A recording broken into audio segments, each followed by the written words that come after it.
Good to go. Thanks very much. It is 9 o'clock, everyone. So let's kick off. The minister's here. I declare open this hearing of the Rural and Regional Affairs and Transport Legislation Committee into the 2022-23 budget supplementary estimates. I begin by acknowledging the traditional custodians of the land on which we meet today and pay my respects to their elders past and present. I extend that respect to Aboriginal and Torres Strait Islander peoples here today. The Senate has referred to the committee the particulars of proposed expenditure for the 2022-23 and related documents for the agriculture, fisheries and forestry portfolio.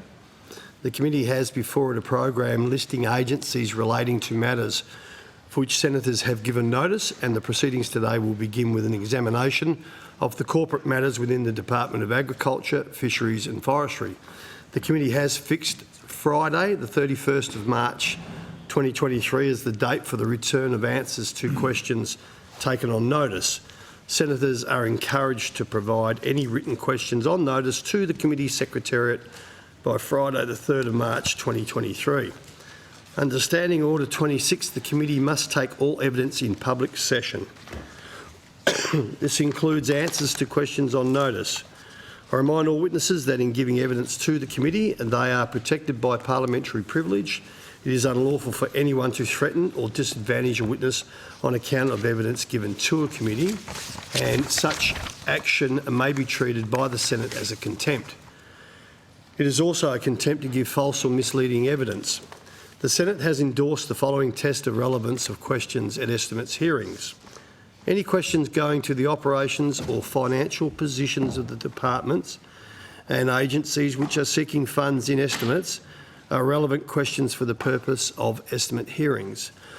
I remind officers that the Senate has resolved that there are no areas in connection with the expenditure of public funds where any person has a discretion to withhold details or explanations from the Parliament or its committees unless the Parliament has expressly provided otherwise. The Senate has resolved also that an officer of a department of the Commonwealth shall not be asked to give opinions on matters of policy and shall be given reasonable opportunity to refer questions asked of the officer to superior officers or to a minister. This resolution does not preclude questions asking for explanations of policies or factual questions about when and how policies were adopted. Witnesses are reminded of the Senate order specifying the process by which a claim of public interest immunity should be raised. I incorporate the public immunity statement into the Hansard. I remind all senators that as we continue our work implementing the Set the Standard report, as chair, I will ensure that proceedings are conducted in an orderly, respectful and courteous way. An officer called to answer a question for the first time should state their full name and the capacity in which they appear. I remind witnesses who are appearing via video conference and who are not speaking to mute their microphones. I now welcome Senator the Honourable Murray Watt, Minister for Agriculture, Fisheries and Forestry, and Minister for Emergency Management, and Mr Andrew Metcalfe, AO, Secretary of the Department of Agriculture, Fisheries and Forestry, and of course officers of the department. We will begin proceedings with the department by hearing evidence from corporate matters. Now, Minister, do you or Mr Metcalfe wish to make an opening statement? Yes, please, Senator. Sorry to hear you're not in your usual fine health. Fighting fit this week. Good Minister. to hear. Yes, thank you. You okay for me to kick off? Yes, please. Great. Sorry.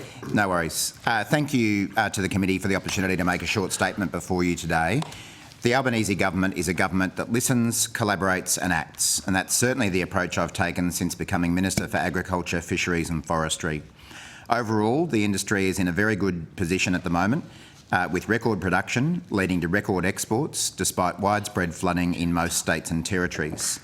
The agriculture, fisheries and forestry industries are forecast to hit $91 billion in 2022-23, with agricultural exports forecast to reach $72 billion. Of course, the picture hasn't been rosy for everyone, with natural disasters, high inflation and rising input costs having a heavy impact on production costs. And that's why since coming to government, we haven't wasted a single day. We've been working with industry and the states and territories collaboratively to strengthen our biosecurity system. We laid the foundations by investing more in frontline staff, detector dogs and stronger defences against foot and mouth disease and lumpy skin disease, as well as a range of plant-based diseases. We passed new laws with the highest ever penalties for biosecurity offences and have given officers new powers to crack down on people who do the wrong thing. And we are committed to sustainable biosecurity funding to protect our $72 billion agriculture export trade, build resilience and create jobs. While the sector is performing strongly overall, the nationwide skill shortage is impacting on ag businesses and meat processors, as it has for years. We're taking a collaborative approach to solve workforce issues in the sector, and we've already acted by establishing the Agriculture Workforce Working Group, which is actively pursuing solutions on a tripartite basis to better skill, attract, protect and retain workers in the sector. We've also secured 13,200 fee-free TAFE places in ag courses across the country. We've welcomed 17,700 palm workers to Australia since June 2022, reaching our target of 35,000 6 months ahead of time. We've slashed the visa backlog that we inherited from the former government, bringing the backlog down from nearly 1 million to around 600,000. We've lifted the migration cap from 160,000 to 195,000, including an extra 9,000 places for the regions, and over 121,000 working holiday makers have now arrived in Australia since borders reopened. Of course, these skill shortages that the industry is experiencing have not occurred overnight.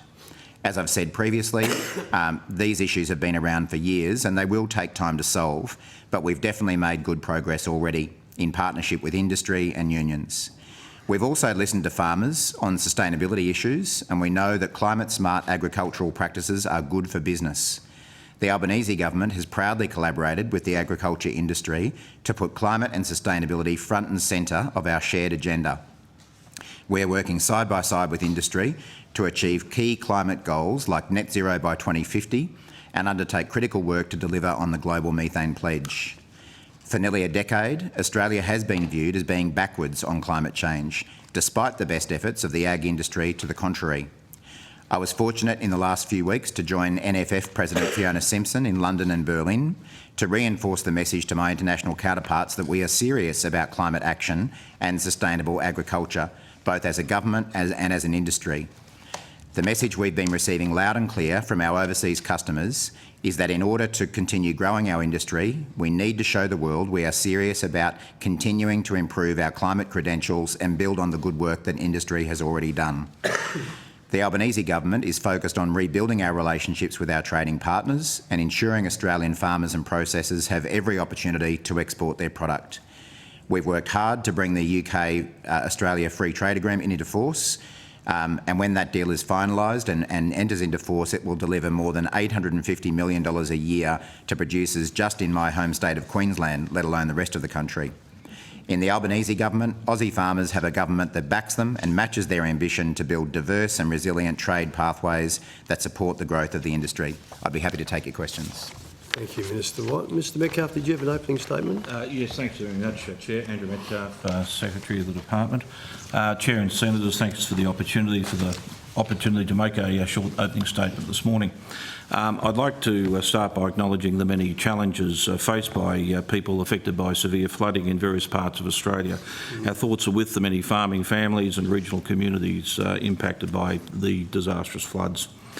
Chair, since we last appeared before the committee, we've continued to fully bed down the machinery of government changes which took effect last July.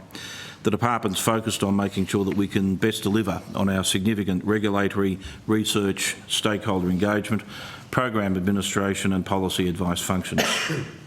The government and Minister Watt have been very clear on their priorities, and we are of course committed to ensuring delivery of those outcomes.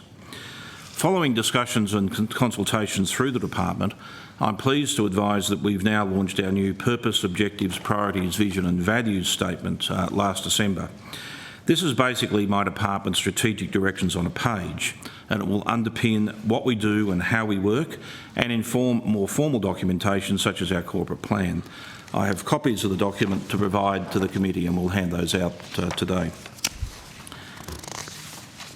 Chair, the Department's clear purpose, our job, is working together to safeguard and grow sustainable agriculture, fisheries and forestry for all Australians. And our vision, our aspiration, is a more sustainable and prosperous Australia through biosecurity, production and trade. Importantly, it solidifies our First Nations commitment, describing our approach to work in genuine partnership with First Nations people both within the Department and externally. The Department's also looking at fine-tuning our structure to ensure we remain fit for purpose and can best deliver on our core regulatory and other services and on the Government's priorities. You'd be aware, but I feel it's worth reiterating, the breadth of work of the Department. We're constantly dealing with high-priority biosecurity, trade and production policy and operational issues. We have staff in 154 locations across Australia, including our external territories, as well as 15 countries overseas. During my recent opportunity to accompany the Minister overseas, I saw firsthand the important and valuable work of our agricultural counsellors. As the Minister just said, Australia's agricultural exports are forecast to break records at over $72 billion this year. The combination of high production and high prices has seen Australian agricultural exports exceed $5 billion every month since November 2021, despite widespread reported port congestion. The work of the Department makes a real difference for Australian businesses. For example, the Department accomplished over 100 market access achievements in 2022. This includes new market access for stone fruit to Vietnam, safeguarding meat access to the Middle East and Asia, and securing grain trade to markets across Latin America and Southeast Asia. As another great example, through the hard work of departmental staff both in Washington DC and here in Australia, several Australian manufacturers and exporters have taken advantage of the US Food and Drug Administration temporary enforcement discretion to gain access to the coveted US market. One example is that so far over 175 million full-size 8-ounce bottles of Australian infant formula have been made available across the US. Pleasingly, one of the companies involved, Bubs Australia, was recognised as Australian Exporter of the Year at the 60th Australian Export Awards in November. This is great recognition for the company, and I'm very proud of the efforts of the Department to not only help Bubs Australia reach their export success, but the assistance provided to each and every other Australian agricultural exporter. And one just other quick example of the excellence of our staff. We recently showcased one of our wonderful female scientists, Dr. Anna Kabayla, in recognition of International Women and Girls in Science Day earlier this week. Dr. Kabayla is a senior veterinary officer who worked to improve Australia's capacity to identify and respond to emergency animal disease threats. She's one of many female scientists and veterinarians making a valuable contribution to the Department's work, including in leadership positions. Chair, I also note the Department was recently able to consolidate our different Canberra offices into a single facility on Northbourne Avenue in Civic. This building has been designed to enable modern ways of working and to get the most out of synergies across our different groups. It's worth noting that the rental of the new building is significantly less than that of our previous buildings. Finally, Chair, I'd like to take the opportunity to acknowledge and thank my leadership team and departmental staff who continue to provide valuable services to the Australian community and our key stakeholders, including farmers and graziers, foresters and fishers, food and fibre production industries, exporters and importers, and the many people that they employ and whose services they use. I'm very proud of our staff who continue to display our core values of courage, excellence, diversity and working together, underpinned of course by safety and integrity. Thank you, Chair. We're very happy to respond to any questions you have. Thank you, Mr Metcalfe. Very hard to argue against that opening statement, and I concur as well. Senator Canavan. Thank you, Chair. Just wondering, could we get the opening statements tabled? Is that possible? We can Thank send you. an electronic. Thank you, gentlemen. Just to you, Minister, first. Are Australian farmers sustainable? I think that every farmer I meet is making efforts to become even more sustainable in their production. I've said before that it's usually one of the first things they raise with me when I go on their properties, and I find that they're incredibly proud of the work that they do to improve their sustainability, whether it be their water efficiency, more efficient use of fertiliser, in some cases using renewables on farm. So Yeah, I do think that Australian farmers are really committed to sustainability. That wasn't quite my question. Are they sustainable? I think they are. Today, I okay, think they are that's- sustainable, and I think they recognise that it's important for a range of reasons to become even more sustainable. It's important for their own profitability, their own productivity, and to maintain export markets which are demanding higher and higher standards of sustainability. And just to be clear, you're saying your evidence is that the first thing farmers tell you is how they want to become more sustainable. No, I don't think I said that. Okay. I think I said one of the first things Right, that they okay. raise with me when I go on their properties is the efforts they're making to improve their sustainability. Well, you might be meeting different farmers than me, but most of them that I meet, the first thing they raise with me is the bloody government and how much it makes their lives hard. And I see the secretary smiling at that. I can't imagine why you would encourage farmers to say that. Let me guess, they didn't say that. Let me guess, they didn't They say that. always say that. Let me guess, they didn't say that when you were in government. That Oh, just changed they overnight. said that too. They said that too. It's always and their life is made too hard by governments. I'm just going to some comments you made in the media where you said, and I quote from an article from the Courier Mail by Matt Calloran on 27th of January, where you said that, sorry, just let me find the quote again, that if we don't produce more and more sustainable, these export markets will dry up, and we don't want that to happen. So just try and drill down. What are you saying needs to happen for more? What does more and more sustainably mean? Well, those comments were made in the context of the trip that I took to London and Berlin, joined by the Secretary and a number of other departmental officials and also the NFF President, Fiona Simpson. And what we consistently heard in both London and Berlin was that those markets will be demanding higher, even higher levels of sustainability from Australian producers than what we're seeing at the moment. We heard that from the government officials who are responsible for negotiating trade agreements. We heard that from importers of our products, whether it be wholesale meat buyers, sugar buyers, and other producers, that already Australian producers' high level of sustainability is an attractive thing for them, but that their consumers and their customers are expecting higher levels of sustainability, and that if Australian producers want to be able to get those markets in the future, we're going to need to respond to the market. So what I mean in terms of higher levels of sustainability is that I think consumers, whether they be in Australia or overseas, want to see agricultural produce that is produced more sustainably, whether that be about using water more efficiently, using pesticides more efficiently, using low emission fuels. That's just the way the market's going. And Senator Canavan, as a believer in the free market, I'm sure you would support that. Yeah, we'll come to that. When did you make these comments to the Courier Mail? Was it while you were still in Europe? I think that interview was when I got back. I did a round of quite a lot of media, both before, during, and after I got back. And you'll see, Senator Canavan, that in most of those reports, I recognised the achievements of Australian farmers in sustainability, because that was one of the other reasons for undertaking that trip, was to ensure that the world had a true picture of what Australian farmers are doing. Because I think what I found when I was over there was that, unfortunately, the policies of the former government in relation to climate change had impacted on international perceptions of Australian agriculture.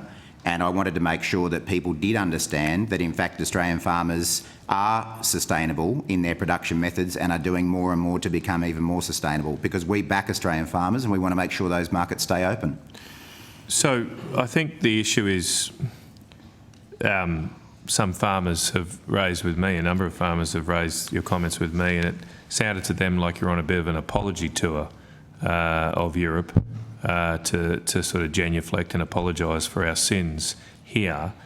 I mean, what do you say to that? You said some nice things there, but I would have thought as the Australian Agricultural Minister in Europe, you would have been marketing and selling the virtues of Australian agriculture, not apologising for our sins, which these comments come across as. That's exactly what I was doing, was talking up Australian agriculture. And if you care to look at any of the social media that I undertook, that the National Farmers Federation president undertook, it will reflect that. I remember posting a video of a panel that I participated in Berlin where I was talking about the high levels of sustainability of Australian farmers. So my view is that the best way to ensure that we can continue exporting to the world is make sure that they understand what's really going on in Australian agriculture. And that's why I was trumpeting the achievements of our producers, while also recognising that now we have a government that is more serious about these issues and is going to work with industry to do even better.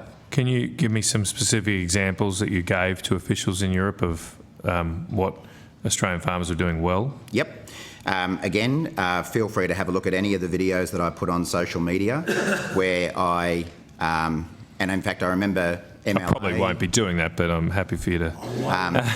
well, it might just save you having to ask the questions, that's all. I'm just trying to be helpful. Good time wasting, Just trying but to go be for helpful. it. Come on, benefits. But one of the things I repeatedly said over there, and I remember, in fact, MLA, Meat and Livestock Australia, recognising this on their own social media, was that I was pointing out that Australian red meat producers, through MLA and the Red Meat Advisory Council, are committed to carbon neutral beef production by 2030. And I said that was a good thing. And most people over there weren't aware of that. So now they are, the people who I met with. I also pointed out that Australian producers had reduced their emissions by, I think the figure's 58% from memory, since 2005, so that we had already achieved good reductions in emissions. Again, that was news to most of the people who I met with. And one of the other factoids, if you like, that I pointed out was that one of the reasons Australian farmers were so committed to improving their sustainability was that they were already experiencing the effects of climate change. And I think at the last estimates, ABARES was talking about their research, which shows that over the last 20 years, due to changes in weather conditions arising from climate change, the average farmer in Australia, their profitability had fallen by 23%.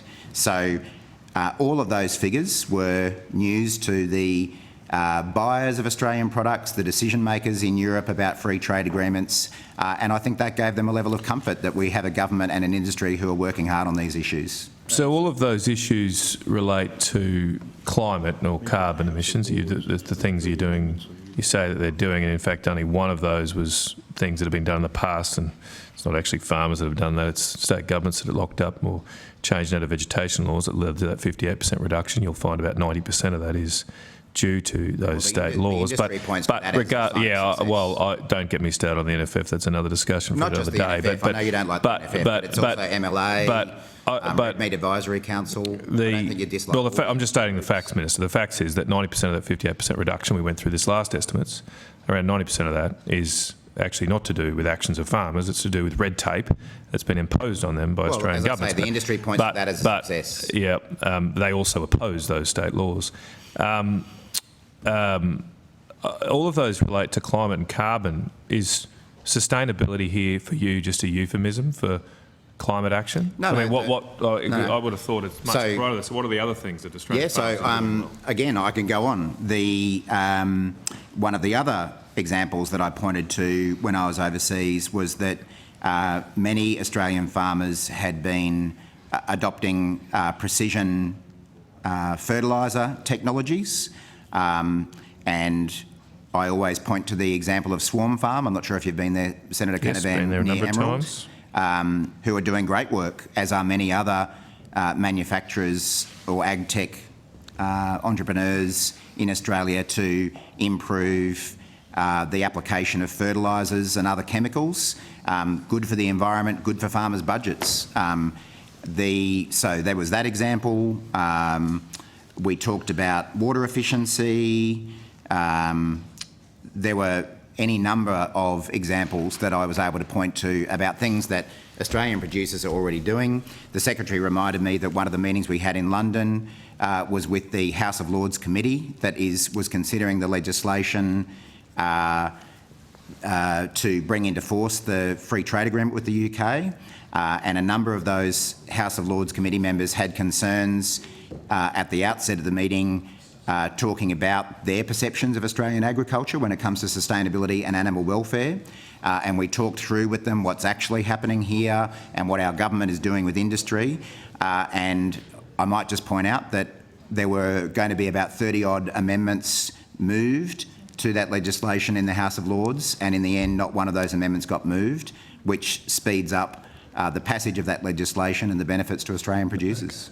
Look, just finally on this angle on the Europe side of things, did you raise with European legislators the Common Agricultural Policy? The Commissioner views it. Do you know what that is? And how Australia wants to get there under its way. Yeah. Sorry, that's what I was thinking. Probably one of the things that I said most in that trip, Senator Canavan, in both London and Berlin, meeting with a range of European agriculture commissioners and the EU Ag Commissioner, was that Australia supports strong sustainability standards, strong animal welfare standards, but we can't have one size fits all. So what works in Europe, or what Europe might decide works for them, doesn't necessarily work here. So I made the point that even in Australia we have a range of different climates, and that affects the way we produce fruit, vegetables, livestock. The way it's done in Northern Australia is different, and similarly in Europe. Very reasonable, but that wasn't my question. My question is, did you raise the Common Agricultural Policy with European legislators? Well, I suppose I'm answering this in the broad, that what we raised was that the types of policies, including that Europe has decided to embark on, won't necessarily work in Australia. We have a different climate. Are you talking about the deforestation aspects in particular? Well, just a second. I'm just interested in this now. Is the Australian government's position we welcome and support and do not oppose Europe's Common Agricultural Policy? No, I didn't say that. So what is your position? What did you say to the Europeans what I said was that... What is the Common Agricultural Policy? What I said was that the way Europe is deciding to manage its environmental standards and its animal welfare standards, we didn't sort of talk about one policy in particular because there are a range of them. Europe, for instance, as you may know, has regulations about the amount of sunlight that animals require, because so much of their livestock production occurs in sheds, very cold over there. They need more sunlight. That's not an issue here. We're getting away from my question. My question is, what did you say to European legislators about the Common Agricultural Policy? We didn't talk about any individual policy. What we talked about was the way that Europe has decided to manage its sustainability views, its animal welfare views, and that what would work in Europe wouldn't necessarily work in Australia. And the key goal was to make sure that both jurisdictions are committed to strong standards around sustainability and animal welfare and other issues, but that we needed to be able to achieve them in ways that worked in our own countries. What is the Common Agricultural Policy? Well, sorry, Senator, if I could just add one. Well, I just asked them, what is the Common Agricultural Policy? Well, the Secretary would like to contribute there. I was just going to add, Senator, that the Minister also, on a number of occasions, a number of forums, raised concerns about the UK's subsidies, which is very much part of the Commonwealth. That's okay. Policy. Thank you, Secretary. That is glad you were there on the trip. A long-standing concern of Australia. Australia is, if not the least, the second most least subsidised agricultural producer in the world. And the Minister, in a range of meetings, raised concerns not only about the impact of subsidies generally, but the fact that we now have clear evidence, and in fact work done by the OECD indicates that close to $800 million worth of $1 billion worth of subsidies are counterproductive when it comes to to the future of farming methods, and particularly in relation to sustainability, that they promote unsustainable agriculture.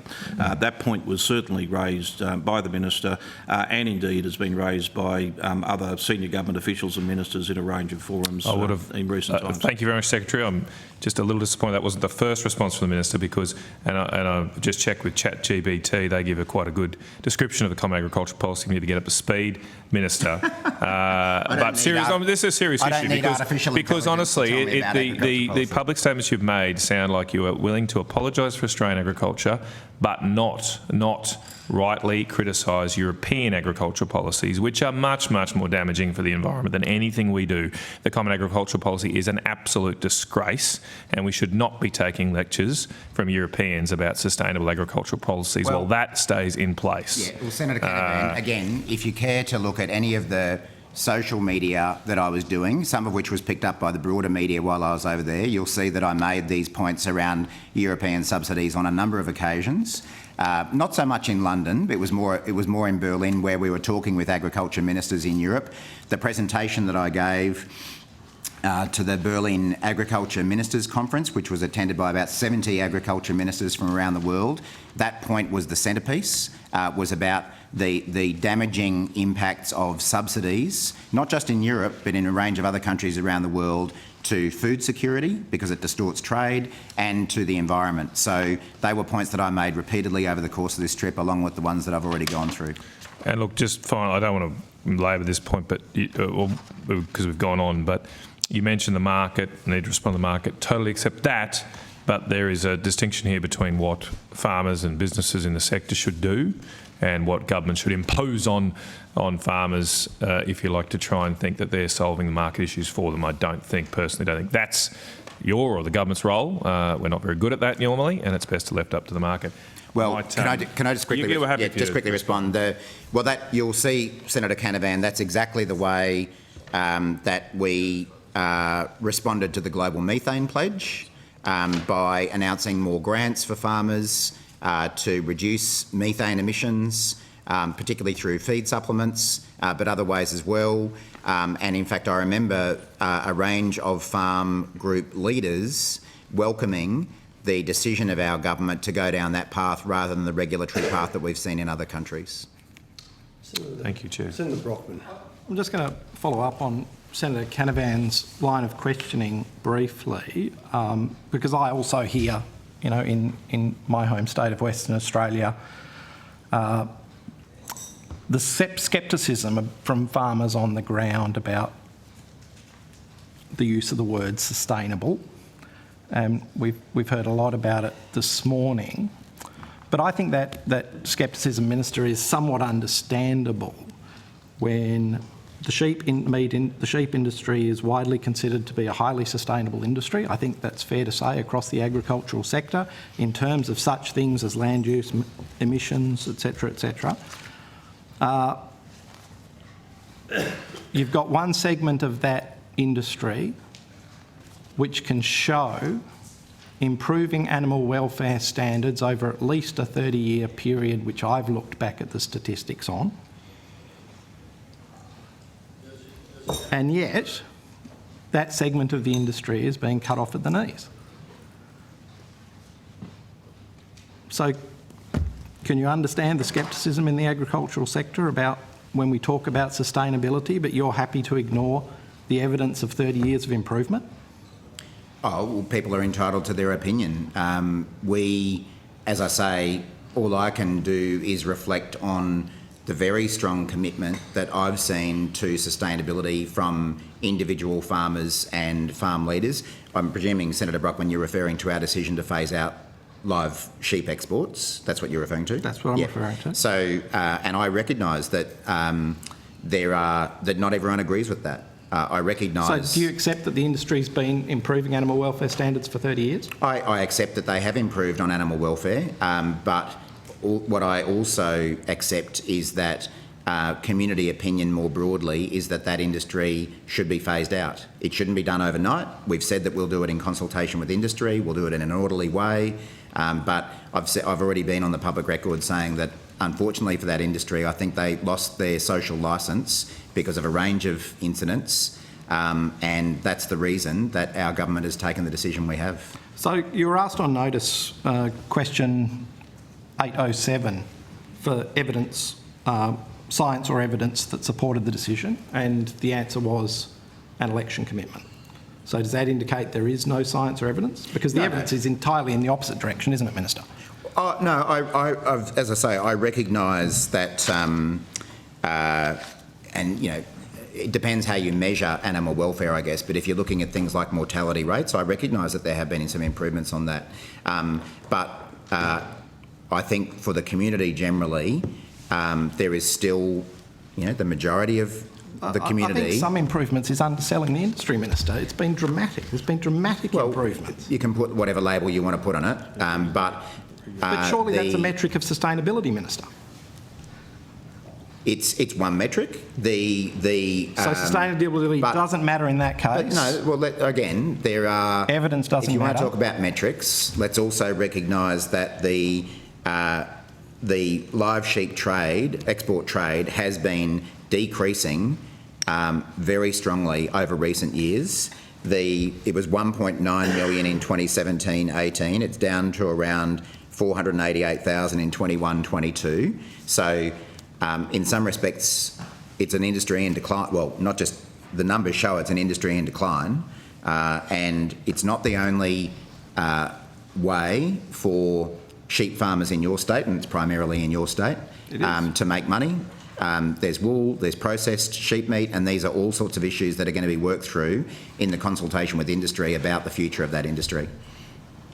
Minister, you talk a lot about sustainability and you've talked a lot about, in the context of sustainability, animal welfare, particularly in relation to our free trade agreement with Europe. Yet here you have an example of a segment of the industry which has shown consistent improvement over 30 years, where you're basically ignoring the evidence. Why shouldn't the agriculture sector... I think you've got to buy a carton now, mate. Why shouldn't the agricultural sector be highly sceptical when you talk about sustainability in other respects? Well, as I say, I have found the agriculture sector overall to be incredibly enthusiastic about working with the government on sustainability issues. And I've found them to be incredibly enthusiastic about having a government that accepts that climate change is real, that is taking real action on it, and is willing to work with industry on sustainability, particularly in relation to emissions reduction. I mean, the NFF and other farm groups had committed to net zero 2050 well before the former government had. They were way ahead of the former government. And they finally have a government that's prepared to work with them on this challenge that is already having impacts on Australian farmers. So your decisions in relation to that part of your policy are based on science and evidence? Certainly the scientific evidence and a range of data is part of the decision making. And as I say, that includes some of the statistics that you're pointing to, but it also includes things like the fact that the industry is in decline. But more than anything, as I say, community sentiment overall does not support this industry. And as I say, it's an industry that, unfortunately for it, lost its social licence. And that's why we've made that commitment. I know that you won't accept that, but the commitment has been made. I've been very transparent with the industry that we have no intention of changing that commitment, but that we will work with them on its implementation. Have you spoken to your new state counterpart, Jackie Jarvis, about this? Minister Jarvis. I have. And she's made her position on this industry and its future and its sustainability very clear? She has. And what did you have to say in response to that? I said pretty much what I've said to you, that I understood her position, I understood the position of the Western Australian Premier, but we had made the commitment and that we would be implementing the commitment, but that we would do it in consultation with industry, with animal welfare groups, with the Western Australian Government. We wouldn't rush it, we'd do it in an orderly way. So agriculture policy is in part going to be based on public opinion polls, not on science and evidence? I didn't say that. Well, effectively you did say that. What's the science and evidence you have behind the closure of the live export trade in sheep? Well, we went over this extensively last time, Senator Brockman, and I know that I won't convince you of our position, but I have pointed you to there is both data relating to animal welfare. There is data in terms of the state of this industry being in rapid decline. There are, and I think that there are alternatives for the future of the sheep industry in Western Australia. I mean, over the last few decades, we've seen effectively the ceasing of live sheep exports from a range of states in Australia. There's still a sheep industry. I recognise that it requires change. I recognise that it's something that can't happen overnight, and I recognise that it's something that government needs to work with the industry on, and that's exactly what we're going to do. So science and evidence in one aspect, but not in live export. Mr. Metcalf, you were recently in Kuwait, I understand? That's correct, Senator. Can you talk me through your conversations with people you met there about this particular aspect of our trade relationship? What you said, what they said? Yeah, very happy to, Senator. I was there for... Sorry, I don't mean to interrupt, but just some clarity.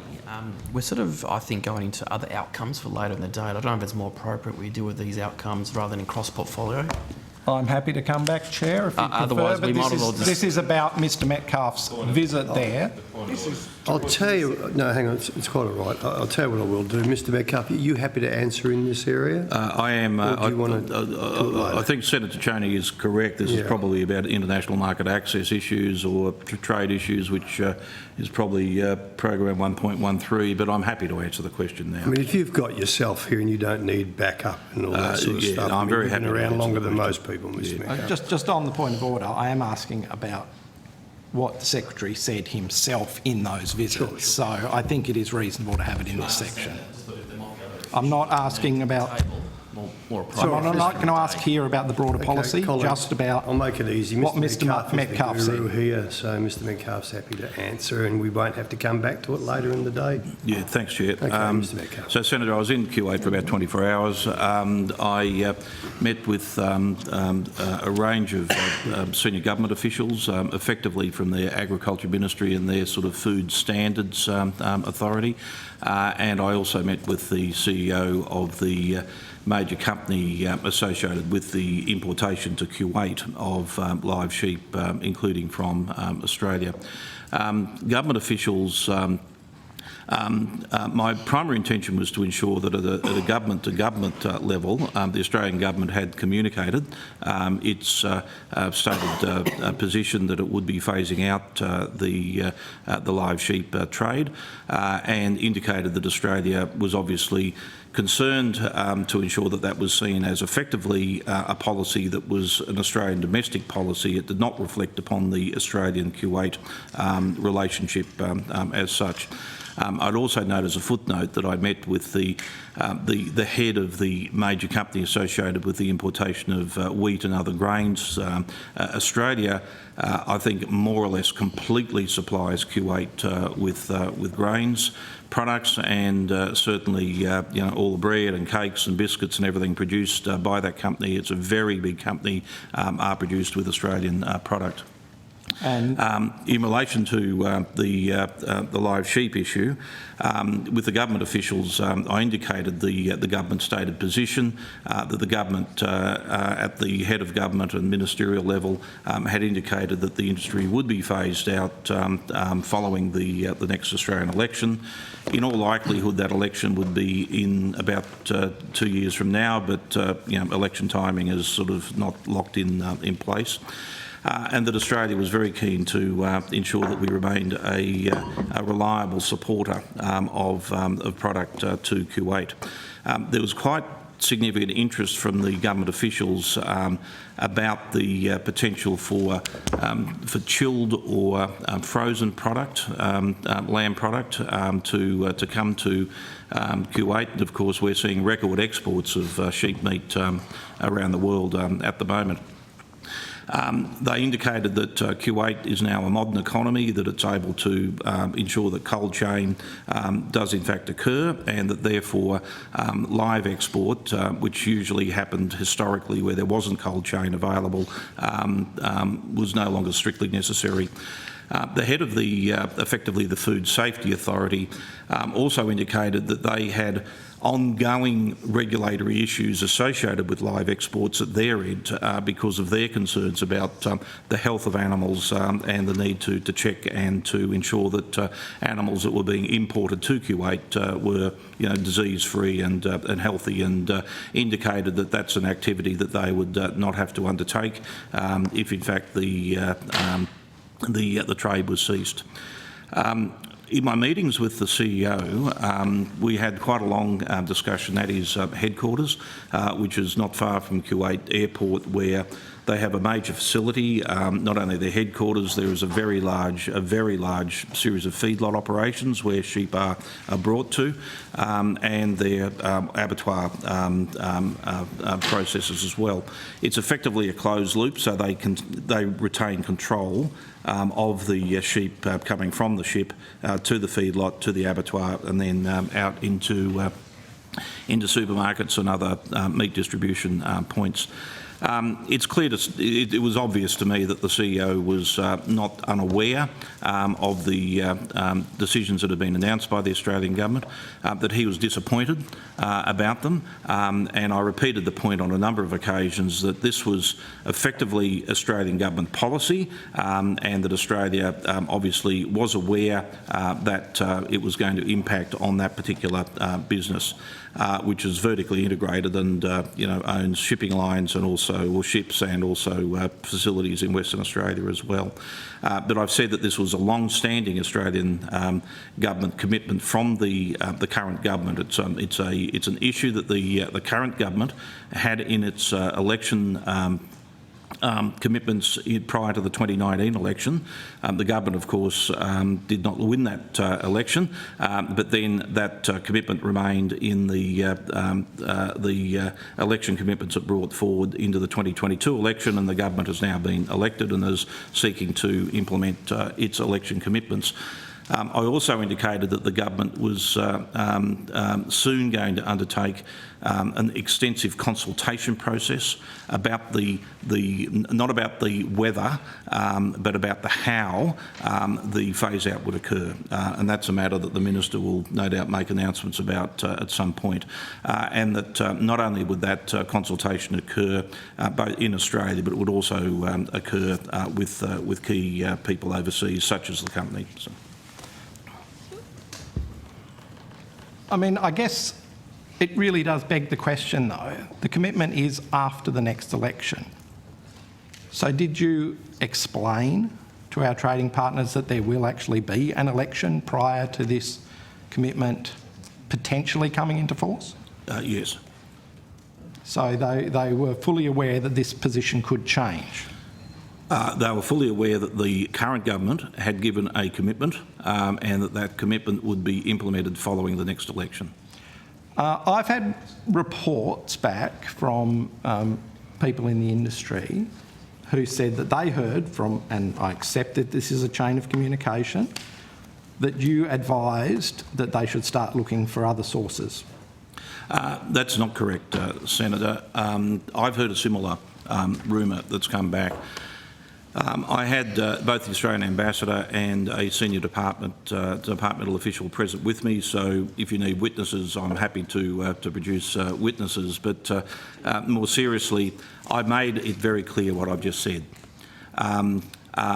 The head of the company indicated to me that because they were committed to importing live sheep, that they were already looking for sheep from other places. I think Romania was mentioned, and I think places in Africa were mentioned. That's not something I suggested they should do. That's something he told me that they were doing already. So what did you, or were you asked about when? About when what, Senator? When the industry would be ceased? I said on a number of occasions that the commitment was that the phase-out would occur after the next Australian election. So were you asked when that would be?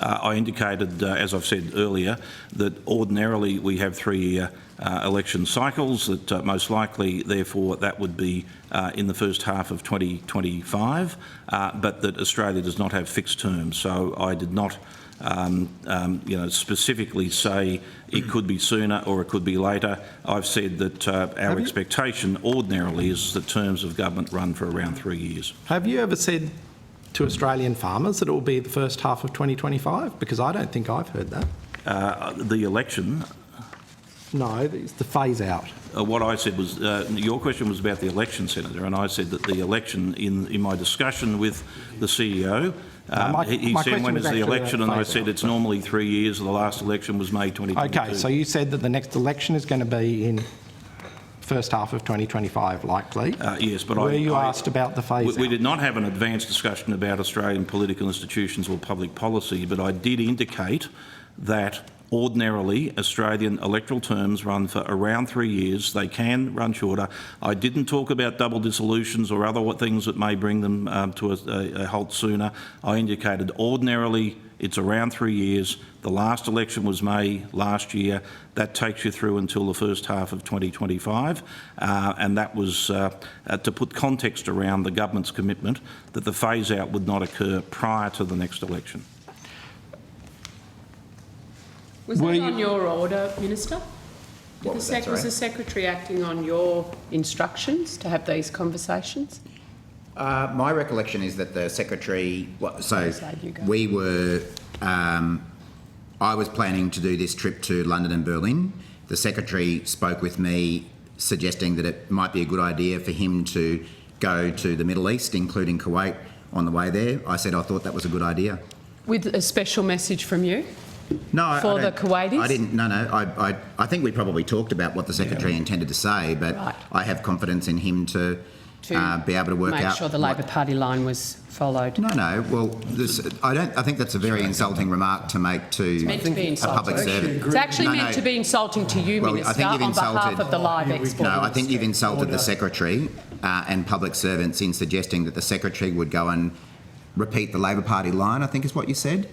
And you might want to think about withdrawing that. Well, you are a Labor Party minister. Yeah, but you and if he's, suggested that if the he's Secretary's acting on carrying out your the Labor Party direction, line. as he should, as a department secretary, he should be acting on the minister's direction, then he will be, I hope, repeating what the Labor Party Agriculture Minister sees as appropriate policy for this country, rather than what a National Party or a Liberal Party Well, minister I'll leave it thinks. for- I mean, that's just the I'll way leave the it for people Westminster to work system out whether you've works. impugned the What we Secretary or might not. do now, I was happy, Senator Brockman, I have given the opposition a fair whack, and I was happy to keep you going because you always show respect. You've now been cut off. Have you got any questions to round up in this? Because I'm going to come I to... am happy to Senator. round up, Chair. Yeah, thank you. Just to be very clear, because there is a 3-year window which, potentially could exist post-2025. That is assuming the government is returned. Thank you. So weren't you... I'm surprised that you weren't asked directly by a trading partner who has a significant food security issue based around this sector when the phase-out would occur. Well, I thought I'd answered that on several occasions. Senator. No. So your answer was post the next election? My answer, to be very precise, was that the Prime Minister and the Minister have indicated that the phase-out would not occur prior to the next election. And I made that point in the conversation on at least half a dozen occasions. So while, of course, there could be language difficulties and different people hear different things, the CEO is an extremely articulate individual, and I'm surprised that to hear these rumours of sort of confusion. In any event, the Minister has indicated that there will be full and proper consultations through this process, and no doubt that will be the subject of announcements at some point. And Chair, could I just put on the record that I work for the Australian government. Yes. I have worked for governments of both political persuasion over many, many years. I've been a departmental secretary since 2005. I do not work for a political party. I work for the Australian government. So. Thanks, Mr Metcalfe. I remember when I first came in, you were in a very difficult position in the immigration portfolio, and you're correct, you work for both sides. You work for the government.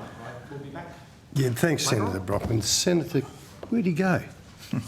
Where'd Senator Ciccone go? He went, but I've got his... Okay. Sorry, Senator White. I've got some questions about consultancy expenditure. Can I just confirm that the department spent $87.466 million on consultancy in the financial year 21-22? I think that's at table 22 on page 114 of the annual report. That seems like a lot of money for a department the size of DAF. Can you explain where... Would you like some sort of indication as to how that money was spent, Senator? I would, yes. Yeah, I'll ask my colleagues to assist, but in very broad terms, the department obtains services from people in three broad areas. The vast majority are our own departmental staff.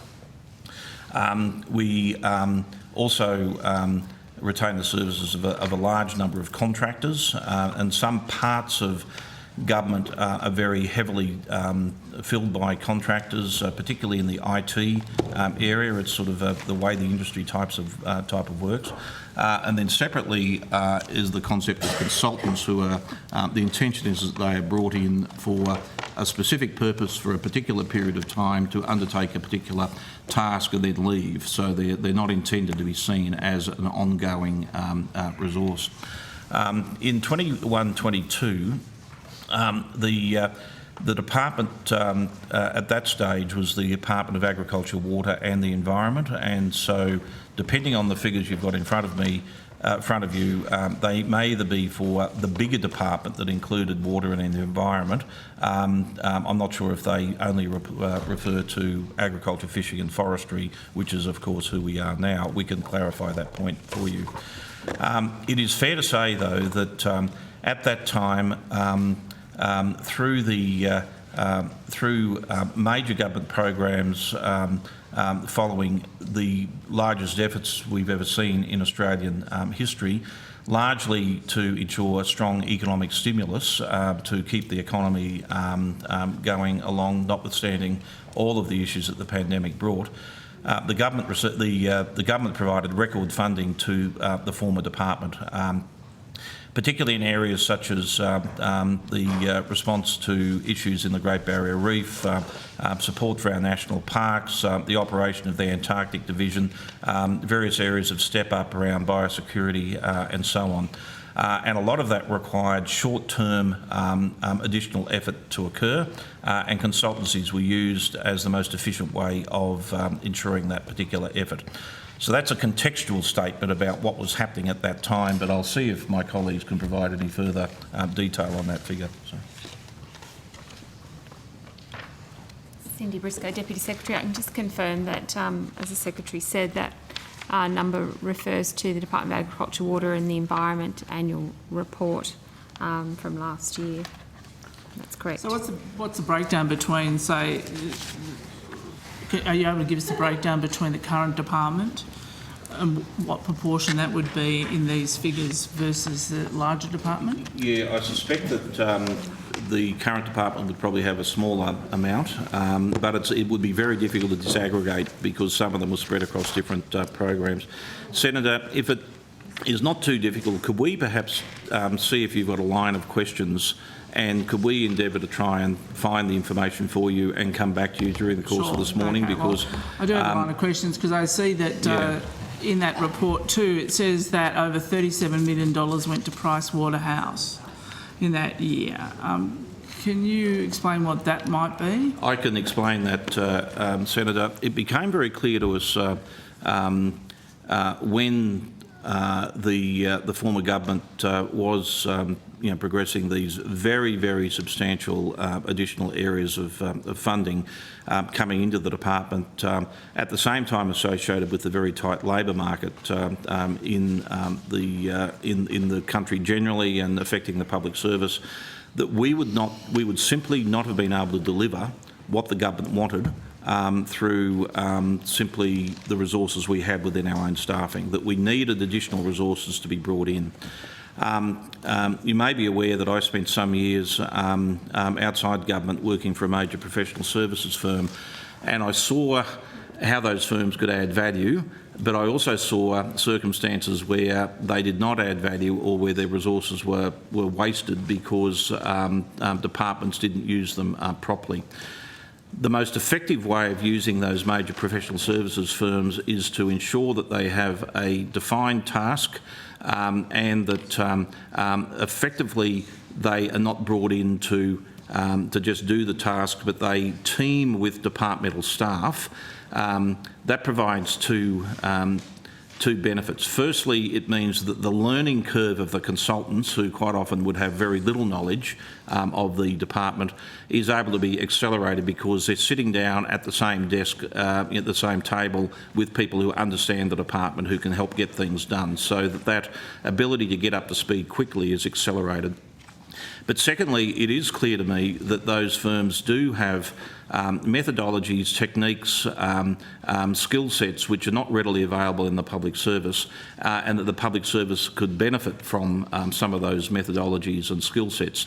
And therefore, having my staff sit down next to professional services firm staff would result in a skills transfer, and for my staff to be able to work in that more flexible way, which is a lot of what public sector reform is about, without consultants necessarily being part of the scene all the time. The thing that drove me was that we knew that we were going to spend a lot of money on consultants because the government was asking us to do much more than we could possibly do ourselves. We could have simply had a whole series of one-off contracts and one-off things where each time we'd have to bring people on board, get them up to speed, etc., etc. And so we developed the concept of a strategic partnership, which had been used in a number of other departments, most notably in the Victorian Department of Human Services. And that's where we would have an established relationship with a professional services firm, where they would essentially have similar teams working on tasks and not having to get trained up each time, and where we would be able to demand high levels of skills transfer and also, depending upon volumes, get a better rate than if we'd simply been buying things off the shelf. We went through a significant tender process associated with identifying that strategic partnership, and identified a range of firms who would in fact qualify for that, where we would direct our work. PwC was the one that was seen as the most significant of those strategic partners, and hence it attracted that volume of spending. So, but there were many, many different tasks associated with that $37 million, but it was largely associated with ensuring that the department could continue to perform, to deliver on the many, many things that were being asked of it as we went through the pandemic and the additional spending that was occurring through the pandemic.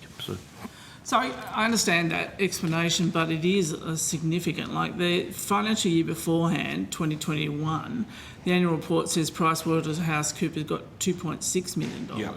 The following year is 18 times that compared to the year before. And I understand the discussion about strategic partnership, but can you kind of elaborate what the projects they were doing are?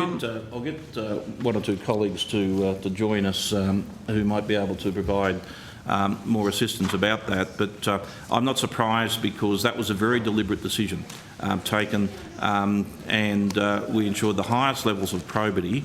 You haven't asked the question, but I'll just reassure you that I absented myself as a former partner in one of the professional services firms. I absented myself from the process, and it was run by a very senior colleague under strict instructions that I was not to be in any way associated with it. The firm that I worked for was not successful in becoming one of the strategic partners, just by the by. But I'm not sure if Mr. Blong is around, Cindy, who might be able to assist us with some of the details. Do we know if he's out the back? I think he is. I saw him coming in, the Chair, so if you just bear with us, he'll be able to talk about some of the particular areas of projects. So. While we're waiting for him, we do have a comprehensive list of those consultancies from the previous year. As Mr. Metcalfe said, during a break we could attempt to sort of go through the list and break it down between the portfolio responsibilities.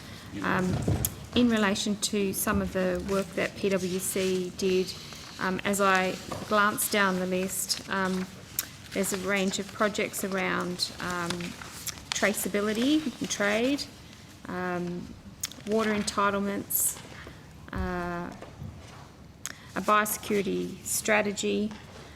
They're three of the significant ones, as well as some work for Parks Australia. So there are a few that jump out as I look down the list. Our colleagues can probably assist you, Senator. So. Thank you, Secretary. Good morning, Rosemary Denninger, Deputy Secretary, Agriculture Policy Group. As Secretary and Ms Briscoe have indicated, there are a range of different consultancies that were awarded to PwC for work across the business, whether it was in biosecurity or on the specific delivery or strategic partner model. And it covered both the agriculture and the environment and the water aspects of the department over the financial year that the Senator has referred to. We'll see if Mr Blong can provide some more granularity around some of that, but some of the ones that have been mentioned, Senator, PwC assisted us to develop the National Biosecurity Strategy that the Minister and his colleagues launched in the middle of last year, which was the first time ever that Australia's had a strategy. Frankly, we couldn't have done that without them because we just didn't have the number of staff we could deploy onto that particular task, and so they came in, helped, and then went away. Similarly, the work that was done in relation to traceability, which is a key area of focus for us, and we're very happy to talk further about that later on, was again where a project team came in, worked for around 10 weeks or so from memory, left a highly superior product that was then able to be taken to government and sought funding over a budget process. And finally, Ms Briscoe mentioned Parks Australia. There were some very deep-seated issues associated with Parks Australia, which is now sitting in the climate change, energy, environment, water portfolio, essentially occasioned by a loss of confidence in the Kakadu Board of Management, in a previous Director of National Parks. There's a long story about all of that, but to cut to the chase, the former Environment Minister commissioned a high-level expert working group that had a number of senior people on it, including former Minister Amanda Vanstone and former Chief Minister Shane Stone. And that provided a whole range of recommendations about the future functioning of the Parks Australia area. Again, PwC was essential through that work in providing support that simply didn't exist. Before I hand to Mr Blong, I should say that the department is very focused on having benefited from that additional support that we had. We still use consultants, but far less than we did previously. But many of those elements of skills transfer have come into the organisation, and many of those are consistent with general areas of public sector reform and working in more flexible manners, more modern manners than what you might describe as traditional ways of working. So I believe it has provided a lasting benefit, and probably a greater benefit than if I'd simply send some people off to training courses. The fact that people were working side by side with people and learning things from them was probably more benefit than simply going off for a couple of weeks to learn some skills from someone in a classroom. So, but I'll hand over to Mr Blong, who can provide you with some more detail. Thank you. So Nick Blong, First Assistant Secretary of Portfolio Strategy and Climate Policy Division. And I should just highlight again that this is for the former Department of Ag, Water and Environment. Work undertaken by PwC at that time, a couple of examples would be around the development of a future department blueprint, which was a key sort of strategic document for what was then DOR at the time, that sort of identified across 8 different sort of work streams, including data, policy, science, capabilities, digital tools, people, and so forth.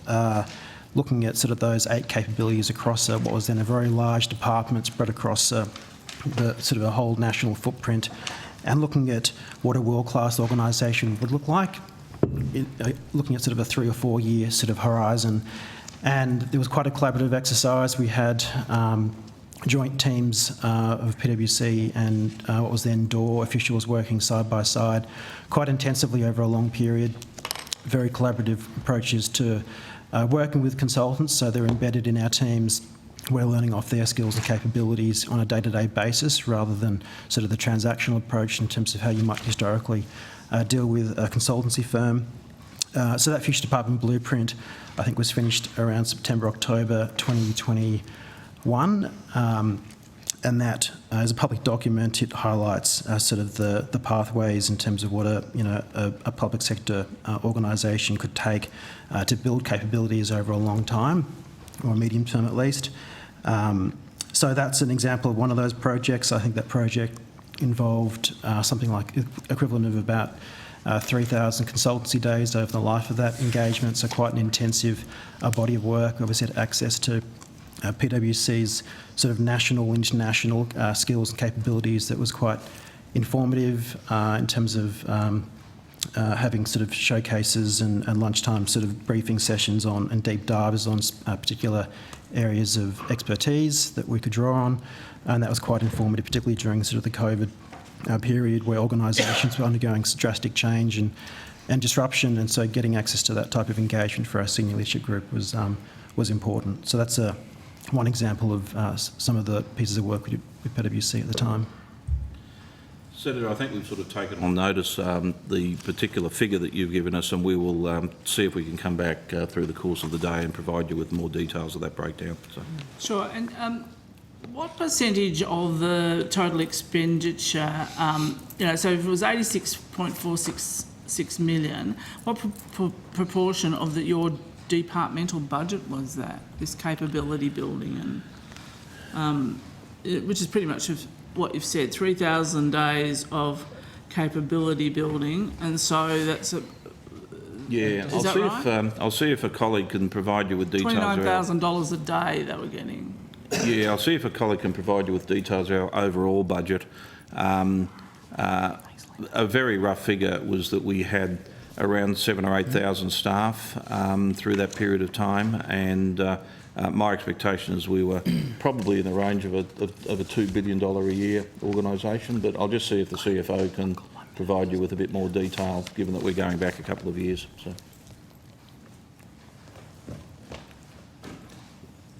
And sorry, when you say 3,000 days, that's cumulative, isn't it? So there could be 10 people, and so that'd be 10 days for one day. They weren't there for 3,000 days. It was their billing rate was that. So the billing rate on average then was $29,155 for each day. It could have been more, but that's the. Senator, the project I gave an example of, it doesn't cover the entire department's expenditure. With PwC, that was just one project of many that PwC was engaged in. Good job you can get it though, isn't it? Pretty good. Well, I note that comment, but I just refer to my earlier comment, Senator, that we were being asked to do extraordinary things in an extraordinary time. Well, you were asked to do extraordinary things at We that were asked time. to do extraordinary things. I think everyone should remember that there was a very real chance of the Australian economy going into recession. There was government expenditure, particularly through employment programs, that was meant that we ran record deficits as a country, and obviously, there are many issues into the future as to how that's all dealt with. But at the time, within government, there was record expenditure occurring, and many of the programs that we were being asked to undertake provided no additional staff. Indeed, there was a requirement from the previous government that the program be implemented with contractors or consultants, not with public servants.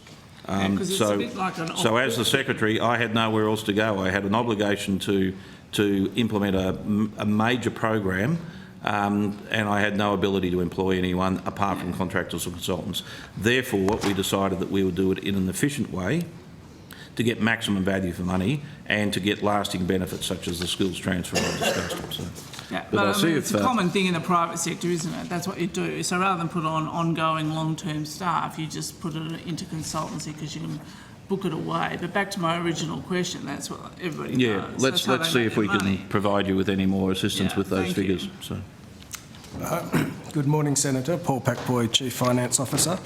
The Secretary indicated our available appropriation was about $2 billion when we would draw. The sort of ordinary annual expenditure, if you like, was a little over $1.6 billion. So $84 million is roughly 5% of that. Senator Kennedy, I know Senator Ciccone has one more question, and then we're finished on the corporate matters side, and then we'll come back to you. Senator Ciccone? Look, thanks, Chair. I've just got actually one question broken into 4 parts around FOI requests. I don't know if you're able to provide these answers now or We've you've got the right person, people here, Senator. but it won't take very long. Depending on the question, we'll try and do our Depends best. on the answer, I think, doesn't it? For the period in 21-22, what was the number and percentage of the following FOI requests? The first one being fulfilled completely, fulfilled after review, denied by the department and withdrawn by the applicant. Did you have a chance to get that, Ms Nichol? Yeah, good morning. G'day. Amy Nichol, Chief Counsel. I think I heard most of that question. So, Fulfilled completely, fulfilled after review. Don't know if you've got those two there. so the figures I have figures for access provided in, this is for the 21-22 financial year for the former department. So access in full was 13. Access in part was 74. Yep. Access refused was 18. The request, we had 2 requests that were transferred and 80 were withdrawn. Do you have the reasons why they were withdrawn? I don't have that detail. Can you take that on notice? Yep. Yeah, all right. I'll have a look at that, but if I might come back to you if there's anything else. But yeah, fulfilled completely, fulfilled after review, denied by the department, withdrawn by applicant with reasons. If you could just cross check with the answer you've given me on notice, that'd be great. Will do. Thank you. Thank you, Chair. Senator Kennedy. Thank you, Chair. Just want to go to a question asked by Senator Dunning at the last estimates. It's about how many staff were working at home. You provided that question on notice, and it had a total, the answer indicated a total of 313 staff working 100% of from home. And I just want to say at the outset, I've got no problem with that, particularly in a department like yours. It'd be great to have more people out in the regions. But I note that 227 of those 313 staff working 100% of home are actually in the ACT. Is that number declining at all, Mr Metcalfe, or whoever's relevant, and why are so many people living in Canberra working from home that much? Yeah, I'll just ask our colleagues to assist. So, yeah. Good morning. I'm Yasna Blackwell. I'm the Chief People Officer. We haven't seen the numbers declining. We've seen them be fairly stable.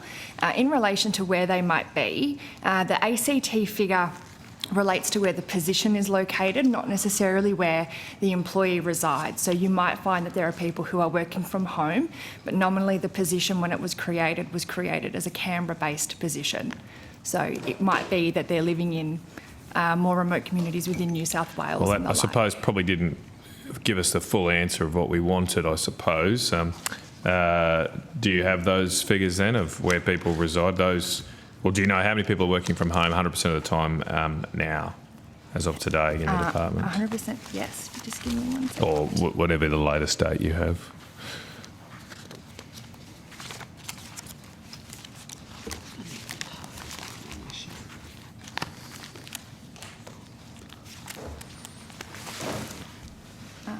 We have 113 staff who are working 100% of the way from the office. How much, sorry? 113. Oh, so that's a much lower. I thought you said the figures were about stable. So you indicated to us 313. Since the 1st of July 2021, when we were the Department of Agriculture, Water and the Environment. So The answer on notice I've got here, the answer I've got here is dated 30th of September 2022. This is question on notice SQ22 000689. Yes. And it has a total of 313 working from home. that would have That been, was on the 30th of September. You're saying that that's dropped by 200 since the 30th of September last year? towards the end of September, we still had a number of staff who had not yet transferred to the Department of Climate Change, Energy, the Environment and Water as part of the Section 72. So it would have been a composite of both. Oh, okay. So the big chunk of those 200 would have been transfers out. They may still be working from home, but now housed in a different department. I apologise Yep. about that, Senator, because at that time in September last year, we were still going through the machinery of government changes of changing what was ag, water and environment into agriculture and the other department. And the actual transfer of staff didn't occur until October from memory, and so I was still nominally the employer, even though the staff were Environment Department staff, and so I suspect that the question was asked at a time where we still had the bigger numbers. Okay, So, understood. So the 113 you now have, how many of those are in the, well, presumably it's the figure you've got is how many of those are positions that are Canberra-based to start with? The data that I have before me doesn't have it broken down by state. Okay. You take that on notice. Could you also take on notice what we're really interested in is of the 113, where do people reside? where they reside. Yeah, So, the positions might be Canberra jobs, but they may well be doing from elsewhere. Yep, Yeah, that's understandable if they're living away, but we would question the need for people to be 100% away from the office if they're only, as Senator McKenzie said, a bike ride away. The office you mentioned in your opening statement, Secretary, you've consolidated. How many people work, or how many positions are there in Canberra in the department? I'll ask Ms Briscoe to give you the precise numbers, or her colleagues to give you the precise numbers. So it's roughly half the department. So over 2 and less than 3. But I'll just get an. Is that when you say half? Is that including AQUIS and people like AQUIS doesn't exist, of course, any longer. So biosecurity. And as you know, we have a significant Canberra presence associated with that, but we have the majority of our staff outside of Canberra. I mentioned 154 locations, so many of those are where biosecurity staff are, so, and export staff. So. One of the, I mentioned that we were able to attain that consolidation, so you're probably familiar that for many years we'd been at 18 Marcus Clark Street since about 2008. That lease had come up, and of course we'd also been next door across in London Circuit where a lot of biosecurity staff were. We've now got a new lease and a new building on the corner of Northbourne, Kooyong and Mort. So if you know Macca's in the city, it's sort of across. Yeah, I know Macca's. Yeah. And there are a few late nights. Yeah. Well, the staff cafe closes here. I haven't been there myself, Minister. Of course. But, I'll find out. 100% Australian beef. 100% Australian beef, Mr. Metcalfe. But seriously, one of the ways that we have. One of the ways that we have achieved is that we effectively have worked out that we need a lesser footprint. In this day of understanding exactly how... That's where I was going to go. Maybe before, well, I think Ms Briscoe was still looking we'll give you the so number. it was interesting. That we do not have a chair for every person. Yes, okay. Yeah. So what are you working on? What sort of occupancy? I think it's I'll get my colleagues to... I won't freelance. I'll get my colleagues to give you it. But effectively, we know on any one day... probably in any workplace in Australia, unless you've physically got to be there to do something, that people will be on leave, they'll be unwell, there'll be flexible work arrangements or whatever. So we have now moved to a much more modern working environment where people, apart from senior staff, do not have an allocated desk. They book a desk for the day. There are many more collaboration spaces, meeting rooms, because the emphasis is on people working together. And so that has actually meant that the footprint we require is less than we would have if we had been in the old place where everyone owned a desk. Makes and sense. even if the desk was of course, if you get to capacity, there's free Wi-Fi at Macca's. Do we have some of the numbers? I think we were looking for the occupancy rate, and what was my now? It was so long ago now. Ms Briscoe, do you have the figure? Total numbers in Canberra and the occupancy. How many people in Canberra? That's right. Thank you, Secretary. So our Canberra head count at 31 December 22 was 2,667, which is about 48% of our staff. Okay. The new building can accommodate around 3,500 at max, and we currently have it organised on a flexible basis for 7 desks to every 10 people, which is fitting very well with our current number of people on flexible work. Roughly arrangements. 70%, yep. Even though you could go to 3.5, but you don't have the fit out for that at the moment. Okay, all right. And it also is 12 per metre square density, which is just below the Department of Finance requirements. Okay, right, okay. All right, and Ms Blackwell, did you have any more information from the other questions, or they're all taken on notice? No, that's taken. Okay.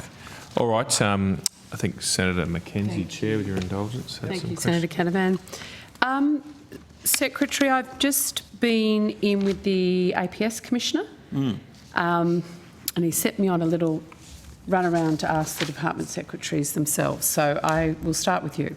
I just wanted to understand with Australia Day on the 26th, what was the process within the Agriculture Department around staff who sought to not work or work on that day, their overtime arrangements, and the number of staff who chose not to take a public holiday on the 26th of January. I'll ask my colleagues to assist with that, Senator. Of course, we have many staff who have to work because our airports keep operating. Our, other things don't close down on a public holiday. But I'll ask for assistance. So we have within the enterprise agreement, so obviously with the former government there was a circular that was put in place that suggested that people weren't allowed to substitute the day, and that's been revoked, and we passed that along within our policies. And so we have enabled it through the normal EA process, which is that an employee can speak to their manager if they would like to substitute that day, and that's something that's able to be accommodated. So there are some arrangements that might be handled off the system, so to speak, where they have a local arrangement with their manager where they might write in and say, I'd like to substitute it, but we know from our payroll system that we had 10 employees who substituted the day. Okay, thank you. 10 out of how many? Out of 5,470. 5,470. Thank you. Now, just to be super clear, when you said speak to their line manager or write in, my understanding is their request had to be in writing. Is that the case for your enterprise agreement? It should be, yes. Yes, okay. Thank you. Now, I just have some questions around the referendum question. So obviously Section 10 talks about the APS being apolitical, and it should be. Frank, honest and timely advice to the government of the day. Secretary, have you, what circulars, protocols or guidance have you given your APS employees, the agencies within the agriculture space and the boards of those agencies around being apolitical during a referenda for either side? Nothing yet, but obviously as the referendum gets closer, we will. I did raise at a recent meeting with my colleagues the points that sort of went to this, Senator, in that we're starting to get a little bit of feedback, indeed, from some of our Indigenous employees, and we have many Indigenous staff, particularly in Northern Australia, who have been saying, look, people are asking me what I think and, not quite sure how to handle it, etc. I took the advantage of having a discussion with the CEO of the National Indigenous Australians Agency, who indicated that, that there is material on their website about the voice and whatever, and that staff can, one piece of advice is, if you're interested, look at that, or there's other material. But I had the understanding that there might be a circular coming or some advice coming from the Public Service Commissioner about this general issue of how the public sector ensures that it does remain apolitical, but supports staff who might be, correct, sort of feeling somewhat vulnerable through any of these issues that are being canvassed. So do you anticipate that advice and making the code, particularly Section 10, clear to your division heads, agency heads, with regard to the distribution of posters, collateral, internal memos, chain emails, social media, obviously only within the workplace, not outside, advocating for one side or the other in the forthcoming referendum. So I might just add, we are now part of an APS Voice Referendum Forum that's chaired by the National Indigenous Australians Agency, and they are providing support material. That's just met once at this point, so we are now gearing up to provide that information through to staff, and we will link that back to our values and the code of conduct as appropriate. To be honest, Senator, I hadn't turned my mind to that particular issue. In the same way that we remind people prior to any federal election about the role and responsibilities of public servants, and I expect that similar guidance would come from the Commission. It's something that I normally wouldn't. I would normally expect that there would be some sort of central advice coming from PM&C or the Commission, and that we would effectively do what they require us to do and remind us to do.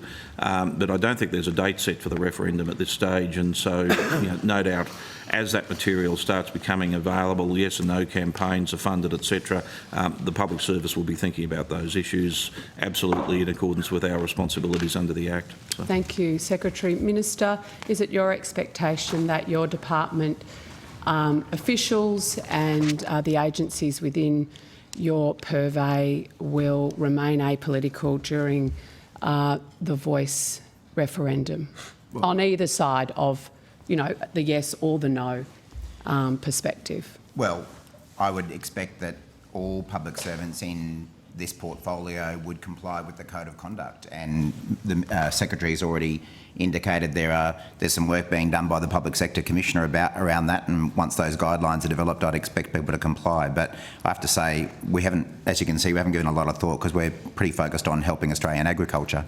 Yep, so, and good. Hey, here.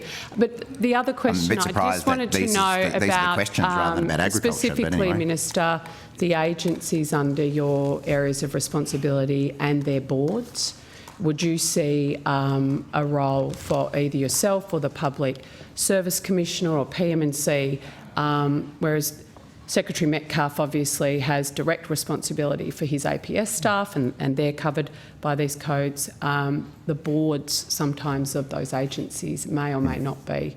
Would you have the same expectations of the boards of the agencies within? Well, again, I honestly haven't given it any thought because I've been completely focused on building the agriculture sector and helping people experiencing natural disasters. Well, maybe, Minister, when you turn your mind to it on notice, but what I was going to say is that, again, I would expect there'll be some kind of guidance from whether it be the Public Sector Commissioner or the head of PM&C or someone else as to what the appropriate role of board members would be, and then I'd expect people to comply with that. Thank you. Thank you. Chair, could I just add to my response to Senator McKenzie? Senator, in the Department's purpose, objectives, priorities, visions and values statement I circulated, and I mentioned in my opening statement that we thought it was important as an organisation to have a First Nations commitment.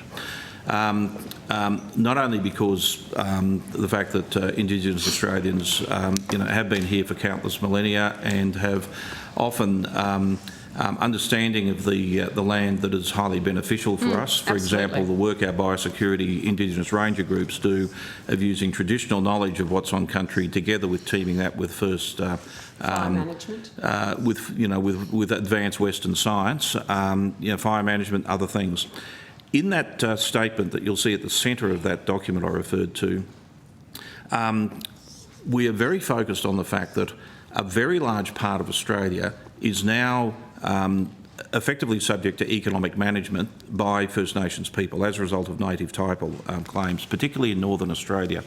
And there is a massive opportunity for Indigenous economic advancement through the fact that they have access to responsibility for land and, of course, apart from extractive industries and possibly the military, agriculture is really the major area of economic activity. And so we've been working with the National Farmers Federations and we'll work with others, but essentially we need to work better with First Nations leaders to see what can be done about helping that economic advancement, which is possibly one of the key issues for so many other things that happen. In that statement, you'll see the last sentence in which we talk about promoting and encouraging First Nations voice. I just want to make it absolutely clear that that is not any suggestion that we are promoting the voice to Parliament, but rather we are about listening to Indigenous Australians. So their voice is important, So it's not a but capital that has V. nothing to do with a referendum about whether there should be an amendment to the Constitution. So, Thank you, Secretary. Now, Senator Pocock, did you have questions here in corporate matters? Try, and if it's not where you need to be, we're going to move to outcome one. Thanks, Chair. happy to assist you, Senator. So, Thanks for your time to bring it back to ag. I'm interested. The pandemic really highlighted some of the concerns around supply chains. Yes. Toilet paper, probably the most publicised example, and we're blessed in Australia with our ag sector. But has the department undertaken any work looking at supply chain risks and, I guess, stocks of key staple foods? Food security is a key issue for us. We work with other departments on those issues, and effectively many aspects of the supply chain are issues that sit within the industry portfolio, but also the Department of Home Affairs and its processes through the National Coordination Mechanism have been instrumental in trying to understand supply chains and where there are critical dependencies or blockages or whatever it might happen to be. The AdBlue example is a good one in relation to, we need it. If not, tractors won't run, trucks won't occur, et cetera, et cetera. I think it's fair to say that we as a department have not sought to actively map all aspects of the food supply chain, but we are working with other departments to try and ensure that there's a better understanding of supply chains, of where vulnerable points might be or critical dependencies might be. For example, Australian agriculture is heavily dependent upon fertiliser. We're heavily dependent upon certain herbicides and pesticides. Glyphosate is a very good example of that. And there's a range of other things that come from overseas. And so increasingly, I think there's consideration in private industry and those who are involved in that in ensuring that they do have sources of obtaining those critical materials. And ultimately, there's a very long-winded answer, but ultimately that fits through into some of the issues I think that the industry minister's focusing on through the National Reconstruction Fund as well. My colleagues might be able to add a little bit to what I've just said, Senator. Certainly, thank you, Secretary. So in the Department of Industry, there's an Office of Supply Chain Resilience, and they do that engagement not only with us but with other parts of the economy. I mean, clearly, as Secretary has said, the impact of floods and so on, impacts on freight transport and so on have been significant during particular events. So they might also be a good source of information. I might just add, as the Secretary said, Senator, depending on the risk to supply chains, there is also some involvement from the National Emergency Management Agency, which sits in the Department of Home Affairs. So the Secretary referred to a national coordination mechanism. What that is, I know we're not in emergency management estimates, but just so you know, for instance, when the big floods hit South Australia earlier last year, that hit Coober Pedy and places like that and shut off highways and railway lines over to Western Australia and the Northern Territory, the Emergency Management Agency convened this national coordination mechanism, which basically brings together all relevant federal agencies, relevant state government agencies, private industry, so in that case it would have been transporters and people like that, to come up with solutions for supply chain interruptions. And they've used that mechanism for things other than natural disasters as well. So that's kind of used if we have an interruption, but the planning work is usually done through the Department of Industry, as the officials have said. So it sounds like there's a lot of different pieces of work happening. I'm wondering if there's been consideration, and I know there's been calls from various groups for a national food security strategy to try and put this all together that deals with natural disasters, potential conflict that cuts off supply chains. Like, is that under consideration? In a sense, where, again, through the Home Affairs Department, there is work being done around through a National Resilience Task Force that's sort of headquartered in that department and brings people together from different departments. And I wouldn't want to say that they're specifically looking at food security, but they are looking at a range of threats to national resilience, particularly arising from, climate risk, terrorism attacks, cyber security attacks, those types of things. So I might make some further inquiries to see where that's, because I'm probably a couple of months out of date as to what they're looking at. And I think, Senator, there's a parliamentary committee looking at that issue as well, and so its work in this area will be very important. We've had some contact from that alliance that's recently been formed around food security. Senator, just to be absolutely complete, I should also say that our department itself is a player in supply chains in that, given our responsibility and my role, of course, is double-hatted as Director of Biosecurity, we require inspection or assurances about everything coming into Australia, people, goods, etc., from a biosecurity perspective, and therefore we are part of a supply chain in that inspection from a biosecurity or clearance from biosecurity is one part of getting things into the country. We're very critically focused on food and other imports from a biosecurity perspective, but there are other things that cause biosecurity risk to us, and there's a bit in the media at the moment about importation of cars to Australia because of biosecurity risk material associated with them. We're also a critical part of export supply chains in that we're also effectively a food safety regulator for foreign governments who require assurances from the Australian government that what they're importing meets appropriate standards from a food safety, residues, et cetera, and so we have staff working in every export meat establishment in Australia and many other staff associated with exports. So we're a part of that supply chain as well. And finally, through the pandemic, you'd be aware that with the virtual cessation of commercial air traffic, the government stepped in and subsidised freight by air for perishable goods, and that international freight assistance mechanism was a critical part of ensuring supply chains and exports continue to operate. So. Thanks for that. I'll look more into that National Resilience Task Force. Thank you, Chair. Thanks, Senator Pocock. I think Senator Canavan, you've got one more? Yep. Quick ones. Look, just before we go to detailed outcomes, I did want to ask about the recent inflation figures and food in particular. Food items were much higher than average. Milk prices up 18%, oils up 21%, cheese up 15%, bread up 13.4% year on year. Is the department at all investigating the reasons for these above average? I realise we have inflationary pressures across the economy, but these are certainly above average changes. Is there any work being done to look into the causes behind that? Ask the head of ABARES to join us. Okay, thank you.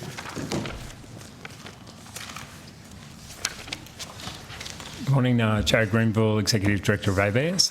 Thanks for the question, Senator. So we do take a detailed look at some of the reasons for why prices are changing across the basket of, I guess, agricultural products. Part of the reason why we're seeing such strong price increases that you mentioned and the contribution to CPI has been international prices. So they're contributing, and we're seeing some very high prices, particularly for dairy and so forth. The other aspects that have contributed, things like we've discussed just previously around the interruptions from supply chains due to flooding, particularly along the eastern seaboard, where we've had quite a number of disruptions to just the logistics on the way that agriculture has been able to get products from farms to processors and to urban areas. The other aspect is, of course, high input costs, including labour and so forth. And what we're seeing this year now, and although we will have better estimates of farm profitability and so forth and costs and so forth in next month, that around the aggregate industry-wide farm cash costs have risen by about $3.5 billion this year. Whilst in percentage, have you got, is that a so percentage terms, it's most probably about, could be close to about a 10% increase in costs. Yeah, that's an average across Australia. That's an industry-wide. Yep. I'm just mindful, I know often it's mentioned the floods and what have you, but fruit and veggies actually did go up, but not particularly above average. Most of those products I just mentioned, cheese, milk, oils, bread as well, they're all processed goods. How is energy costs flowing through here? Have you looked at that in particular? I mean, our focus is really at the farm gate, so we don't have that focus on how processing costs have gone, but the same pressures, particularly fuel and energy costs, as you mentioned, permeate the supply chain. And I know that the ABS has mentioned that in some of their, commentary around the CPI, that these are contributing factors to the higher fuel prices as well. You mentioned, I know a lot of people say international prices have gone up, but I'm then really keen to know, why have international prices gone up? Have you looked at what are the causes for that? Yeah, certainly. So the war in Ukraine is one of the large reasons why we're seeing particularly grain prices, and that will flow through to bread and the others. We've also had a couple of years where the favourable seasonal conditions that we've experienced in Australia have occurred at the same time as some pretty poor seasonal conditions, particularly across Europe and North America. And that's led to, a shortening on global supply in conjunction with a war in Ukraine, which is, limited supply out of Ukraine, and also led to higher energy prices. And those factors have really come together to lead to higher international prices. We've got a range of other, reasons across, different markets as to why supply and so forth has been up and down, and demand, for example, earlier on for dairy products into China was quite strong as they're, we're coming back out of lockdowns and different COVID things. So there's really been a whole range of factors, but, there's been that demand pull without the supply at a global level, which has led to high prices across most. And just to put it in context, if we look at the bundle of, goods that Australia exports and the prices of those bundles, they're higher in real terms now than they have been for the past 30 years. So that gives us a bit of a context. Right, so it's pretty tough for people. What about fertiliser prices? How is that having an impact on the global prices and here in Australia? Yeah, so as you know, fertilisers are quite an important part of particularly the cropping sector, and can account for, fuel and fertilisers between 20 and 30% of the total cost base on farms. Say 30 to 40%? 20 to 30%, depending on the enterprise and the year and so forth. And so they're obviously contributing to, higher production costs for Australia, but Australian producers are generally price takers, so the world price then is what's driving that. So I think the key, driver of international prices has been the reduction in supply. And so while we do get a rise in fertiliser prices, often that gets absorbed in terms of farm incomes as we go across. So I think that they'll contribute at a global scale for sure, but in terms of, trying to bring about a particular amount or number, I don't have a figure for that. Right. This might be a question broader than for you, Mr. Grenville, but I note that Australia's last urea plant is due to shut later this year. Is there any work going into the department about securing adequate and sustainable supplies of fertiliser for Australia beyond that date? Senator, I think that's a matter that's within the purview of the industry department. I can say, Senator Canavan, I've certainly spoken to the industry minister about that issue, about the issues arising from increasing fertiliser costs, and about why, should we manage to legislate and create the National Reconstruction Fund, one thing it could do some work on is domestic manufacturing of those types of products. And I'd suggest, Senator Canavan, that one good way to help Australian farmers with these increasing costs might be to support the National Reconstruction Fund legislation so that we can do more domestic manufacturing of these kind of products.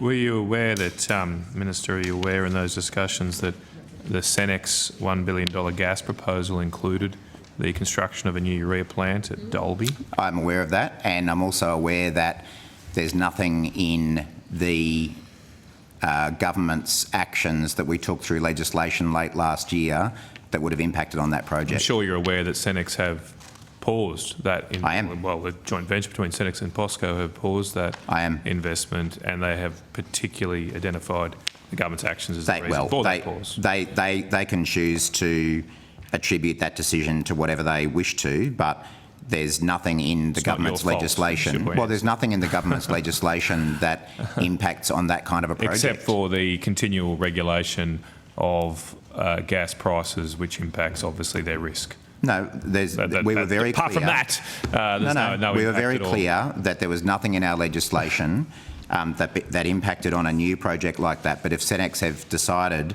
to take that decision and then attribute that decision to something, then that's a matter for them. But I look forward to your support, because I know you're a big, I know you like dressing up like a manufacturing worker, and I'm sure you'd like to support manufacturing workers, especially in Central Queensland. I would love to have that $1 billion of investment, both for the to fill the shortages of gas. There's $15 billion of government investment. In this country, there's and $15 billion. guarantee fertiliser supplies for Australian farmers. And there's 15. So I imagine you'd even more prefer $15 billion worth if of you can government identify, investment in manufacturing. is there a proposal before the National Reconstruction Fund to build a urea plant in Australia? We haven't created it Yes yet or because no? we need to pass the legislation. You can't put a proposal. So there's not. Colleagues, There's not. There is a proposal. Colleagues, Senator Canavan. I want to move on. There is. We have committed $500 million. Sorry, Minister. I'm just trying to get everyone's attention, and can we just please stop talking over each other? If someone asks a question, at least allow them to answer, and then the next one will have the call. It's not a good look. Can I just point out that in the government's proposal for the National Reconstruction Fund, we have said that we would commit $500 million for value adding and manufacturing related to agriculture, food and fibre. So that would be another reason why I would hope that the National Party would support that legislation. Well, I'll just put it. We had a proposal last year which wouldn't have required a single dollar of taxpayer funds, limited, scarce taxpayer funds at inflationary time. Well, I don't know why that company. I don't know why that company would have blamed legislation that didn't apply. You just asked, and I will actually listen to the Minister. No, I will. Yeah. Minister. Senator Canavan. Thank you, Chair. Thank you, Chair. And then your turn, Minister. That proposal has been wrecked by the government's ham-fisted intervention. Well, that's your view, and that's the company's view, but it doesn't apply to their project. Okay. Can I ask about the AdBlue situation then? I believe we're still financing or subsidising Incitec Pivot to make AdBlue at Gibson Island. That'll obviously end later this year when that facility closes. Has the department done any work to look at the adequate supplies of AdBlue, especially for Australian farms, a key input for many machinery items? I think the answer is that we've done nothing independent of that work being done by the industry department. Senator, effectively they've got responsibility for that issue and are perfectly able to look at all the dimensions associated with it. But we are very focused on sustainability. That's good to hear. I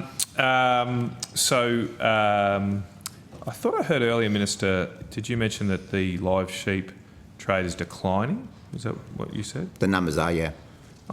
Maybe we've got ABARES at the table here. I've been sent some figures from ABARES which show that in the last 3 years there's been an increase in the number of sheep exported and the value of those sheep have increased as well. What's the situation there, Dr. Greenville? So there's will be, I guess, the long and the short term influence here. So as you know, global protein demand has been quite strong. Prices for both meat and for live sheep have trended up a little bit, and that's led to some of the higher value over the last 3 years. But if we take a longer history, as the Minister mentioned, there's quite a significant decline in the number of live export sheep across out of Australia and out of Western Australia. So so the figures have gone up. The number of head of sheep have gone up over.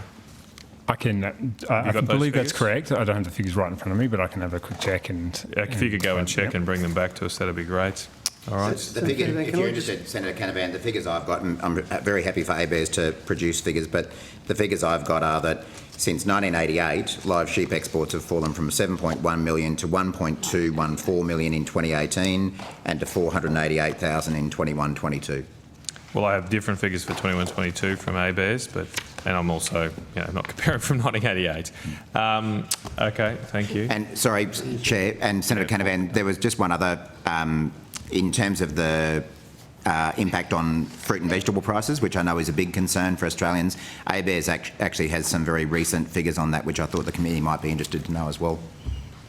Yeah, thank you, Minister. Just one of the things of note is that while we've talked about these kind of supply pressures and so forth, particularly in the back half of end of last year in 2022, prices have fallen in the most recent quarter as reported by the ABS, particularly fruit and veg prices and the like, and I think you mentioned that, Senator. And so as we start to see some of the, I guess, impediments work through the system, and also the other aspect is that, all in all, it's been a pretty good season across most of Australia, as long as you weren't affected by flooding, and that's helped, to ease the pressure on prices, as we've seen for consumers. Well, actually, just one final question while I've got you. I meant to ask.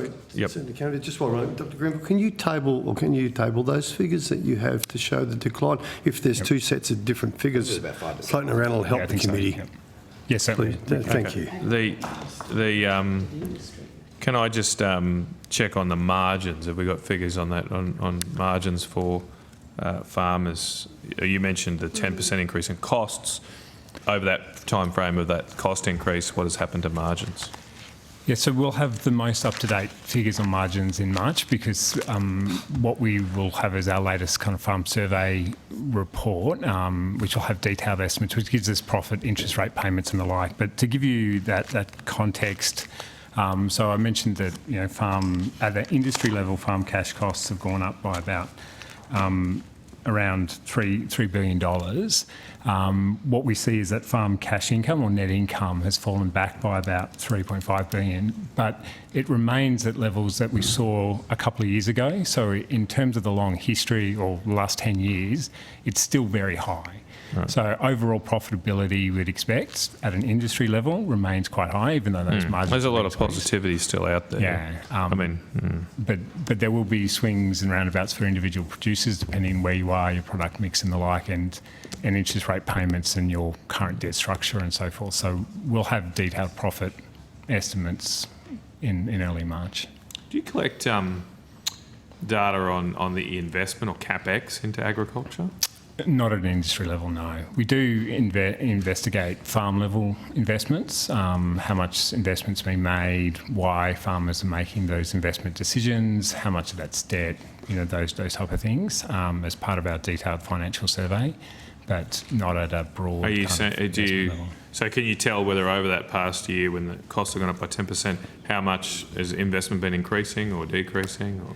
We'll have some information on that, yeah. So whether farms have been making new investments and the like. Anecdotally, particularly in Western Australia with high returns to farm profitability, there's been a fair bit of investment go on, but we'll have a better picture of that come in a few weeks. All right. Thank you, Chair. All right, thank you. That concludes corporate matters, and we'll now move to outcome one, please. Chair, Ms Blackwell just had a correction to a figure that she provided earlier in relation to staff working from home in the ACT. We just wanted to make sure that that was on the record, so I'll just ask her to do that. So.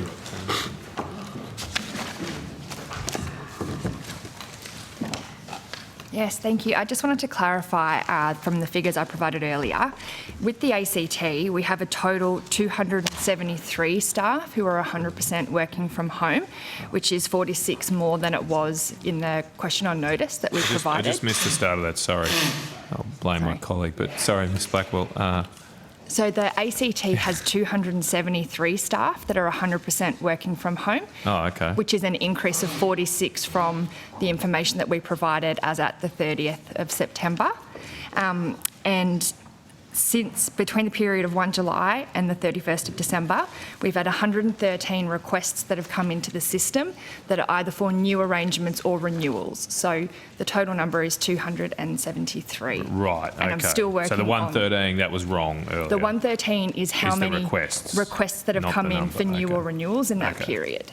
All right, that makes more sense, given the figures earlier. We've taken on notice, Senator, to get back to you if we can get data about the breakdown of where people actually live as opposed to where the job is. Just mindful, sorry to now labour this point, but now we've got this information. There's been an increase in 46. Why is that? Given, pandemic's over, can I say that? Or, we're not... Why is it increased by 46? I think let's answer that on notice, because we're talking about positions, not where people actually live, and it could be part of the continuing trend that we're actually filling Canberra jobs by people who and I'm okay with that. live in regional Australia. I support that, because I think that's effective. Not everybody to be here in this bubble, but still, they'd be interested to know those figures. What's the policy you have, Mr Metcalf, if somebody does live in, say, Tuggeranong? Is there expectation that they'd come to the office at least for some of the time? Ms Blackwell can elaborate, but the effective rule is that flexible arrangements are something that we offer, but it has to work for you, it has to work for your team, and it has to work for the department. And so it's not just a question of me saying I'm going to work from home.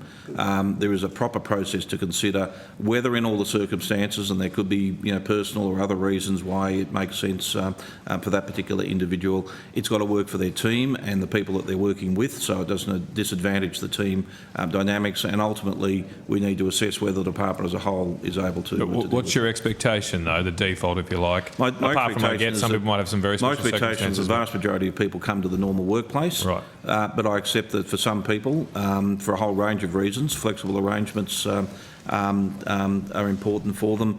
We've demonstrated through the pandemic that remote working is something that can work.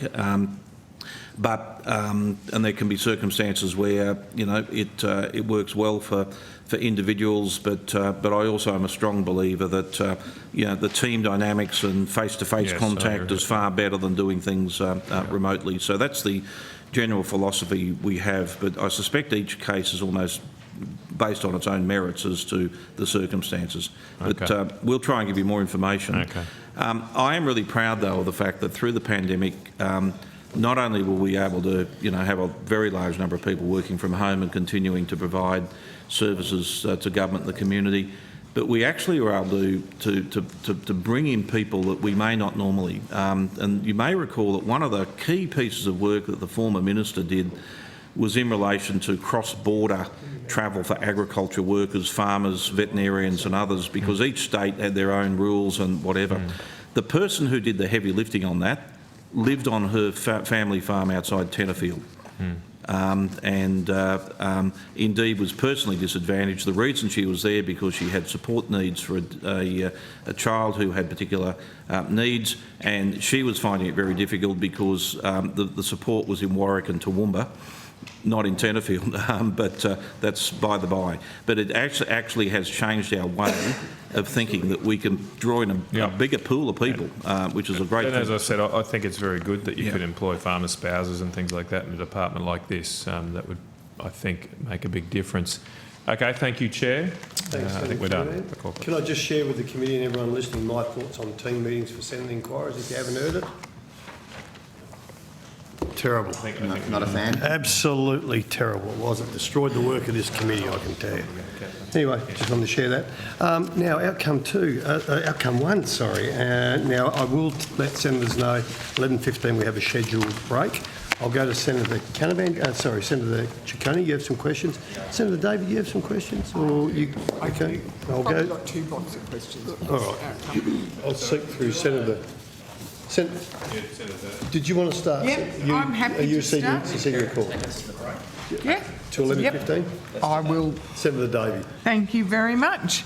Welcome to the department. Minister, I first want to talk to you. In November last year, in an article on Farm Online, you waxed lyrical about the importance of soil health, which I completely agree with. And I quote from the article, "Healthy soil underpins Australia's natural landscapes and our high-quality, sustainable agriculture industry." And you went further to say, without intervention, reduced soil quality and function impacts our economy, environment, food security and way of life. Do you still hold those opinions? Yeah, I think soil health is a really important issue, and it's one that many farmers raise with me as being important too. So if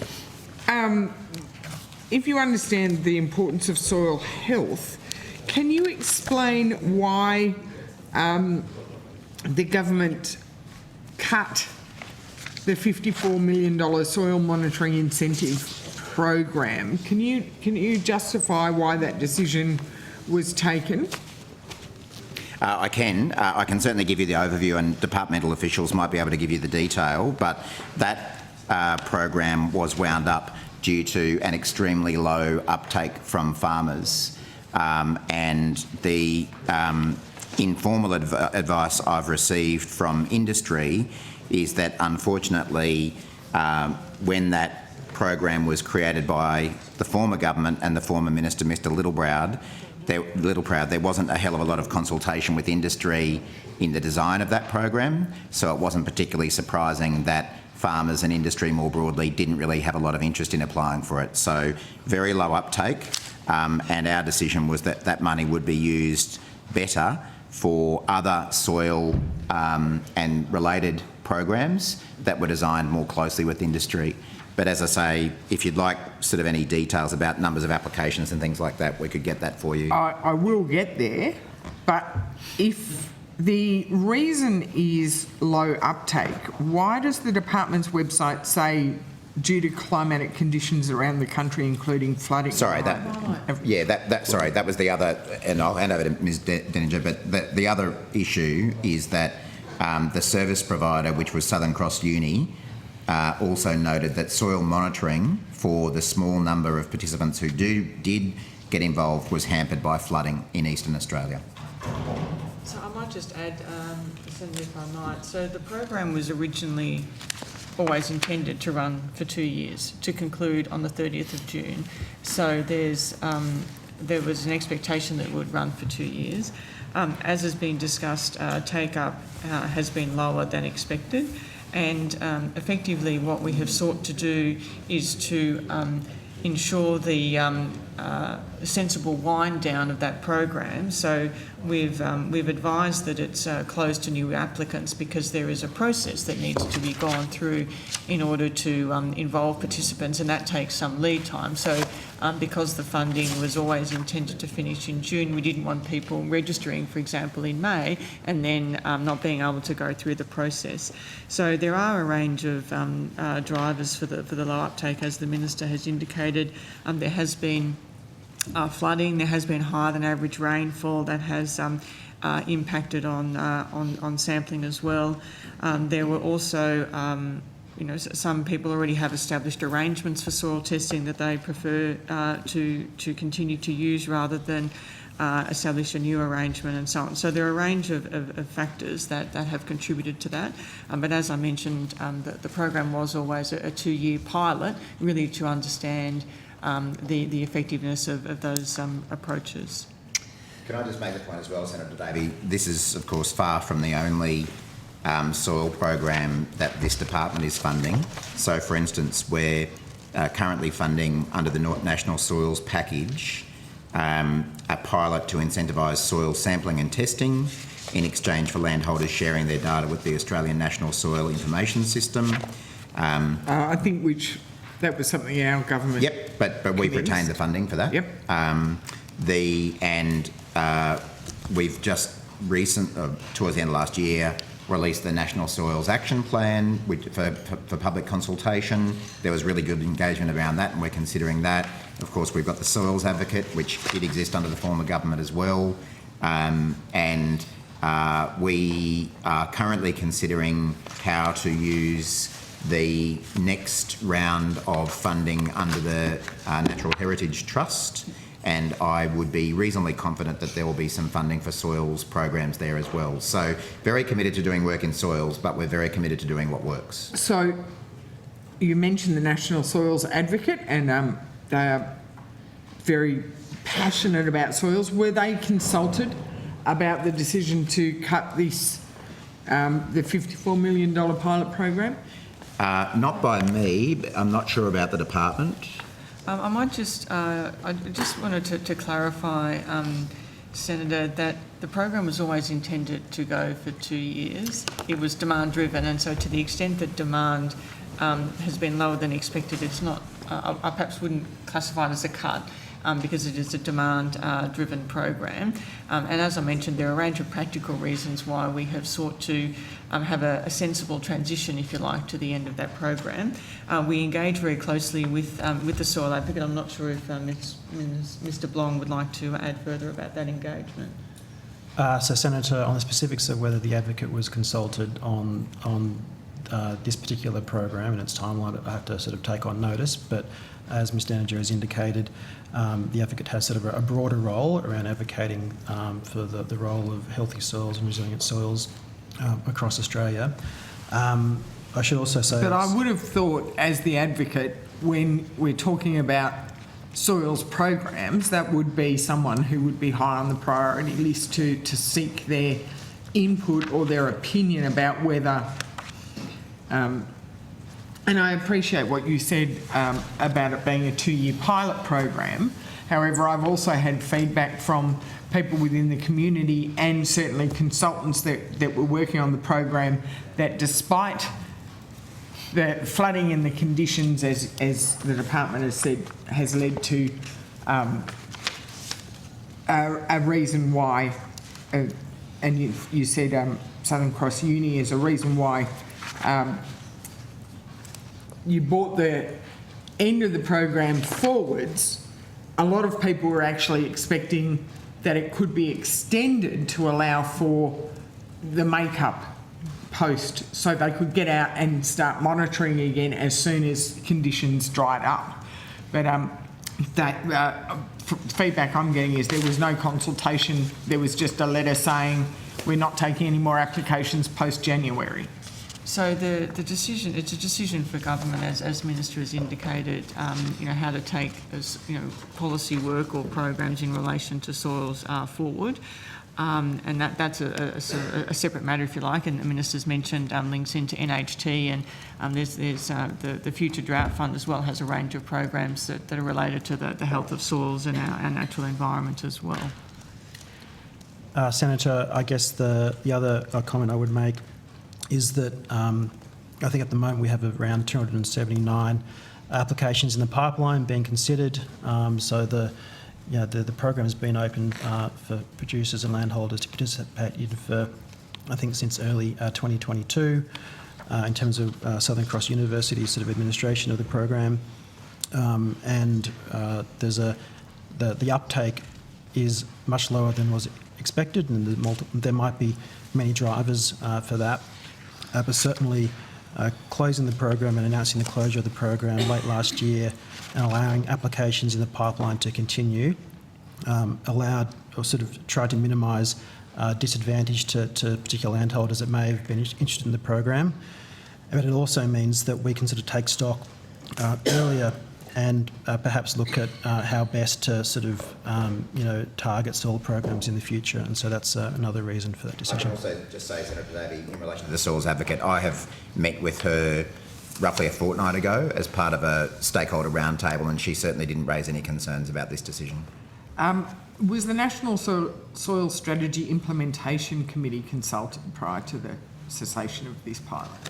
Again, not by me, and I think technically the decision to wind the program up was taken by the department. I was aware of that. I'm not sure whether the department may have.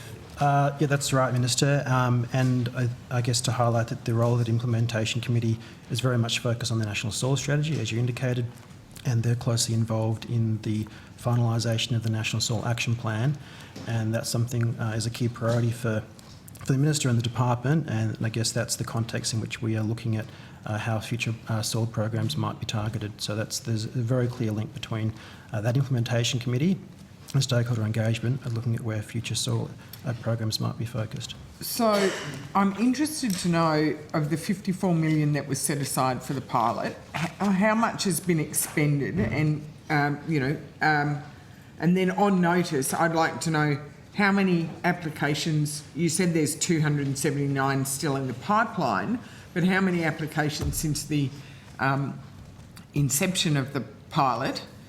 And then how much of the 54 million set aside? I acknowledge it's a demand-driven program, but how much has been expended? And given that 54 was sort of put aside for it, that was the early assessment of how much it would take. of the remainder, where is that money going? We're happy to take that on notice, Senator, and provide that additional level of detail. And I just want to clarify before we go to the break, because I'm very aware that Senator Sterle runs a very tight ship here. Minister, you're saying that the department decided to end the program rather than yourself? Yeah, my understanding is that the delegation for who was to make the decision about winding up the program rested with the department, but I was aware. I'm not suggesting it was the department's fault or anything like that, but I think technically the decision rested with the department, and I supported that decision. I continue to support that decision because, you know, frankly, our government is interested in spending money on programs that work. And if a program's not working, whether it be in this field or any other, then we're probably better off using the money differently to make sure that it works. And were any conversations, and this is probably the department, had with the Southern Cross Uni as the partner provider and their subcontractors, their partners that they were working with to go and take the soil samples and the labs, about maybe how to make the program more accessible, more attractive, and to adjust the program for a beyond pilot round rather than just cancelling the program? And I will have to get the answer in. Right, thanks, Senator Davey. Senator, so I think if I understood your question correctly, the balance of the funds we're still working through. We talk with Southern Cross University all the time in terms of a program partner delivering this part of the soils package. There's been sort of constant dialogue with them and discussions around sort of how that program's been performing, and also, as you would expect with a program of this nature, there'd be an end of program evaluation. It is a pilot program. And so we'd expect in due course, through sort of to the middle of this year, for example, we'd do an evaluation to look at what aspects of the pilot sort of worked well and how it could inform future initiatives in this space. Could I just add directly on that point? The advice to me is that because uptake was quite low, or very low, the department did conduct a review in mid-2022 to try to understand what design tweaks might be required to salvage the program. There were some changes made to the program, but this did not significantly increase uptake. So there was a review to see if it could be improved. It didn't work, still low uptake, decision made to wind it up and use the resources differently. But I'm sure the department would be happy to talk to you about that further after the break if you'd like to. Very quickly, will those resources remain within soil improvement? That is still subject to the forthcoming budget decision, is my understanding. But as I say, it's certainly my intention to make sure that the coming budget does include money for soils. We've just got to work through exactly what and how much. Thank you. Thanks, Senator Davey. It being 11:16, we will now take a short break, and we will be back at 11:30ish. Yeah. So let's be 30 seconds and we're all out. Very much. Now, I've said in outcome one now for the next 10 minutes, I believe, Senator Faruqi, and then I know Senator Ciccone has questions, and I'll come to you, Senator Canavan, and you guide me. So Faruqi first, yeah. Yeah, I was going to Faruqi, Senator Faruqi, then Senator Ciccone, then around. Okay, so we had the government start with Senator Davey. All good. Thanks, Stu. Sorry. Dr. Grenville just had something he was going to table as a result of the earlier discussion. We can do that later. Oh, okay, we can do that later. Yep. So, Have you changed tyres since we've... I did. My son gave it to me, Senator, and he thought that this audience was appropriate for it. So Well, that's fair. I can change back if need be. No, can I just say, it certainly sticks out. It's...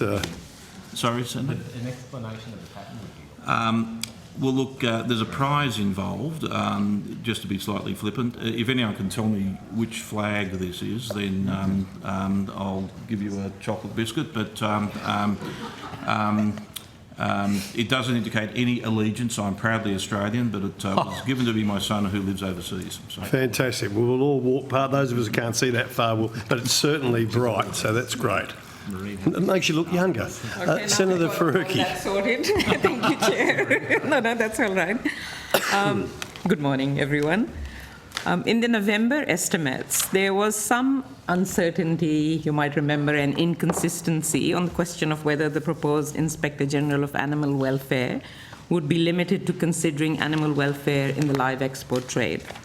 The department has since released the Inspector General of Animal Welfare consultation paper on the 2nd of February, which states that the Inspector General will only cover animal welfare in the live export trade. So could you confirm exactly what the Inspector General of Animal Welfare's role is going to be? Yeah, why don't I kick off and hand to the officials? Yeah. You're right, Senator Faruqi. Are we in the right area? Yes, I think it was a question to the Minister. And I'm sorry to interrupt. We're still in one. This is where this question was asked last time. Oh, it's all right. No, I'll be led. I'll be guided by the department. I'm sorry, Senator Faruqi.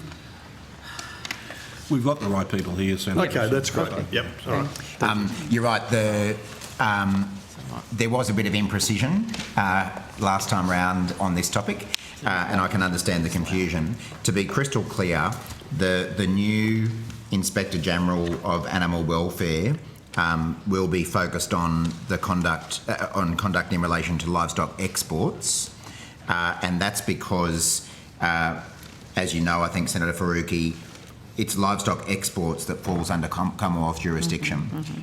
Domestic animal welfare is obviously a matter for states and territories, so we don't really have a regulatory role around animal welfare for domestic animals, and that's why this role will be focused on livestock, export matters. Minister, as far as I am aware, the Commonwealth's power to regulate animal welfare is not limited to the live export industry. In fact, advice from the library suggests that the Commonwealth can legislate extensively in animal welfare under multiple heads of power.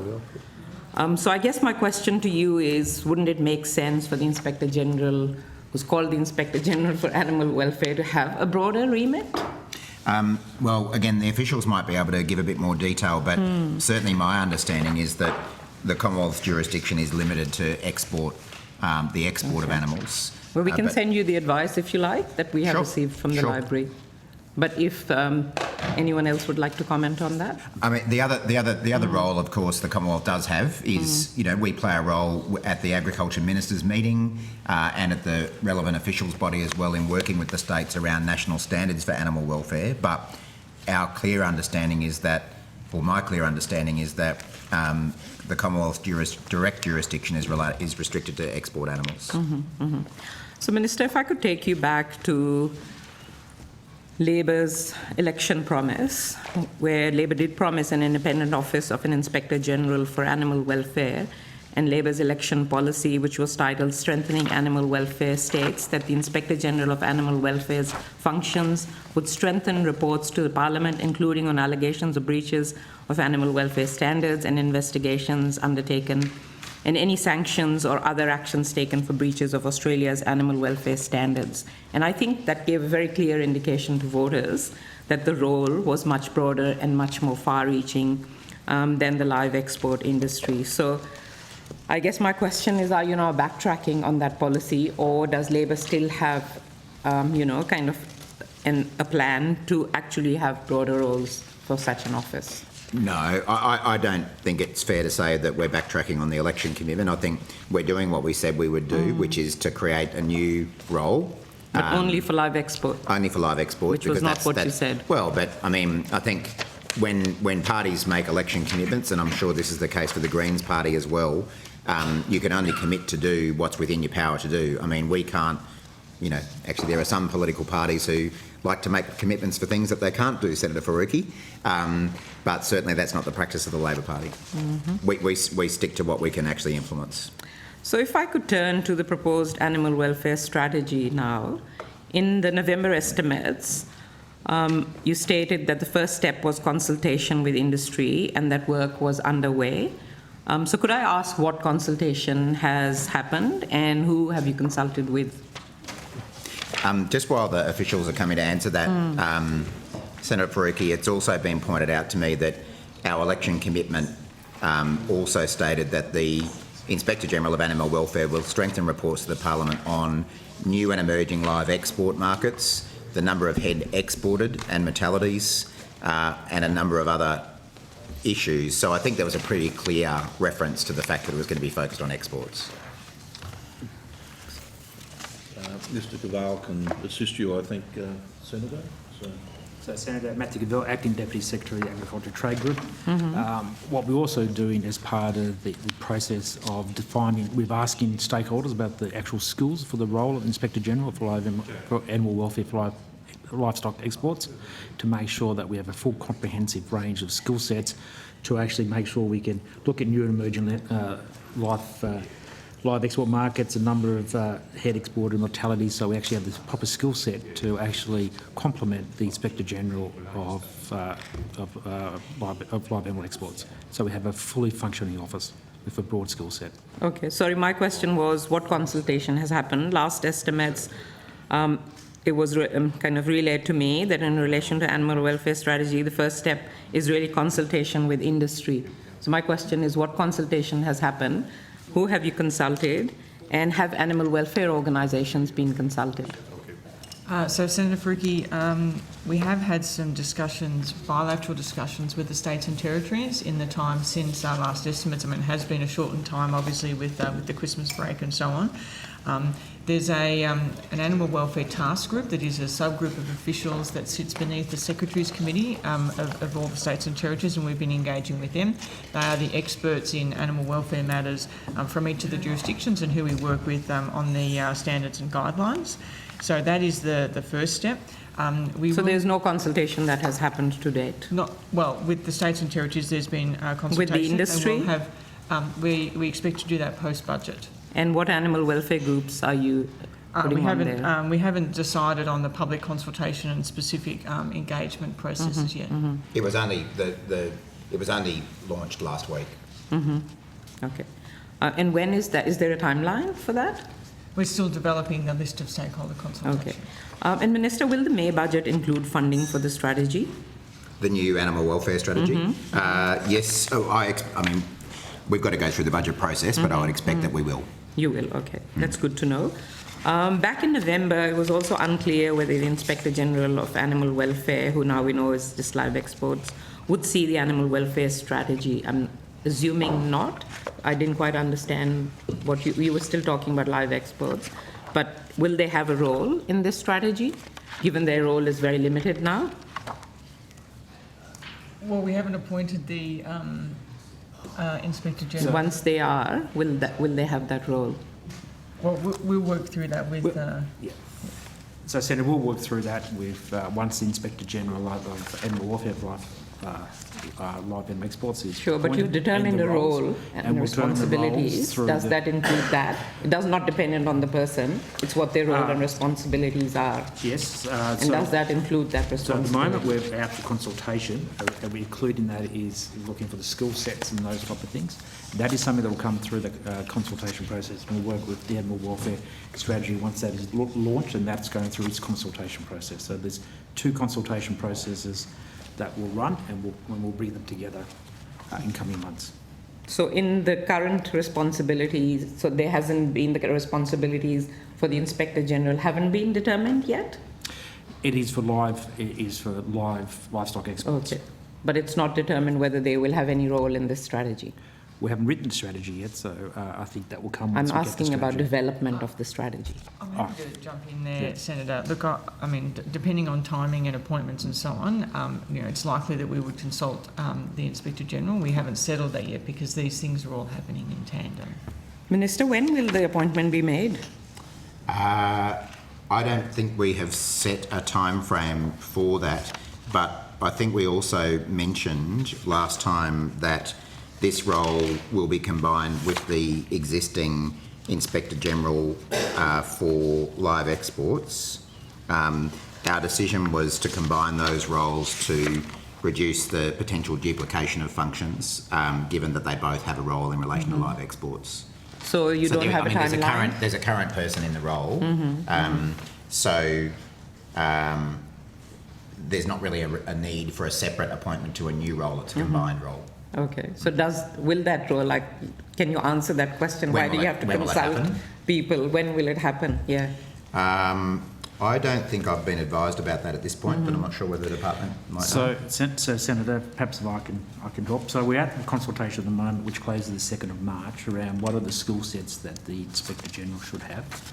Post that is when we'll start to look at how we actually go out and find that individual. So you haven't determined a position description yet?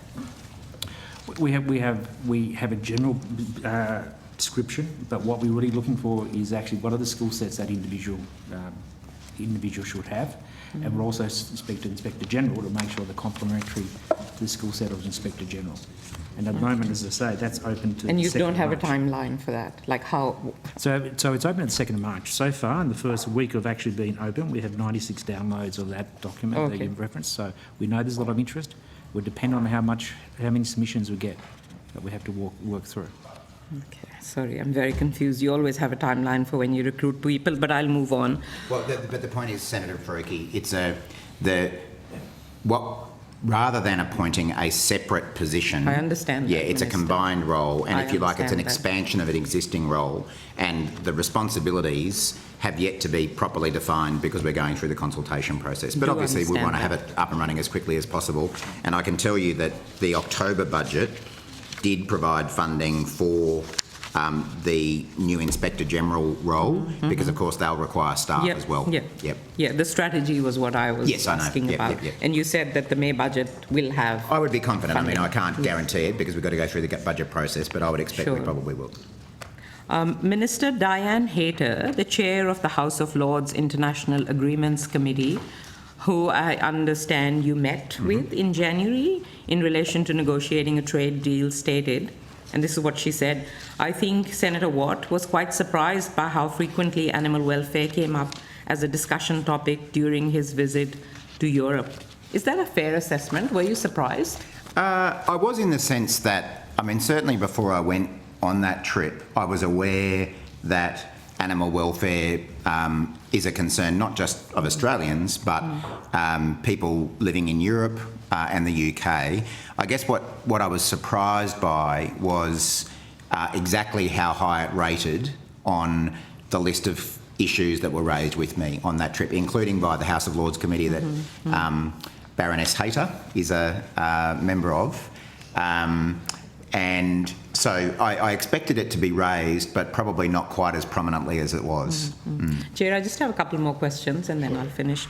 So just along those same lines, Minister, I also understand that several MPs in Britain raised concerns about Australia's animal welfare standards during your trip and noted that Australian producers use techniques that are outlawed in Britain, including mulesing, growing beef in feedlots, battery hens, live exports and CCTV abattoirs, and some of these practices have been banned over there for over a decade. So clearly, we do have a lot of catching up to do when it comes to animal welfare standards. So I'm just wondering, what are you going to do to get us there? So you're right. The concerns around animal welfare were raised with me in a number of meetings that I had in London and Berlin. And earlier today, Senator Faruqi, we were having a conversation with Senator Canavan about issues of sustainability being raised a lot on that trip as well. And certainly there were certain practices that are used in Australia which were of concern to some of the people that I met with. But I guess the broad conversation was, just as I was there to impress upon people in Europe and the UK that Australia takes sustainability seriously in its agriculture industry, I also wanted to make the point that we do have strong animal welfare standards. So, for instance, I've forgotten the exact name of the organisation, but the EU's body that conducts independent audits on animal welfare has been to Australia and inspected animal welfare practices and given us a good rating. And I wanted to make sure that people knew that. So I guess my overall message for the people I met with in Europe was that Australia does take the Australian government and Australian producers have high standards for animal welfare.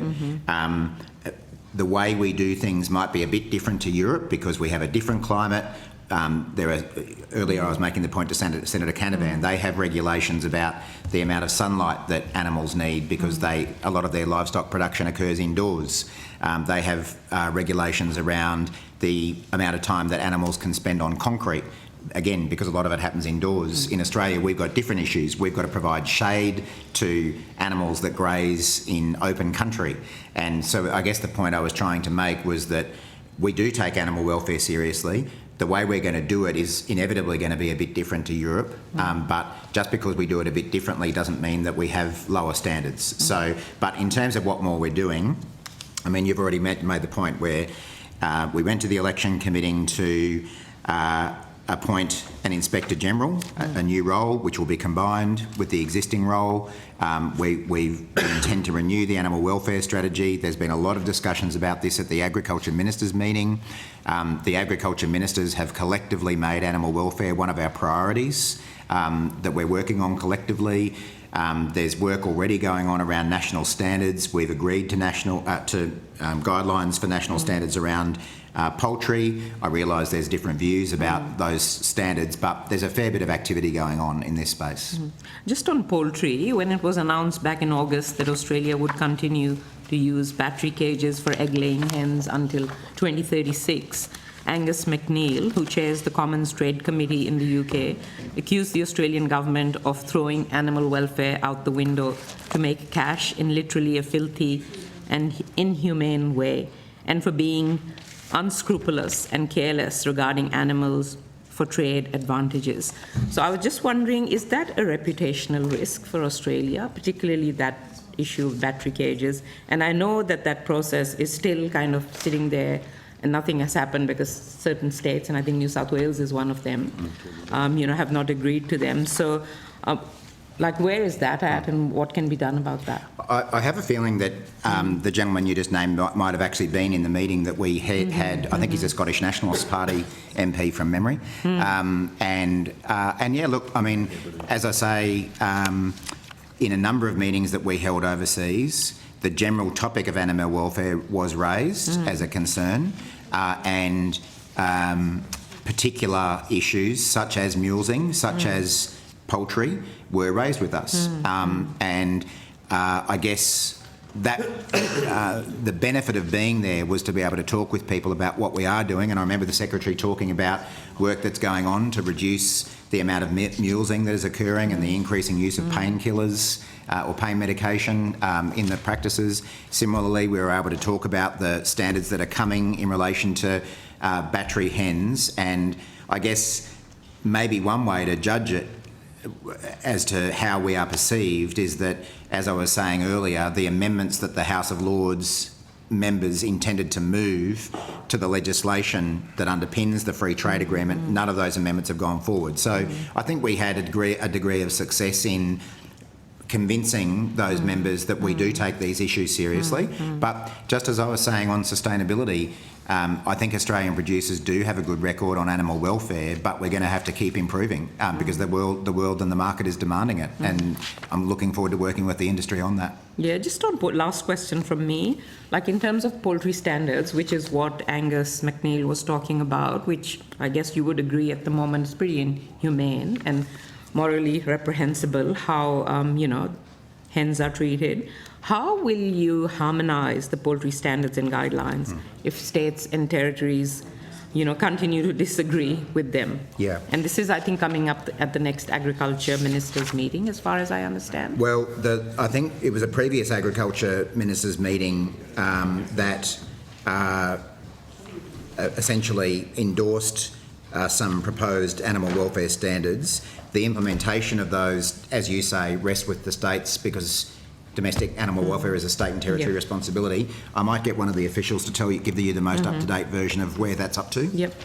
Thank you, Minister. So, as we've discussed before, we have had an independent panel process to establish the standards and guidelines. So they were published in August. They're with the states and territories. There's an Ag Ministers meeting this year. We haven't settled the final date for the first half of the year, but they'll be discussed then. There's an Agriculture Senior Officials meeting later on this month, which will also discuss the issue of how we progress animal welfare standards generally.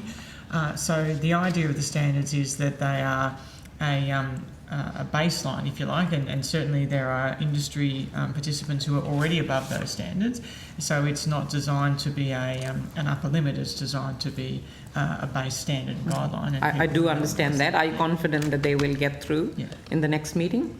Well, we're waiting to hear from the individual states and territories, and as you and the Minister have indicated, there are different views amongst the states and territories. Just to add to that, Senator, it is clear that there are different views amongst the states and territories, and the Commonwealth tries to provide a leadership role in relation to bringing people together, and indeed we've used expert panels and others. I think it's worth just putting on the record that these are very complex issues, and while of course animal welfare is a very, very important area of focus, some of the practices in the agricultural industry that we've been discussing this morning, such as mulesing, are the subject of a great deal of research as to how effectively the same outcomes can be obtained without resorting to mulesing as a practice. Mulesing, of course, occurs because it's seen as a very effective way of reducing fly strike on sheep, and having seen firsthand the impact of fly strike on sheep, it's a terrible, terrible aspect in relation to animal welfare.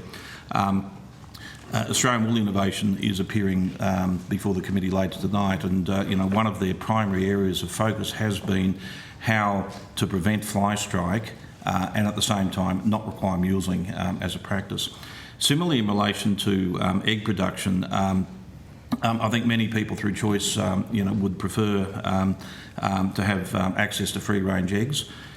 One of the issues associated with free-range eggs is quite often those chicken flocks interact with wild birds, and as a result, diseases can move into those free-ranging chickens. In the United States, in the last few months, 43 million chickens have been euthanised or died from avian influenza because they were free-range chickens. US egg production has significantly fallen, and prices to consumers have significantly risen because of the fact that they were in that environment. Now, I'm not suggesting that free-range chickens is not a good thing. I'm simply saying that these issues are not black and white. Other countries have actually moved on and done things. That's right, but the United States has just lost 43 million chickens. So animal welfare is an emotive issue.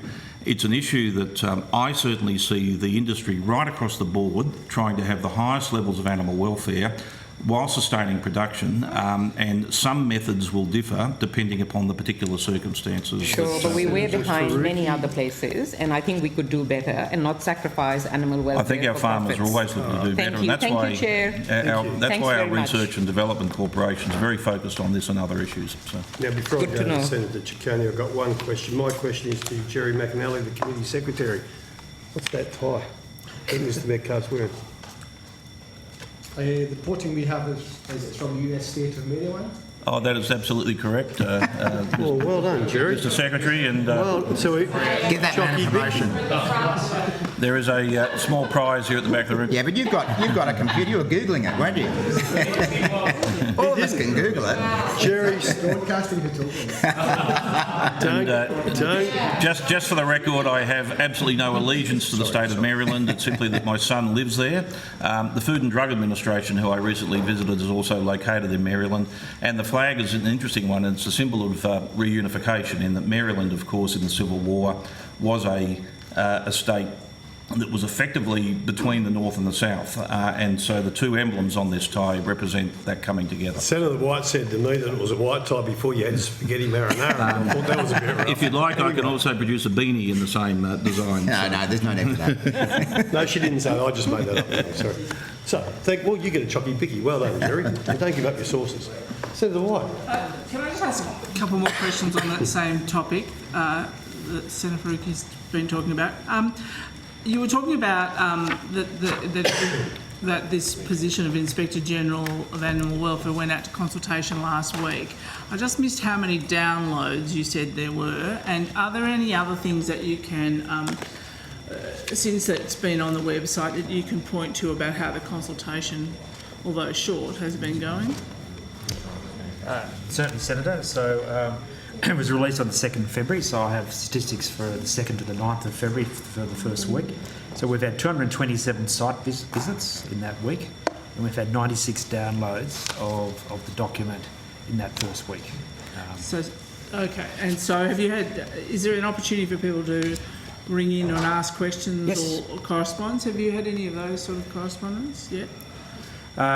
So we had, prior to release, we spoke to a number of groups last year to actually foreshadow it was coming. So we spoke to some industry associations as well as some animal welfare associations, organisations, to let them know that this was coming. And we're always open to either have conversations or discussions with groups. I haven't personally had anyone come to us as yet, but it's only just been released for a week. So would it be fair to say there's a reasonable amount of interest in how this is going to go and how the position is going to be constructed? That's correct. So can you just elaborate then, maybe this is for the Minister or for the Secretary, about how you think the Inspector General of Animal Welfare will improve animal welfare assurance in livestock exports and why it's important? I think you've sort of touched on it as you've in a range of answers, but could I have that sort of succinctly? Yeah? I think, why don't I start and others can jump in as well. I think all Australians have a concern to make sure that animals are being treated humanely, and I do think that Australian producers take those responsibilities seriously. So I guess A, it's the right thing to do, but B, there's, as I've indicated, there is certainly a growing interest in animal welfare among consumers, and that is influencing their decisions about the products that they buy, and that's the case both here in Australia and overseas. And as I was saying, just as we need to keep undertaking more sustainable production methods to keep those export markets open, we do need to be able to demonstrate to the world that we're doing the right thing on animal welfare. So there's an economic benefit to doing the right thing, as well as treating animals humanely being the right thing to do.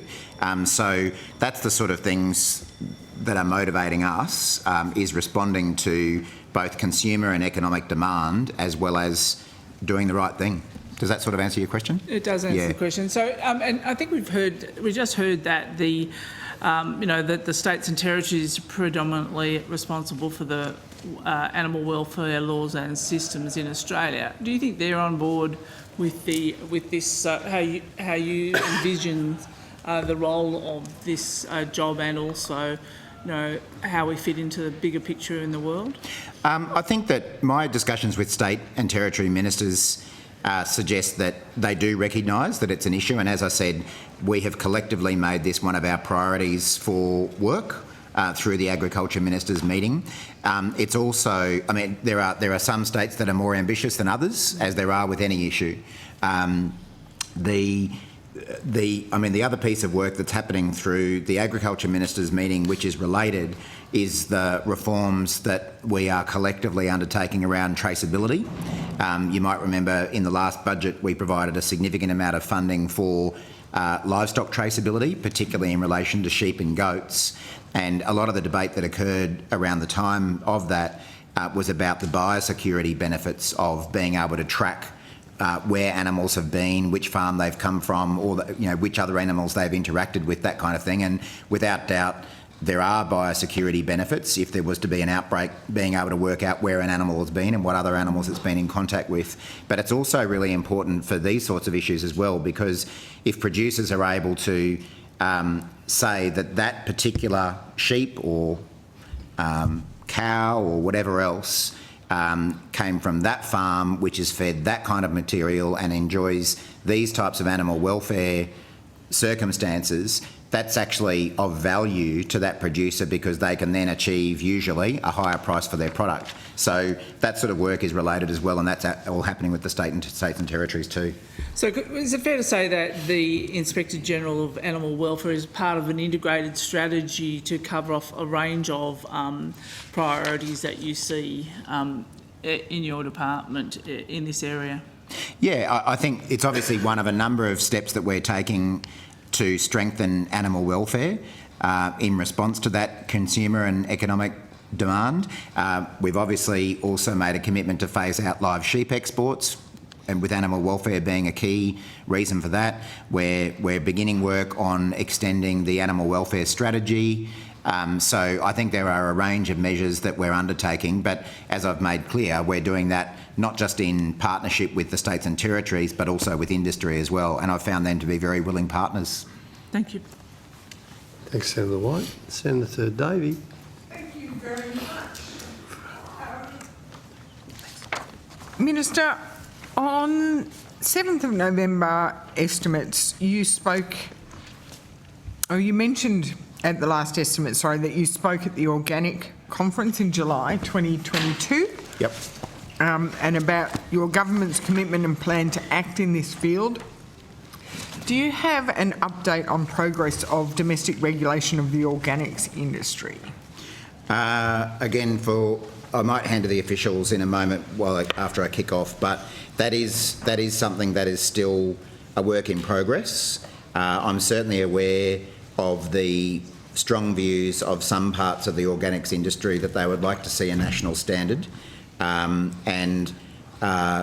Under the former government, the department undertook public consultation and research to test regulatory and non-regulatory options for a domestic organic standard, and I'm currently working with the department around the outcomes of that work.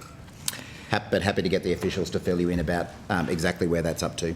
Well, I'm glad you raised that work, because as part of that work, and maybe this one is for the department released a PricewaterhouseCoopers benefit cost analysis, obtained a benefit cost analysis, which was also going to form part of the regulatory impact statement consultation. Was that report released to anyone? Senator Paul Denny, Food Branch. No, that report hasn't been released. Okay. Has the consultation on the regulatory impact statement been conducted? That was. So yes, the consultation regulatory impact statement was completed in March 22. And has that been released publicly, or has it been released to anyone within the industry? Well, the process for doing that was to release a discussion paper to the public, and there were that was open for comment, and submissions were made on that public discussion paper. So the consultation paper, discussion paper was released. My understanding is that there was also a commitment to do further engagement across the public service and with industry as needed to provide further advice to government. What has the department done to consider the findings of the consultation and the consultation since November last year? As you've just described, Senator, we've been working with other Commonwealth agencies to work through the outcomes of that RIS process and the CBA. So the coalition in government formed an organic industry advisory group, which met several times in the lead up to the discussion paper being developed. Has that group been recalled at all since the new government came into being? No, Senator. Okay, so that organic industry advisory group has not been advised of the findings of the consultation? No. No.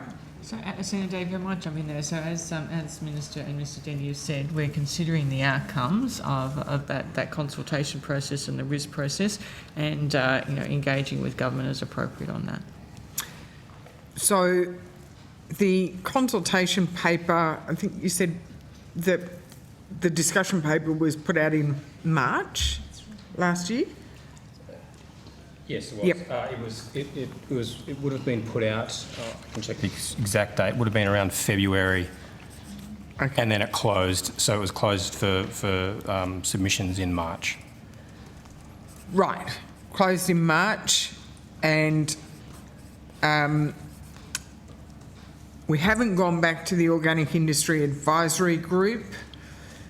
We haven't released any of the outcomes of the consultation, and you've just been engaging with other agencies since then.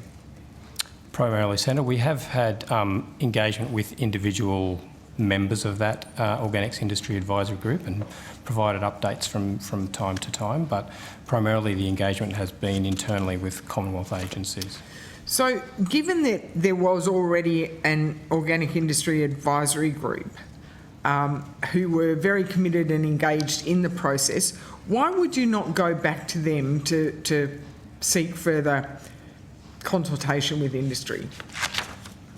Well, we're at the stage of the process, as Mr Denny said, where we're considering all of that feedback. I think at the last estimates we did flag that there are some sectors of industry that are very supportive of organics standards, but you know, we are also cognizant that there are also potential regulatory costs associated with new regulation, and so it's a matter of working through those issues and being understanding and respectful of the positions of different areas.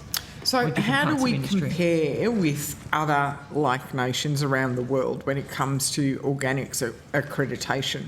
I am aware that we have an export standard, but that the domestic organic certification is not regulated. And if we're not in line with other like nations around the world, is it having an impact on our access to markets?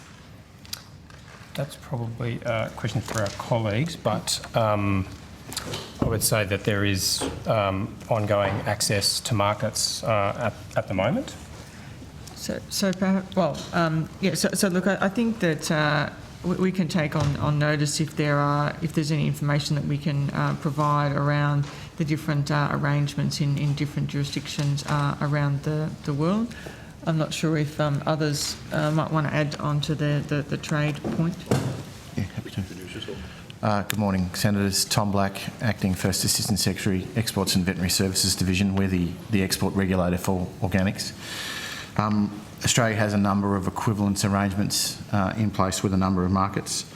We have equivalents for organic exports with the European Union, the United Kingdom, Japan and Taiwan. Further, there are a number of conformity arrangements, which is where some of our organic certifiers have negotiated arrangements against their own commercial standards, and those are in place with the European Union, the United States, Republic of Korea, Japan, China and Canada. Exports continue to flow to those markets. I acknowledge exports continue to flow, but I mean, it has been brought to my attention that one of the reasons why exports continue to flow is because our organic producers have to jump through all of the protocols with our trading partners. And it's been brought to my attention that Australia's largest organic dairy provider has recently withdrawn from exporting to South Korea, as one example, due to the cost of having to become recertified to the Korean standard each time. And one of their, what they're saying is if we had a domestic certification, they wouldn't need to continue to get certified to an international country's domestic certification. Does that align with your understanding of the industry? I'm not aware of the specifics of that particular business, Senator. I'll be happy to take that on notice to understand a little bit more about it. But in the instance of the Republic of Korea, because the access is based around a conformity assessment, they would need to meet the requirements of the Korean market, like you need to for any particular market when you're trading agricultural goods. Yeah, I don't think, Senator, that there's any distinction between organic produce and general produce in that sense, in that countries that accept exports of Australian goods require us to meet their standards. and that's why we have meat inspectors and others for that purpose. And those countries, require satisfaction that their standards are being met, and they will change their standards from time to time. I don't think it's an issue that really just affects one part of the overall agricultural export industry. Yeah, to say the same thing another way, but briefly, Senator Davey, I think it's fair to say that across most commodities, simply because an Australian product meets an Australian standard, if there is one, doesn't necessarily mean that another country accepts that standard. There's many commodities where other countries require their own standards to be met, rather than simply accepting an Australian standard. That is fair comment? Yep.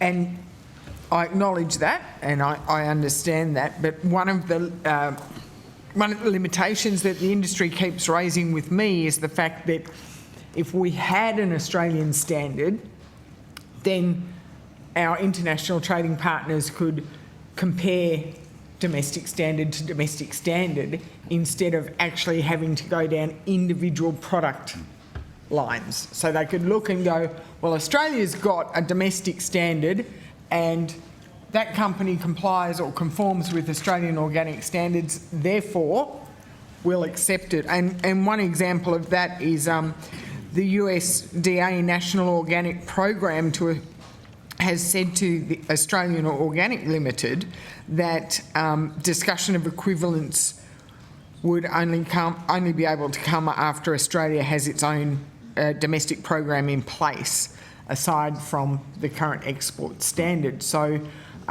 it is being put to me that our lack of a domestic standard is actually impeding or creating extra burden for producers. And if large producers are actually withdrawing from certain markets because it's just becoming too onerous, certainly small producers have no hope.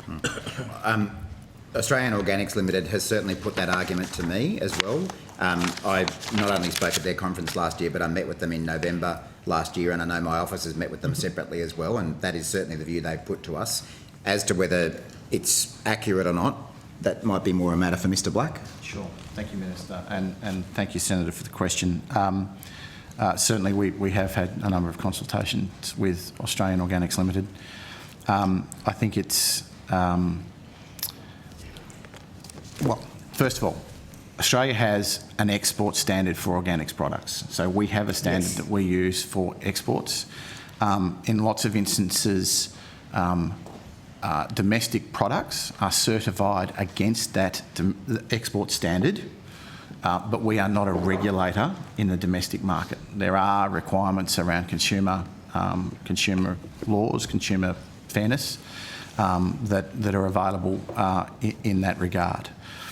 In terms of access to markets, as I've described, we have access to a number of markets already at the equivalence level. We have access to a number of markets at the conformity level, and exporters are able to take advantage of those various systems under the export standard. We are very cognizant that the export standard needs to move with the times, and so we have a very active work program to ensure that that standard for exports puts Australian exporters and Australian organic producers in the best possible situation in terms of access to markets. We've appointed a new, in fact the department has taken over the control and the running of that standard, took it back from industry at industry's request about 18 months ago. We've appointed a new independent chair to the committee that manages that standard, and we're working really hard to bring that standard further forward to make it meet the requirements of markets, to ensure that we can position our industries as best we can for market access into the future. So, to be clear, when someone overseas buys an Australian product that's labelled organic, it's certified to a consistent standard across the board. Minimum standard requirement, Senator, is the Australian export standard, the Australian standard, and then there, in some instances there may be some commercial standards that will be over and above some of the requirements of the Australian export standard. We are looking at the moment, what we might need to do in terms of the Australian export standard to raise the bar if we need to. Yep.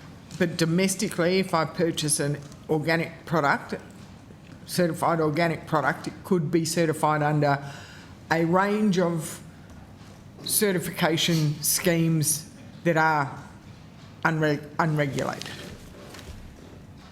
That's slightly hypothetical, but I guess that is potential. But I would, in the main, the 6 certifying bodies that are registered for export, I would expect the vast majority of the certifying bodies that are providing certification at the domestic level as well. Okay.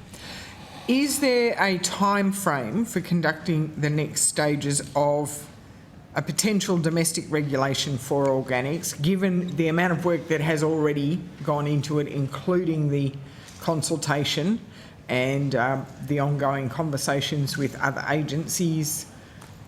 Is there a time frame to finalise this, or is it something that we may never hear of again? We will continue to engage across government. We will continue to engage with ministers, as I said, respecting the work that's done to date and taking into account the different views. So work will continue. Is there any indication of a timeline, or when the results of the consultation will be published? There's a lot of people who are actually watching this process and are wondering when their next point of engagement will be, or is it now forever to be behind the scenes until a decision is made as to whether to proceed to regulation or not? Well, the policy consideration is ongoing. I don't have a time frame that I'm able to provide you or the committee at this point. Minister, I'm sure we'll be talking about this again in the near future, unless I see an announcement on my desk. Thank you, Chair. Thanks, Senator Day. Now, Minister, we have heard that you're in London. Have I mentioned that? You have, actually. I picked it up about 14 times. But you haven't told us about the free trade agreement or any conversations you had. No, not as much about that, no. Would you like us to? Absolutely. Again, why don't I kick off and others can jump in. So the main purpose of going to London was to build on the very productive visit that the Trade Minister, Senator Farrell, undertook in December.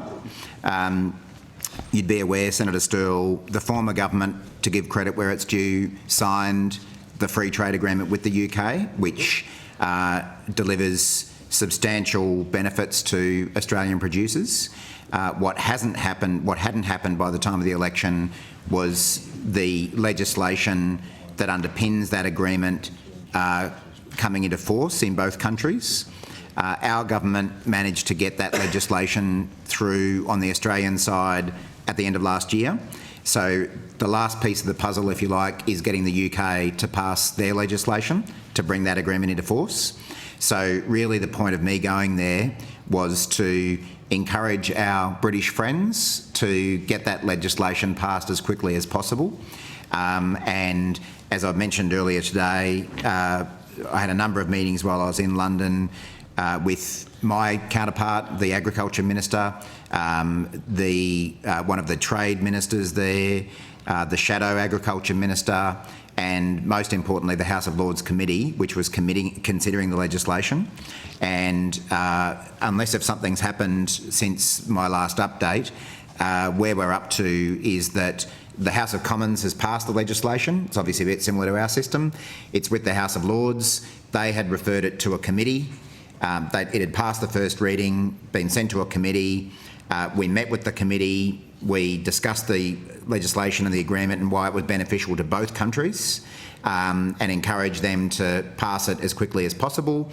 As I mentioned earlier, when we had that meeting, there were around about 30 amendments that were being contemplated, which, as you'd remember, Senator Sterle, if the upper house passes amendments, it has to go back to the lower house, and then you can get into a bit of a bounce back and delay things. But fortunately, all of those amendments were withdrawn by the House of Lords.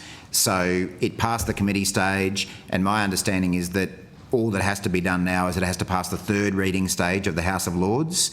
I'm not aware of that occurring yet, but once, and then it'll have to get royal assent, the usual system that we're familiar with here as well. So we're getting very close. I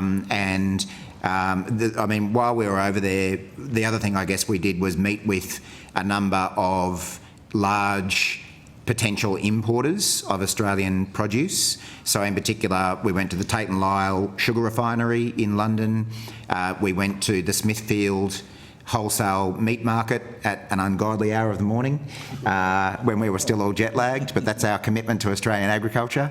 It was really pleasing to hear that those companies, among others who we met with, Meat and Livestock Australia, caught up with them about the good work they're doing, and a range of Australian wine companies who are looking to increase imports. So there's quite a high level of anticipation over there about more Australian product being available, and there's particular interest in buying high quality, high value products, which is really good news for Australian farmers. So That is great. Some new Yep. markets. yeah.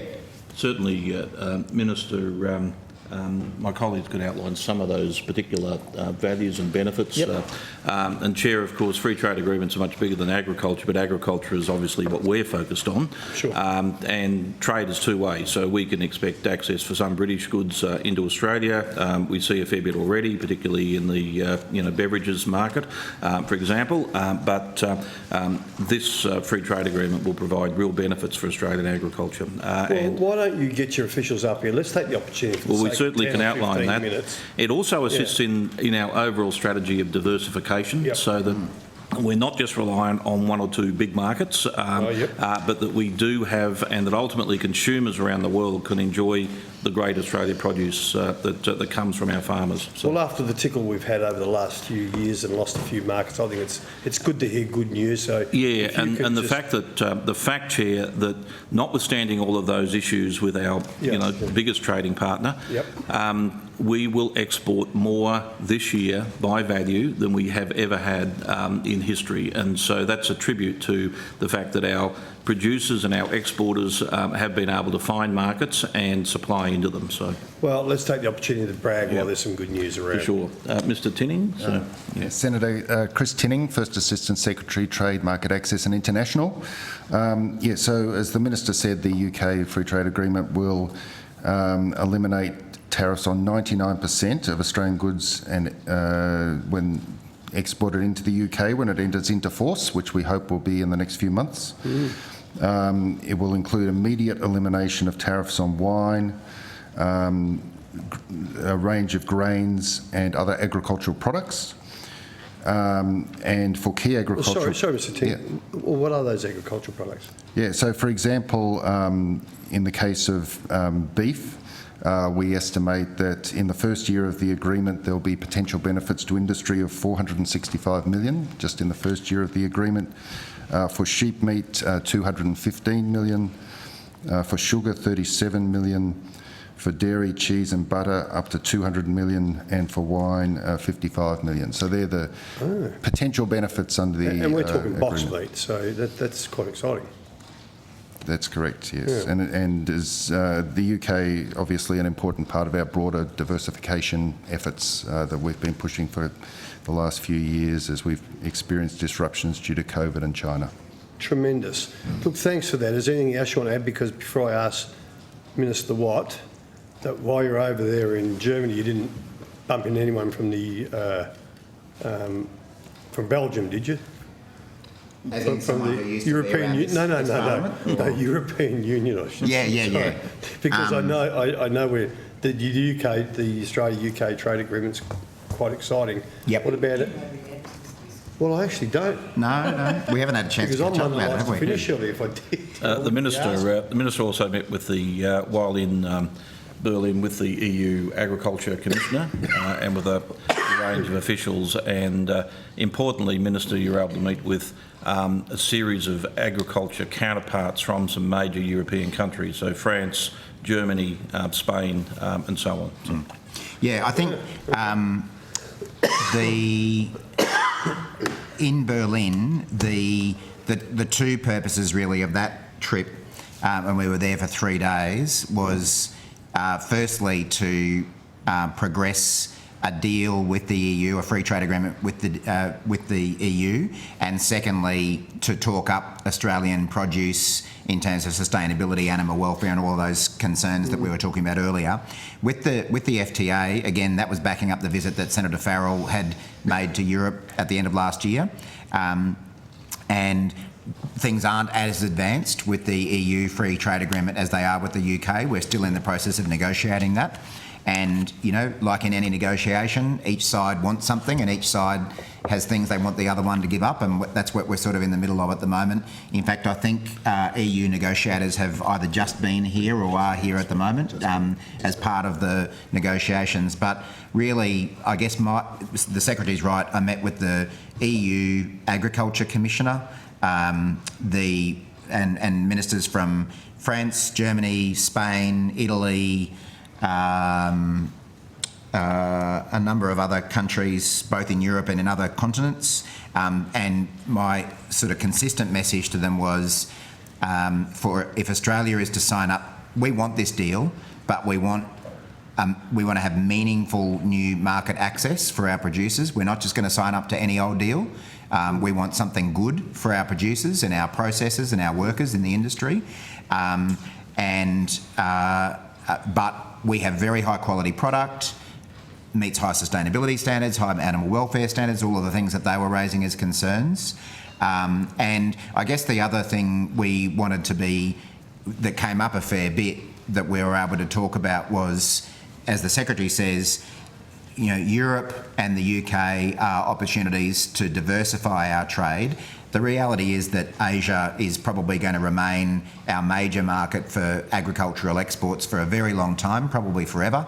But there's real opportunities to diversify the market into the EU and to be able to, particularly, it's a high value, pretty affluent market who want good, high quality product that they're prepared to pay a premium for. And we want our producers to have opportunities to get into that sort of a market.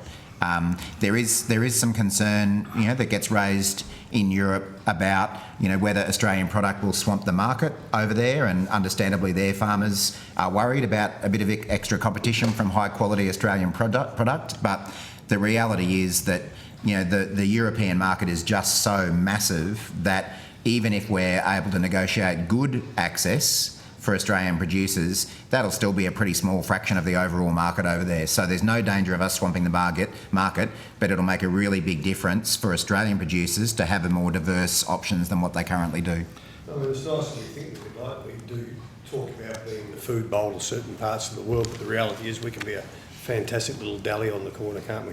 Yeah, I think, well, I suppose it depends on the market you're talking about. Like, there are some countries that we are the biggest exporter of particular products to. And when I was in Indonesia last year, we're the biggest grain exporter to Indonesia. We're the biggest this exporter for particular countries or that exporter for other countries. So I think we punch well above our weight, but we're not the only producers out there, and that's why we've got to get out there and sell our story.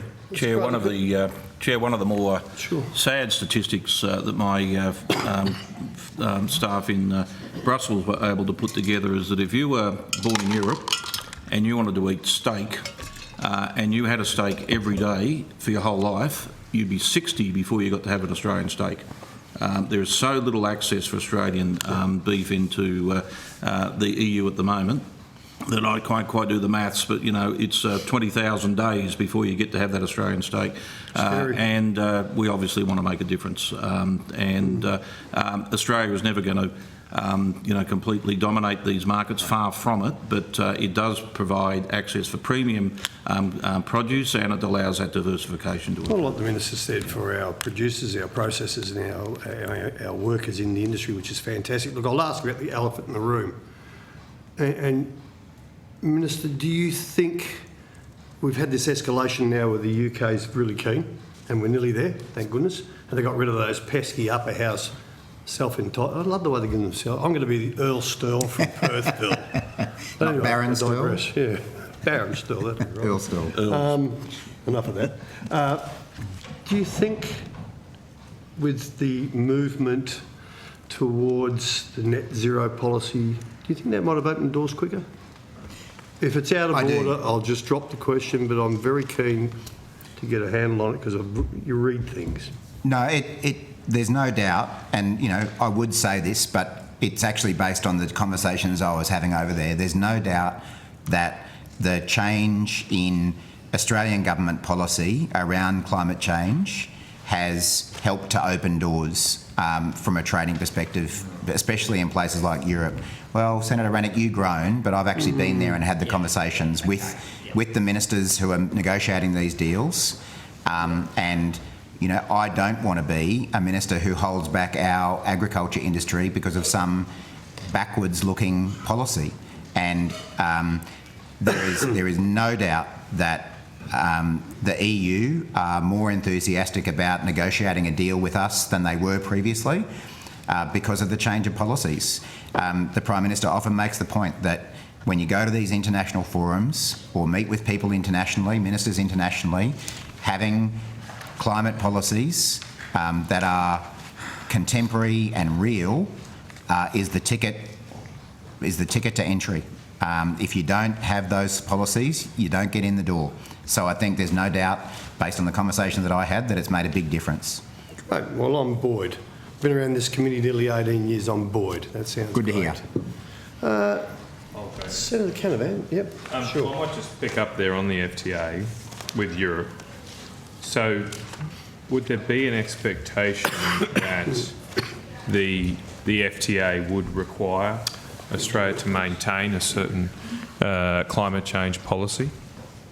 I don't know that it's got into that level of detail, and I guess some of these questions I'll be able to answer, but trade is the lead on these negotiations, so some of the precise details, they're probably questions for DFAT, but I'm certainly not aware of any requirement for a specific climate policy or anything policy, but those countries are looking for stronger commitments in this space. And I mean, the UK free trade agreement, Senator Canavan, that your government signed, and that was a good thing.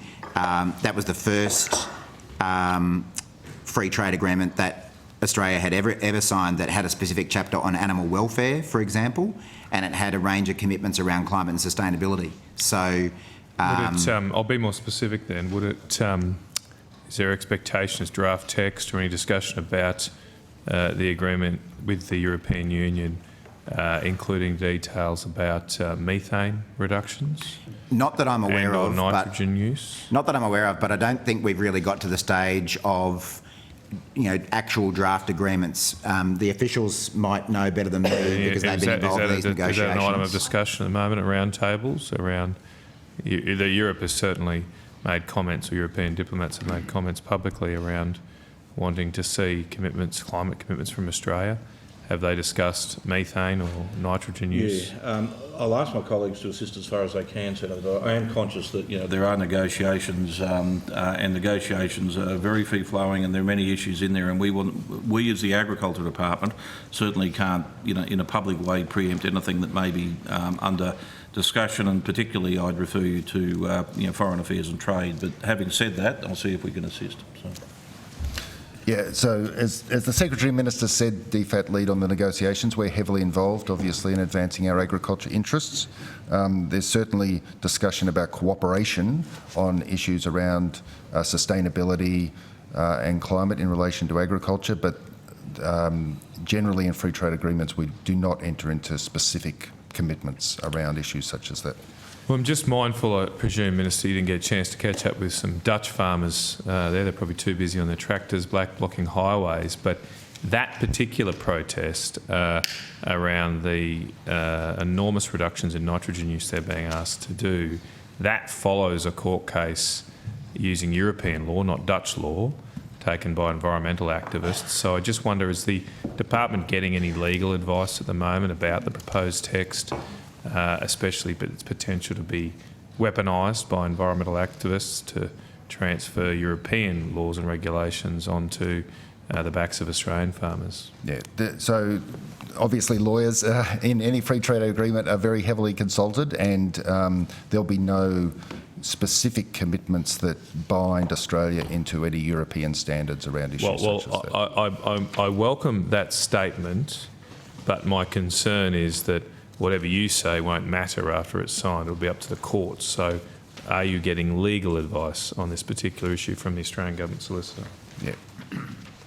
that's a question for DFAT in terms of the specific engagement of AGS. It's a yes or no for yourself. Are you? Is the Department of Agriculture seeking? We're not seeking- independently getting that legal advice, but obviously we are working closely with DFAT, and we know that DFAT are, heavily invested with legal advice on this area. So.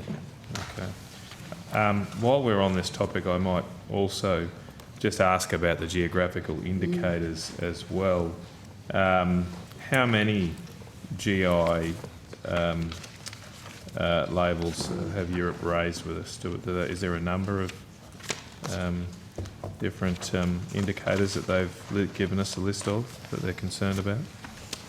I remember seeing that it's more than 100, but Mr Tinning might be better placed to give you the exact numbers. Yes, I do have the exact number that they originally raised somewhere in my brief. It was 234 spirit terms and 166 agricultural foodstuff terms in their original request. But through the course of the negotiations, many of those are falling away. So the current number under negotiation is smaller than that. There you go.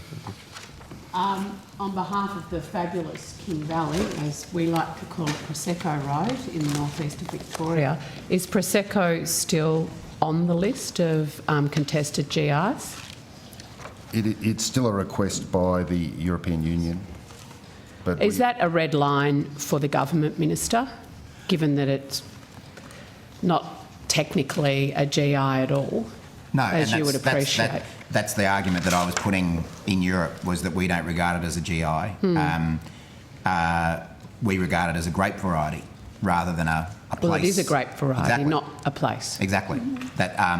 And I can tell you that in probably 2/3 of the meetings that I had with European ministers about the FTA while I was over there, GIs came up in probably about 2/3 of the meetings. So it is a pretty big issue for a number of those countries.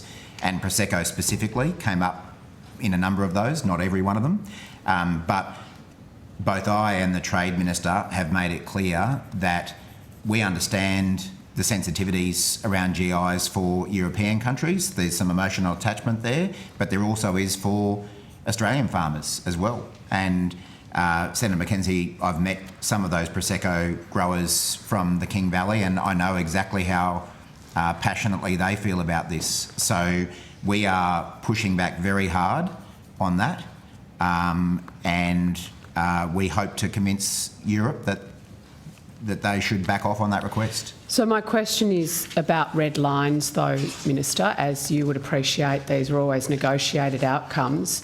Things do get sacrificed along the way, and often it's not always the things we hold dear in agriculture that get saved by the Department of Trade more broadly. I would ask you again about what the red lines are for the GI, specifically on Prosecco, and similarly feta and other similar type dairy products. We are a multicultural nation. We are very proud, particularly, of our Italian and Greek migrants post-Second World War who've made a magnificent... We wouldn't have Prosecco if some of those varieties hadn't have ended up on a tobacco farm. So how they are as Australian, if you like, now, as they may have once been Italian. So the dairy industry and obviously our viticulture industry, where are the red lines for you?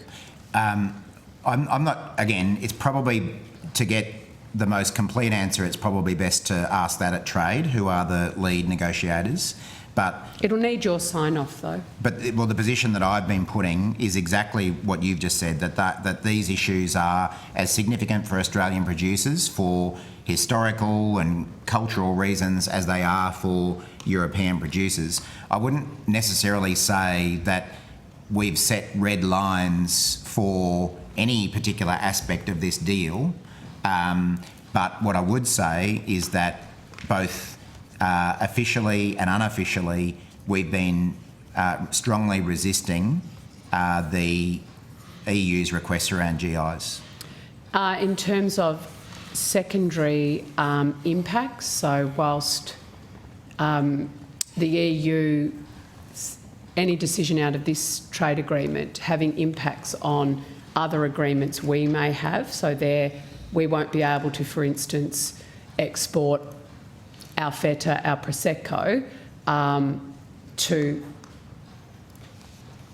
other nations as a result of this agreement, that there were some moves from the EU to ban that type of behaviour through some of the earlier work that was being done in the EU agreement. Has that been rectified? Well, we are already seeing that impact from agreements the EU has with other markets. Yes. So we've already got a range of markets we can't export Prosecco to, for instance, because the EU has entered into agreements with other trading partners that ban the use of that term. So there are already consequences, I guess, already in third-party markets. This particular agreement would relate to Australian use of that term, whatever the term is, Feta, So we'll Prosecco. domestically be able to use it, but not as a trading brand. Is that? Well, it would depend on what we agree in the FTA.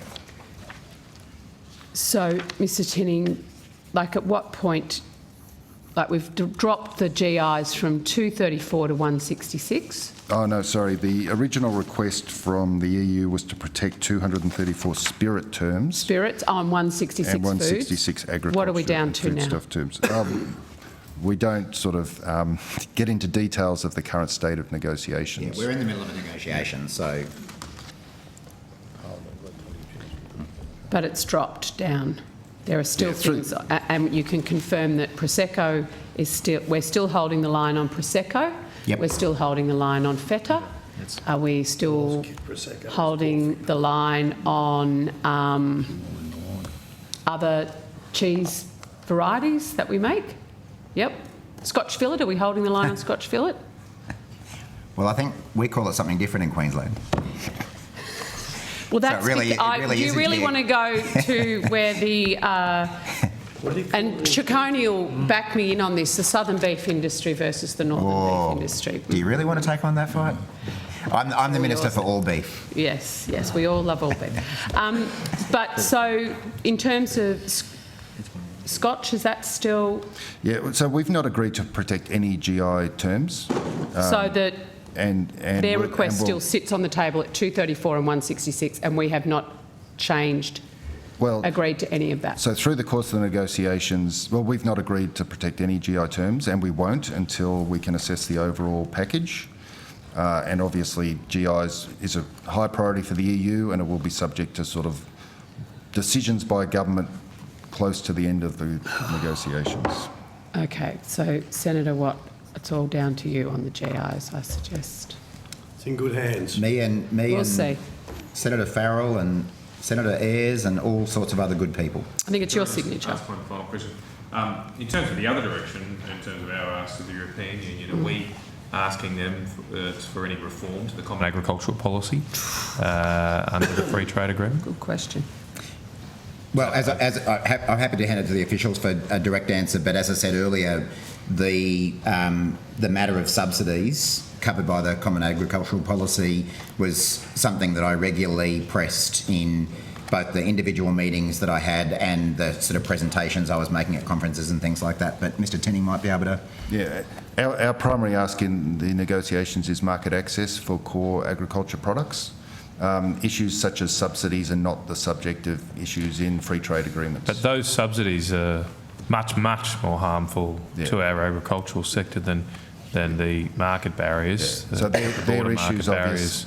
they're issues we raise regularly with the EU in bilateral discussions in the World Trade Organisation. I don't know why we would agree to sign an agreement with them unless they're going to reform that. I mean, that is the barrier for Australian agriculture. Those subsidies, and it's a complete distortion of world markets too. It's an absolute disgrace. Yeah, So that, that should be accept our your point, ask. Senator, but there is the They market don't want to do access. it. We should ask.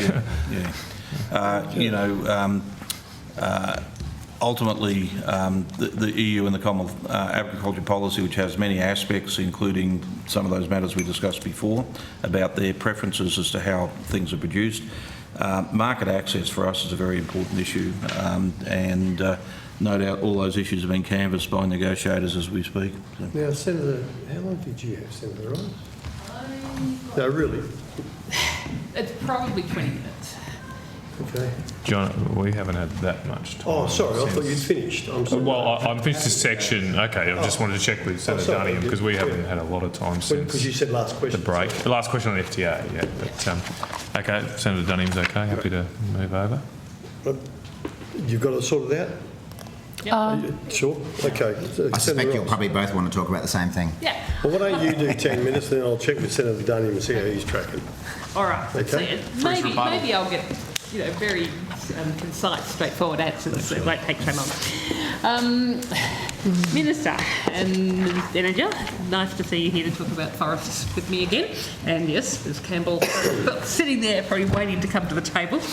I wanted to first start with the discussion we were having at last estimates about the 3 legal judgments against Vic Forests in Victoria. At last estimates, you said you weren't in a position to respond because the last of the 3 had only just occurred. So, yeah, keen to know now, several months later, what action the department has taken, what discussions you've had with Victoria, what basically are you planning to do about the clear and repeated violations of environmental law in Victoria? Well, again, why don't I kick off and then hand over to the officials, but I can certainly tell you that since those decisions were handed down, I've written to the Victorian Forestry Minister asking, for advice on, because they particularly related to state-run forests, I asked for advice on what they considered to be the implications of those court decisions and whether that be about the employment impacts, the timber supply impacts, the environmental management of those forests, and the Minister has replied to me about that. That's an ongoing discussion. Can you give me some information about how she replied? Well, she assured me that the letter that I received from her was in January, so it was relatively soon after the court decisions, and they were still evaluating the impact that those decisions will have on the industry. It was still fairly early days. Of course, there's been a particular issue around the Maryvale mill, which has stood down a large number of workers as a result of its inability to get timber supply, and that's something I've discussed with both the union that represents those workers and peak bodies around forestry issues. It's a big concern for people. So I've had the department work with the Victorian government about the mill in particular, but the issue of timber supply more generally and the environmental management of those sorts of forests going forward. So maybe that's the right point at which to hand over to. Okay. Can I ask before you do that? Would you be able to table your letter Sure. and the reply? Yep. I might just have a read of them first in case there is anything confidential, but I don't have a problem with that. Great. Yeah. Thank you. I was just going to say, in addition to the Minister writing, I also wrote to officials in both the relevant departments in Victoria very shortly after the decision to understand what actions were being undertaken. And certainly I understand that they were at the point of examining the implications of the decision on their particular practices. I'm not sure if Ms Campbell wants to add anything about appeals or anything like that. Yeah, Emma Campbell, First Assistant Secretary, AgVet Chemicals, Fisheries, Forestry and Engagement Division. So again, we've spoken to Victoria. There's been a number of correspondence as flagged. Victoria are still working through what changes they are needed to their forest management system to respond to the court findings and the serious court findings, and working with Victoria, Vic Forests on, for example, the surveillance methods that need to be in place to allow Victoria to have confidence and for Vic Forest to be compliant with the findings of the court decision. And would you be able to table those that correspondence as well? Yes. You can take that on notice. Yep. Okay. So in terms of the future of the Maryvale Mill, there was a media report just over a week ago that said that state government and union sources expect Nippon Paper Group to permanently discontinue production of office paper at its subsidiary Opal Australian Paper Maryvale Mill this week. Do you have any information about whether that is accurate? Obviously, that was 10 days ago. We haven't had that announcement occur this week. I haven't got an update on that myself, but I'm not sure whether the department might.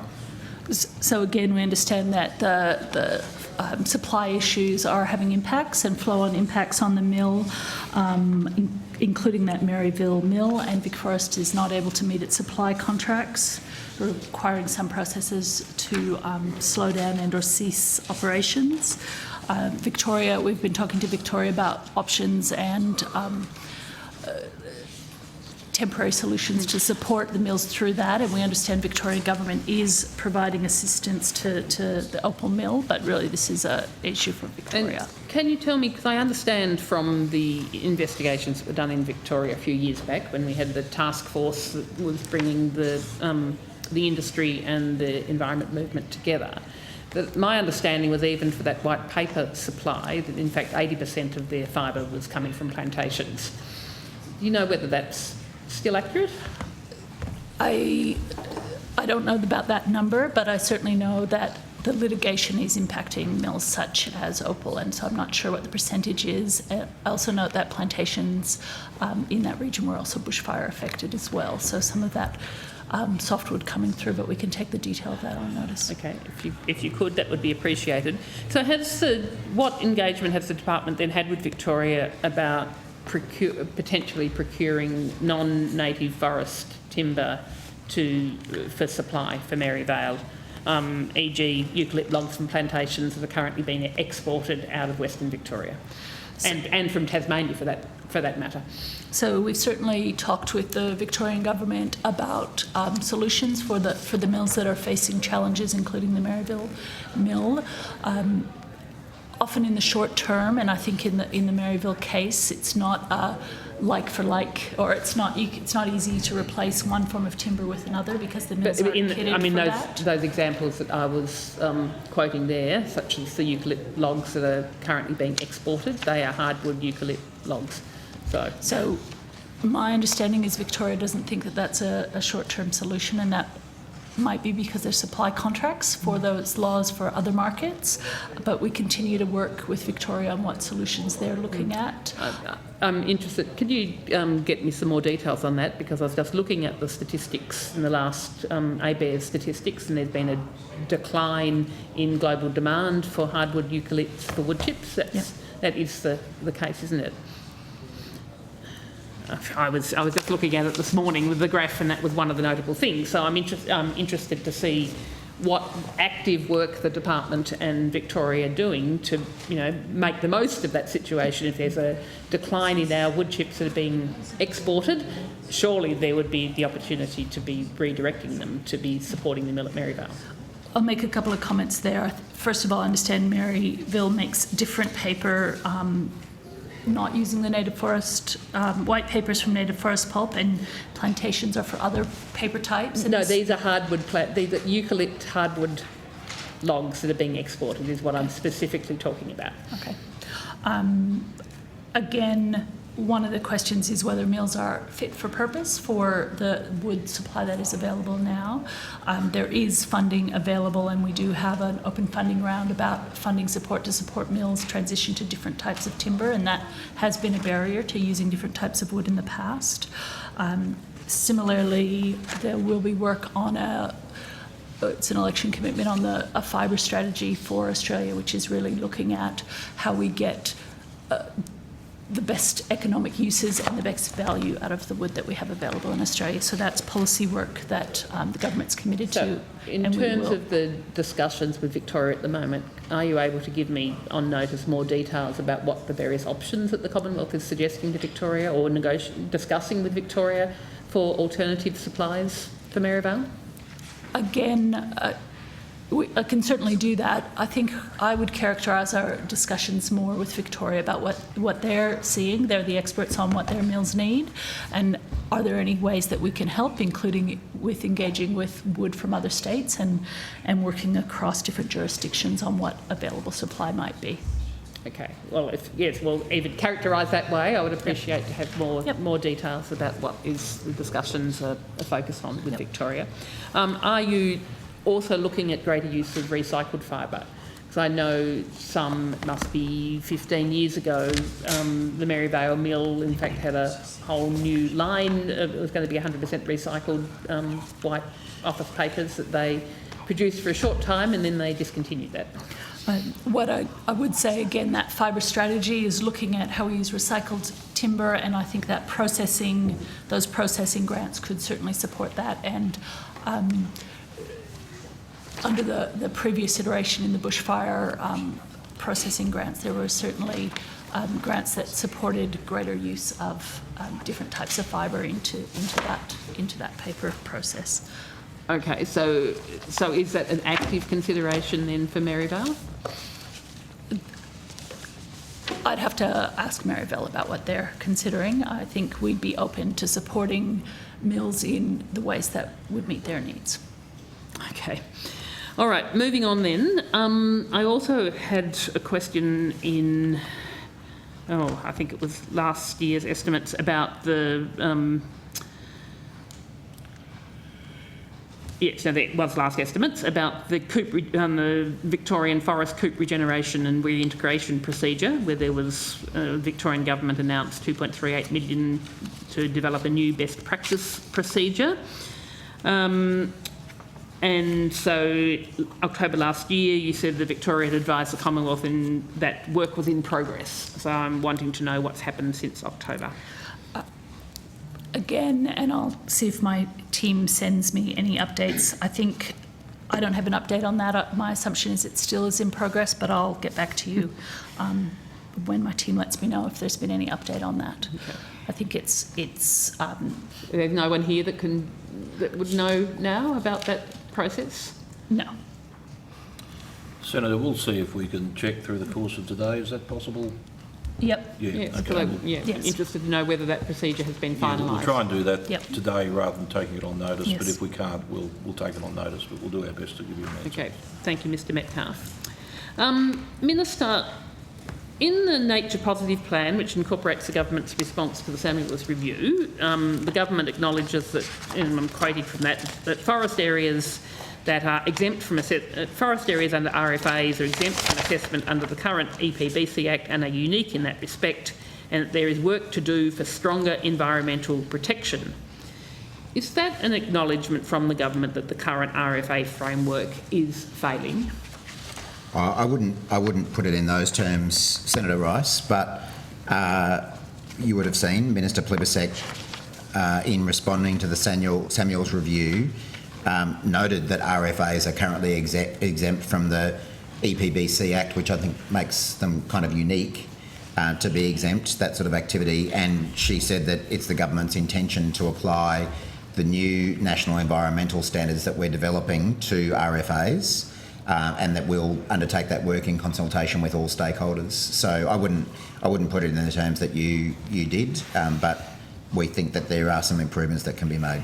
What's the time frame going to be then, Minister, for making those improvements, given that logging is occurring under the RFAs and there is environmental damage, threatened species being, their habitat being logged as of now? Well, that's obviously a question more for the Environment Department, who were, I'm not sure if you asked them that question yesterday. They've been put off to a spillover.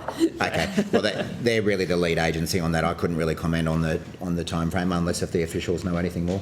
Okay, Minister, do you have the power to intervene? Sorry, I was going to add to that. So government's committed to working, consulting with states and with industry about applying new environmental standards in the RFA area. We've had some initial conversations with both states and industry, but really the key thing that we need now is the draft standards, and I understand that the Environment Department has an expectation to have those draft standards in the first half of this year. And I would say that our conversations with both RFA states and forestry industries don't think it'll be easy, but they do see some benefit in adopting those standards, in improving practices and addressing social licence issues in our native forest operations. And is the expectation that those new environmental standards would result in less wood being available from native forest? I think that's depends very much on what the standards look like, and it would be premature to talk about that. Okay. Minister, just clarifying, you do have the power to intervene under the RFAs, don't you? Yes, I believe I do. I'm not across the exact detail of that legislation, but I think there are powers there. But again, the officials probably know the legislation better than I do. If an action is taken in accordance with an RFA, then the what is often called an exemption of the EPBC Act is in place, and so intervention powers within RFA are constrained. I think my understanding is that they're actually, perhaps can we get some clarity then into what the conditions under that the minister could intervene under the RFAs? Because my understanding is that although it's legally virtually impossible to enforce anything, as the Victorian cases showed, because it's under an RFA, so that things are exempt, but that the minister is able to intervene. But let's get some clarity. Yeah, we might get that clarified for you on notice. And so, I mean, given that, okay, we've got new environmental standards. I am wondering what is it going to take for a Commonwealth minister to actually intervene to say what's happening is not acceptable? But Well, that's probably again, I think it's really too early for us to be able to comment too much on what the national environmental standards will be, exactly how they will apply to forestry, and besides all of that, this is not really the committee to ask for that level of detail. okay. Now I'll keep going, given the chair's not here. If you're all right. His absence.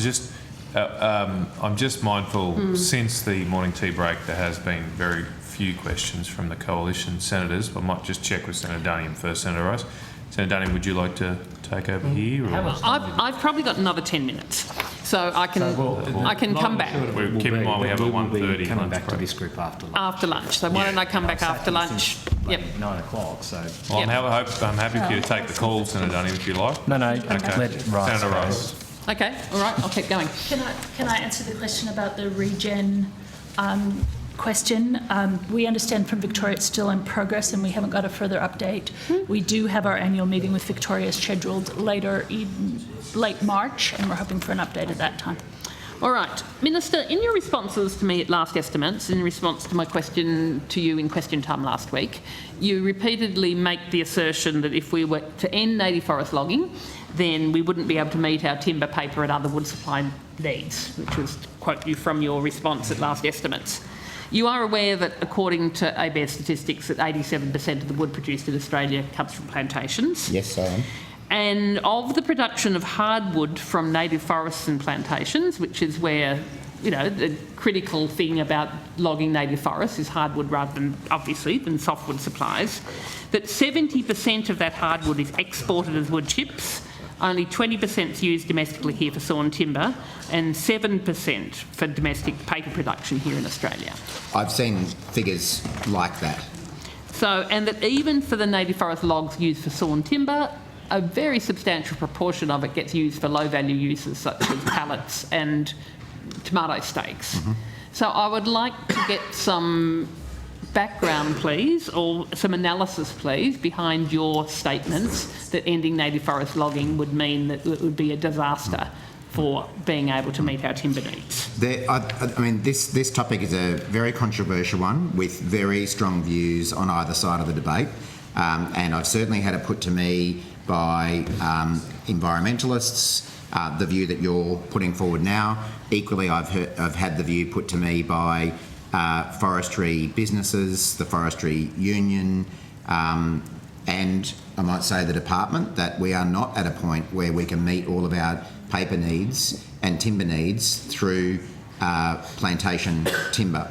You'd be aware, Senator Rice, we went to the election with a commitment for a significant investment in expanding the plantation estate, and we're working through that at the moment. So we are committed to expanding that. We're also taking steps to change legislation, things like the water rule, to be able to encourage more plantation timber. But the clear advice to me from my department is that we are not at a point where we can switch off native forestry and meet all of our timber Okay, needs well, in if our you country. could give me some more detail then, please, of that clear advice, specifically, rather than just an assertion that we can't meet. I mean, given that, yes, we import timbers, and I'm not proposing that we should, substitute native forest logging for increased imports. But Because that would be obviously a risk, because in some countries their environmental standards and around forestry are the extremely industry poor. sort of say that's what's going to occur. Well, that- of course, and that is a our risk. environmental standards are breached here in Australia as well. But I'm also interested to know, on what basis the analysis of what are those needs that are currently met by native forests that would not be able to be met, not just from plantations, but other farm forestry, urban forestry, alternative fibre sources, recycled fibre, fibre sources such as hemp, and what analysis and what work the department's doing to potentially substitute for if we were to end Why don't I forest get the logging. department to give you some specifics on that? Okay, I've got finally some questions. You didn't want an answer on that now? Well, we'll take it on notice. Take it on notice, I think. Yep. Sure. Yep, given the time. I finally wanted to go to some very serious allegations and compelling evidence that has been brought to my attention regarding conversion of native forests into plantations in the Tarkeef region in northern New South Wales. The department aware of the controversy there? At a broad level, yes. It's regarding areas of native forests that are within plantation areas, but they've been remnant areas of forests, but within a broader plantation area. And they are managed under the New South Wales Plantation Reforest Act. They don't fall under the New South Wales EPA legislation, so the environmental standards that otherwise would occur in native forests in New South Wales don't occur. So the allegations that they're areas of original remnant native forests that are being logged, including large diameter trees, mature old growth trees, koala habitat trees, rainforest trees, and that the EPA's got no supervisory or authorising role, and that it's the New South Wales Department of Primary Industry, which is a regulatory agency with responsibility for primary industry and not environmental protection, authorises such activities. So I wanted to know, has the department been engaged on this issue, and if so, what action have you been taking? Senator, with the detail of that question, I will have to take that on notice. Thank you. And just confirm that it is covered by an RFA or whether it is an EPBC Act issue. I'm pretty sure. Well, okay, that would be clarifying that. Minister, the clearing of native forest and conversion for plantation is a form of deforestation, and I'm interested to know what action you will take, given that, we've just signed the Glasgow Declaration aimed at halting deforestation. Yep. Well, for starters, this particular issue has not been raised with me. Okay. Is this one of the forests that's subject to the litigation that's underway at the moment? No, this is in New South Wales. Yeah, but there are cases in New South Wales at the moment. I don't know. Yeah, that's why I want to be a little bit careful about what I say, just in case this is one of the ones that's subject to that litigation. Obviously, under the RFAs, the states have particular responsibilities around environmental management anyway, rather than the federal government. And to your earlier point, in the very quick analysis we've conducted, I don't think I do have the power to intervene in what happened in Victoria, for example, anyway. And I don't know, but perhaps that means I wouldn't have the power to intervene in the way that you're talking about in New South Wales as well. I haven't had the opportunity to get proper advice on that, but that's our sort of 5-minute analysis. But as I say, I just want to be a bit careful about commenting on those New South Wales forests when there is litigation underway. Okay, well, if you could take that on notice about what awareness and what you're able to do about it. Thank you. Thanks, Senator Rice. Thank you. Senator Dudden. Great, thanks. Just picking up where we sort of... Just to go to the other side of the argument? No, very reasonable, balanced, centrist approach. You might notice I'm sitting in the middle of both of you. I don't think I could ever say you're in the middle, Senator Watt. But look, on the issue of native forestry, let's go there first because it's where the discussion's been. And would you be aware, Minister, of the letter dated 17 May 2022 from the Prime Minister to workers and participants in the Tasmanian forest industry and forest product industry? I think I know the letter you're talking about, yeah. Yes. Well, the letter there is pretty explicit when it comes to native forestry. It says, I promise that if I become Prime Minister, a government I lead will not shut down the native forest industry in Tasmania. Now, I was encouraged by your answer to Senator Rice's questions last week around this. And to that end, I'll take you at your word and the government at its word when it comes to native forestry. The unknown is something we've sort of skirted around, and that is these national environmental standards. And I accept that DQ is doing the work on that. What input is this department having in relation to how native forestry fits in under these new environmental standards? So to the department and also to you, Minister, as well, what are you saying to give effect to the promise the Prime Minister made to the people of Tasmania around native forestry and how it fits in under the new laws? I'm certainly aware of that commitment, Senator Duniam, and I've had now a number of conversations with Minister Plibersek as the responsible minister for the EPBC Act and the Samuels Review about the need for us to work together, and she agrees with that. And we've discussed that election commitment. We've discussed the need for our departments to be working closely on this issue. And to that end, I know that has been happening. So I might get the department to talk to you a bit more about that. Thanks. Yeah, Minister or Senator. That's long past. The government, certainly in its response to the EPB, to the Samuels Review and the Nature Positive Plan, had very strong commitments to RFAs and talked about applying the standards within those RFA frameworks. Clearly, the RFAs are a negotiated outcome with the states and territories, with a range of other stakeholders, including industry and unions and environmental NGOs as well. So once we have a draft standard or a more developed standard, and we are working with DQ on what that might look like, we will work with the states and territories about, well, states, because there's no RFAs in territories, about what that might look like and how we could apply that to an RFA state. I would note that the RFAs do have provided significant protected areas. Over 10 million hectares are protected through regional forest agreements. And that's one of the big environmental achievements of RFAs that we'd like to see maintained. And similarly, that states also have other prescriptions for protected matters, for example, species. I would expect those to be maintained and enhanced. And I pointed earlier to Victoria looking to increase its surveillance for threatened species and some continuing to adapt its precautionary measures for species.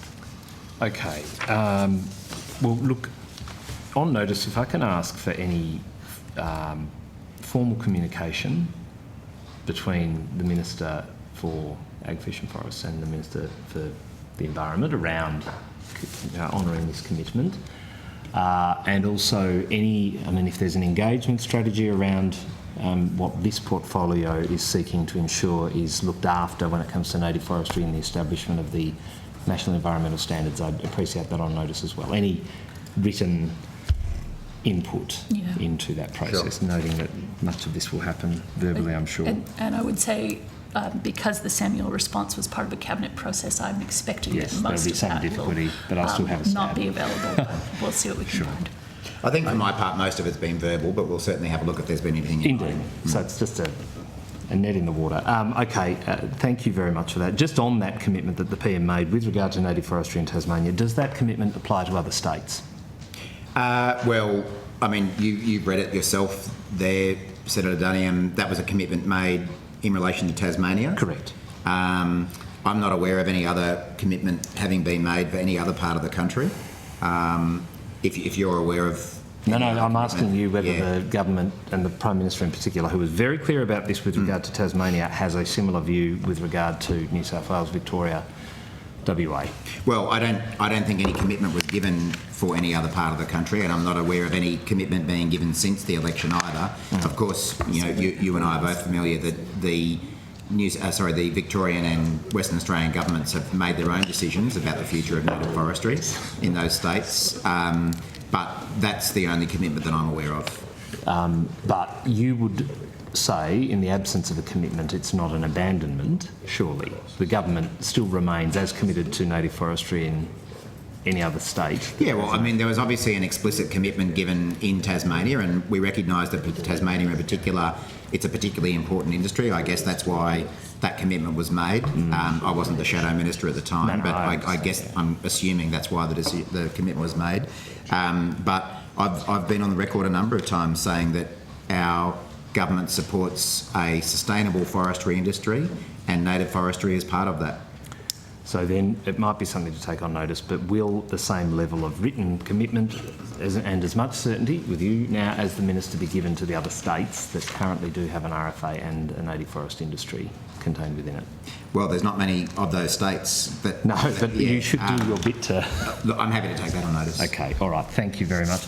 Just then to this issue around Maryvale, and Senator Mackenzie may have others that other issues in that area she wants to canvass, but in terms of the requests or discussion with the Victorian Government around the supports that have been discussed and to a degree negotiated or at least canvassed, has support for financial support for transport for material to come from other jurisdictions into Victoria to service that mill been considered? Certainly, we've asked Victoria if that would be helpful. One of the pieces of feedback from Victoria was we understand there's significant supply constraints around the country, and so it's not like there's timber elsewhere that's readily available, but it certainly is something that the Minister's asked me to talk to Victoria about, and if that was a solution, that might be something we would consider, but it hasn't been put forward by Victoria or, my understanding, Maryville through Victoria as a solution to their current problems. Okay. And did you say that in response to Senator Rice's questions on notice you would list the areas of support that were currently being considered? I believe I did. If you did, could you take that on sure. notice? Okay, all right, that's the easiest way to do with that. So then just to a few other issues. In November we talked about some of the commitments that had been made by the government before the last election. We talked to begin with around the roundtable, the industry roundtable. Have we had that? No. So is it happening this month, Minister? I don't know if it's happening this month, but it'll certainly happen this year. So it was put to me... But as I've had, separate to a roundtable, I've had very regular discussions with members of the forestry industry. Yes, absolutely. So there is definitely dialogue occurring. I know. I'm not for one moment suggesting that you're not interacting with them, but the commitment was very specific around an industry roundtable, and at last estimates, when I asked about when it would happen, the evidence given was that we're working for that to take place in February, something you welcomed, Minister, and we're very happy to highlight. So it's not happening in February, is that correct?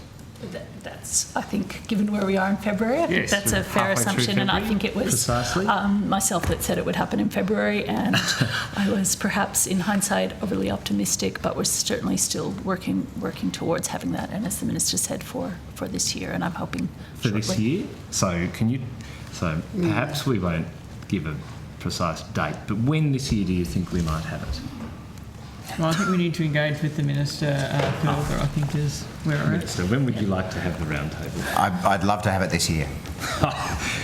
When this 10 year? months. Because I haven't got my diary in front of me. I'm not going to give a particular date. But well, you did, Minister, suggest that it was a great thing to be able to deliver within 12 months of being elected. They were your words when we talked about So that cuts it back to May.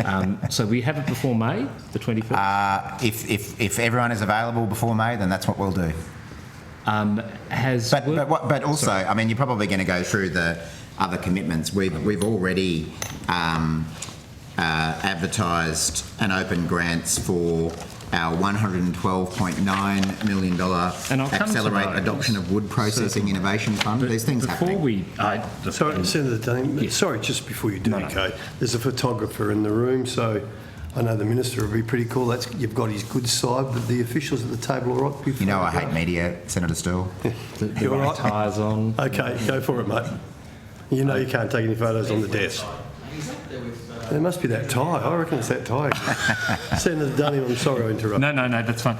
Okay, we will come to those grants and other elements of the commitments that were made before the election. So we're still working through a process to find the date for the roundtable. I understand these things are very busy and there are other priorities, Minister. So you can't commit that it will happen within 12 months of the election? You'd like to, but you can't commit.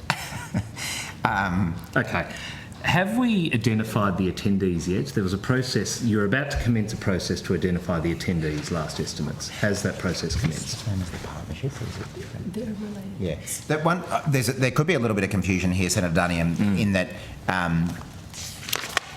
we are currently finalising the membership of what we're calling a strategic forest partnership, which will replace what I think was called the Forest Industry Advisory Council when you were the Minister. And it may well be that that partnership is the round table that you're talking about. So I don't think we've quite finalised that development yet, but whether it be called a round table or a square table or a partnership, there will be a body that brings different interests together. But it's an important point, because if now we are saying that the roundtable, which is a very specific commitment, and that was the former Shadow Minister's expression as provided to the Australian Forest Products Association, not mine, and following on from when this roundtable would occur, I asked how will the participants in that roundtable be selected? You said that you haven't been involved in that process, Ms Campbell will answer. And then we went through, working through that. We've briefed the Minister and sought his views, and I expect there'll be state and territory forestry ministers. We'll work with AFPA and the CFM MEU, for example, and other representatives of those groups. So at that point, it was not made clear to me that this new forest strategy partnership might actually be the roundtable. Are you saying that is what it will be? I think, sorry. If I can clarify, so the partnership will be a committee under the RFA Act and will be include unions and industry. I think that's the commitment. Mm-hmm. The Forestry Industry Roundtable, as I envisage it, will encompass the members of the strategic partnership, but will also include all the states and territories. So it will be a bigger group of people. So they're certainly related. So you're working through the membership of this partnership. Yep. You will include reps of each jurisdiction, be they ministers or... In the round table. In the round, yes, beg your pardon, in this round table. We like to consult. Well, so do I. it was set up if you like to consult. But now, so in terms of that process, and I'll come back to this, and FIAC as well, have invitations gone out for the establishment of this strategic partnership? We certainly... people have been approached to see whether they would be interested in being a member of that partnership. So formal invitations have gone out to that, or...? Well, no, I wouldn't say formal invitations. That people have been sounded out, probably over the phone, I suspect, as to whether they would be interested in being members of that partnership. And as I say, as Ms Campbell said, this government will be inviting a wider range of perspectives than the former government did. Okay. For example, we think that forestry. Forestry workers deserve a say on the future of their industry, as well as their employers, who definitely deserve a say too. Gratuitous points are always helpful. Thank you. I just wonder whether we might then have a timeline around the establishment of this group. When do you expect to have that? I'm keen to. I'm not going to give you again a precise date, but I'm keen to get it up and running. So, and I've been talking with my office about it only again this week. So we're trying to get it going as quickly as possible. And who has determined who has been sounded out by way of phone call or other means? Well, ultimately it's my decision as the Minister, but there's been a lot of back and forth with the department. We've discussed it with a range of interest groups, including AFPA. Yes. And you know, as you can imagine, there's a range of views as to the types of people who are suitable, and that's what we've been working through with the department.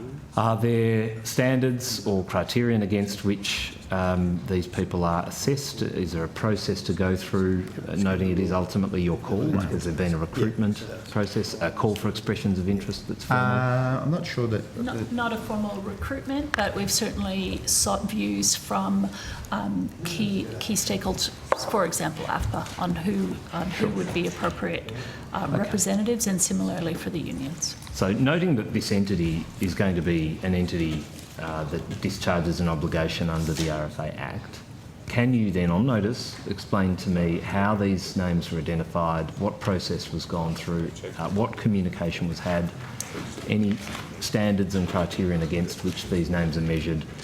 I think that would be helpful. Yep, for me. happy to come back to you on that. Okay. So FIAC is being disbanded.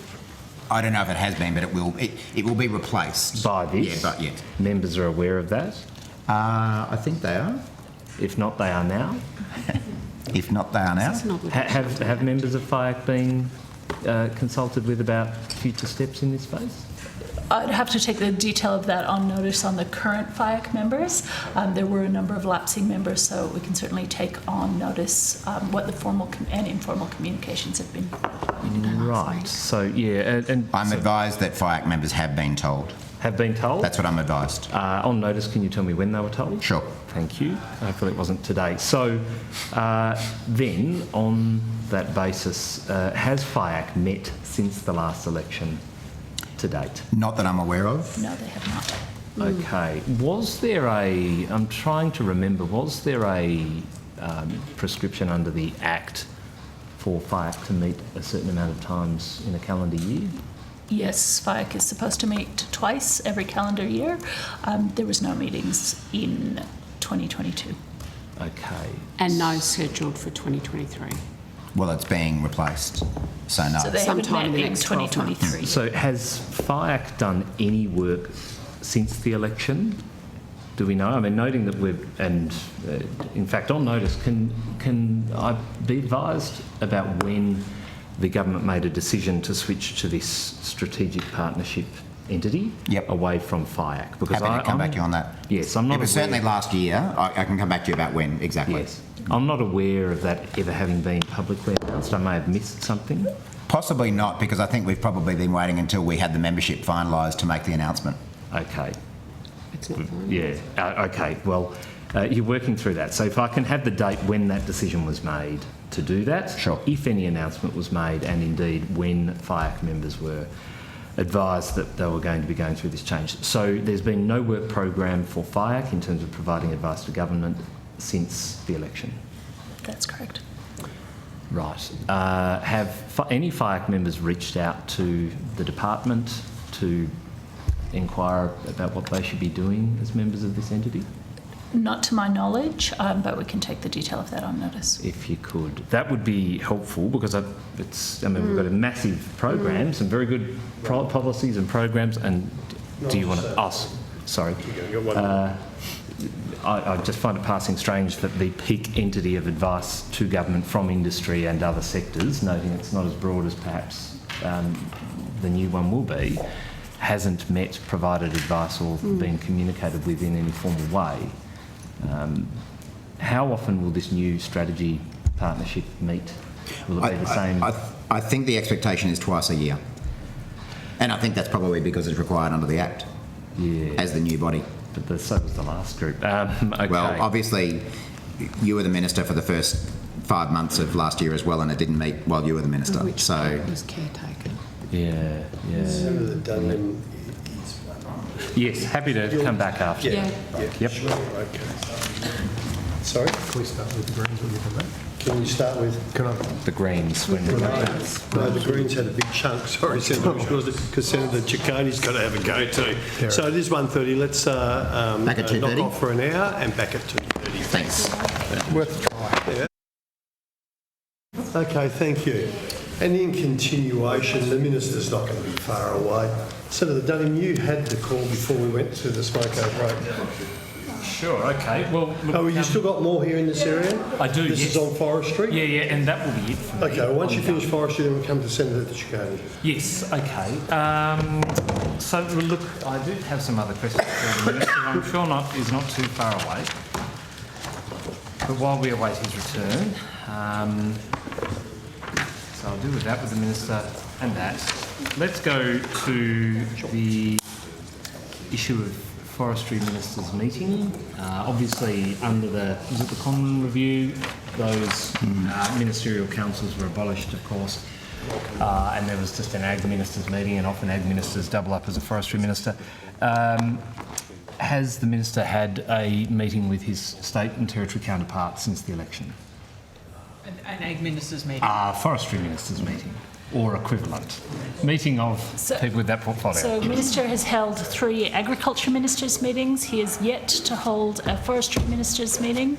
As you flagged in the Conran Review, there's no ongoing formal Forestry Ministers meeting, but ministers can meet any time as issues arise, and we're working with the Minister on scheduling such a meeting. So those conversations are actively, and it's a diary issue for all the ministers. Okay, so there is an intention on the part of the Minister to have one of these meetings, we think, without speaking for him. Have you received... Yes. Is he? Okay. Yep. Have you has the department received an instruction to, or a request rather, to start organising such a meeting? We're working very actively with the Minister's office to schedule such a meeting, if I put it that way. Okay. So yes, I think so. Okay, all right, that's fine. I'll just take that as it is. He's not too far away, I'm sure. I was going to ask about Parkside. Let's go to some of these election commitments. So then, if we can go to the plantation establishment grants, when are the grants going to be open? Sorry, Senator, what was it? When are the grants? When will the grant program be open? We're expecting that to open second quarter of this calendar year. So after March? Yes. Yeah. Okay. And yes, so just in terms of eligibility guidelines, etc., where are we at with the process around establishing all of that? We're still working very closely with industry and with other interested parties on those guidelines. So there's been some active consultation. I think we got feedback from AFPA as early as, or maybe late last week, given we're only Tuesday, on parameters for those guidelines, and we're certainly working through and collecting views, and ultimately that will be the Minister's decision, and we'll brief him once we've finalised those views. Sure, and the grant round will be open for how long? Again, that's we haven't decided that yet. Sufficient time, but I don't have views. No, that's fine. I haven't been reported about what we're consulting. There's no fixed time in the contemplation at this point. That's fine. That's what I wanted to know. Okay, so in terms of the guidelines, that'll just be a standard set of grant guidelines, like some of the others we've had in consultation with industry, I gather.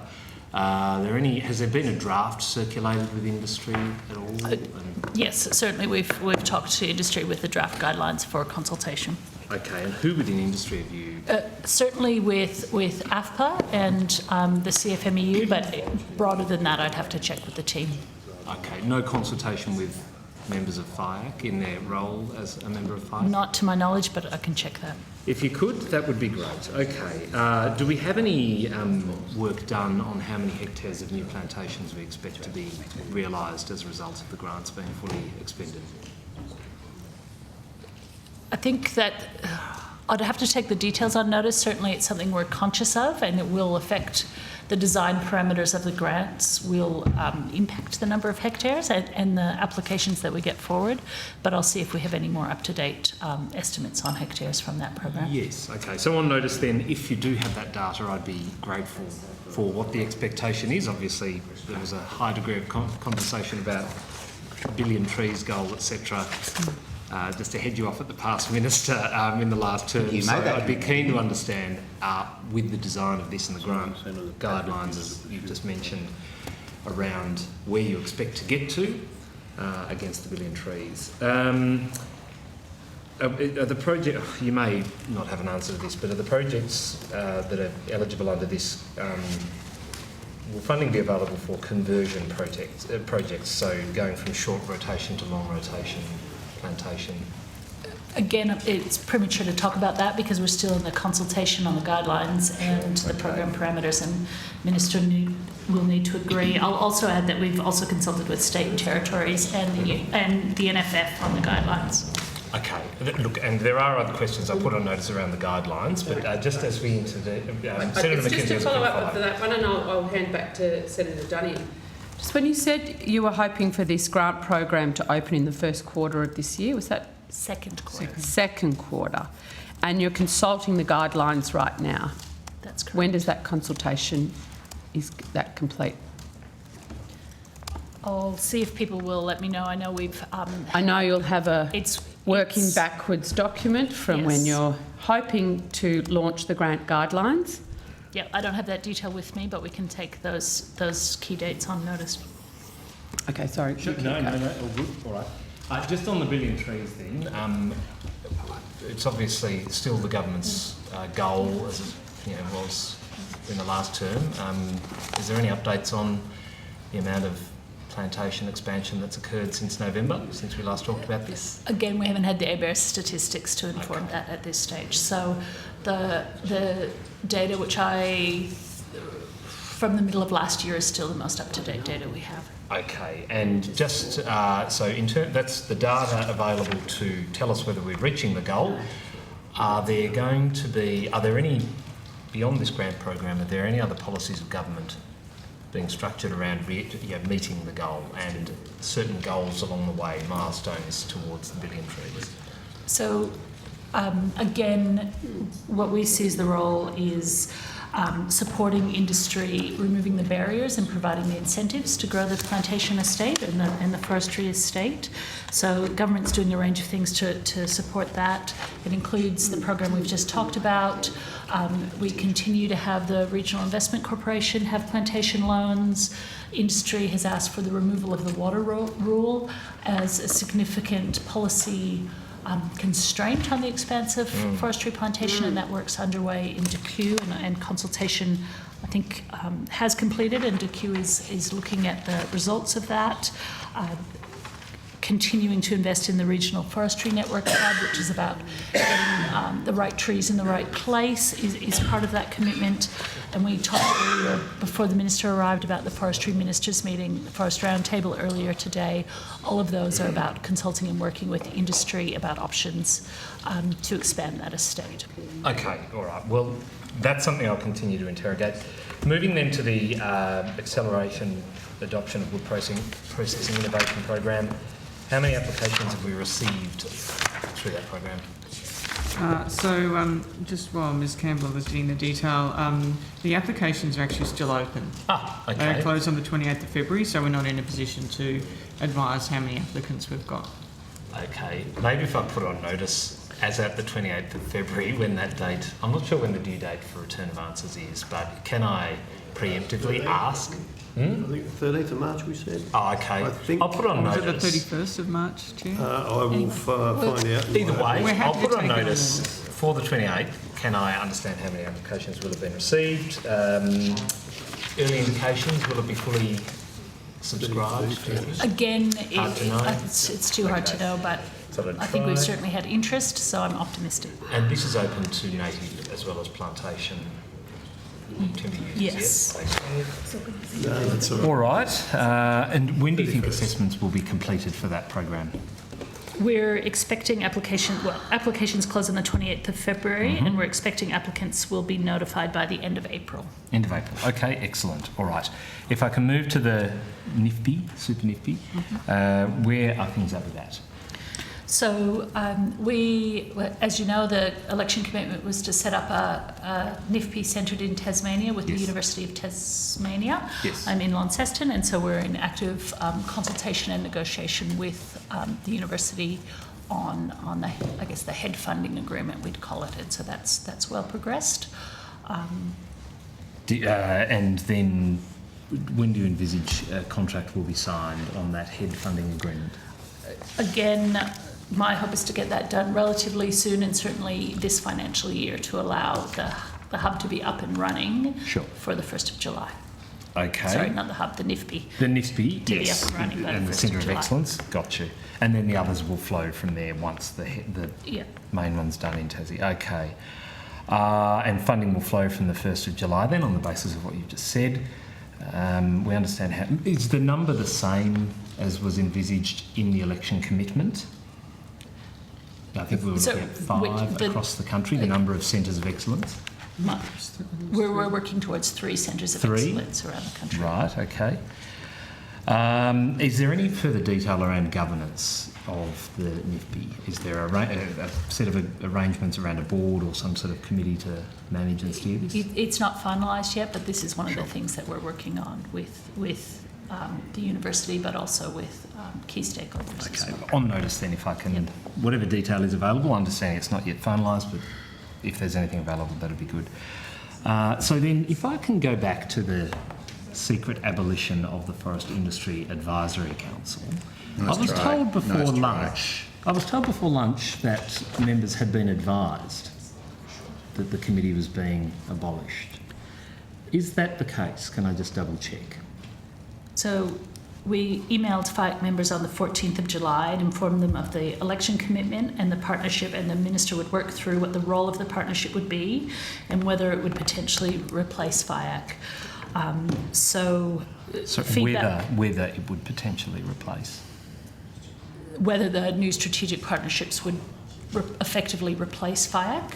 Right. So it wasn't clear in that email that it would definitely replace. It was more an open question that it might. I'd characterise it as that we flagged that that was a possibility, and it was supported by AFPA and the unions.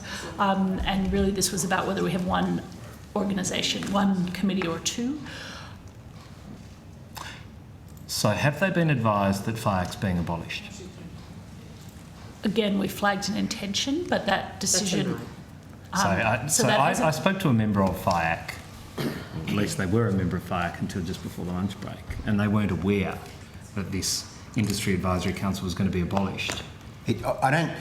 We might be getting into semantics here, Senator Duniam, but I don't think it's true to say that FIAC, as in the group that is constituted under the RFA legislation, is being abolished. The current membership of FIAC and the name of FIAC will change to being the Strategic Forestry Partnership, with a more representative membership than was the case under your government, but there will still be the organisation constituted under the legislation that there was previously. So the body itself is not being abolished. It might be more accurate to say it's being reconstituted, renamed, but it's not being abolished as an organisation. So the members of that are all going to carry on? Well, we haven't finalised the membership of the partnership yet.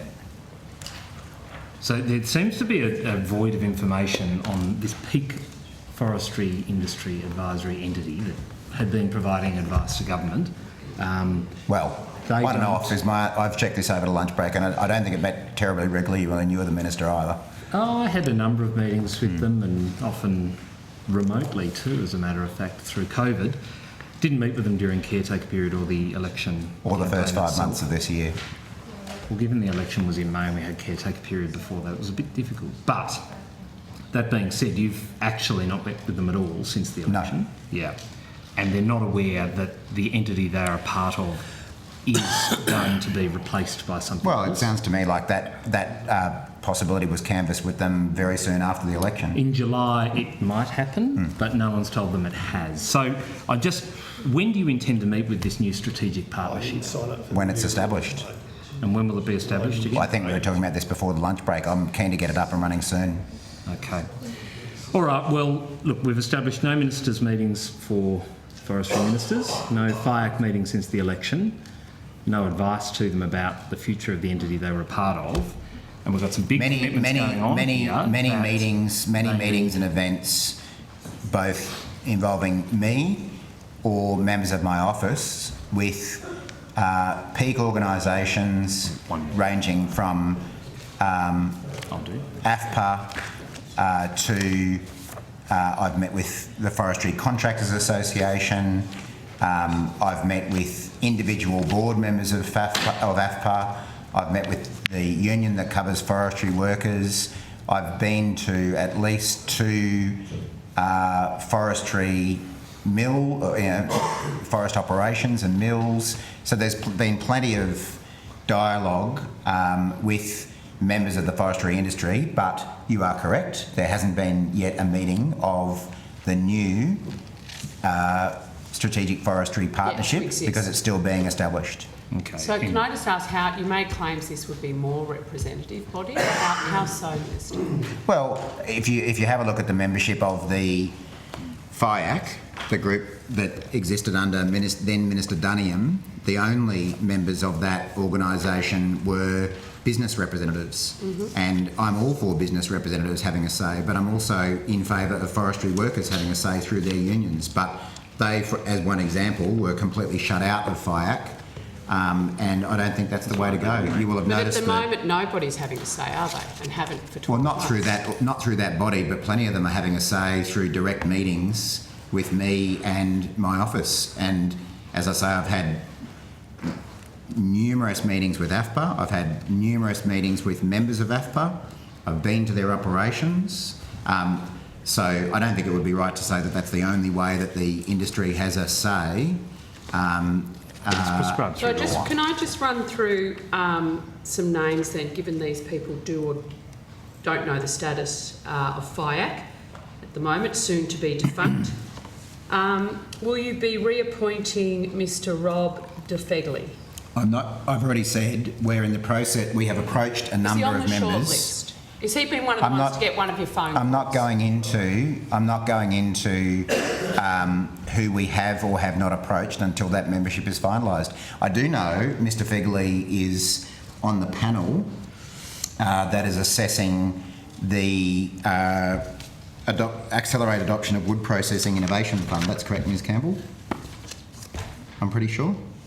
I'll take your word for it. She's just going to check that for you, Minister. What about Dr. David Brand? Will he be part of the new entity? I'm not going to go into who we may or may not be considering. That's right, I've still got some questions. Well, you can run through every name. Some of them probably will, some of them probably won't, but I'm not going to go into individual names. Will Ms. Christine Briggs be part of the new Senator, entity? the Minister has made it quite clear there are other senators waiting. I've been very patient. Senator Duniam had to call on forestry, and I said to Senator Duniam when he was here on the dot at the time of recommencement, as soon as Senator Duniam finishes, I'm going to go to Senator Ciccone. Now, if you've got questions, I'll come back to you. Yeah, happy to. Got to move Thank around. you. Thank you. And my answer Chair. will be the same. Thank you, Chair. Thank you. Senator Duniam, have you finished forestry? I just had one further question, which was around the matter of the commitment to the Tasmanian native forestry industry. You've made the point that it is a two-way street, two parties to the agreement, as we all know. If a Tasmanian government tomorrow decided that they were exiting native forestry, I hope that's not the case. I hope it is. What would the Australian government do given the commitment by the Prime Minister? Well, I think it's pretty. Everything I've indicated from the Tasmanian government suggests that they're not about to exit the native forestry industry. Right. So I'm not going to deal with. I'm not going to deal with hypotheticals. Thank you, Senator. You do every other time. Thanks a lot, Chair. Change the topic slightly. Just wanted to finally ask some questions to the Minister and the Department on workforce issues, if I may. A big topic in the agriculture sector, unlike whether public servants take Australia Day as a public holiday.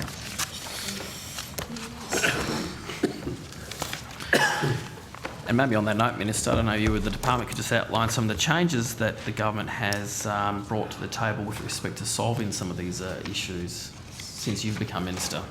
Thanks, Senator Ciccone. Why don't I start off and then hand over to Ms Denninger, who's heading the team in our department working on workforce issues. I've said from a very early stage that workforce shortages is one of my biggest priorities as the Minister. Clearly, and you would know this, Senator Ciccone, from your regular engagement with the industry, that it's a huge issue. It's been a huge issue for years. It's not something that just happened since the election. And of course, agriculture is not the only industry experiencing skill shortages, and we could go into why. But what we're trying to do to solve it, obviously we formed the Agriculture Workforce Working Group out of the Jobs and Skills Summit, the tripartite organisation, bringing together farm employer groups and unions and government, which is meeting around about every month to talk through some of the solutions to these issues. Some of them can be fixed in our department, some of them involve other departments, and there's engagement with them. But some of the practical things that have happened already, you probably saw that when the government committed to the fee-free TAFE places, we've now created 13,200 fee-free TAFE places for agriculture courses across the country. So, you know, a real effort to try to train up locals. We've also, as a government, added dozens of agriculture-related occupations to the apprenticeship priority list. That was Minister O'Connor who did that as the Skills and Training Minister, and what that means is that for dozens of agriculture-related vet programs, there are wage subsidies available for employers as well as payments available to apprentices to encourage people to take on those kind of careers. You might have seen last week we were able to announce that we've reached, as a government, our target of 35,000 Pacific Australia Labour Mobility Program workers, or PALM scheme workers. That's 6 months ahead of schedule, and we've seen over 17,700 PALM workers arrive in Australia since June last year, which is a hell of a lot more than the number of workers who arrived under the ag visa that got talked about by the last government and didn't produce anything. We've increased the migration cap as a government, including an extra 9,000 places for regions, and we're working with other departments around the government's employment white paper and the migration review. So that's a bit of a summary anyway. And we know there's a lot more to do. There are still big workforce shortages in this industry, as there are in a number of other industries, but I think in a fairly short time we've been able to achieve some concrete steps to start addressing some of those issues. And I really appreciate that answer, Minister. In terms of the fee-free TAFE places, are there any examples that the department can provide in terms of the actual courses that might be available now to people for that sector to address some of the workforce issues? So certainly Mr Rosner might be able to give some specific examples. I thought it might be helpful to give a bit of a breakdown by jurisdiction of where those TAFE places are falling. So there's 6,900 in New South Wales, 2,000 in Victoria, 1,900 in WA, 1,000 in South Australia, 900 in Queensland, 350 in Tassie and 150 in the NT. So it's spread right throughout all of the states and territories. I'm not sure if Mr Rosner, we don't have any further detail, but happy to take that on notice, Senator Ciccone, in relation to some of the specific courses. I might just also... could you also, just step sec, sorry. Could I also ask, can you also confirm whether those courses are available for enrolment now, or is there a particular future date? Sorry, I misheard the question. Enrolment. Can people enrol into those courses now, or is there a future date in which they can enrol into those courses? I'll need to check the number goes for a 12-month period. I'm not sure exactly when that starts. Craig Rosner-Moore, the Assistant Secretary of the Agricultural Labour Task Force. It's my understanding, Senator, that those courses would be available now, but I can take that on notice and confirm that. All right, please, thanks. Sorry to interrupt. I was just going to add to the Minister's response in terms of what the government's done. There are also some changes to the Pacific and Labour Mobility Scheme to expand access to employers in metro regions who are in food-based and manufacturing, so abattoirs and fresh food processing. That has been something that the sector has been very interested in. There's also been some changes to the income credits available to age pensioners to encourage Australians to work in agriculture, and to the work rights of overseas students. So what we have seen, in addition to the number of Pacific workers through the PALM scheme, is also a very significant increase in working holiday makers, such that there's now about 121,000 working holiday makers in Australia. Of course, they're not all working in ag, but that is also a pool of labour that the sector can access. And so what was the total number for the PALM workers? 35,195. That's as of end of December. Okay. And they're working in ag and processing? Or just That's ag? right, yeah. Yeah. There are some other areas that are covered by the PALM scheme as well, Senator, but the majority are certainly in ag or processing. Okay, so in addition to PALM and to the the working holiday makers, what Yes. other options are there for employers to look at in terms of addressing some of their workforce issues?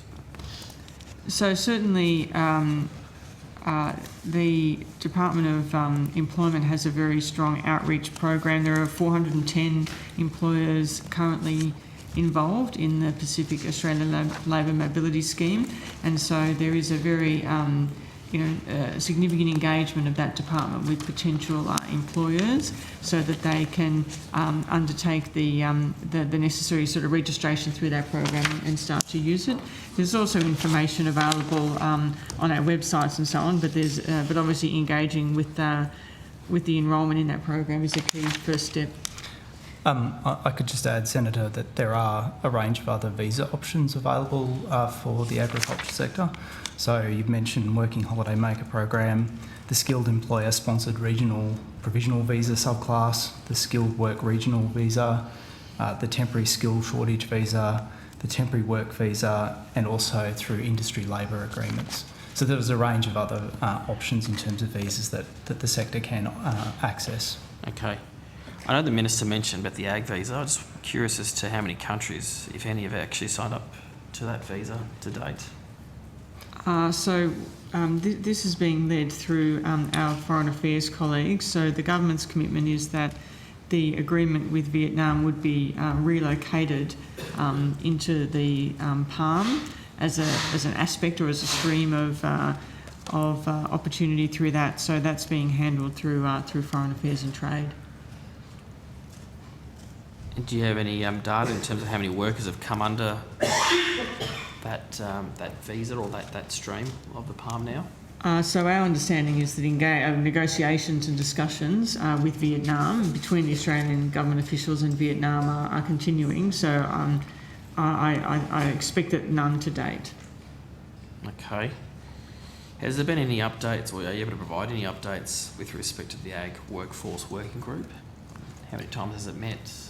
Certainly. So the Ag Workforce Working Group, as the Minister mentioned, brings together industry representatives and union representatives. There have been 3 meetings so far, but there are a range of 3 formal meetings, and one is coming up in the next couple of weeks. But there is a range of informal discussions and meetings that sit below that.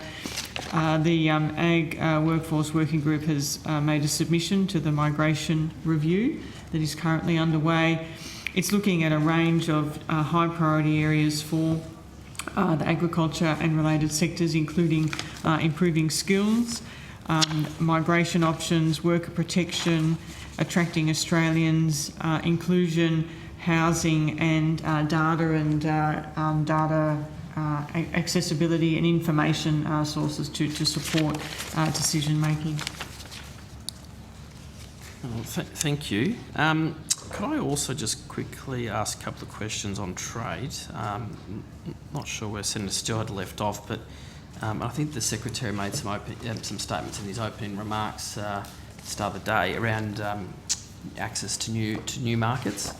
Just hoping that you might be able to outline steps that you and your department are taking to assist industry to not just diversify but also expand market access.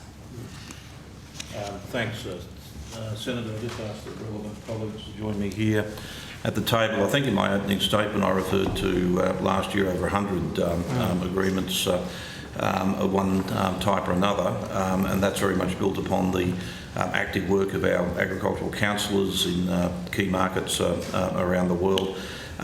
We talk a lot about trade and trade access, but what's critically important is actually getting the technical requirements agreed to allow trade to actually occur. So the market access is a key area of our focus. Trade issues, broadly sit with the Department of Foreign Affairs and Trade, and we can contribute to them in relation to agricultural products. But the actual work of getting this particular product into this particular market requires a great deal of work from the industry is concerned, as well as the department, and we are very much the interface with the foreign government authorities who regulate, access into their actual markets. Having said that, I'll ask my colleagues to talk in a bit more detail about some of the recent work we've been doing. So. Thanks, Secretary. Thanks, Senator. So we have an extensive group of people in the department who does all the technical market access negotiations, and that is actually negotiating the actual arrangements that goes into market, temperatures for fumigation, those type of things, and that's the key part of getting product into market. Get my colleague Mr. Tinney to run through some of the recent examples of some successes we've had. Yeah, I'd appreciate that, especially the ones that the Secretary outlined in his opening remarks. If Yes, you're able to certainly. expand. So Senator Chris Tinning, I head the Trade Market Access and International Division. So just a few examples of recent technical market access wins. So we achieved formal recognition of trade in western and southern rock lobsters into Vietnam. So that's going to provide an estimated increase in $20 million per year in exports into Vietnam. We negotiated agreement for Australian seafood establishments to have access to Taiwan. We negotiated improved fumigation treatment for Australian exports of canola, chickpeas and lentils into Pakistan, which will open up a potential industry worth $200 million a year. I think earlier the Secretary mentioned visiting the Middle East. There we've had significant increase in shelf life for meat from 90 days to 120 days, and that's going to enable a significant increase in trade of chilled and frozen products into the Middle East. He also mentioned grain trade to Latin America. Yes, there's been significant growth in grain trade into Latin America, including negotiation of new protocols for malting barley into Mexico, Peru and Ecuador, and that's again opening up significant new markets, which is really important given particularly barley's disruptions into China. And stone fruit in Vietnam, is that right? We've had, that's right, increased access for stone fruit into Vietnam, that's right. So there's over 100 market access achievements we've been able to accomplish in the past 12 months, I'm assuming. What's that worth in dollar terms? Well, we estimate the potential value of those markets to be worth at least $819 million. But yeah, that could, so that's just in terms of initiatives under the Agribusiness Expansion Initiative, but I think I've got the total figure for the department elsewhere in my brief. Okay. Senator, there's market access we negotiated that just came to light a few weeks ago, such as macadamias into the US and things like that. So it's an ongoing program of work, and we have new market access arrangements on a regular basis. Okay. Well, could I also then ask, given some of the media reporting that's happened recently with respect to China, are you able to provide any information to this committee about what's been happening over the few months in terms of our trade? And I know that probably sits under more Minister Farrell's portfolio, but from an agriculture's point of view, what does that mean for Australian farmers and the Australian economy?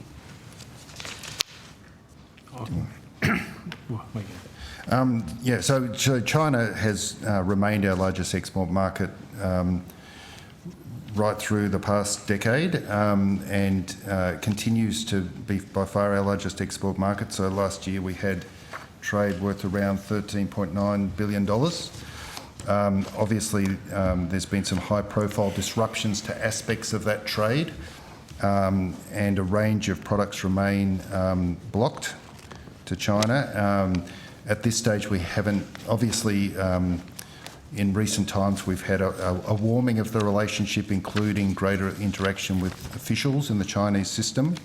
But at this stage, we haven't seen any actual change to trade blockages. What are the remaining trade blockages? There are a range of meat establishments that remain blocked into China. There remain very high tariffs on barley, or prohibitively high tariffs on barley and wine into China, which means that those products are not flowing. Rock lobsters continue to be not going to China. I've seen comments from Minister Farrell, and I've heard this anecdotally as well, that there's at least one lobster exporting company that has, I may get my terminology wrong, but has applied for an import permit, and that hasn't been blocked, and that is a change from the last few years where when those import permits were made, they were blocked. So that has been interpreted as a positive sign. Again, I'm just really repeating what Senator Farrell has already said publicly, but there are certainly some encouraging signs. But as I've said before, we've got a long way to go before, things are fully open again. And obviously, a lot of this rests with China as well. I mean, our view is that reopening and stabilising that relationship is a positive thing for both countries, but we do need to see China withdraw some of the barriers that it's put up to date. And perhaps, Senator, if I can add to it, China introduced last year the China Imports Food Export Registration process that we've been working very closely with them. So the first sectors or applicants were seafood and infant formula, and we have a good relationship with the Chinese side about getting those businesses registered and being able to continue to trade flow into China for seafood and infant formula. We've also just heard last week, I got a message that some COVID restriction has been lifted in one of our dairy establishments, and we're starting to see some signs that they're considering lifting those restrictions in other establishments in the near future. So, all right, thank you. Thank you, Deputy Chair. Very quickly, I just wanted to follow up on this line of questioning. The WTO actions on some of those restrictions, are you involved, the Agriculture Department, at all involved in providing advice through trade on those? Senator, the primary carriage, of course, is with Minister Farrell and the Department of Foreign Affairs and Trade, but of course we provide extensive input to DFAT in relation to those issues, as do the industries themselves. So. Is there a timeline? Are you aware of a timeline for decisions on those cases? I believe the barley, there's a draft report that's and so I think it's sort of several months away before that case sort of moves to the next stage, but details are best addressed to DFAT. Okay. And just in terms of the fallout from these bans, and I suppose really the ongoing risk of actions like this in the future, is there much work being done about how we can diversify some of those markets, especially for commodities like rock lobsters and wine, which are very consumer focused and not particularly homogenous? I think in the case of barley and even beef, it tends to be the ability to move product to other markets, whereas some of those higher value products are more difficult. Yeah. Is there work being done on that front? Senator, there's been a great deal of work done. The former government, of course, initiated various programs such as the Agribusiness Expansion Program and the APMAC grants, in which have gone to a number of industries to help them actually research and develop the necessary issues. It was pretty challenging, I think, in some respects for some industries because of travel restrictions associated with COVID and the fact that so much of this trade depends upon relationships. So I think Australian industry has performed extraordinarily well, and I just take you back to my opening statement about the fact that we're expecting this year to export more than we've ever exported, notwithstanding the various trade restrictions that have come from China. And indeed, one of the objectives of the free trade agreements that we were talking about before is to allow that continued diversification and choice of markets, and there are good outcomes, of course, in the UK FTA for both meat products and for wine, for example. I think that Australian wine I think the major destination has now become the US, interestingly, rather than the UK. But that just shows you the strength of our producers. Certainly some producers who were very heavily tied to the one market, to China, have obviously experienced significant difficulties, and that's particularly some of the seafood products and wine. But you know, we're obviously continuing to work with them and industry associations to provide the opportunities for them to take advantage of through the trade market access initiatives that we've had. I'm not sure if Mr. Tinning wants to add anything to that, but that's a summary. So. Yeah, just to say that there has been a very successful effort, I think, from exporters to diversify their markets. ASEAN has grown significantly, for instance, as a share of our exports. It's gone from under 15% to about 27% of our exports. So, and you know, just to give you some examples of some of the growth. Just over the past 12 months, exports to Indonesia are up 34%, to Vietnam up 39%, to the Philippines up 82%, and to the United Arab Emirates up 102%. So significant growth. No, that's year on year. Year on year. Yeah. Well, that's very good news. I don't know what the aims of China were, but they certainly didn't hurt Australian agriculture as a whole. Senator Whish-Wilson. Yeah, thanks, Chair. Just before I get on to ask some questions about another excellent export business, being the Australian Organics business, could I just ask, are you assisting in any way with the long-spine sea urchin industry for establishing export markets? Are you doing any work in that field at all? Not that I'm aware of, but I'm taking on notice and We'll find check. out during the We'll break check. for you. Yeah. If you could, thank you. So, yeah, the Australian Organics industry is a multi-billion-dollar industry with about 3,500 members, and about 1,500 of those are farmers. I understand since 1992 there's been a national standard for organic and biodynamic produce, but that was introduced for operators who wanted to export. However, there's never been a mandated or regulated certification for domestic industry. Could I just get a quick 101 short explanation as to why we've never had a certified industry, domestic industry? I don't want to burst your bubble, Senator Whish-Wilson, but we did have an extended conversation about this earlier in the day. Right. Okay. Senator Davey was asking conversations, so happy to take a small number of questions, but maybe if a lot of your questions might have been answered earlier as well. Right. Was that one answered? I don't think that one specifically Right, was. why don't we start with that then? I think that, yes, there's probably half an hour of discussion with Senator Davey earlier, Yeah. Senator, but we can give you the 101 if you'd like. So. Yeah, just the one-on-one, why that hasn't been the case. Effectively, sort of two parts of the department have an interest here.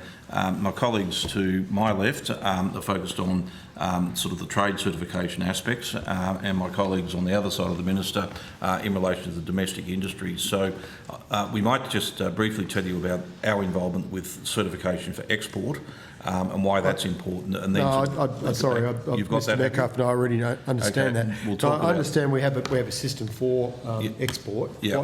Why can't it be easily applied to a domestic? That's part of the story, but we'll pick it up. So. So thank you. So in relation to domestic standards, so it's right to say that there isn't a mandated and consistent or legislated standard across for organics.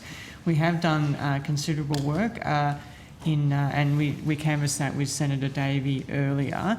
And really, I think that the key considerations that have come to forward, if you like, under that work has really been a cost benefit. So there may be potential benefits in having a mandated organics standard in terms of consistency and clarity, but there are also costs of that kind of regulation. There are many small operators, there are larger operators, there are some people who are focused domestically, there are some who are focused on export and domestic markets. Could I just ping you on that one? The costs would be recovered by levies from the industry, or are you talking about costs to government? Oh, it's also the cost to the business for complying with the regulation. No, so I've gone through all that with the industry, and they're obviously dealing with lots of different certifications for different export markets, but they're the ones asking for this, so they're happy to pay the cost. Am I missing something there?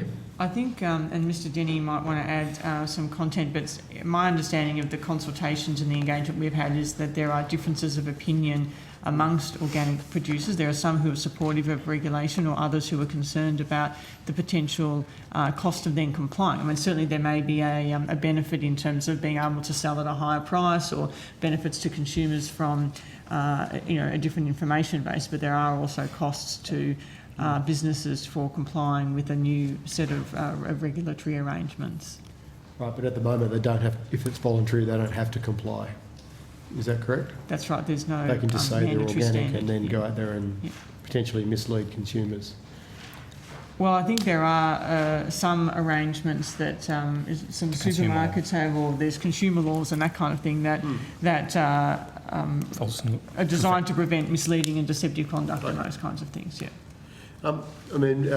Senator Davey may have already asked this, but the Organic Industry Advisory Group did provide a report to the previous government. Did she ask where this government's at with responding to that? And what we indicated is that we've been examining, or we are in the process of examining the feedback from the consultation process on the regulation impact statement and other documents, and then we'll engage the Minister and Government on how it seeks to proceed. And perhaps this is one for the Minister or for one of you guys, but it was raised in estimates in November, the 302 million investment in sustainable agriculture. Is organics part of that, or is your... Sorry, could you say the question again? It was raised in estimates in November. You made reference to a $302 million investment in sustainable agriculture. I was just interested if there's any funding measures for the organics industry in the next budget. Well, obviously, I'm not about to break today what's going to be in the next budget. Of course you're not, no. But that 302 million that was flagged last year is actually the agriculture share of the next 5 years of the Natural Heritage Trust funding. You're right. So we have yet to determine, again, it's subject to the budget process, how that money will be spent. Okay, but it is possible it could be. Some of it might be spent on... I think it's more likely. I mean, I assume you are familiar with how Landcare has operated in the past, and that 302 million is the bucket of money that has traditionally been used to fund Landcare type activities. And while we're still working through how we'll use it, it would be likely to be more in that vein than funding Like to soil, particular associations. It could be soil, it could be erosion, it could be carbon, it could be emissions. But we're still working does through tie in that. very closely with organics. Yeah. I've got no doubt that organics businesses would benefit from that kind of funding, but I wouldn't have thought that bucket would be used for the type of stuff that you're talking about. Okay. Did Senator Davey ask about any specific export constraints with export markets? Yes. She gave us some particular examples. United States and South Korea? She definitely raised South Korea. Okay. What was the other one? United States? Yeah, United States. They're the two key ones that they've raised. I think she did raise that as well. All right, well, I'll go and check that. Did she also raise Australia and India, the current free trade negotiations? I believe she did. So I understand they're currently negotiating the inclusion of organic products in the Australia-India Free Trade Agreement. I know this is foreign affairs. However, it appears that no officials from the department are being sent to India to review their organic certification in relation to negotiations. And this is despite, for example, America banning all Indian certified products coming into the USA and the EU banning all Category A unprocessed ag products from India. Is there any concerns there that you're aware of or have been raised with you? I'm not aware of any of those concerns being raised, Senator, but I'll take that on notice and get back to you and have a look at that. Yeah, particularly if there's any risk to Australian organic operators in the US and EU markets if Australia fails to assess the organic market directly. If you could take that on notice. Certainly. Okay, no, that's it for me. Thanks, Chair. Sounds like it's already been asked. So, thanks, Senator. Thank you. Senator Mackenzie. Thank you, Chair.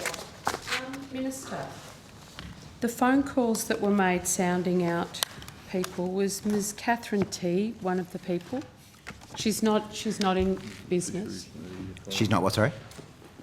Was Ms T one of the people that Well, were subject to the phone call I refer sounding to my previous answer, which is that for every, and I'm going to refer to it every time you put a name to me, I'm not going to be disclosing who we've approached about joining an organisation that we have not yet announced the membership of.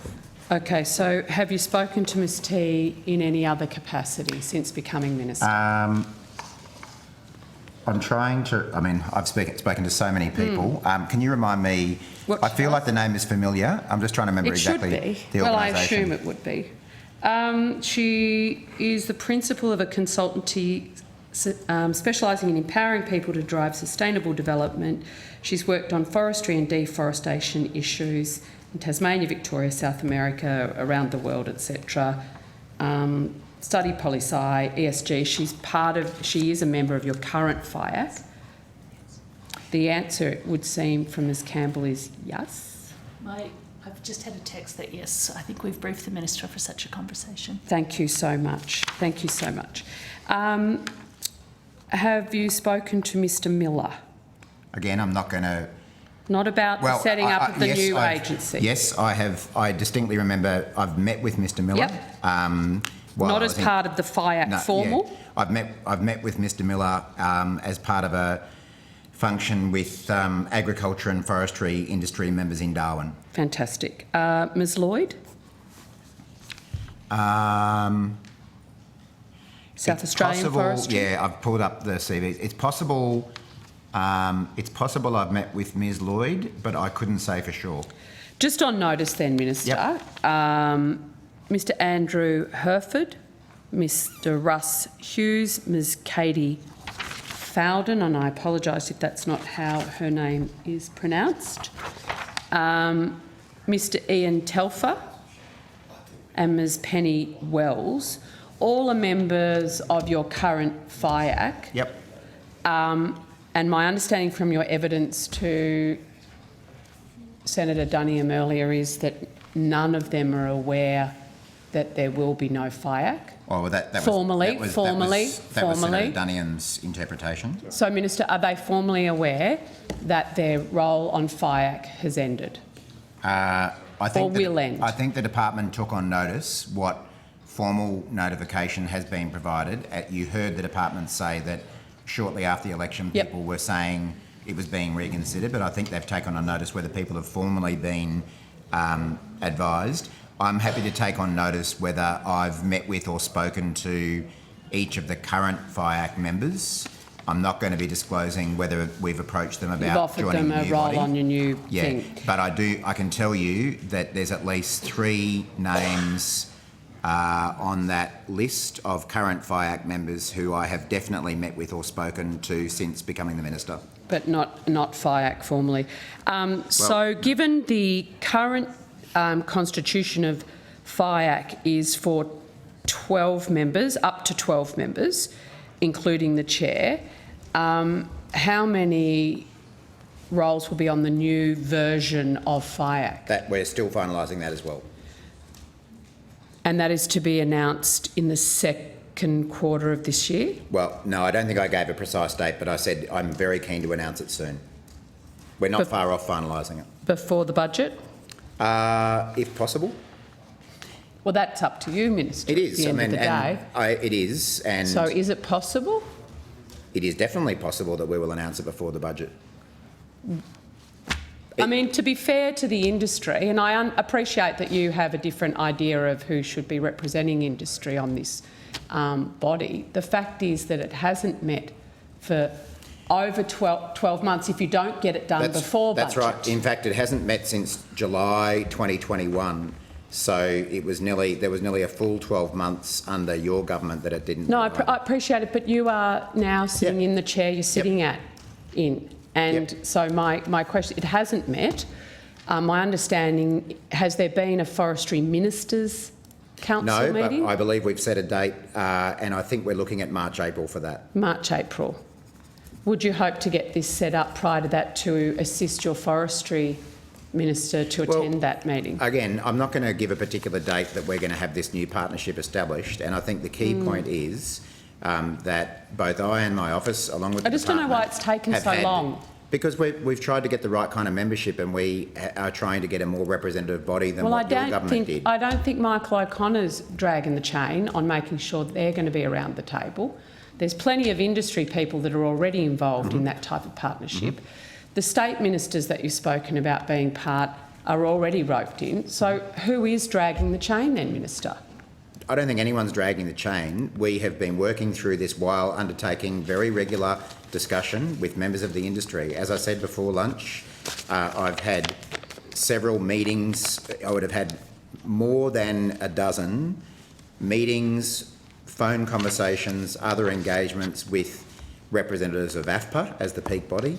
I've had more than a dozen engagements with individual forestry businesses or representatives of the forestry industry, along with members of the unions that represent those workers. So there's been plenty of engagement.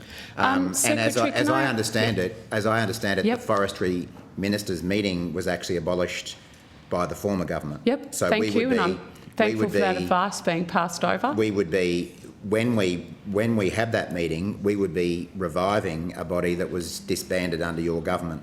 Well, someone that loves the forestry industry as a daughter of the forestry industry, I'm very glad that you are. Secretary Metcalfe, can I just ask are there any consequences for not upholding the statutory requirements for this body to actually meet as regularly as every 12 months? Senator, I'm not that familiar with the legislation, so I'll take that. Ms Campbell? Yeah. No, I think I'd prefer that we, if you're asking about consequences of certain actions or failure to take actions, I prefer that we check that. Thank you. And I imagine any consequences would have also been applied to the former minister in not holding two meetings of it when he was the minister. Yes, thank you. Thank you, Minister. You have been occupying the great privilege of being a Minister of the Crown now for enough time to start actually owning your own actions of your government and department, rather than casting aspersions. You won the election. Yeah. Celebrate it and get on with it instead of looking backwards. That's why I've been meeting with members of the industry on a regular basis, along with agriculture, the cost of key fisheries, others. Yeah, okay. Put out a press release. I'll read it, I promise. In terms of, I don't read your tweets, but I'll read your press releases. Excellent. Anything more? I'd like to ask some questions, if it's okay with you. I was actually, the one other thing I should mention, Senator McKenzie, is that the Prime Minister, I was present when the Prime Minister addressed, I think it was the AFPA annual dinner, not long before Christmas as well, which I would say was probably attended by at least 200, possibly 300 representatives of the forestry industry. So even the Prime Minister, in his busy schedule, has engaged with this sector as well. I know you haven't written to or formally advised the FIAC members. I mean, that Senator Dunham phoned them over the during the break. To one person, but has there been any correspondence between your office and the department on this matter, on the future of FIAC? Well, there certainly have been briefings, yeah. If that's what you mean by correspondence. Well, formal indication from your office to the department on the future of FIAC? Oh, I'm pretty confident that we have advised that I've advised the department of our intention to reconstitute FIAC as a new organisation. Yes. And when did you do that? I couldn't give you... You've taken the date of that on notice, Oh, Minister. okay. There was formal briefing and we'll take the date on notice. Sorry, I couldn't hear that. Apparently I've already taken that on notice today. There's briefing, there was briefing back and forth with the Minister and there was a decision taken and we'll take the date of that on notice. Okay. It was definitely before Christmas. Okay, thank you, thank you. I just want to move to another matter. Can the Minister advise how much the government is currently investing in developing critical inputs such as fertiliser and trying to ease production costs for Australian farmers? Well, I'm glad you asked, Senator McKenzie. First of all, it's probably more a question for the industry department, as obviously the agriculture department doesn't manufacture or invest in the manufacture of fertiliser. But one thing our government is trying to do right now is to establish the National Reconstruction Fund. And one of the purposes of that is to bring back onshore more Australian manufacturing. That may include sovereign manufacturing of fertilisers. And I would strongly encourage you to persuade your colleagues to vote for that legislation. $500 million of that $15 billion fund is for agriculture, fisheries and forestry value adding and manufacturing, and it may well be that we can develop more domestic manufacturing of fertiliser as a result. Isn't it correct that you actually cut $200 million for supply chain resilience programs in your October budget that were actually going to be specifically focused on rural and regional manufacturing? In this portfolio?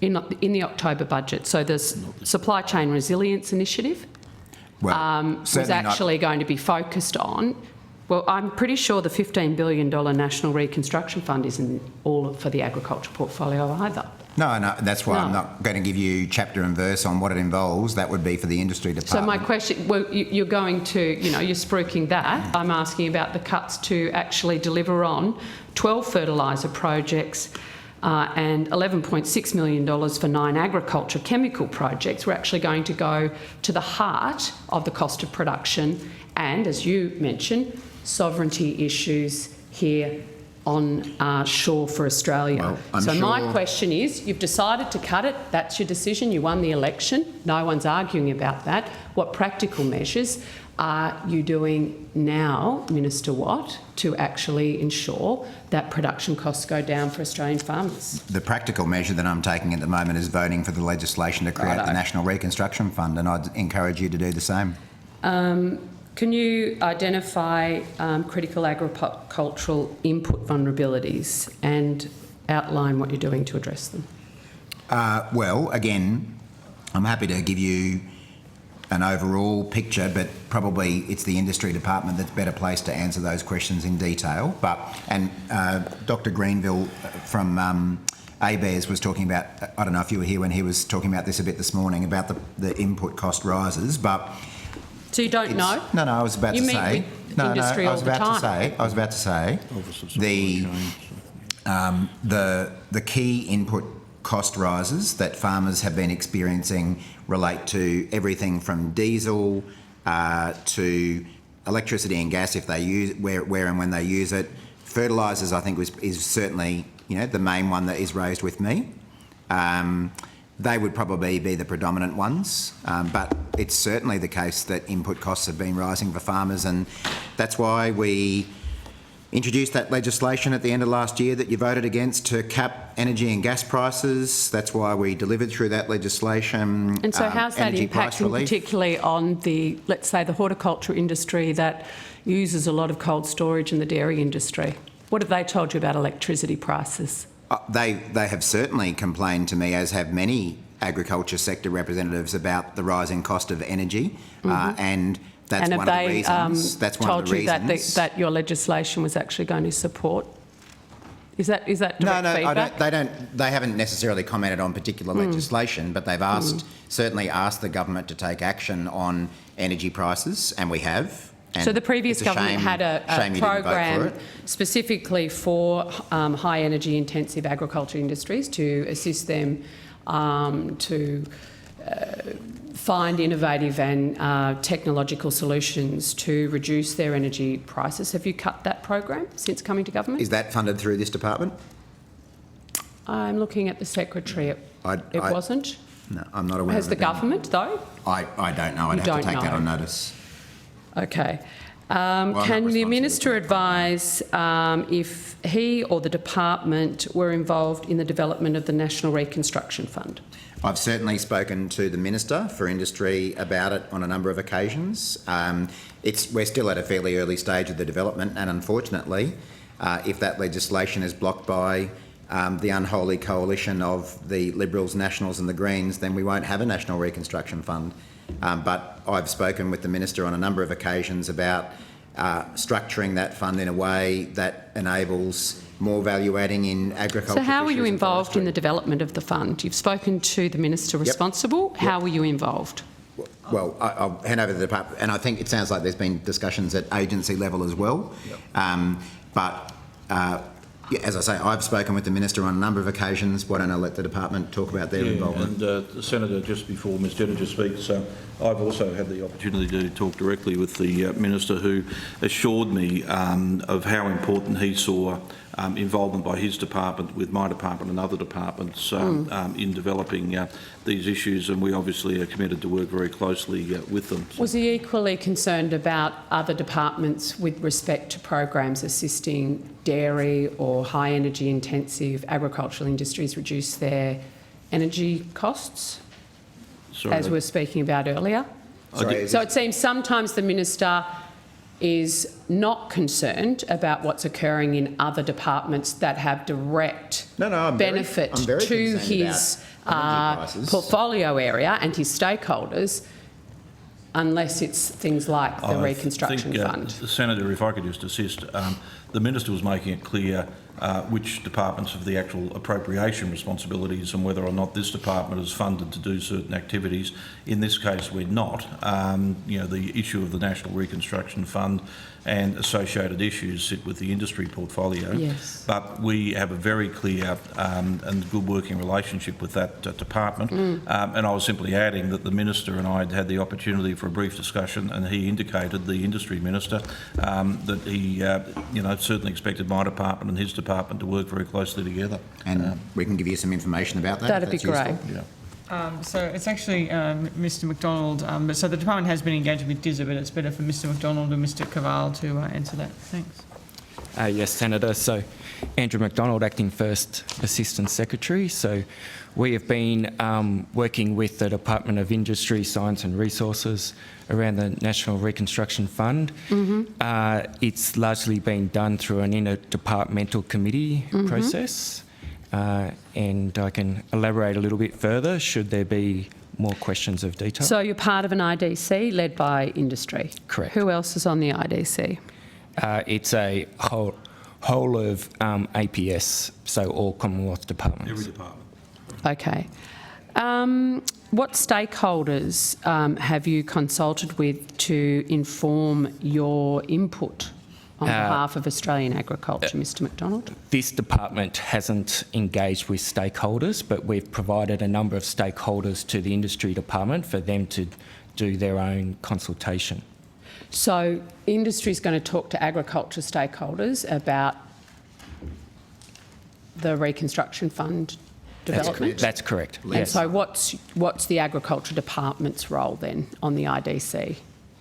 So it's as you're aware, it's a whole of government facility, and it has a number of different priority areas, 8 priority areas, and the role of the department is to ensure that we are giving our portfolio advice to the lead agency, the industry department, around the various legislative mechanisms and other arrangements that they're putting in place.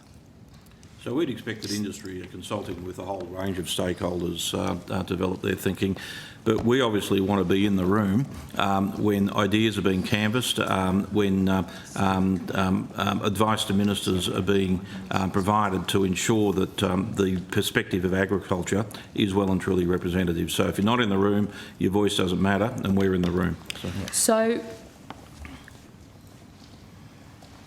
you're assuming industry is going to suitably... Which stakeholders have you hooked up with the industry department? Well, I don't have the list before me, but I can take that on notice. You've got a whole folder there, Mr McDonald. Sorry? You've got a whole folder there, Mr McDonald. Yes, I do. Yes, but I don't have a list of stakeholders. All the questions you haven't asked us yet, Senator. So yes. Well, thank you, Secretary. I wish. I wish. So are we talking all the peak commodity bodies? Look, we're talking... Have you just handed the NFF's number over? No, not at all, because there has been a number of small focus group meetings that the industry department has held prior to Christmas. Yep. And that was around their consultation around the legislative framework for the National Reconstruction Fund. And they were wanting a representative sample of stakeholders across agriculture, fisheries, fibre and forestry industries. And so the NFF was one as a notable national organisation, but there was other organisations suggested to them as well.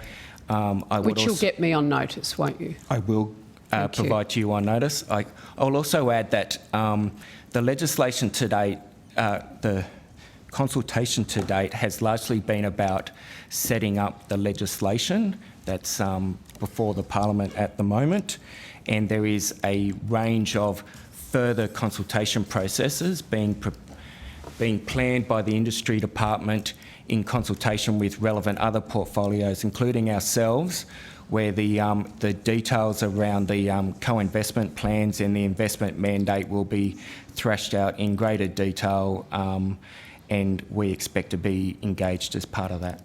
Minister, what indications have you had from these stakeholders that they'll make use of the National Reconstruction Fund and that they're supportive of the type of funding model? I'm so pleased you asked that question, Senator Mackenzie. For starters, I've mentioned the Reconstruction Fund in a number of speeches that I've given at industry events since being the Minister, and that has been enthusiastically welcomed by, I've spoken about it at fisheries events, I've spoken about it at forestry events, I've spoken about it at a range of commodity events, and only today I noticed an article in the Gladstone Observer, a paper that Senator Canavan would be familiar with, where to get to it today. Keppel Brand, the article is Labor slams Coalition's opposition to $15 billion manufacturing fund. I have called out the two LMPs, members of Parliament from Central Queensland, for voting against this legislation. The journalist approached Keppel Brand Director Mark Davey, who I think Minister, Senator Canavan knows, and he said his company had earmarked the National Reconstruction Fund as an opportunity to support the construction of a beef value-adding facility at Hidden Valley near Yeppoon. He's quoted as saying, if we are able to benefit from funding through the NRF, it would have a profound economic benefit for the region, with about 107 full-time equivalent jobs and capacity for about $100 million in additional revenue annually and a $200 million annual benefit for Queensland. So Mr Davey, among many others, is pretty keen to see your party support this legislation. Can I just follow up, Senator Mackenzie? Is there under the National Reconstruction Fund, are there grants available? No, it's structured very similarly to the NAIF, which you'll recall very well, Senator Canavan, and the Clean Energy Finance Corporation. And again, the detail of the construction of the National Reconstruction Fund is a matter for the Industry Department, but it's loans, it's equity ownership, it's loans, it's equity stakes. Yeah, right. I'm pretty sure it's derivatives. Are you aware that Keppel Brand were successful in achieving a grant from the former coalition government that your government has scrapped? No, what I am... Well, wait, hang on. You raised this. I know it's not your portfolio, but you raised this. So were you aware that Keppel Brand, they could have had this right now, they could be doing this upgrade right now, but your government scrapped that grant? No. And that's not now on the table to them. They can't get that. That's not correct. Your government made an election commitment to make a payment to this company, and our government did not make that election commitment. It may seem strange, but we have carried out our election commitments, such as establishing the National Reconstruction. They're actually being reviewed.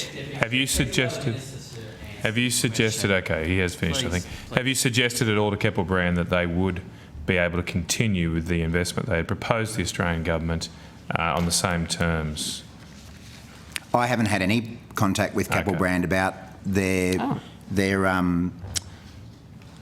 desire to use the National Reconstruction Fund. Have you ever spoken to Mr Davey? Yeah, I've spoken to him a number of times. Have you spoken to him about the National he's done a lot of good work in the beef sustainability space as well. Absolutely. Talk to him about that often. Have you spoken to him about the National Reconstruction Fund? I don't think I have. I know my office has spoken with him because he was at the Red Meat Advisory Council function last week, and I think my office was talking with him about the legislation there. So on what basis do you know that he wants to apply for this even? And as I said, because previously he wants a grant. But if he doesn't, I don't know if you've properly explained the program to him. Well, I haven't spoken. You haven't spoken to him. I don't think I've ever spoken with him about the National Reconstruction Fund. Okay. My office has. Maybe you could do that before. I'm going off his comments in the paper today. Okay.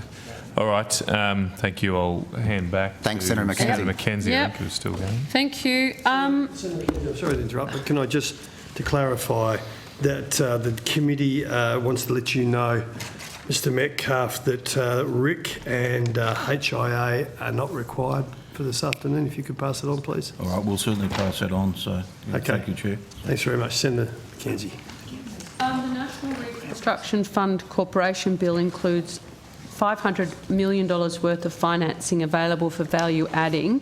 Can the Minister confirm that critical agricultural products such as fertiliser and agricultural chemicals will be in scope for the new fund? You'll have to, for that level of detail, you'll have to go to the committee that is responsible for it. Mr McDonald, has that been subject to the IDC? What types of processing products will be in scope for funding from agriculture's perspective?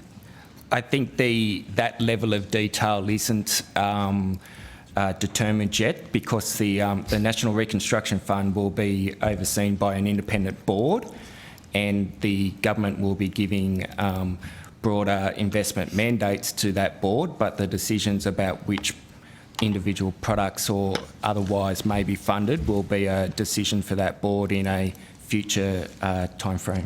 So, Minister, when you were talking to Minister Husic about the needs, the critical needs for agriculture, did you mention to Minister Husic the need, and we spoke about the cost inputs being fertiliser in particular, you said was one that was raised often with you. Did you pass that information on to Minister Husic? Yeah, I've certainly raised about fertiliser. Yeah, I've certainly was it a raised, positive response? Yeah, subject to the fact that, as Mr McDonald said, there's an independent board here, but I've flagged with Mr Husic that I think there's big opportunities for the National Reconstruction Fund to assist agriculture, including with inputs like fertiliser manufacturing. And ag chemicals, so we're not so reliant on China? Yep, and ag tech. There's a range of different industries that could benefit from this fund, and I only hope that by the time this legislation makes it to the Senate that your party changes course and backs it in. So when will the fund start and address the key issues for the agriculture sector and consumers paying higher price for food? I think, again, dates of the operation of the fund need to be put to the industry department. Yeah, go for it. Just one quick follow-up on the fertiliser issue, and this was raised earlier. As we were talking about we were speaking about the impending closure of the urea plant. I'm sure you're aware that urea is effectively processed natural gas.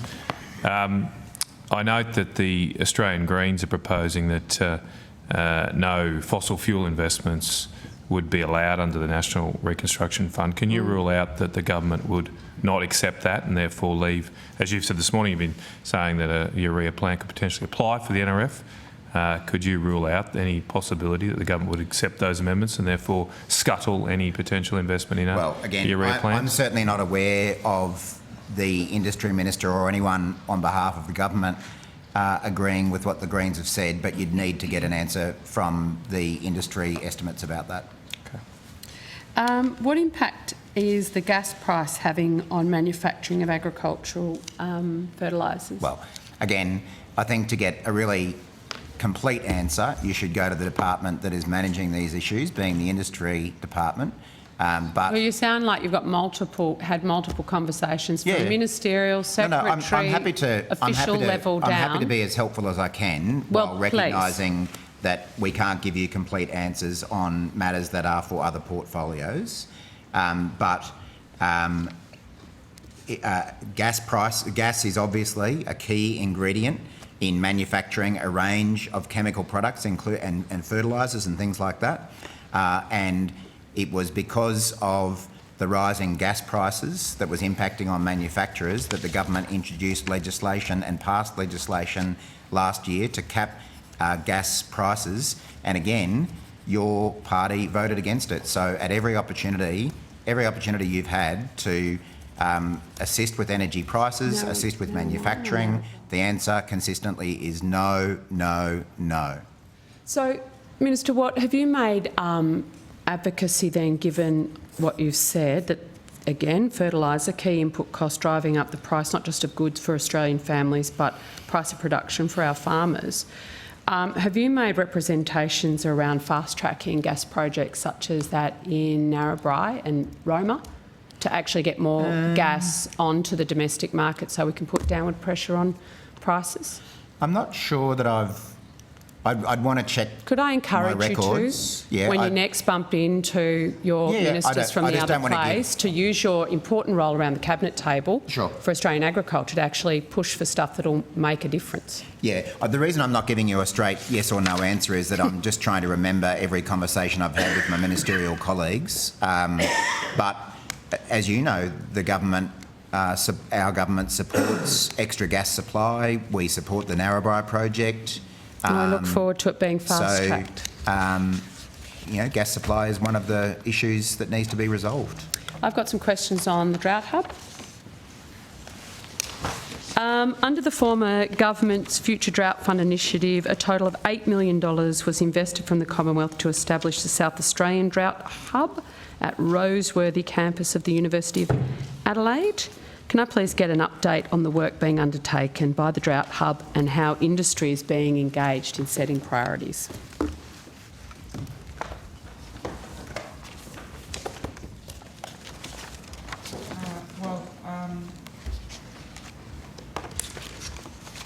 So can I just confirm, Senator Mackenzie, that you were talking about the South Australian Hub in Roseworthy? Yep. So I might just make some introductory comments and then Ms Brown or Ms Moen might wish to add to that. So there are a range of funding streams that have been provided to each of the hubs, including the one in South Australia. There has been some core funding provided from the Future Drought Fund, funding for adoption officers, funding for hub projects, and then a later expansion, and also for soils coordinators.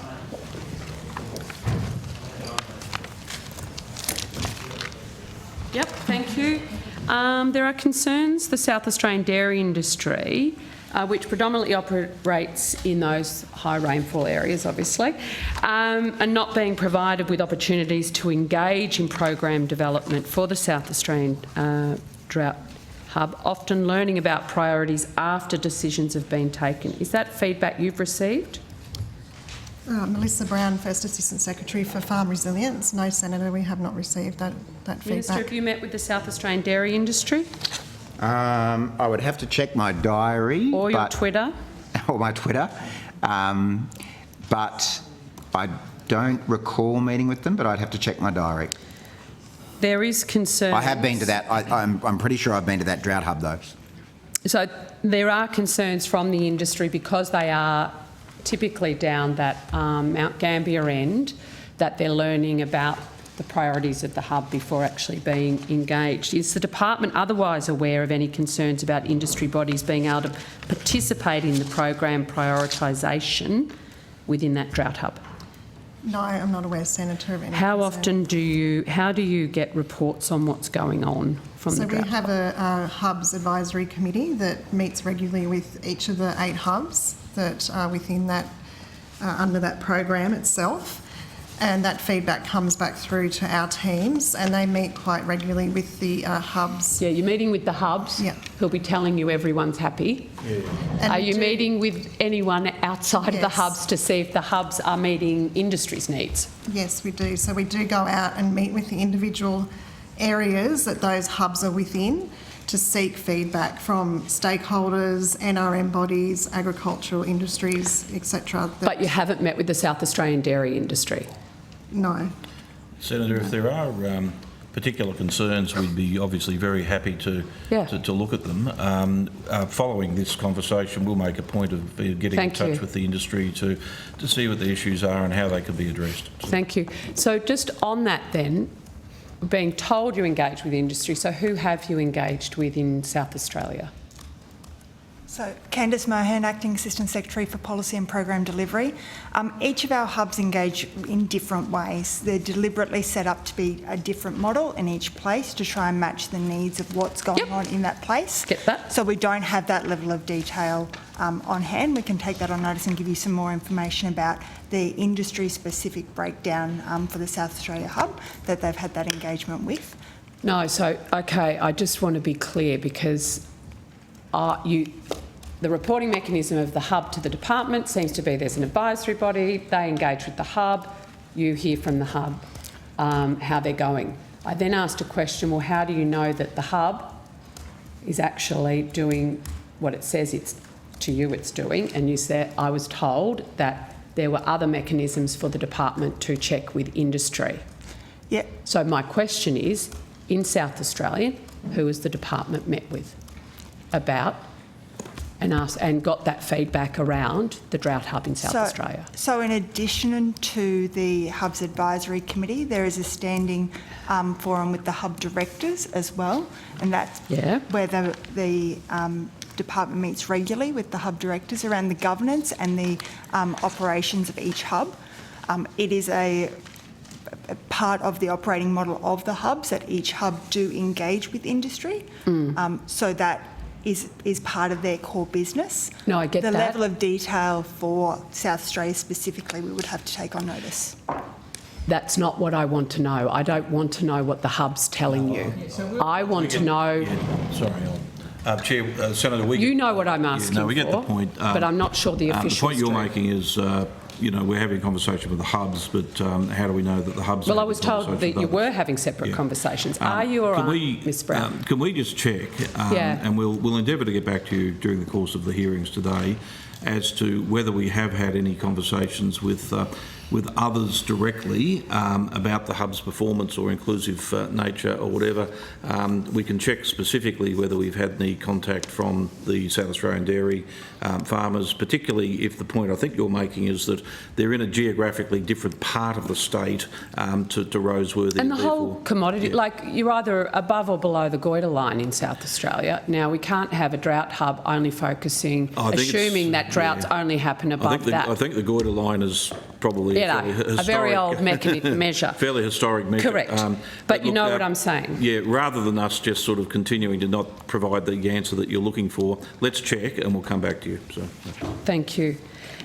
Just more broadly on the dairy industry, there are a number of land productivity and management issues facing a number of South Australian dairy farmers who've been impacted by Murray River flooding, with levee banks breached and facing the prospect of up to 2 years where expanded water covers the major pasture production areas of their farm.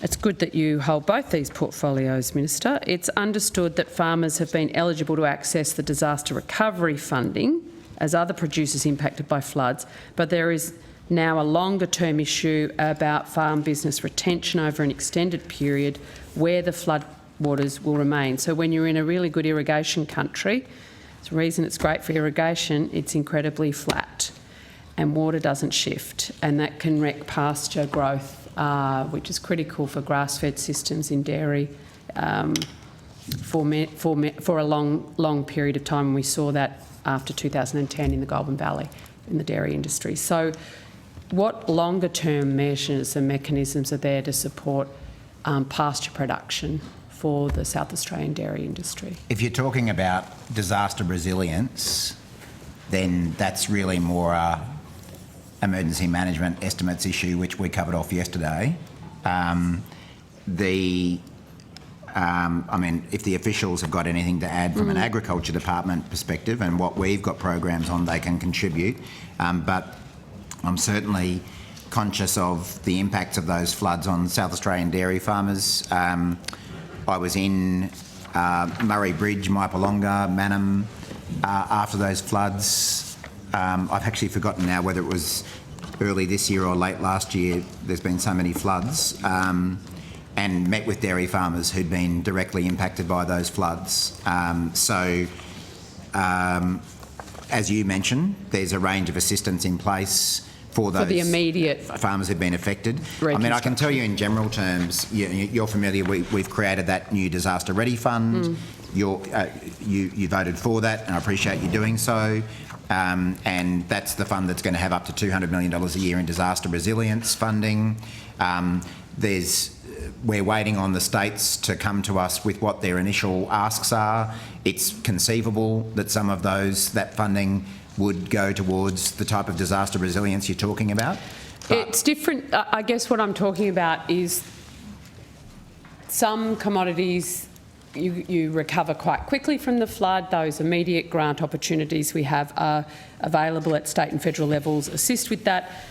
But with dairy, because the pasture's ruined, they can't actually grow their grass crop to keep their stock. And they're feeding out hay over a long, long period of time and grains, etc. So just the question is, there is a 2-year sort of lag here, whether there's any mechanisms available to assist them through that. It's less of a resilience for next time, more dealing with the long again, if the officials here have got anything to add from an Agriculture Department perspective, they can do so. But I guess that would be the kind of thing that a state government could approach us for assistance on through the disaster recovery funding arrangements. I'm not aware of the South Australian government having made that request. It's possible they have, but as you know, Senator McKenzie, from having been a Minister for Emergency Management, there's ongoing recovery assistance that's been provided as needs arise, and it may well be that we receive that kind of a request from the South Australian government. Okay, I would encourage the South Australian dairy industry to lobby the Malinauskas government. Thank you. Were you going to do that too? Yeah. We were just going to check, Senator Canavan.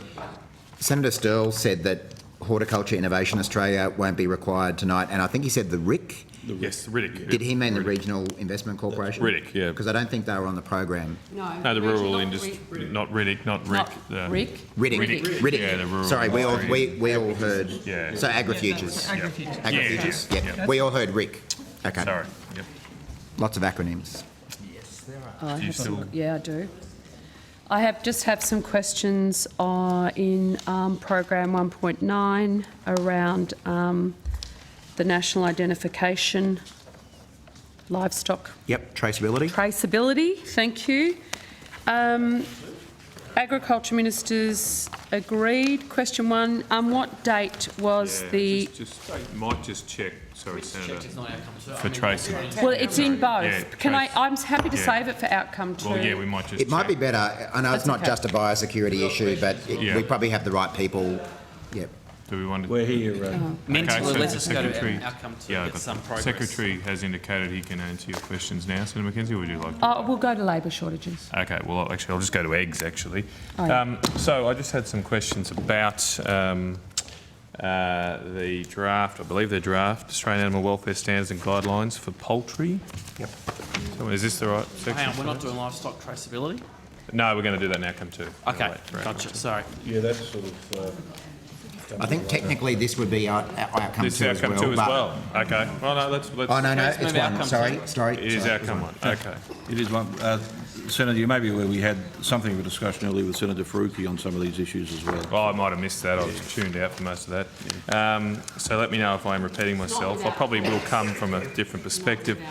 I just want to clarify it first. The draft guidelines indicate the cessation of caged eggs, I think, starting in 2032 with a full phase-out by 2036. Is that correct? So the standards, the welfare standards and guidelines for poultry were published on the 18th of August. They were developed by an independent panel. I'll just need to check those dates. Right. But there certainly was a phase-out of cage eggs canvassed or outlined in that in those standards and guidelines. And the dates are correct that you mentioned. That's correct. And this is still draft, though. It's not been formally adopted, has it, by the Ministerial Council? That's right. So the format or the process is that it's the states and territories that legislate. Just 1 second, guys. It's starting to get a little bit hard to hear. Sorry. Sorry. Okay. Thank you. Thank you. Sorry. Oh, sorry, my apologies. No, it's not. It wasn't your fault, Miss Denigan. That's better. That's okay. All good. So the process... Okay. All right. Okay. Peanut Gallery is now silenced. Thank you. So the process for... The process for adopting animal welfare standards and guidelines is undertaken by the states, and each state needs to legislate those guidelines for them to be enforced. So the process is that the independent panel, which was an initiative under the Secretaries Committee and under Ag Ministers, developed the draft guidelines. They're now with the states and territories who are considering those and the potential impacts and issues or benefits for their particular sectors, and then it will be up to individual jurisdictions to then just decide, how to proceed. And so there's planned to be a further discussion about animal welfare standards and guidelines in the Ag Ministers meeting, which we expect to be early this year. It hasn't been scheduled as yet. Right. Okay. What is the status quo? So before, putting these aside, these draft guidelines, what is the current timeline for caged eggs across Australia? Is there any actual legislative? No. So under there's no time limit. So the existing standards and guidelines are quite dated, and under those guidelines, there are no phase out for caged eggs envisaged. But some jurisdictions, so there's two issues though, is that some jurisdictions have acted in addition to that, and some businesses, of course. Have gone and done things separately. So I suppose just to be clear, my question is, has any government, any state government, any state legislation currently signalled a ban or I think the ACT does, but if I can come back to you, with some more detail. Okay, but you can always got the option of queen bin. How much will this, if we do ban caged eggs by 2036, how much will that increase the cost of eggs to Australian families? I don't have the detail of the regulation impact statement, or even if it goes to that, so I'm happy to check that in during the break. I have looked through it, and a little bit strange. It is saying that impact statement suggests that the cost to an average egg consumer would be just $1.51 per year. And I should say, the RIS is not just into the caged egg phase out. There's also a bunch of other changes that are envisaged in these standards, although I'm focusing on that particular change. That seems remarkably low to me for $1.51 per egg consumer per year. So I don't have the RIS in front of me, but certainly what we have seen over time is that consumers have, of their own decision, moved away from purchasing as many caged eggs now as they had in the past, and so that might explain why there is less of an impact on overall prices for consumers than one might otherwise expect. The other thing that's happened is that some retailers are also looking to phase out. So you kind of have these things happening that are separate to the legislative guidelines, which impact on price. Well, I think that's an important point, Senator. Yeah, and both Coles and Woolworths have said that they intend to phase out, or that they want to be 100% cage-free eggs by 2025. So for Australian consumers who are buying their eggs at the two major retailers, that's what they'll be able to buy. And indeed, yeah, I very much doubt they'll do that, but that's what they've said they'll do. I don't always trust people, what they say. I mean, I wanted to go to this issue, bouncing around a little bit, but you mentioned about the plans to move away from eggs. What was in the baseline of the RIS? Did the baseline, so they in the RIS they do have a baseline. It's just a little bit vague to me as it's written. This is ACIL, I think. Yeah, ACIL Allen. They've got a baseline, and then they say we go and make all these changes. In the baseline, did they assume people still had access to caged eggs? I apologise, Senator. I don't have the, Okay. the RIS, as you know, is a very complicated, complex and comprehensive document. I don't have it to hand. I'm happy to take that Still, on notice. it's what's in the obviously something of baseline. great concern to particularly families on low incomes, because let's just be clear, caged eggs is still 30% of the market, and particularly those, I'll put my hand up with large families like me, we buy them, they're cheaper. I mean, just come back to this point. This analysis doesn't seem worth the paper it's written on. If they're saying that phasing out caged eggs is $1.51 per egg consumer per year, I've worked that out roughly on their stats. The average Australian household buys something like 40 dozen eggs a year. That works out like they're only saying it's going to have a 3 cent per dozen impact. Does that seem credible to you, that phasing out caged eggs would only increase the price of the dozen eggs, not one egg, a dozen eggs, by 3 cents? So as I said, I don't have the RIS in front of me and the level of detail, so I'm happy to take that on notice. There was a comprehensive process of going through the RIS, and as I mentioned, there is already a move towards, notwithstanding your comments that some families continue to purchase them, there is more generally a move to free range that might impact on that. Yeah, no, but obviously at the moment consumers have that choice, and even if Woolworths and Coles will do something, there's still other stores, etc. There's markets. People have that choice. They won't answer this. I've checked my local store today. Free range eggs are 70 cents a carton, more expensive, not $3.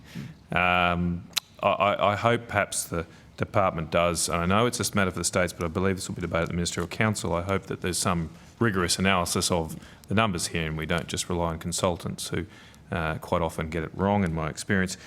Can I go to, has the department looked at international experience here on the phase out of caged eggs? I'll take that on notice again, Okay. Senator, because I don't have the other thing I should say, just Yep. in relation to caged, the caged systems, the proposal in the draft standards and guidelines that have been circulated is also around furnishing cages. So it's not the case that Yes, it would be yes, proposed that all cages would be discontinued. I notice in New Zealand that they have had a phase out by 2022, and when I've gone to the Woolworths equivalent there, their stores are known as Countdown. Right now, the cheapest free range eggs is $10 a carton. New Zealand works at about $9 Australian. I mean, is that what we might be expecting then, Australian families to have to pay almost $10 a carton for eggs? After these as I've changes? indicated, we've taken it on notice Well, in there's terms real of world. examining the price impact. I'm not familiar with the New Zealand experience. There may well be a whole range of factors that impact on their cost of production, including economies of scale, for example, for a much smaller population compared to Australia. Well, it would be good to have some analysis of that before we leap off the cliff. Has there been any analysis of the impact on biosecurity of moving to a barn-laid and free-range system? I heard earlier from the Secretary that there is potential, I think you did indicate, potential risks associated with such systems that we've seen play out in the US quite dramatically at the moment. Have you done any analysis of that and how it might impact Australia's food security? Well, to just come back to the point about New Zealand and the particular impacts that are being felt there, I understand that there has been very inclement weather and that has impacted on the laying rates, and that therefore has resulted in a shortage of eggs or less eggs available, which has then impacted on price. In terms of the potential biosecurity impacts, I'm not aware that we've done that work as part of the RIS. Right. I'm asking it because I believe it's not. We currently don't have any approval. No one has approval to import shell eggs into Australia. Is that correct? That's a matter for. That's probably a matter for outcome too. But I am just making the point there that if we do face it in the US, I believe they can import eggs from Mexico and Canada through NAFTA, but we don't necessarily have that option here. Yeah. my understanding, and I'll check this and we can discuss it later when we're talking about biosecurity, Senator, is that any egg imports are heavily regulated. They come through our post-entry quarantine facility in Melbourne, and it's effectively for breeding stock. And I think that's there's great sensitivity about the potential. Absolutely, and I think that's right and diseases. proper, but it's just the risk to us as an island nation of protecting our quarantine are even greater than the likes of the US or European countries where they probably have more alternative supplies Avian influenza, available. of course, highly pathogenic avian influenza is spread through wild bird movements as well. Yeah. And we've, of course, seen incidents in Victoria a couple of years ago that led to a large number of free-ranging chickens and other birds being put down. Just a few extra questions here. Thank you for the information. The standards currently say that sheds should be built so that chickens can perch, or all the chickens in the shed apparently can perch at the same time. And so some farms, I'm told some farms would need to install a total of 3 kilometres of perching for this to occur. Is that correct? It seems strange. I mean, we just talked about your hot desking in your office. It seems strange that we would make standards such that they'd have to allow chickens to perch all the time. Not all of them will be perching all the same time, will they? Yeah, again, we'll need to check. Yeah, I'll check that. I should. Hot desk, yeah. Well, I it's should good have enough for said humans, good earlier, enough for chickens. Senator, that the independent panel. The independent panel that undertook a very extensive consultation process did engage very extensively with industry. They did engage very extensively with animal welfare organisations as well. And the expertise on the independent panel came from, a broad range of backgrounds. So the independent panel was the panel that came up with the draft standards and guidelines, and I'm happy to check the particular query that you had, Senator Canavan, about the perching requirement. Without being flippant, Senator, like a lot of people, I've got a whole bunch of backyard chickens at my place. They all want to go to bed when it gets dark, and there's a fair bit of messing around if there ain't enough room on the perch. So it's not inconceivable that the habit of the bird is that they do want to nest or to perch at the same time. So. Well, I recognise you're mentioning that in consultation with the industry, but these are questions coming. I mean, I've been speaking to the egg industry, and they're very, very concerned about Ms. Danager's point. these. So. The independent panel was a group of experts who consulted extensively and considered many, many issues, and we're of course very happy to provide advice. And similarly, the firm that undertook the regulatory impact statement is a highly reputable firm, and so while of course we're happy to look into their economic assumptions and baselines, my general position is that I trust what they say. So. I'll say, as an economist, Mr. Metcalfe, you have much greater faith in the profession than I do, but good luck with that. I'm a lawyer, unfortunately. Ms. Danager is a Treasury economist. Given that this is a regulated closure of the industry, or a contemplation of a regulated closure, not dissimilar, I suppose, to say what the tobacco industry went through years ago, is there any consideration being given yet to a compensation program for businesses? As I mentioned, the standards and guidelines are currently with the states and territories for consideration, so there's not been a decision that I'm aware of by any jurisdiction to adopt those standards. There will be discussion, as I mentioned, at Ag Ministers. The intent behind the panel's phasing recommendations in the draft standards and guidelines was to give time to industry to adjust and to make the necessary changes, recognising that, of course, many in industry are already ahead of that. So I think that any discussion of structural adjustment is somewhat premature, given that there hasn't yet been a decision by jurisdictions to adopt that. This is a draft. Could be adopted within months, is my understanding, but quite imminent. Well, that was going to be my next question. Isn't the potential ministerial council meeting sometime this year, perhaps in the first half? So we're expecting a ministerial meeting, in coming months, but it would be up to jurisdictions to decide to adopt and then to legislate. And of course, the timing of that legislative process would and the consultation or parliamentary processes that would go through would vary from jurisdiction to jurisdiction. So. But it just seems strange that we would be doing all this work on the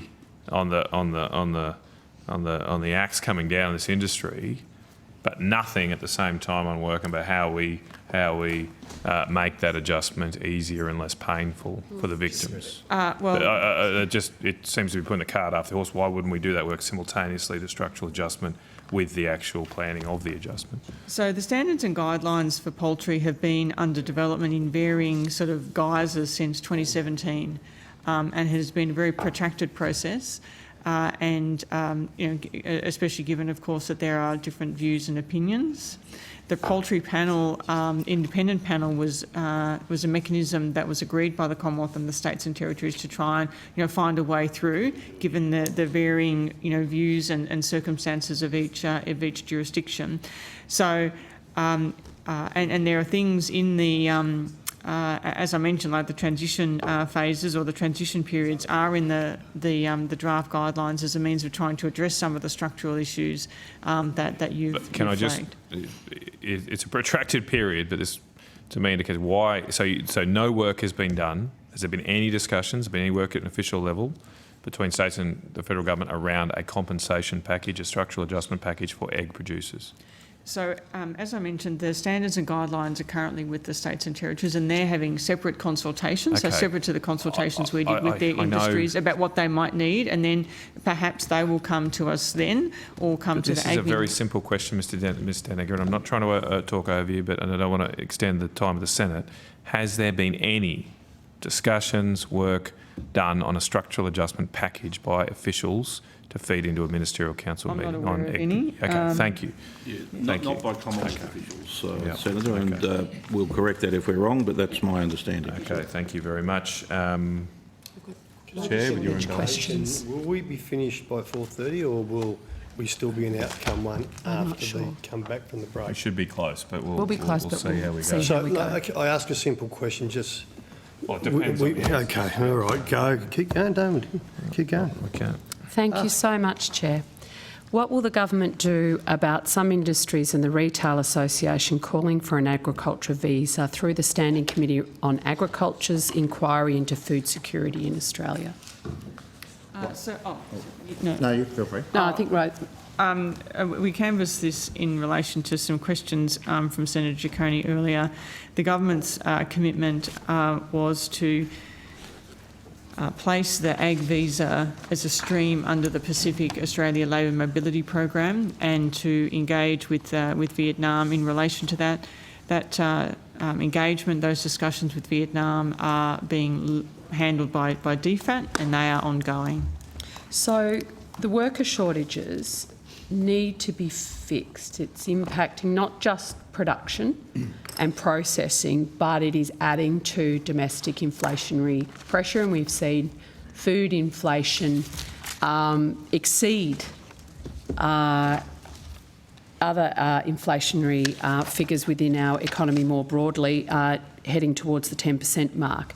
And some of the submissions to the agriculture inquiry into food security in Australia, not just from industry but from processing people, are screaming out for help with the labour shortages. So National Farmers Federation, in their submission, increasing the price of staple food and fibre creates significant domestic inflationary pressure. We had the Retailers Association, increasing costs of key inputs such as fuel, fertiliser and labour has impacted businesses all along the supply chain, and these rising costs are inevitably passed on to consumers in the form of price increases. So whether it is the Red Meat Advisory Council, the Australian Dairy Farmers, Australian Pork, the retailers, CSIRO, the Australian Chicken Meat Federation, AusVeg, I could go on. In terms of submissions to this inquiry, they've all made two things very, very clear. One, the labour shortages are real and significant and need to be fixed, and the current settings aren't working. And secondly, that they are adding, not just slowing production and processing, but are now adding to the inflationary pressures that households are dealing with as the cost of food skyrockets. So I would like to know what the government will be doing about worker shortages in this area.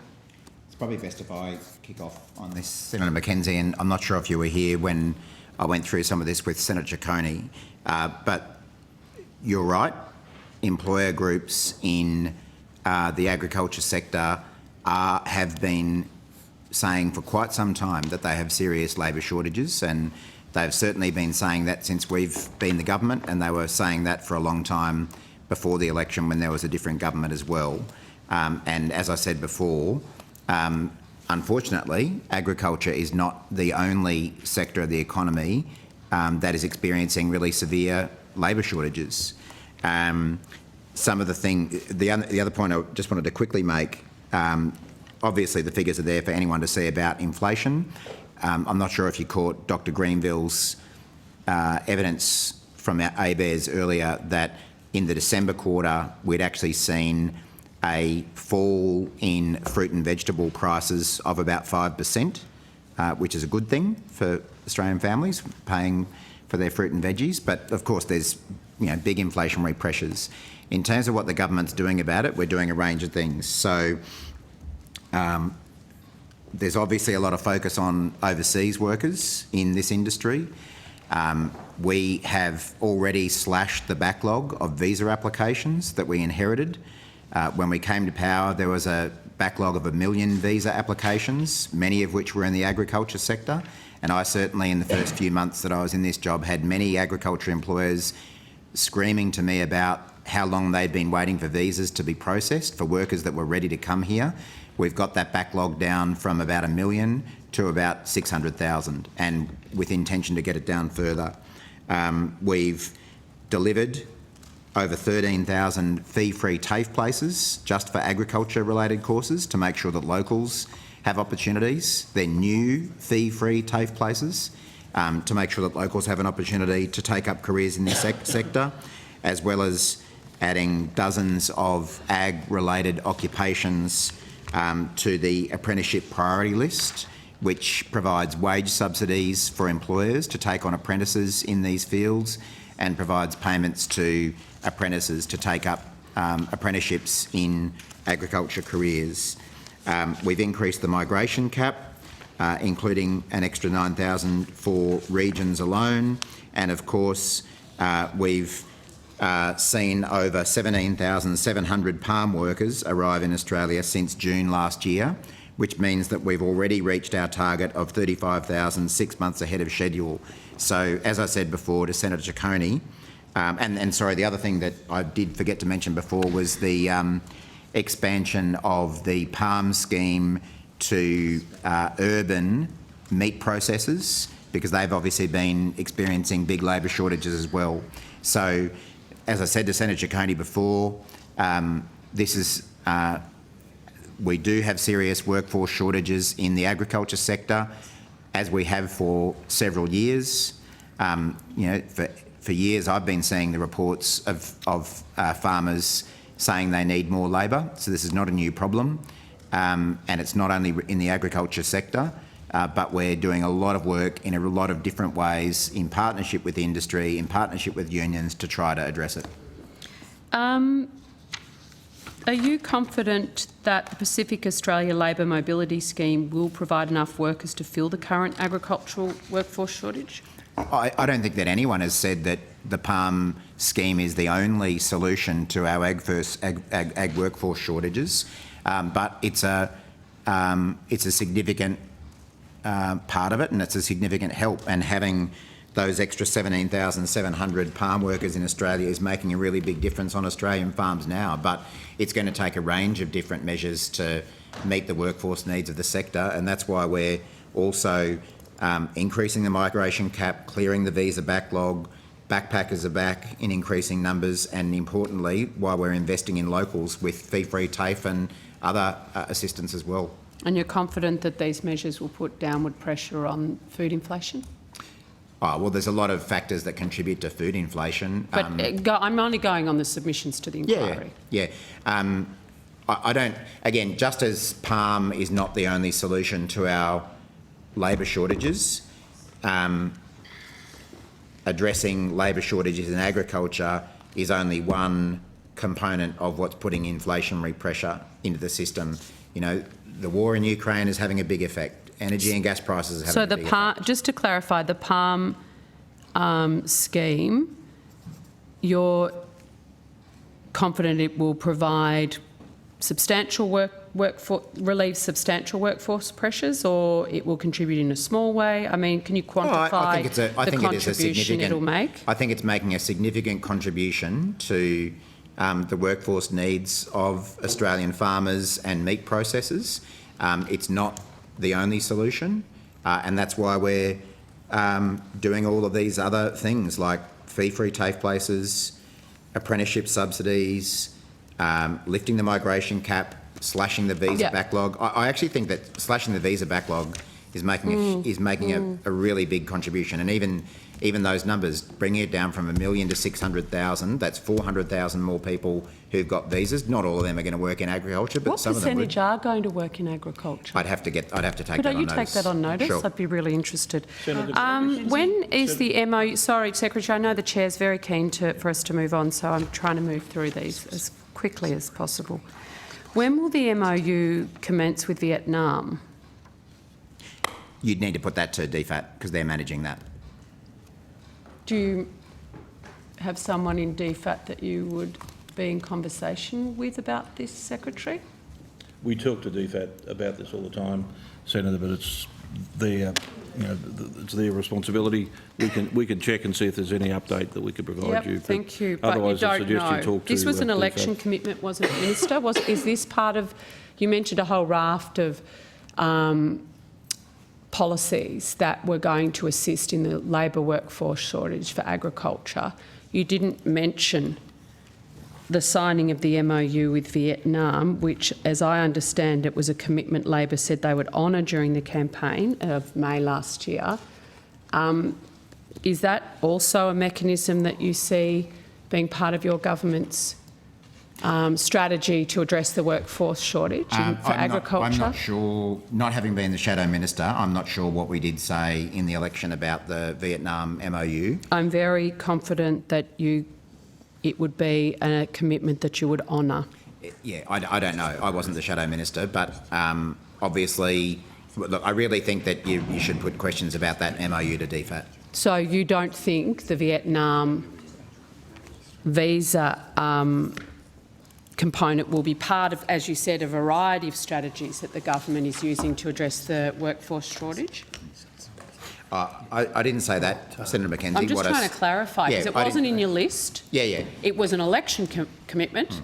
So I'm just wondering where it is now, 9 months later. The government has said since the election as well that we intend to honour that MOU, but I really think that you should be putting those questions to DFAT because they're handling that arrangement. And on that, Senator McKenzie, it is 4:30. Do you wish to come back after the break to continue your questions in outcome one? Yep, thank you. Right, so let's take a 15-minute break and we'll be back at 4:45. Do you have your weight for outcome two as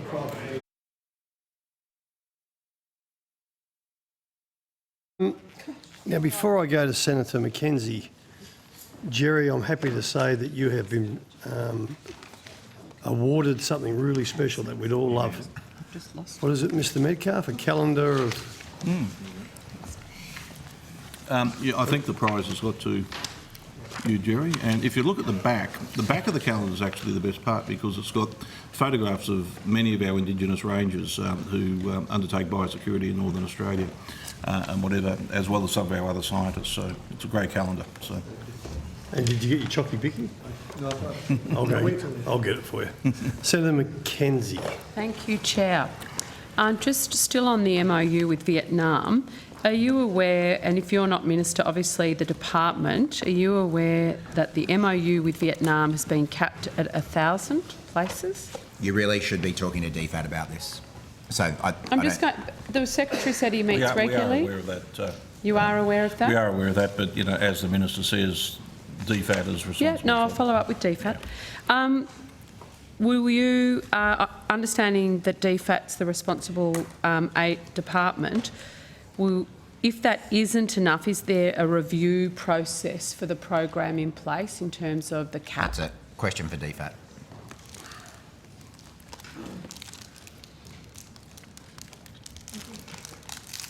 How many of the 180,000 fee-free TAFE places have been used for agriculture allocations? 13,200. 13,200 And they're obviously split between out of different states. 180,000. The 180,000, again, it's really, you'd be able to get much more detail from the skills and training estimates, but what I do know is that the remainder have been used for other areas of skill shortage, whether it be health care, IT, construction, hospitality. There's a range of different industries, but agriculture is 13,200. 200. Over what time frame? I don't know. You'd need to check that with skills and training, but I thought, yeah, no, you'd need to check that with skills and training. Okay. Is the government aware of the Guatemala ambassador's proposal in response to the Prime Minister's remarks to be more attractive in the global market for skills that we need? The proposal was that Guatemala has a solution for Australia. We've got the workers, specifically fruit pickers, and plenty of them. That was November 22. It seems some of the officials are aware. I'm aware of the statements of the Minister from Guatemala, but as to whether that kind of an arrangement could be struck with Guatemala, that's really a matter for the Home Affairs Department as a migration matter. Is it something you, as you do with Minister Husic and the Reconstruction Fund, is that something you'll be, is that, given the changes in Home Affairs, would that sit with Probably Minister Giles. O'Neill or Minister Dreyfus? I know there's been a bit of a turf. I'm guessing it's Minister Giles as the Immigration Minister within the Home Affairs portfolio. Have you spoken to Minister Giles about this opportunity for the ag workforce since November? I'm not sure that I have spoken to him directly, but my office has spoken to his office about it. Yep. And their initial response was that Guatemala would need to enter a migration type arrangement with Australia. That is not a quick process because, as you probably remember from government days, Senator Mackenzie, those sorts of arrangements come with discussions about Medicare eligibility and all sorts of other issues. Yep. So, but it was raised with Minister Giles' office. And was that a positive response from Minister Giles? Well, I think it was more that it sounds easy to have any country, it's not about Guatemala, have a migration arrangement, but there are always issues that need to be worked through. I'm referring to a comment made at last Senate estimates in November that the tripartite working group is focusing not only on the immediate needs but also skilling and workforce and worker protections. What has the working group done to focus on the immediate needs of the workforce shortages?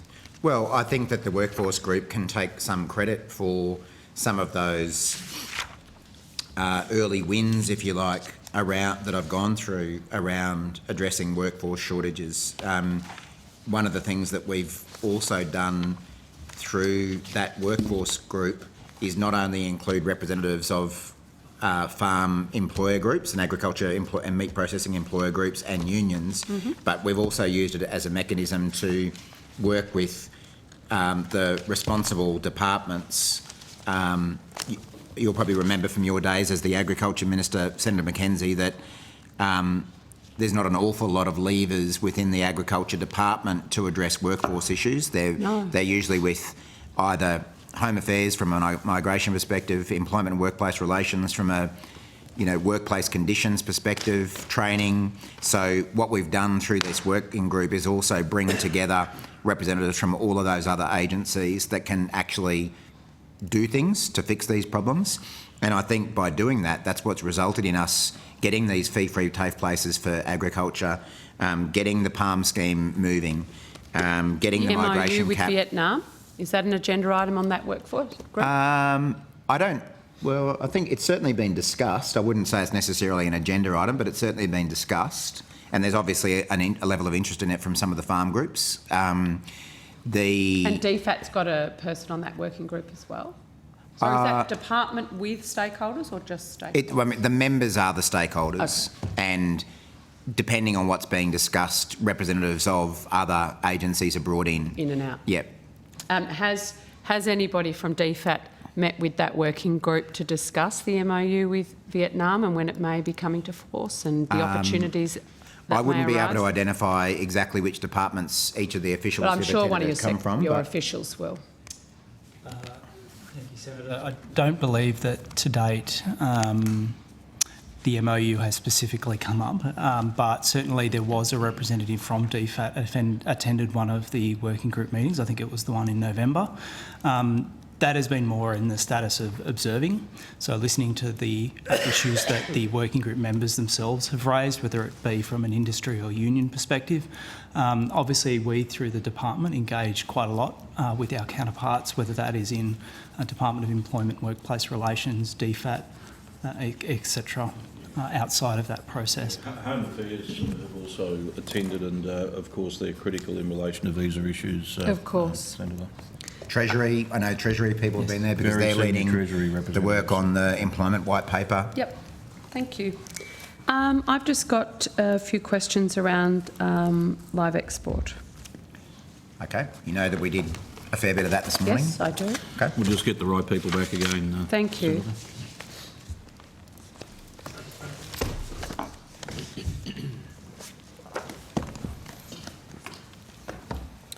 Oh, thank goodness.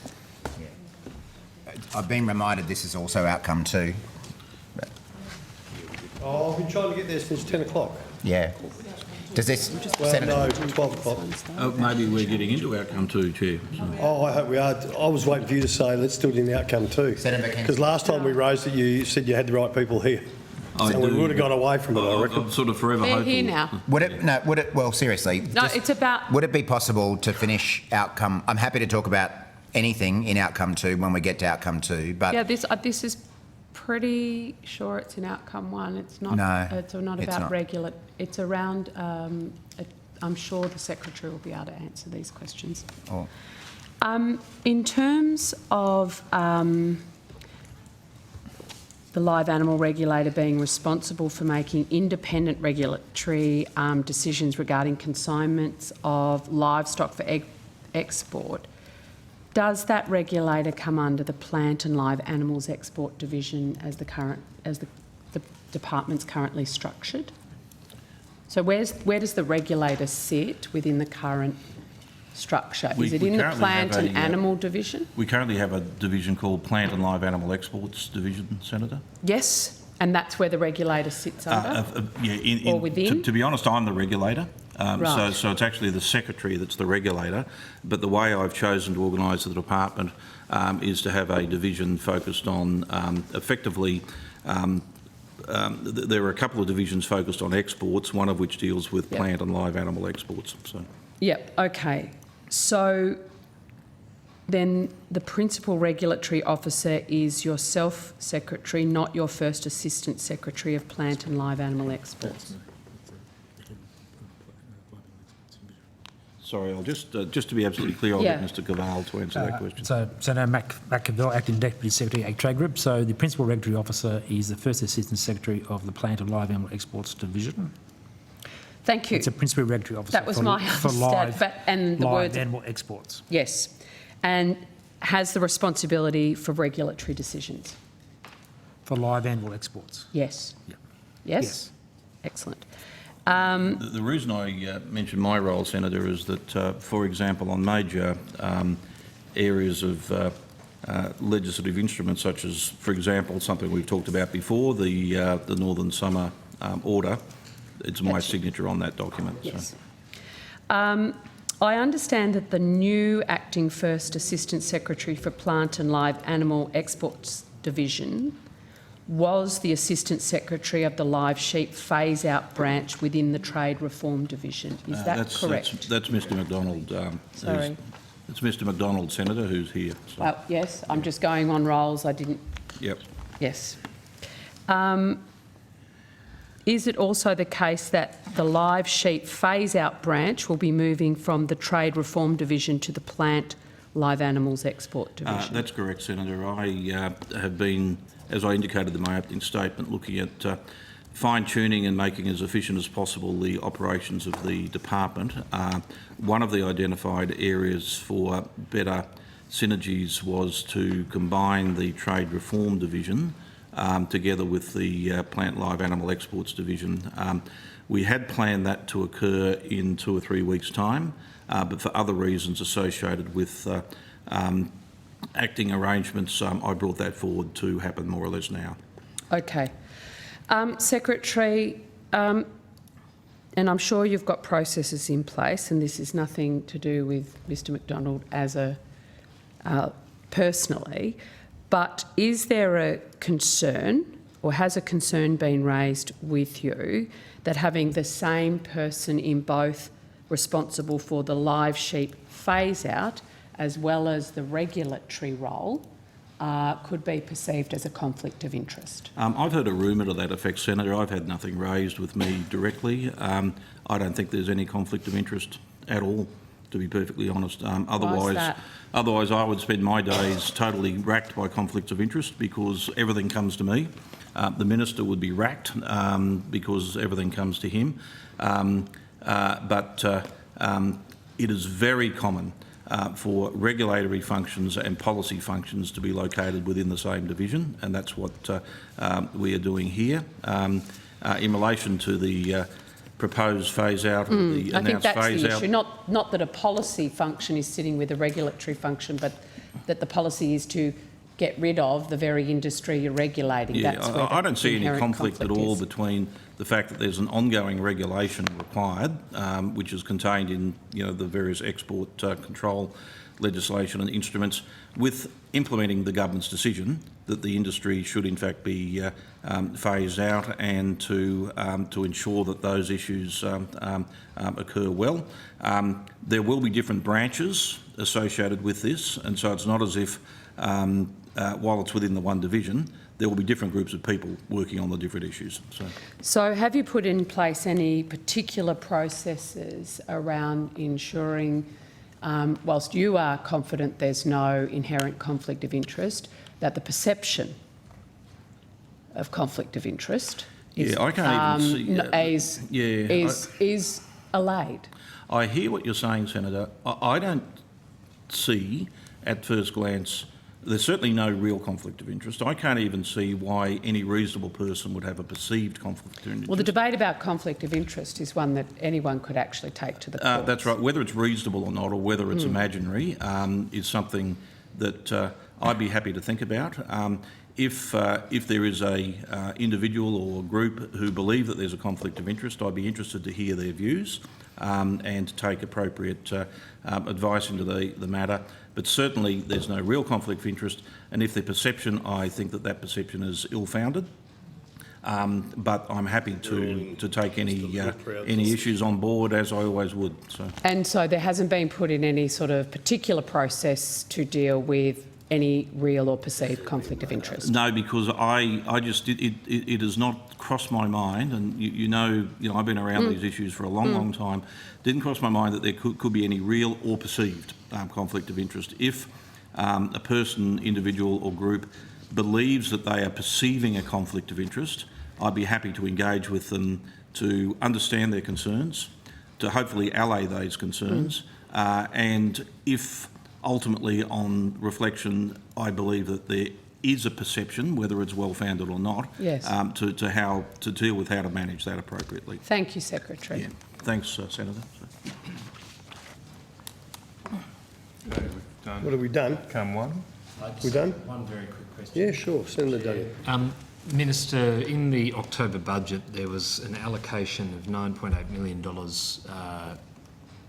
to Environmental Defenders Office, Environment Justice Australia. Now, I accept that this is not money administered by this department, but have you sought any assurances from Minister Plibersek that the funds won't be used in any way to impede the growth in the sectors that you represent? I don't believe I have discussed that with her, but I actually, I think that funding actually was provided through the Attorney General's department rather than Minister Plibersek's department. Well, regardless of where it came from, it has been. No, I'm not sure. I think I might be wrong. But so look, whatever department, have you sought assurances, or are you going to? I hadn't planned to. No. So you're comfortable that providing funding to these organisations isn't going to cause issues for any of your stakeholders? I'm comfortable with our government funding legal services of that kind. We've had the Labor Party has had a very strong tradition of funding community-based legal services that undertake a range of public interest law.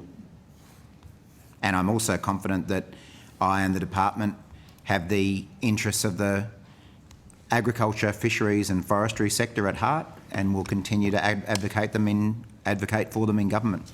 Look forward to revisiting on that issue with you at the next estimates when we review the cases that have been activated by those groups. Sure. Thank you. Well, I mean, people have got a right. People have got a right to bring legal themselves. action, and people have got a right to defend legal action. And Community legal services. you know, we're not a government that seeks to gag legal services or legal action. Legal service, for instance, very important. EDO and their activist activities a little different.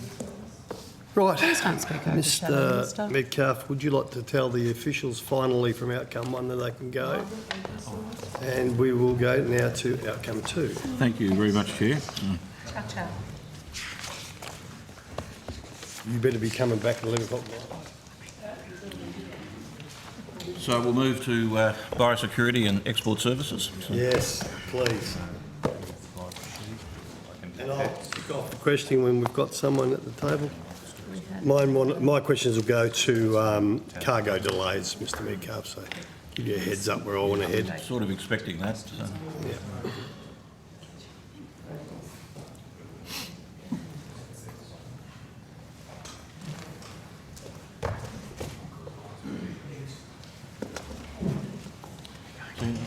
So while we're waiting for the officials, Minister and Mr Metcalfe, Senator White and I probably got about half hour's worth at least, and I believe the opposition have a couple of hours. So, thanks. Or option 2. Sorry, outcome 2. That's the indication. That's at this stage. So, Is it? We're not in a position to tell any of the agencies that were scheduled later that they're not going to be needed. Okay. Thanks, Chair. We're ready to go. all right, thanks, Mr Metcalfe. And look, we know what's been going on the ports with delays and the global shipping inefficiencies at the moment. So, how's it going here? With what's the I'll impact ask to our industry? Dr Locke and his colleagues to provide you an update, Senator. Thanks, Senator. Chris Locke, Deputy Secretary of Biosecurity and Compliance. So the ports still remain disrupted, like particularly in vehicle imports, which you've heard about probably in the press recently. On vehicles, there's been a 17% increase in vehicles from last year to this year. 17%? Yes. So, sorry, I'll just ask questions as we go so I don't Sure. muck around. So, what was last year's vehicle, the previous year's to this year's, the import numbers? We can get those for you sure, in okay. a second. Yeah. But I guess associated with the increase in vehicle numbers has been an increase in biosecurity risk materials. So we've found, I think this has been covered in the press, an 88% increase in biosecurity risk materials in vehicles. So that's seeds. 88% risk increase. That's on right. A 17% increase on numbers. That's right. So this is Wow. the vehicles point. So, so they're things like seeds, insects, plant materials, and so on that need to be treated before a vehicle is released. And that's significantly disrupted vehicle imports. And so we're doing some work with the industry about ways to work through the backlog. But the incidence of real risk materials makes that a problem that won't be solved quickly. So I'll get my colleague to maybe talk a little bit about that in a minute. The other thing I'd say is just in cargo volumes are still very high. And again, we are seeing biosecurity risk materials because the traditional trade flows are disrupted, not just by the volume, but by containers coming through different ports and changing the type of biosecurity interventions we need to put in place for those containers. But I might ask my colleague to speak. Yeah, if we could break this down, because I've got the numbers now for the increasing 88% increase in risks in cars. What about in cargo? Well, I'll let you tell us. Thanks. Thanks, Senator. Tina Hutchison, First Assistant Secretary responsible for Biosecurity Operations Division. So in the last calendar year, January to December, we saw a 42% increase in cargo volumes, which my colleague Dr Locke has referred to, and an identification of around 26,000 pests and diseases associated with that. In relation to new cars, last calendar year, there was an import of 1.1 million new cars. The previous year, 2021, 939,000 new cars. So there was an increase of 17% in the new cars. And as Dr Locke mentioned, we saw 33,000 of those new vehicles were contaminated with biosecurity risk material, which was an increase of 88% on the previous year. Okay, what can we put down to the increase in risk? So it just seems so out of proportion as to the extra volumes. So what we're hearing from vehicle manufacturers and transporters is that, and people know from reading the media, that there is a demand, an increased demand for vehicles in Australia, and there's also been disruptions due to COVID and other things. So manufacturing has run ahead of shipping. So vehicles are being stored, placed in paddocks or places where they're becoming contaminated, or they may be being contaminated somehow, cross-contaminated while they're on vessels on their way to Australia. So we understand it is related to storage offshore, and as Dr Locke mentioned, we've seen a range of biosecurity risk material, particularly seeds, which are particularly difficult. They can get into a whole range of places all around vehicles, under chassis, difficult to remove, difficult necessarily to see. But there's a lot of work going on with the whole importing community. So with our biosecurity officers working very closely with ports, shipping companies, and also the representatives of the vehicle manufacturers here in Australia, because all the infrastructure associated with moving vehicles in this volume is getting congested. And so really the best solutions are for industry offshore to be taking measures to reduce contamination, remove contamination, don't ship vehicles that are contaminated, because we're experiencing a capacity issue across industry that we're working very closely for the bits that we can help with. So where additional storage or additional arrangements subject to biosecurity control onshore can be made, we're working with companies to do that. But really everyone in the supply chain, particularly manufacturers offshore, managing what happens between manufacture and shipping to really start seeing a shift in the problem that we're seeing onshore. Sure, but we'd still need our frontline inspectors who do a magnificent job. And Chair, as you know,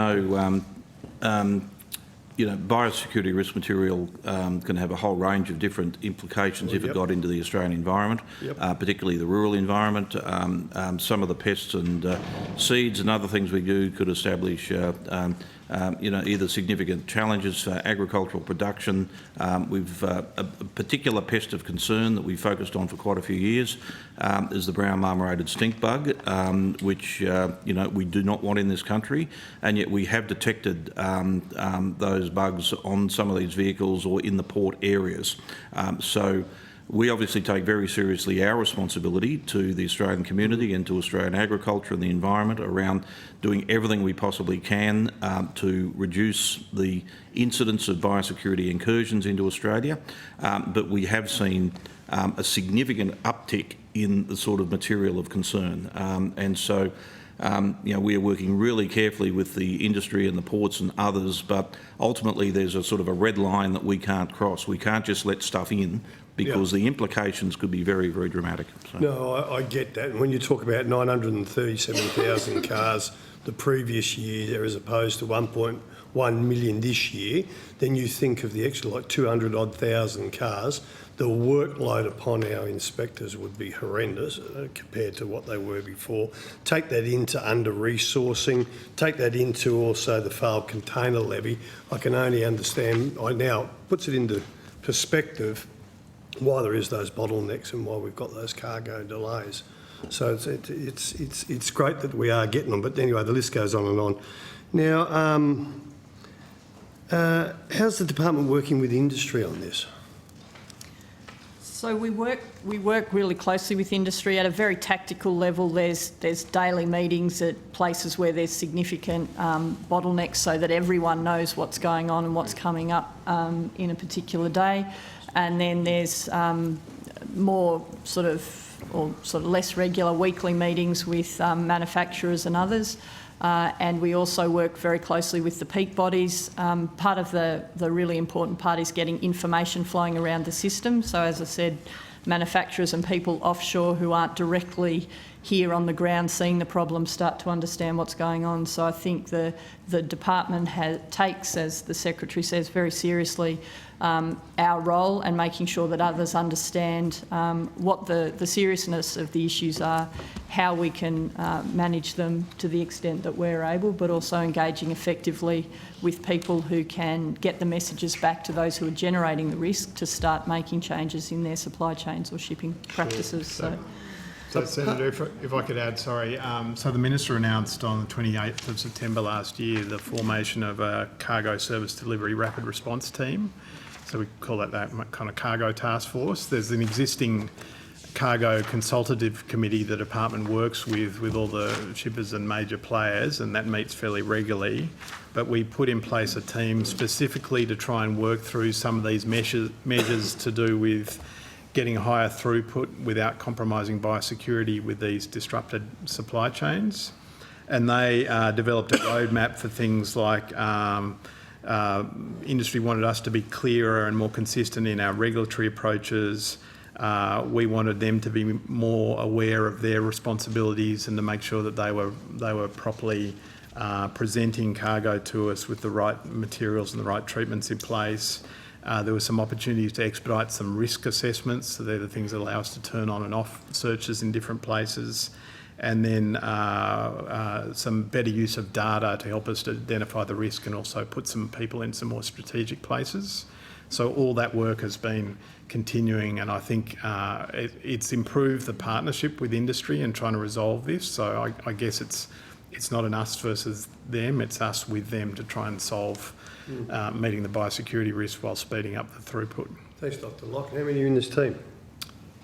So the team was about, I'm not sure if I got the exact number. It's small, but they're people who have been moved in and out of the regular biosecurity operations division. So. Sure. So apart from that stink bug, and I can't remember what the full name was, but any other marmorated stink bug. Yes. A what? Sorry? A brown marmorated stink bug. You don't want them in Australia. Okay. So. Why? Sorry, why? I'm not doing they a major...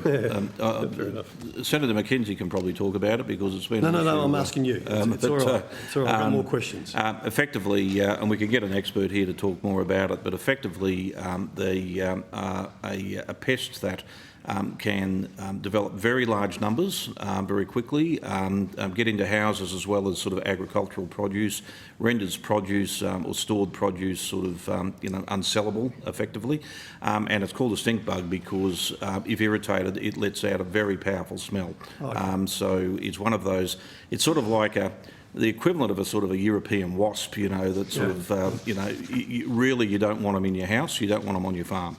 Sure. But they are present in many countries. For some years now, we've effectively had a summer protocol where we require importers to take particular measures about fumigation and other issues associated with preventing them coming in. But they're just one of many, many pests that we're detecting, snails and various other things that could be a major Any other impact. nasties that could decimate an industry?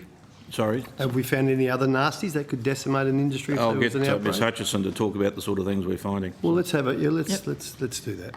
So we find many weed seeds. So there's a whole range of seeds that can come in that are either weedy pests that can take over or are on a list of biosecurity risk material that we don't want here in Australia. We've found snails. Snails are also very successful hitchhiker pests. They come onto vehicles. They can be hard to see, but they feed. Some of these snails feed on a variety of imported agricultural crops. Species can contaminate harvested grain. A whole range of other things my colleague can go into in much more detail. We've heard about brown marmorated stink bug, and there's also a thing called a 7-spot ladybug, Senator, which is a problem for us. That is an omnivore and capable of feeding on a whole range of things. So I don't know whether my colleague wanted to go into that in any more detail. Senator, I'm happy to elaborate. My name's Dr. Gabrielle Vivian Smith, and I'm the Australian Chief Plant Protection Officer. We've heard about the brown marmorated stink bug and the impacts that it has on with its overwintering behaviour, invading houses and various other structures, and nuisance impact on humans. It's also quite a damaging bug and damages many different crops. One of its close relatives, which is called the yellow spotted stink bug, is also intercepted and has been intercepted in quite large numbers in vehicles and other shipments. The yellow spotted stink bug, like the brown marmorated stink bug, can impact macadamia, kiwi fruit, stone fruit, grape, apple, pear, corn and sugarcane, and yield losses, for example, of macadamia nuts due to this species have been recorded to reach between 40 and 90% in China. So in terms of snail risks, we've heard previously about the giant African snail, but the sorts of snails that we're picking up are a range of different species, and some of them are quite heavy contamination. Some of the scientific, they belong to the Acusta genus and also the Otala genus. So not only are they quite omnivorous in their feeding habits, damaging a wide range of potential crop species, such as, and I've got listed here, wheat, kidney bean, maize, canola, soybean, capsicum, cabbage and cotton. They're also quite problematic from an export perspective.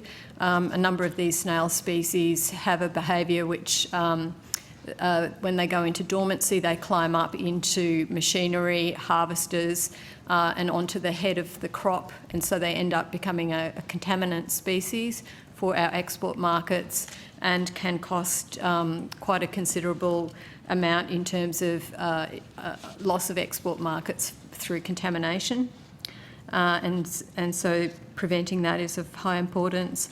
In terms of the weed seeds, we're picking up large numbers of seeds in the daisy family belonging to the genus Erigeron. There are species of Erigeron here in Australia, but it's a really huge genus, and a number of those species are quite significant weeds. And a number of important grass species. There's the tropical grass Imperata, which we do have a member of that genus here in Australia, but it's quite an invasive, there are quite a few species within that genus, and a number of them are quite invasive. And Polypogon is another grass that we've been picking up seeds of and has a number of highly invasive species. So they directly compete with crops and reduce productivity of those crops. Some of them may come in with herbicide resistance genes, making them quite difficult for farmers to be able to, they're already sort of got that sort of built in when they arrive, so they're quite difficult to control. And also weed seed contamination of our export products can be quite problematic as well. Chair, we'll give the Secretariat some of those technical terms just for the benefit of Hansard. So, yes, thanks very much, Mr Metcalfe. Thanks, Dr Vivian Smith. That puts a different light on it. So we're saying to our partners who we're importing these cars from that they can't park their cars in paddocks anymore. We want to catch up. Is that what we're saying? So we don't say that to them directly. It's up to them to decide how they manage their production and their shipping and supply chains. But it would be very beneficial for people to manage that that gap between manufacture and shipping, and I think the size. The size of the issues, making that very clear, and that message, the feedback we're getting from our engagement with industry is that the manufacturers are understanding that. And I'm not knocking the manufacturers. I'm trying to get to the point where what we've spoken to the shipping industry to. Yeah, definitely. So there's very little commercial cleaning capability onshore in Australia, and that's industry provided. So they know that if they can't get it cleaned and we can't clear it, it can't get off. So that's the feedback they're getting. But I guess what we're saying to them is these are the things we're looking for and why. And if they can do more to present the vehicles in a way that don't have these risk materials associated with them, then they'll get through quickly. Sure, and we didn't have this problem before the pandemic, before the shippers decided to bypass Australia for whatever reasons they chose. Yeah, it's a perfect storm of bottlenecks and pent-up supply, I think. Yeah. So the shipping industry, let me tell you, I have a love-hate relationship with the shipping industry, but anyway. Are they taking this seriously, or then it's just you caught them out and they got to... All the members of the industry that we're dealing with, the ports, the shipping industry, the onshore representatives of the manufacturers are taking this very seriously. People have seen in the media reports of vessels lined up waiting to get into the Port of Melbourne, which is costing a significant amount of money. So people are definitely taking it seriously and having a look within their businesses of how they can take steps to address the issue. I suppose what I should ask, I don't know if you know, has it put a huge impost on the price of cars coming in, or is the industry sucking it up? That's a question I can't answer. We don't have that data, but it's certainly causing delays, which are well publicised, Senator. Yep. All right, I want to go a couple of quick questions around livestock traceability before I go to Senator White. And I want to talk about the $46.7 million that was allocated in the 2022-23 budget, please. While those people coming, Senator Saul, can I just say on that one, that is a really good example of the increasing challenges we're dealing with on biosecurity.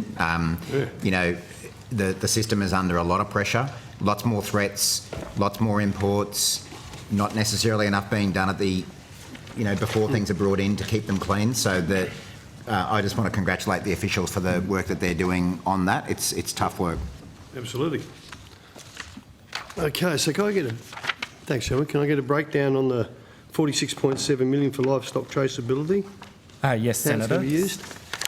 So, so the Australian government has made $46.7 million available for the electronic tracing of livestock, namely managed sheep and goats. We've got $20.1 million available for co-investment with the states and territories, and so that's to support on-farm and off-farm traceability improvements for sheep and goats. And also we have a further $26.6 million available to support the National Livestock Traceability System. How much, sorry? How much that figure? It was $26.6 million available to support upgrades to the National Livestock Traceability System and associated activities. And you may know, Senator, that Australia already has a industry-led livestock traceability system, and so that funding is being made available so that we can accommodate sheep and goats within that system and allow it to make appropriate upgrades so it stays modern and fit for the future. Good, thanks for that. Just tell us why that's so important, animal traceability, livestock traceability for on and off farm. So it's important for a number of reasons. Predominantly, it's important for both our biosecurity arrangements and also for our trade performance. For biosecurity, obviously, effective tracing allows us to respond to pest and disease outbreaks more quickly if and when they occur. And on trade, we've got more and more trends occurring where consumers want to know both the the provenance and production practices of our food and fibre. So we only expect that to grow in the future, and increased traceability systems allow us to be ready for that sort of arrangement in the future.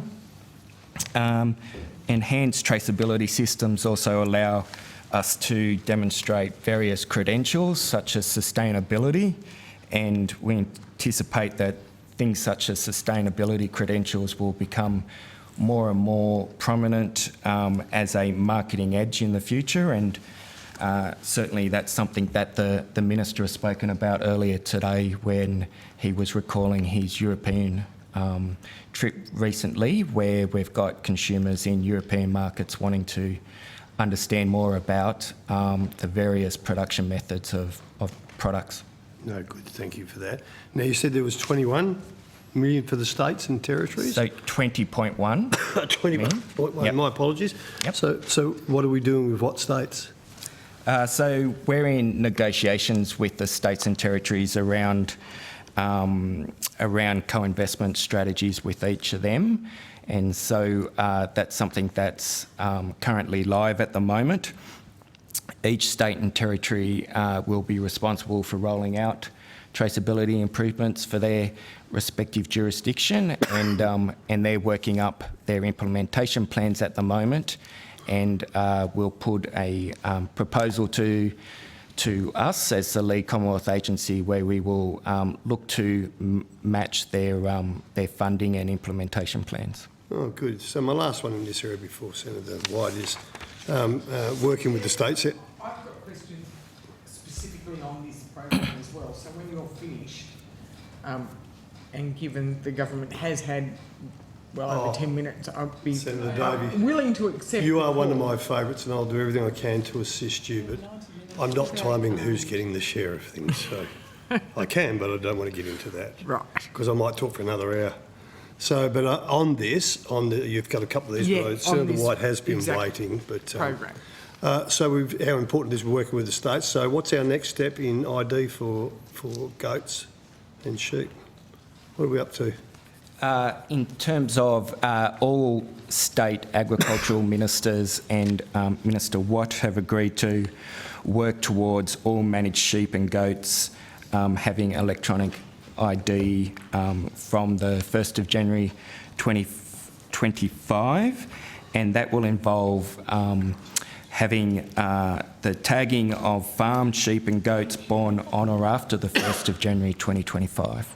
They'll all be done by So all farmed sheep and goats born on or after the 1st of January 2025 will be electronic tagged under the agreement of state and territory ministers with Minister Watt. Well, that's a big movement, very big movement. Now, Senator Davey, on these, how many questions do you have? Because Senator White really has been sitting there patiently for hours. We've been trying to get the outcome to since 2 o'clock. So if there's just a couple, but if you've got an extended one, I'll go to Senator White because they're not going to leave. So, look, I'm trying. You've got a few. 5:45, got to do something. All right. So well, you go. If that, Thank you. yeah, no, if she's got to go somewhere, Yeah, I've got then to be on something at that's fair 5:45. because Okay, then can I I talk- can take my time. You can. You can. Thanks, Senator Davey. I just Senator wanted to talk about the National Biosecurity Strategy. Firstly, can I congratulate you on that, doing the first National Biosecurity Strategy. It is a big achievement, and I think, having been in an organisation that was a federation, I understand how hard it is getting everyone on the same page, and it takes a lot of effort. So can I congratulate you for that, both the Minister and to the Department. I note that the strategy states at page 32 that a National Biosecurity Strategy Implementation Committee will be established to oversee the implementation of the strategy. Has the committee been established? Thanks, Senator. I'll get my colleague to speak to some of the details, but the answer to that is yes. So Ag Ministers agreed broadly to the construct of the National Implementation Committee, including the mix of government and industry representatives. The detail was then passed to the National Biosecurity Committee, which is the committee of state and Commonwealth officials, which I chair, to work out which states would be representative of the NBC on that committee, and then also to solidify some of the details of the National Implementation Committee, and that has met, but I'll ask my colleague to fill in some of the detail. Senator Peter Lane, First Assistant Secretary, Biosecurity Strategy and Reform Division. So as Dr Locke has said, the Implementation Committee has been established, and I can briefly run through the membership if that's of interest. Yep. We do have representatives from 4 jurisdictions on that committee: South Australia, Victoria, WA and the Commonwealth, but it is largely more heavily comprised of non-government stakeholders, those including Plant Health Australia, Citrus Australia, Cattle Council of Australia, Animal Health Australia, the Australasian Meat Industry Employees Union, Australian Food and Grocery Council, the National Farmers Federation, NRM Regions Australia, the Northern Australian Indigenous Land and Sea Management Alliance, the Invasive Species Council, the Grains Research and Development Corporation and the Freight and Trade Alliance. And the committee has met twice, on the 28th of October and again on the 1st of December, and will meet again in the coming weeks. So with the states and territories, did they sort of decide between themselves who would be on, and are you expecting that they would rotate? That is possible, Senator. The implementation of the National Biosecurity Strategy is overseen ultimately by the National Biosecurity Committee, which has all jurisdictions represented. So yeah. I think the view is that every jurisdiction does not need to be represented on the Implementation Committee, so a decision was taken that a number would be represented on the committee, but ultimately that work will occur between the NBC and the Implementation Committee. And Senator, maybe just to unpack that, the rest of the jurisdictions remain very active, so there was an NBC meeting last week, and half of it was devoted to the National Biosecurity Strategy and engaging with the government reps. So how many meetings do you think you're going to require of the Implementation Committee? Quite a number more, I think, Senator. There is the task of the Implementation Committee working with the National Biosecurity Committee is to develop an implementation plan by around the middle of the year, with also some action planning to be undertaken completed towards the end of the year. So at the moment the intention is to try to meet every 4 to 6 weeks, so we will need quite a number of meetings from in the next couple of weeks through to June to complete those tasks. So 4 to 6 weeks is pretty significant numbers of meetings, isn't it? So, is it interest still there? Everybody still coming to these meetings and participating? Yeah, look, I would say overwhelmingly the engagement from all members of that Implementation Committee has been incredibly strong. Each, and particularly the non-government parties, have all expressed a keen willingness to engage out into their stakeholder communities to provide input into this process. While there are a number of meetings coming up, and there is an impost of time on those parties, they have all indicated a very keen engagement to provide input into the implementation plan, and also to reach back out into their sectoral committees for that input. So what do you think is going to be the longevity of the strategy? How long do you think, how far out are you planning, and what are you thinking are there going to be key milestones along the way? So obviously there's the initial task of the implementation action plan, but I think ultimately the system itself is, as you know, multi-layered and complex, and faces increasing risks with changing trade and travel patterns and pest and disease movement. So I think the importance of a national strategy at this time can't really be understated. I think everybody recognises the timeliness of this national strategy and see the importance of what it can do to help drive collaboration across all the players in the system, greater awareness of the issues facing us in terms of the pressures on the biosecurity system, and also working together on what are genuinely national pressures and challenges. So it is intended, of course, to be long term, initially at least 10 years, but what it does do is build on a significant amount of work that has come before it. So there's a very strong foundation built already across jurisdictional strategies, industry strategies, a great number of reviews and work that has been done in this space. So there is certainly a lot and some strong foundations to build upon there.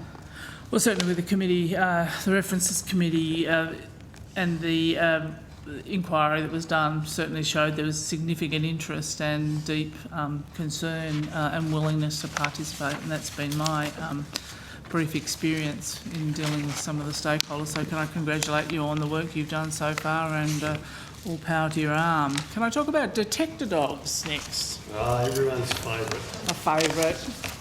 I understand there's a calendar. I'm looking forward to seeing that. We didn't come with calendars. I feel really sorry about that, Senator. I think it's run out. I have to buy it on the black market. So I understand that there was an announcement, a budget announcement, that there'd be an additional $11.7 million. Is it over 4 years to increase the detector dog capability? Is that correct? That's right, Senator. So there was 20 dogs plus 20 handlers. So 20 plus 20. So 8 this year, 12 the next year, and then sort of sustaining that at plus 12. And I think last time we went through the numbers with the committee, there were around 42 detector dogs in our program. There are now, as of today, there's about 46, and there's more coming through the training program as a result of that new investment now.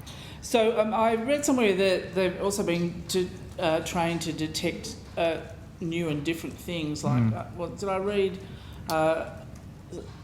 Dairy products, stable dairy products. Is that right? Yeah, they get trained in new scents, so the things that you would expect, like fresh fruits and vegetables, plant materials, seed, eggs, fresh dairy and meat. BMSB, the brown mum-rated stink bug we were just talking about, they've had good success with the dogs picking up BMSB in passenger luggage and also in freight. But a new one that I'm aware of is bees, so they're being centred in detecting bees as part of the varroa mite prevention and detection strategy, but I'm not sure about dairy products. I don't know if you've got any more details. Yeah, thank you, Senator. Yeah, you are correct that the dogs were trained on those shelf-stable dairy products as part of the FMD response. And so we certainly also learned in that inquiry that the bees that's where they're probably coming in luggage. Is that, and so does that add extra time to their training, and are you going to back train the existing dogs? Yes, so we're just looking at that at the moment and working through the process to reintroduce bees as a target odor. They were a target odor previously, and then a decision was made at some point in the past not to continue with bees as a target scent, but that'll be reintroduced. So we'll work through that and have a process of reintroducing that target scent to dogs, whether they're new dogs or dogs that are already deployed in the field. And is it hard to get the dogs? Because I understand through the COVID time it was quite hard to get pedigree dogs, because everybody wanted a pet at home. Has that been a problem? No, so Senator, we source our dogs from the Australian Border Force training program, so we have an ongoing and very successful relationship with that breeding program over a long period of time, so we get high quality dogs that are very fit for the environments that we deploy them into. So we probably need about 12 new ones every year. They've got a career of 7 or 8 years. During that time, they can do 10,000 interceptions. So they're a fantastic multi-purpose capability for us. Yeah. So more importantly, who gets to name them? who came up with Kraken, a mythical sea creature? I want to see Kraken, but who names them? Dahlia, Kraken, London and Ghost. Where'd those names come from? I'll take it on notice, Senator. Typically, dogs are named by their breeders. They're named in I was going to say batches. There's probably a better They don't give way. us that joy, Senator. But called Watto? Watto, yeah. Watto. You never know your luck. You never know your luck. And Senator, I'm advised that that the training on the bees will will be for all existing dogs and takes a few hours per dog to bring them up to As I speed said, on I was incredibly an event. surprised at the evidence from the aparists that the smuggling is, in pens in luggage, which I found remarkable. Yeah. Anyway, that's... And I just, and I can also confirm that the Border Force do name the dogs. what? And typically they're named in alphabetical batches so that you can tell the years that the dogs were born. Melbourne Chair, Zoo if runs... the committee's got any suggestions, we're happy to take them on board. Well, Melbourne Zoo runs programs for kids to name things. That might be a good thing to increase awareness. But cracking, but really... Called Lollipop or something. Nah, yes, you can.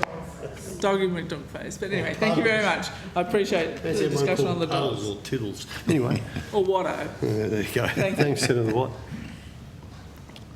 Senator Davey, it's all over to you. Why, thank you. Back to EIDs, or electronic identification. I'll come after you. Minister, the agreement for livestock traceability for increasing between the states and the Commonwealth was announced by way of an Agricultural Ministers meeting communique on the 29th of July. But that communique says that ministers agreed in principle to advance work.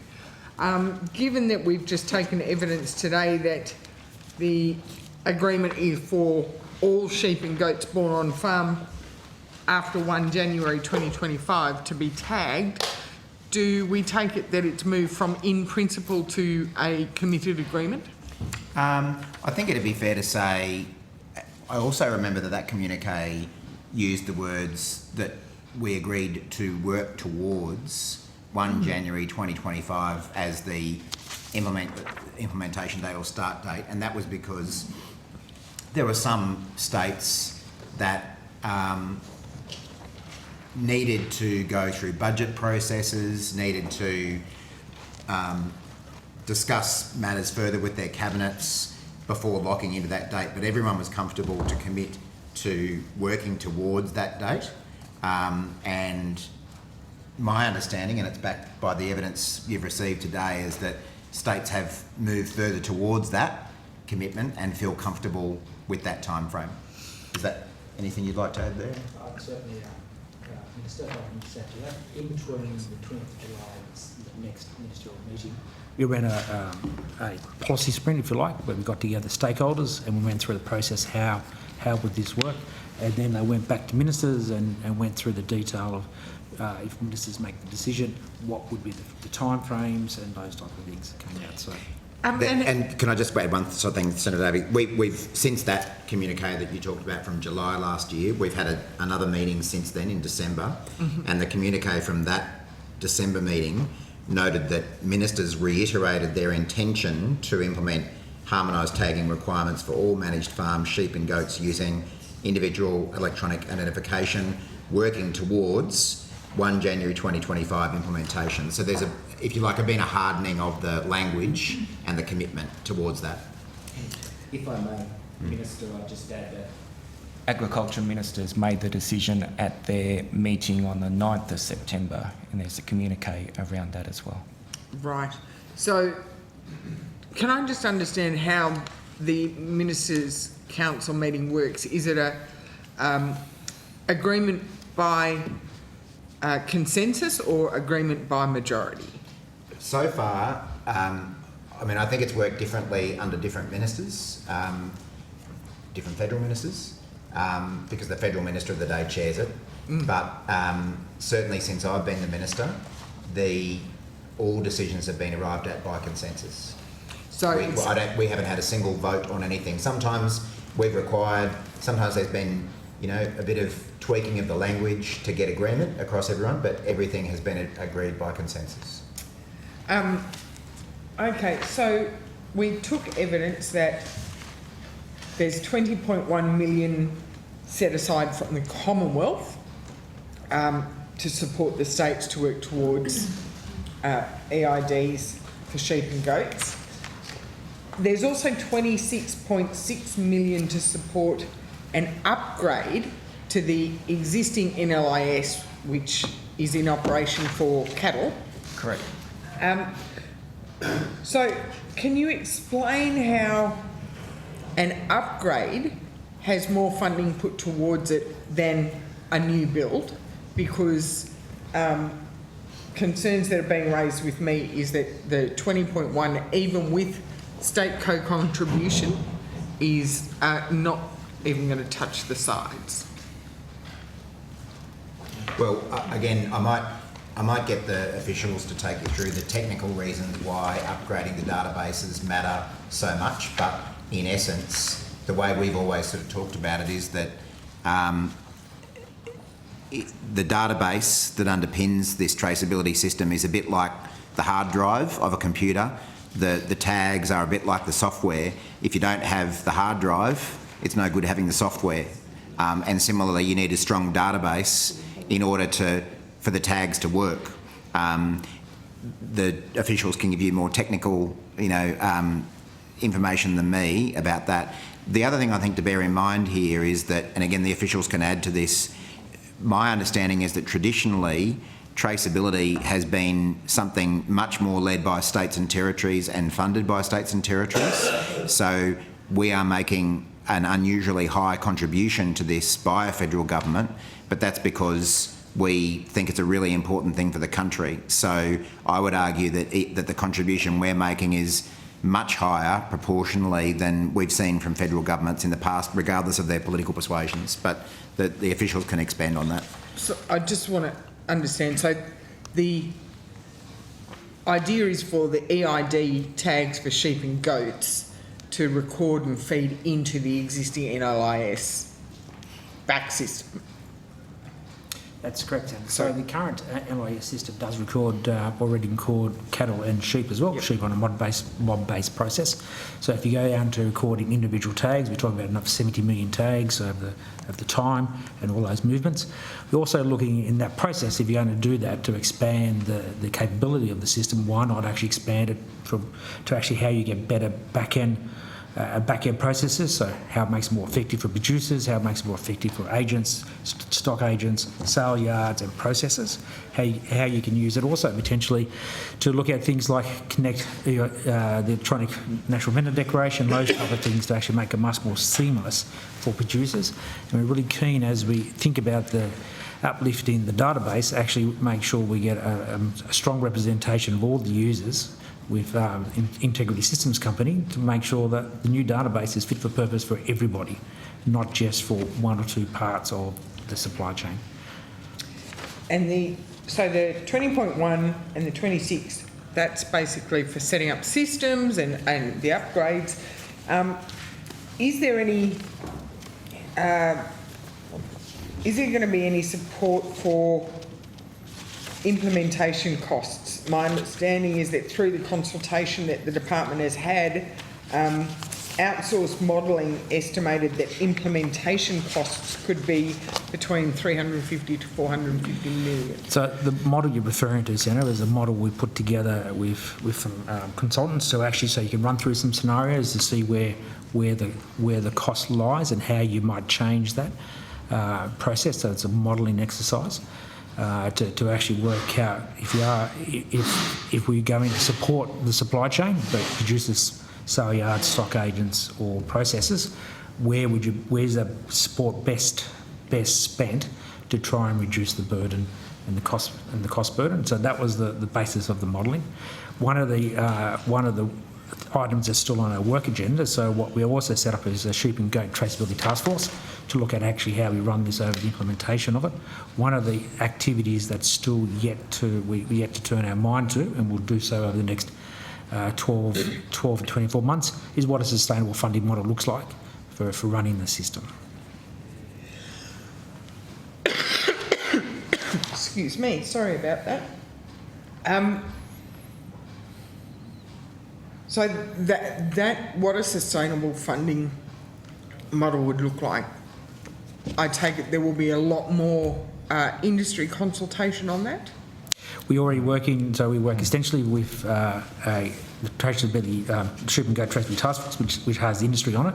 We also consult with each of the state and territory implementation committees, and we'll continue to go out and use the models we have done, which is try and engage as many people as possibly can, and actual industry participants rather than industry associations, if you like, to actually go out and actually have a look at these things in practice. It's very, very important, and Minister Watt has been to South Australia to see it in practice and speak to those who are using the system to actually understand the benefits of it, but also some of the pain points that we can use this process to actually try and to resolve over the next couple of years. And that modelling that underpinned determining next steps, is that publicly available, or will it be publicly available? We have made part of it available. We can make sure that Senator, if it's of interest, we can table it for if that's of interest.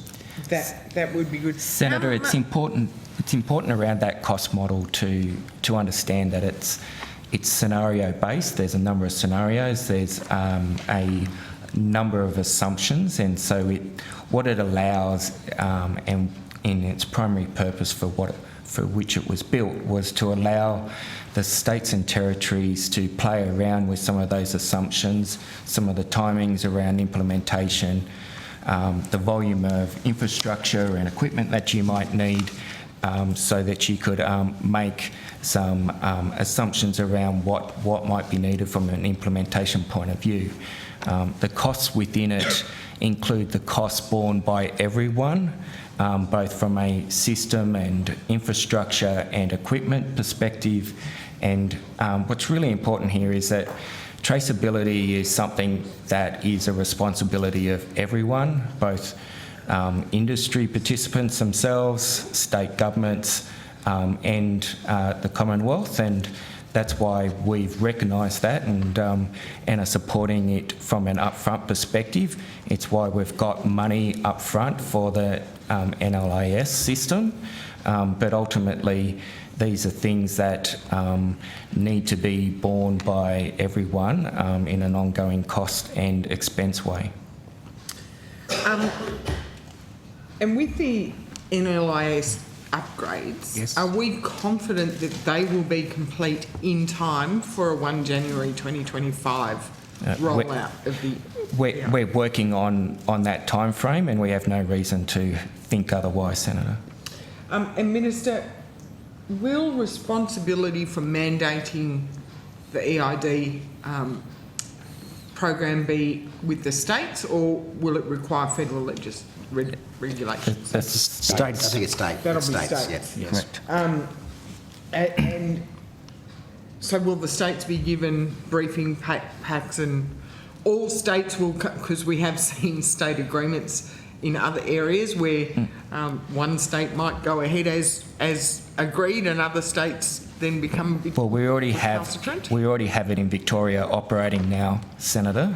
So the state of Victoria has it, and other states will make the arrangements as they see fit according to their own legislative processes. And one state is going to share their amendments of their regulations with the other jurisdictions so they can see what they've done. Which state's that? WA. I note that the upgrade money is going to Integrity Systems Company. Yes, that's correct. For the NLIS upgrades. I understand Integrity Systems Company are also, and I will be asking MLA a bit later tonight if we get to them, they also have been trying to develop an ENVD system. That's correct. So is the intention that it all talk to each other? Talk to each other? That's the intention. Together? That's the intention. Yep. So it's very, very strong feeling from the processors, for example, and sale yards, everybody else, that the system actually does talk to each other. So these things become seamless in time. So my understanding is that ISC did a soft launch of the ENVD system late last year. Are you aware of that soft launch, and are you aware of how successful it may or may not have been? I'm aware of some of the details of the soft launch, and you mentioned you're talking to MLA later on today. The feedback I got from ISC was that it was successful, but I haven't spoken to the industry participants to get their view. Is the app that was soft launched linked or synced to the NLIS database at the moment? Not that I'm aware. I have to take that one on notice, Senator. Okay, so at the moment it's not really a live ENVD from end to end. My understanding was that's what their intention was, but I haven't asked that question nor seen it in action. So yeah, it's a hypothetical on my part. So I'll have to take it on notice and talk to them and get back to you, Senator. Or MLA might be able to take it on notice this evening. Yeah.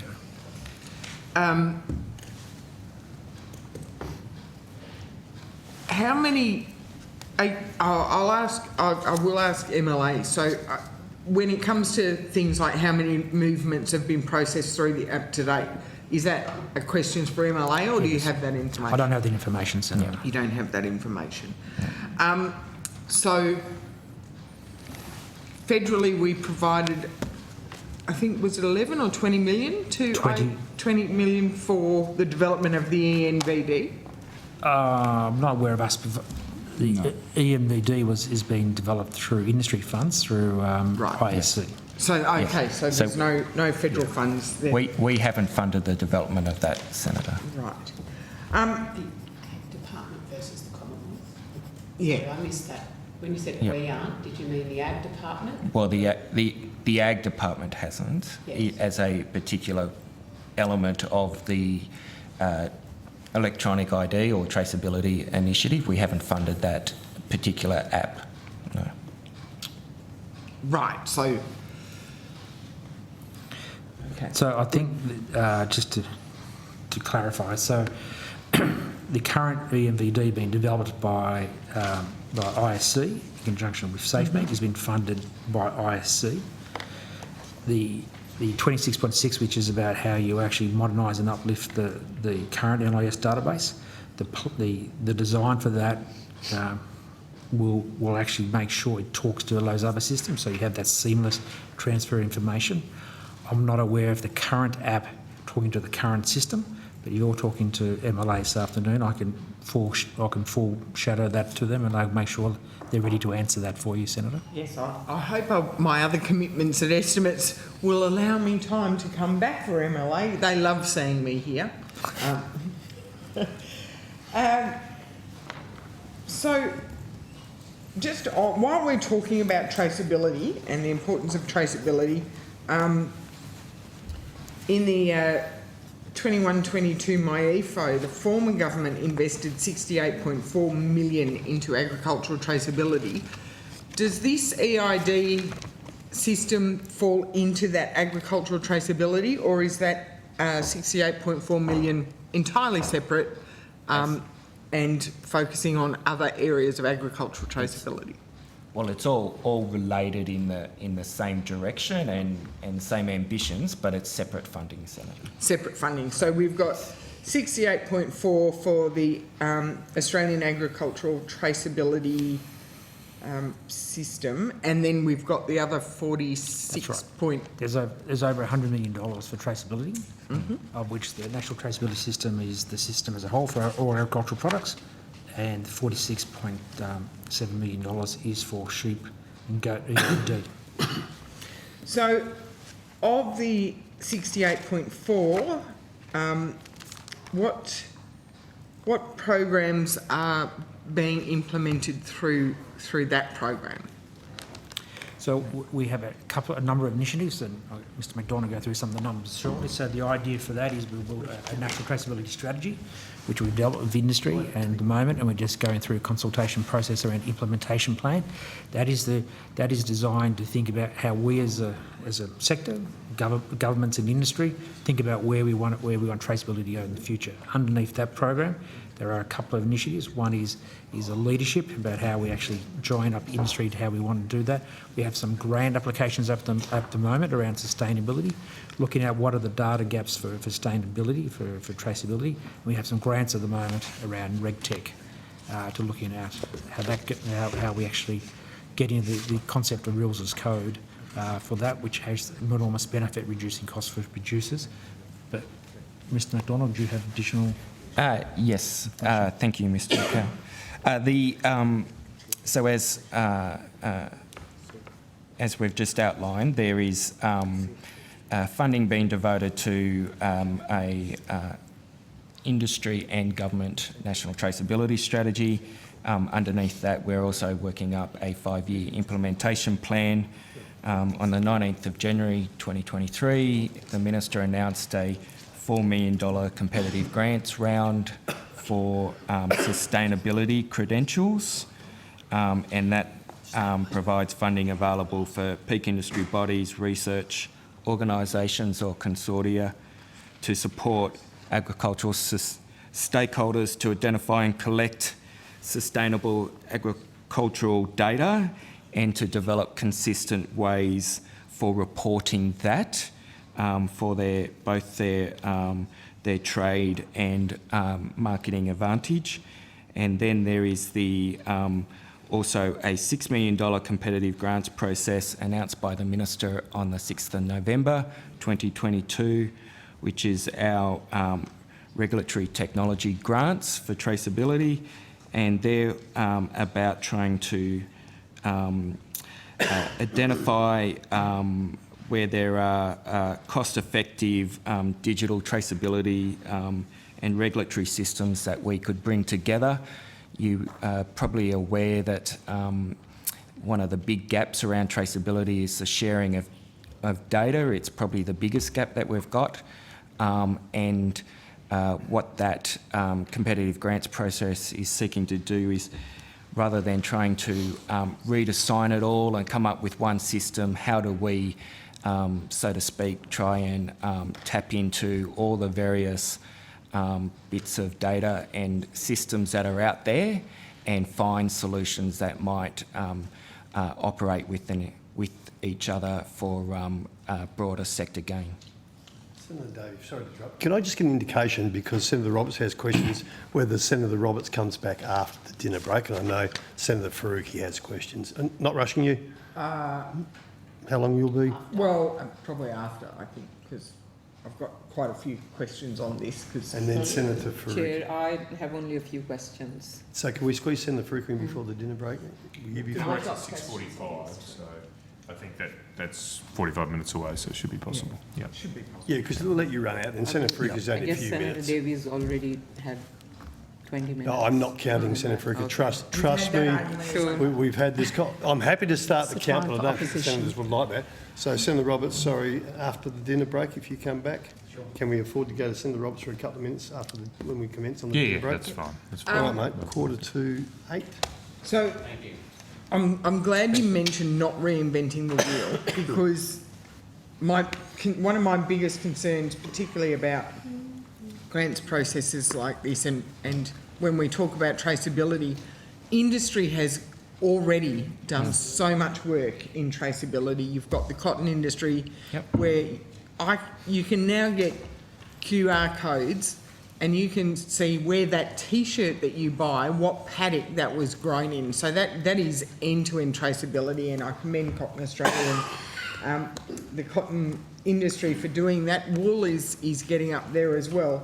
So these $6 million in grants for tech grants for digital traceability, who do you will that be looking at trying to consolidate all of the Not consolidate. We don't try and consolidate any of these sort of things, Senator. What we're looking at doing is how can we essentially piggyback some of those things that are out there already to help with broader broader data sets that might help us with regulatory intervention? How can we find other sort of platforms where we can expand some of those things, like you said, those credential type of things about where things have grown, etc., and build up the sector story as a whole around all of this.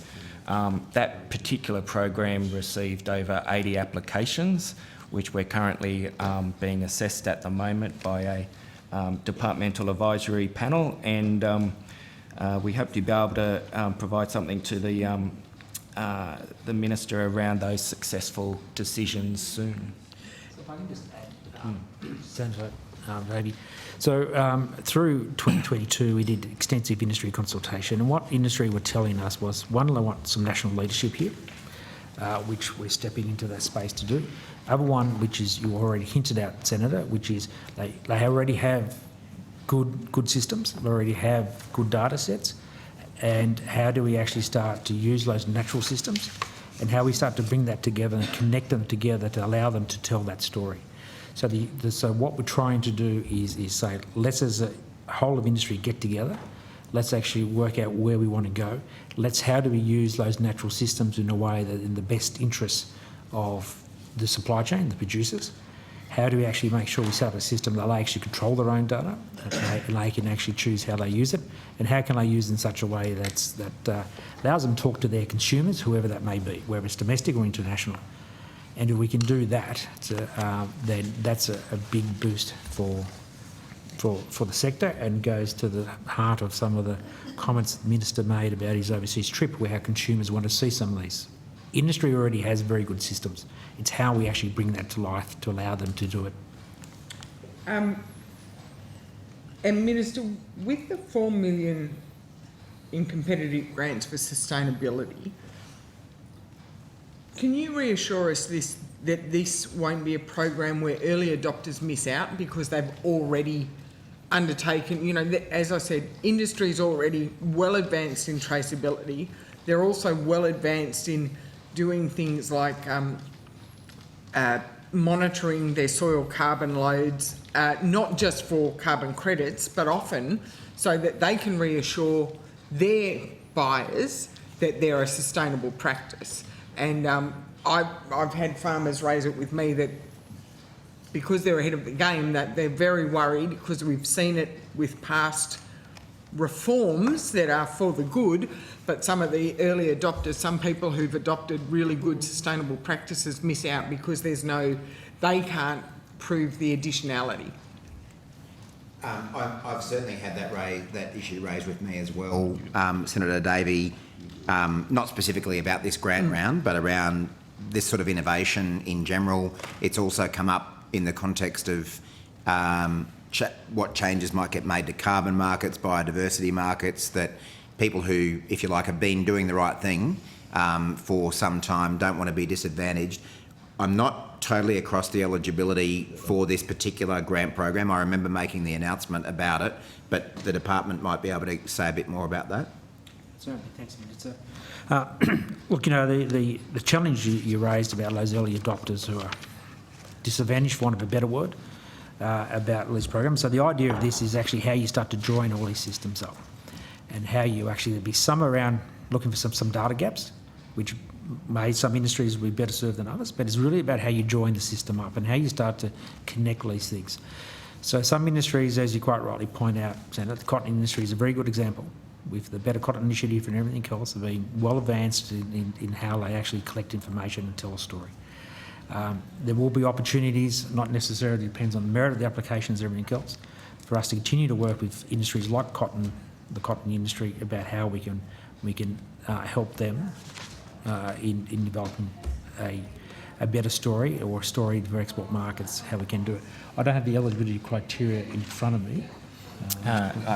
Do you have not in front of me in terms of the program guidelines? No. But we can make sure we provide you on notice, if you like, Senator. So you said you've had over 80 applications since the 19th of January? No, No, that sorry. was for the $6 million one. Yes, That's the regulatory technology grants. Yes. That's a November announcement. And so what is the timeline, do you think, for announcing the successful applicants for that? So that's currently being assessed by a departmental a departmental assessment panel, and we will hopefully make a decision on those successful grantees soon. I wouldn't like to put a precise time frame on it because obviously there's a lot of detail to work through, Senator. Okay. With the grant program that was opened on the 19th of January, which is the sustainability grants, Yes. when does that close? Has that closed? 23rd of February. 23rd of February. So you can't yet say how many applications you've got. Okay. Can you explain what the National Agriculture Traceability Hub will be or is? Yes, so the concept, what we're trying to do with the concept of a hub, and whether or not that's the right word in the future, is actually how we bring some of these things together as a community of practice. So we actually share with industry some of the things that other industries have, and actually share with other industries. What we're conscious of, often we invest in the same thing with different industries when in reality we can actually share them. So that community of practice concept. So the hub is about sharing that information and also potentially showcasing opportunities for industry as well. So the hub will grow over time, but it is really about that community of practice to try and share information so multiple industries aren't investing in the same thing. Any idea of when it'll be up and running? We're looking for to put that in place soon. It's not up and running at the moment, but as Mr. Covell just identified, what we will be looking to do that through is a term called communities of practice, where we identify relevant other entities and parties that are doing similar things and making sure that we're all headed in the same direction and that we're not duplicating effort.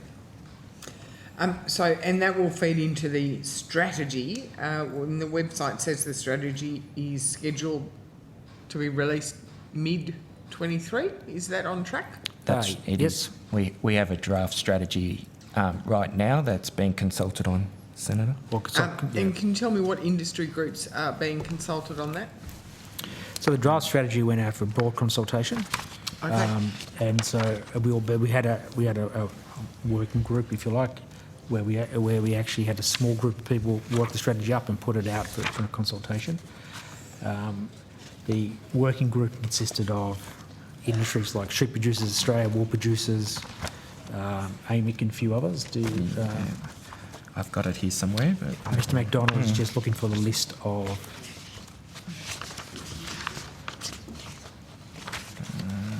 We also held online workshops where we went through the strategy. We've invited people. We've held summits and alliances where we've had a couple of hundred people attend as well to those things to provide input into it. So we have had extensive consultation and working arrangements and have been open to lots of people, particularly industry participants, businesses. Okay, I believe Senator... Yes, I've just got a couple of follow-up questions. My understanding was that industry wasn't supportive. Did I hear earlier? Wasn't supportive of the implementation of the scheme? Of which the scheme? EID scheme. I just want to, I could have misheard. I've been doing a bit of paperwork. No, industry has been supportive of it. Strongly supportive. Yes.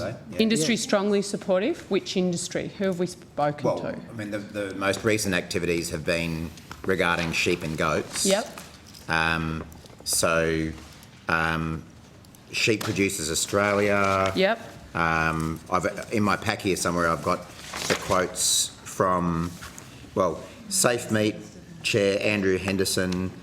This is in response to the budget funding that we put in to take the system forward. he was quoted as saying, "It will certainly go a long way to instilling confidence in all stakeholders that the Commonwealth is serious about ensuring we're prepared to respond to significant biosecurity incursions and maintain market access through a world-leading traceability system." Wool Producers Australia said this level of financial commitment from the Commonwealth facilitates enhanced protection to Australia's livestock industries and our ability to respond to serious emergency animal disease incursion, while also supporting our favourable market access and delivering supply chain transparency. Sheep Producers Australia said the investment by the government is a significant contribution and signals the government recognition of the importance of supporting national traceability reform. Yep, no, I understand you've been talking to peak groups. My question is, the state farming organisations, the SFOs, do they have a different view to the peaks? I think it's on the public record that New South Wales farmers have had some concerns. What about VFF? They're fine? I haven't heard anything from them myself, but... AgForce? So VFF, Victoria already has a sheep EID system in place. But are they is the VFF supportive of it? Does it, like, we're often regulated and still remain unsupportive for a long time. But you're telling me, So I've spoken, that the VFF's supportive of that? I haven't spoken to the VFF. I've spoken to Victorian producers who actually see the benefit of the Victorian Singular system. producers, not the industry representative body? I haven't spoken to the VFF. Right. Okay. Thank you for that clarification. Well, and again, recognising that it's already up and running in Victoria. No, I get what you're saying, but just because something's up and running in a state, Minister, doesn't mean it's good to roll out over the nation, and people that are living within that regulatory environment and represent those people don't necessarily agree. Well, you would find that. Do you have I reason asked, to believe had you VFF spoken are to the opposed? VFF? No. And Mr Covell hasn't. He's spoken to some producers in Victoria that are happy with it. You have New South Wales farmers. What about AgForce? I've spoken to AgForce. And they're comfortable? They see the merits of it and they're willing to implement. They see they have to implement. So I've spoken to AgForce. WA pastoral PGA graziers? and PW and W. So what we have done is... No, I'm just asking, have you spoken to them? Yes, we have. So Yes, what we've and done is we and brought are they- all SFOs together in one meeting. Yes. And I spoke to all of them. Mr Covell, I just have been waiting a while for questions, and I get that you've run a meeting and you've spoken to all of them. I want to know what the WA pastoral graziers response was to the implementation of So this. the chair of the WA Implementation Committee and producer is very supportive of it. Okay, the implementation committee Which is under. a representative of the... And South Australia? They're supportive. In fact, I think... And I had some intel out of South Australia. Well, can I just that say... they tried to sack... hang on, Minister, Sorry, maybe just- Minister. Can I answer the question? No, I haven't asked you a question. Minister, maybe just wait. So I think Senator McKenzie has to call in. Of course, free to answer issues. Yeah, I've got what I understand is the South Australian industry tried to sack all their representatives on the working group. Is that the case? I'm not aware of that. You're unaware of that? I'm not aware that... Could you, on notice, check with your people in South Australia that you know to see if that is the case? Because it does suggest to me that industry is more than concerned, and that some of the stakeholders you've been engaging with may be misrepresenting the views of the broader sector. Would you like me to... What I was going to say to you, Senator McKenzie, was that the farm that both Mr Covell and I went to in South Australia to look at the traceability system that was up and running is a farm owned by Joe, I think it's Keynes, who's the president of Livestock South Australia, and he was absolutely spruiking the benefits that he has seen on his own farm. Yep, fantastic. I'm just wondering also, meat processors have claimed that they won't accept beasts who are untagged. Have you heard that from AMIC? Untagged from the 1st of January 2025.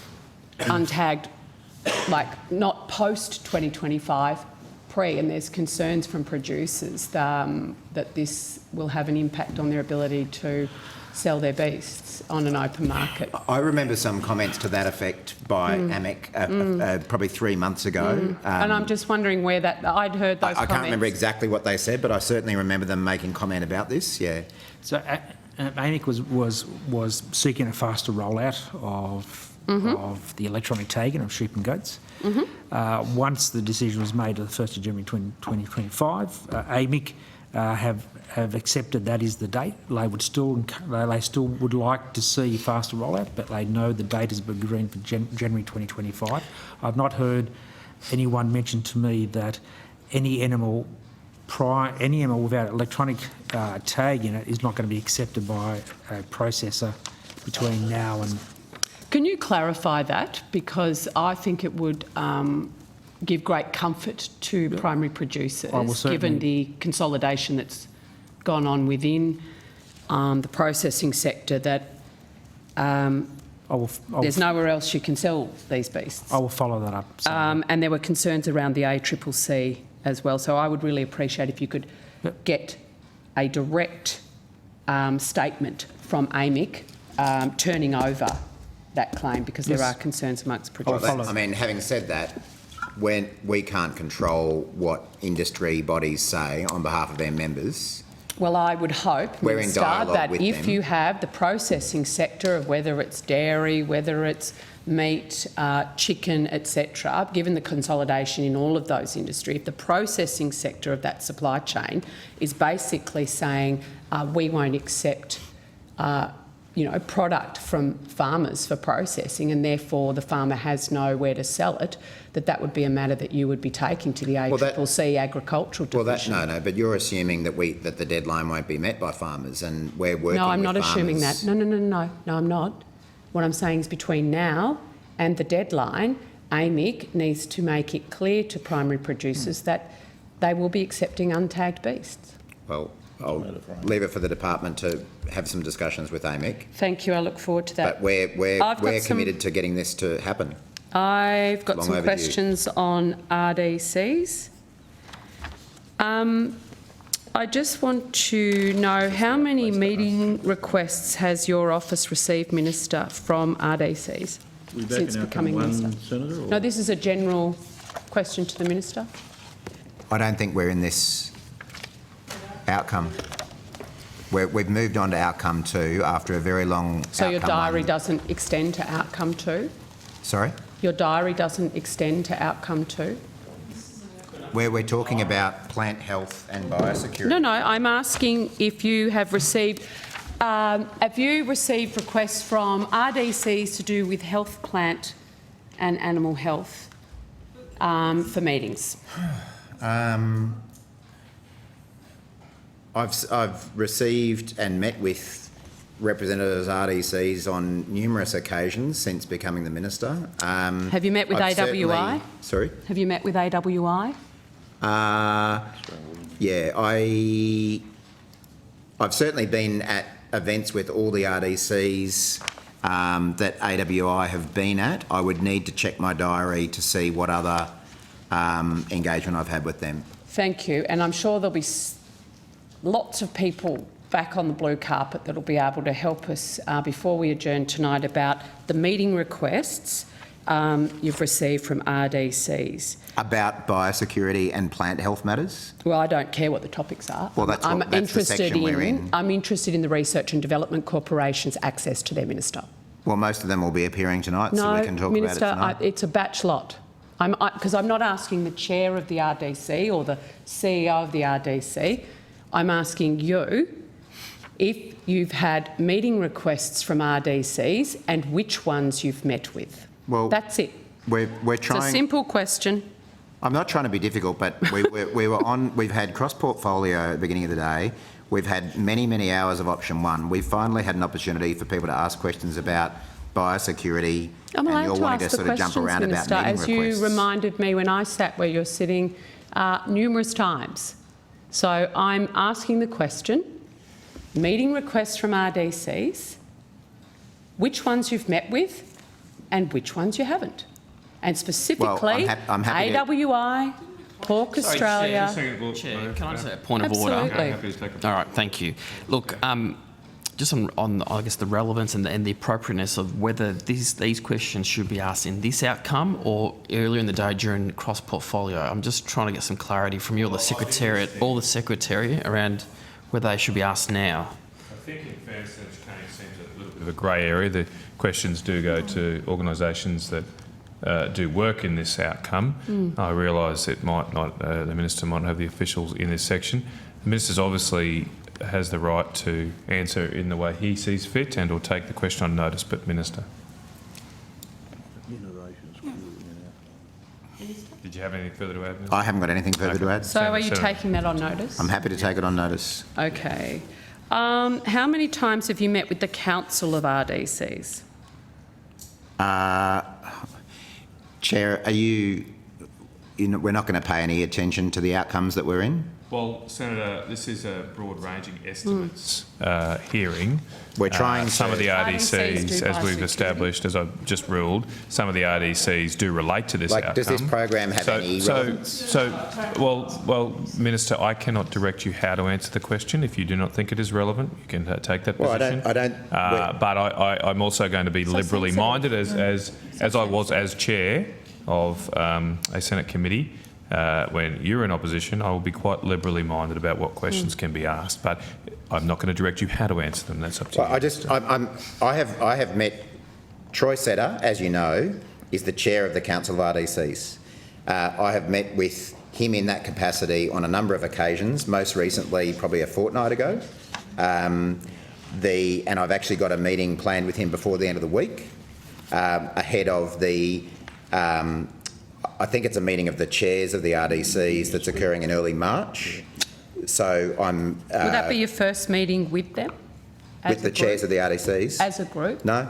No? No, definitely not. So, how many times have you met with the Council of RDCs? I attended... That was my actual question. I attended a dinner involving all of the chairs of the RDCs. I couldn't give you the exact date, but I'm going to guess it roughly September last year. So that was a dinner? Yeah, and a dinner and a meeting where we talked about issues concerning the RDCs. A formal meeting or a dinner meeting? A dinner meeting. Righto. Yeah. Of the something like 12 or more RDCs, 12 to 15 RDCs, I would have had either one-on-one meetings or phone calls or some kind of interaction with the majority of them, and I'm happy to come back on notice with Thank you. How many? I would appreciate that, because whilst there's lots of social functions here at Parliament House, there's dinners and networking functions across the agriculture sector quite regularly. I'm actually interested in formal meetings, one-on-one between you, your office, and RDC chairs and CEOs individually, and obviously the Council of RDCs more broadly, and I appreciate you answering that on notice. Thank you. I'll now go to biosecurity. Can the department advise when the annual 2023 Commonwealth Biosecurity Action Plan will be released? Yeah, well, I'm asking it again. Maybe if you listen to the answers. Okay, interjections are unhelpful. Extend the time. Thank you for your protection, Chair. Sorry. Official, Ms. Lane. Senator, the next annual report under the Commonwealth Biosecurity Strategy should be released towards the end of March. What is the progress on the 9 strategic actions outlined by the roadmap?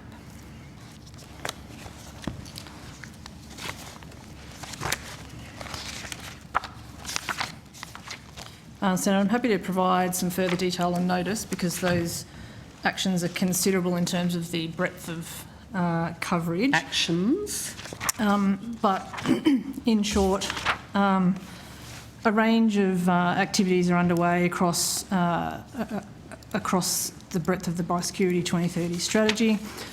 They range from trials of new technology, improvements to the department's regulatory capability, considerable work in terms of what a sustainable biosecurity system would look like into the future. To name a few, I'm happy to provide some further But they're detail on all, notice. yeah, I know what they are. I'm interested in the level of progress. So, Senator, that is the purpose of the next update that's going to be finalised. I guess I'm looking for a towards the end of peek. March. So I'm happy to take some further detail on notice, but there's quite a considerable list. Are there any you're concerned in? Like if you had a desktop one pager that you were shooting off to the minister regularly on this on the progress of this, are there any in the red? Senator, I think it's fair to say there is considerable progress across all of those areas. Yep. Of course, some areas are more complex than others, particularly around what a sustainable investment model might look like, for example. And of course, we have work underway in that space. There's also work that does depend on our relationships and arrangements with other parties, other governments, industry players and the like.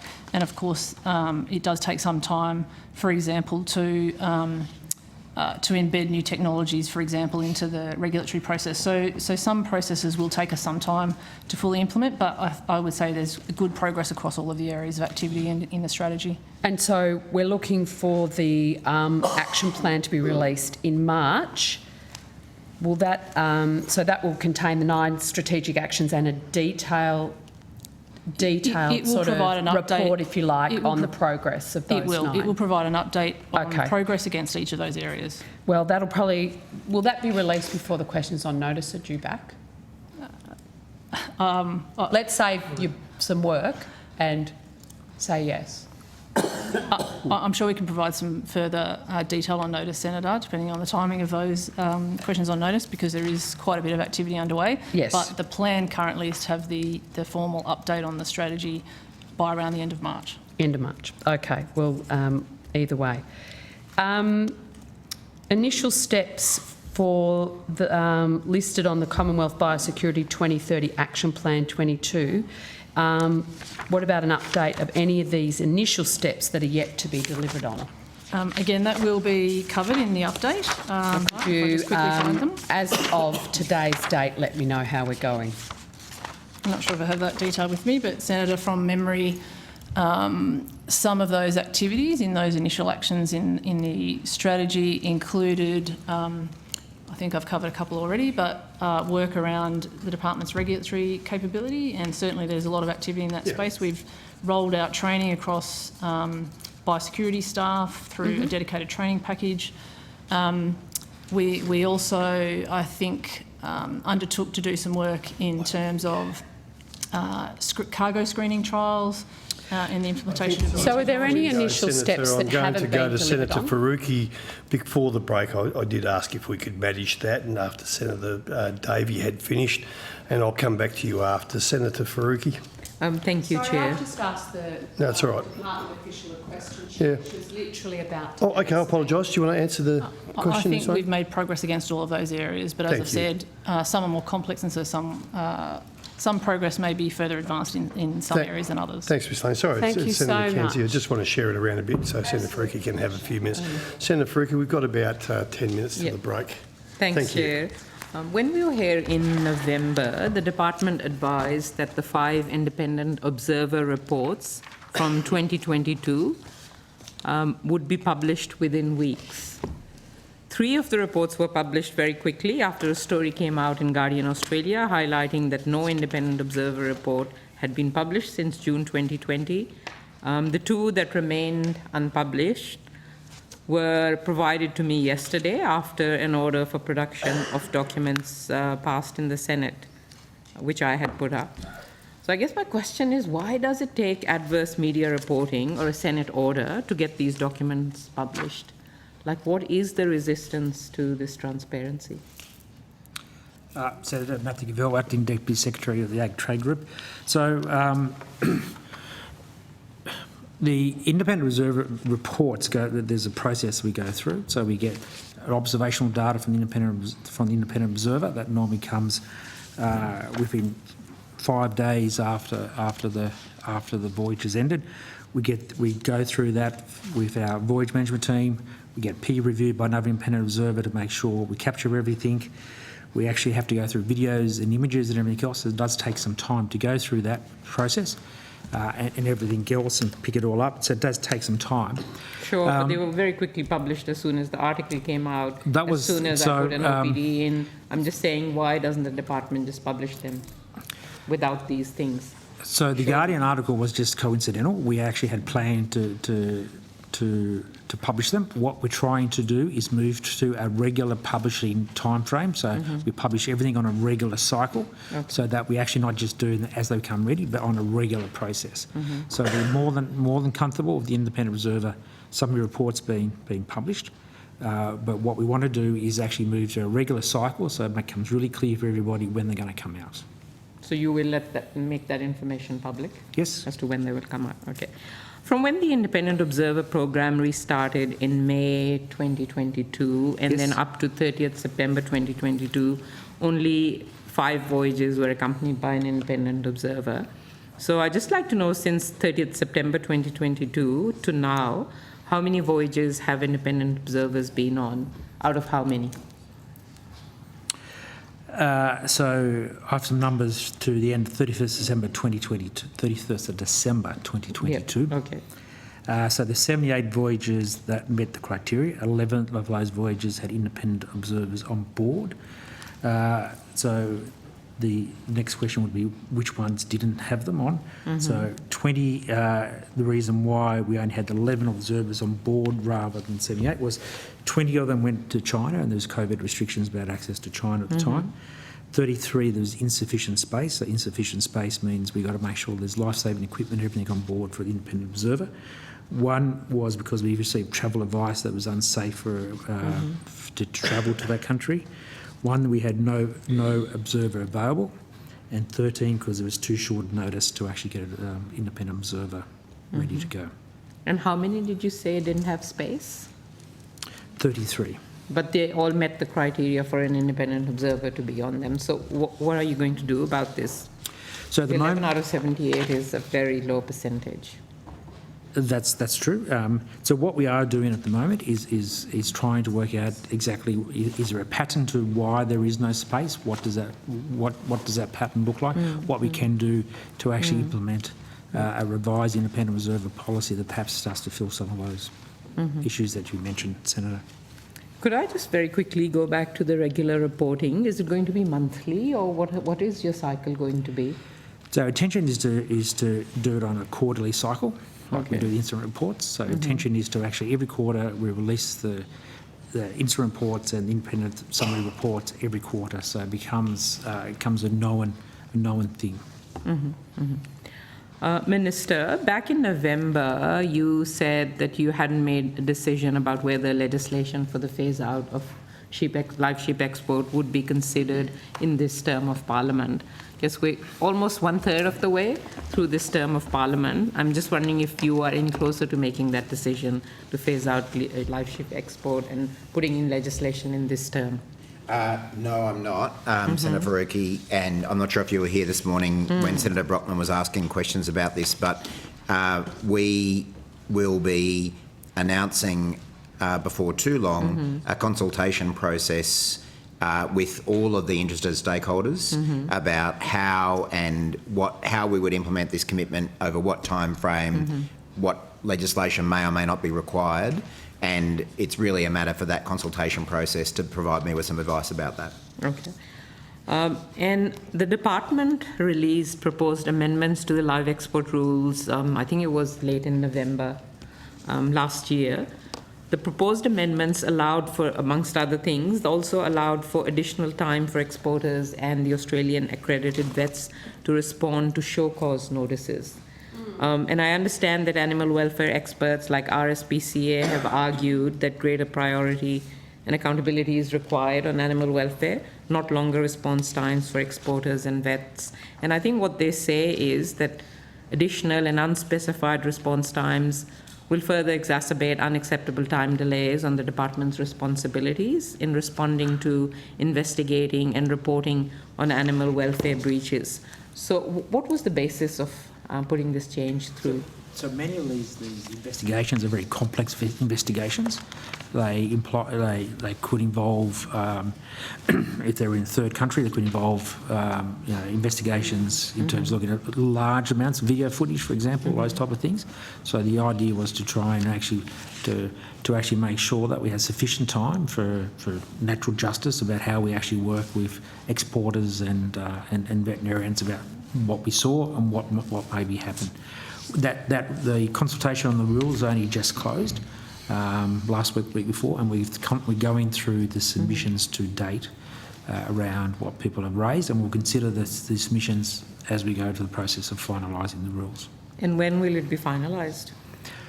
We only just started going through the submissions, so until we go through and see how detailed and what the changes are proposed and the feedback is, we'll make a judgment then. But I don't have a time yet for that. There's a bit of an issue here with the department and timelines. No timelines for most of the things, which is a bit of a worry. But my last question is that in November last year, Australian Veterinary Association head Dr. Bronwyn Orr said that the current skills shortage of vets in the regions is, and I quote her, crippling the industry, impacting the agricultural sector, and if urgent support is not delivered, we may see the rural veterinary workforce collapse. Just wondering if the department is actually monitoring the situation and taking any action to prevent the grave impacts of the shortage of vets, which could have on animal welfare. Senator, it's probably not officials at the table, but I'll see if anyone can assist you. I'm not sure whether the Chief Veterinary Officer would have any views about this. We, of course, employ a significant number of public sector vets, and of course we're concerned about the overall supply of veterinary surgeons, which is a very big issue associated with the various universities and the ability of them to move to rural areas. But I will see if Dr. Shipp can assist us. So. Sure. Mark Shipp, Australian Chief Veterinary Officer.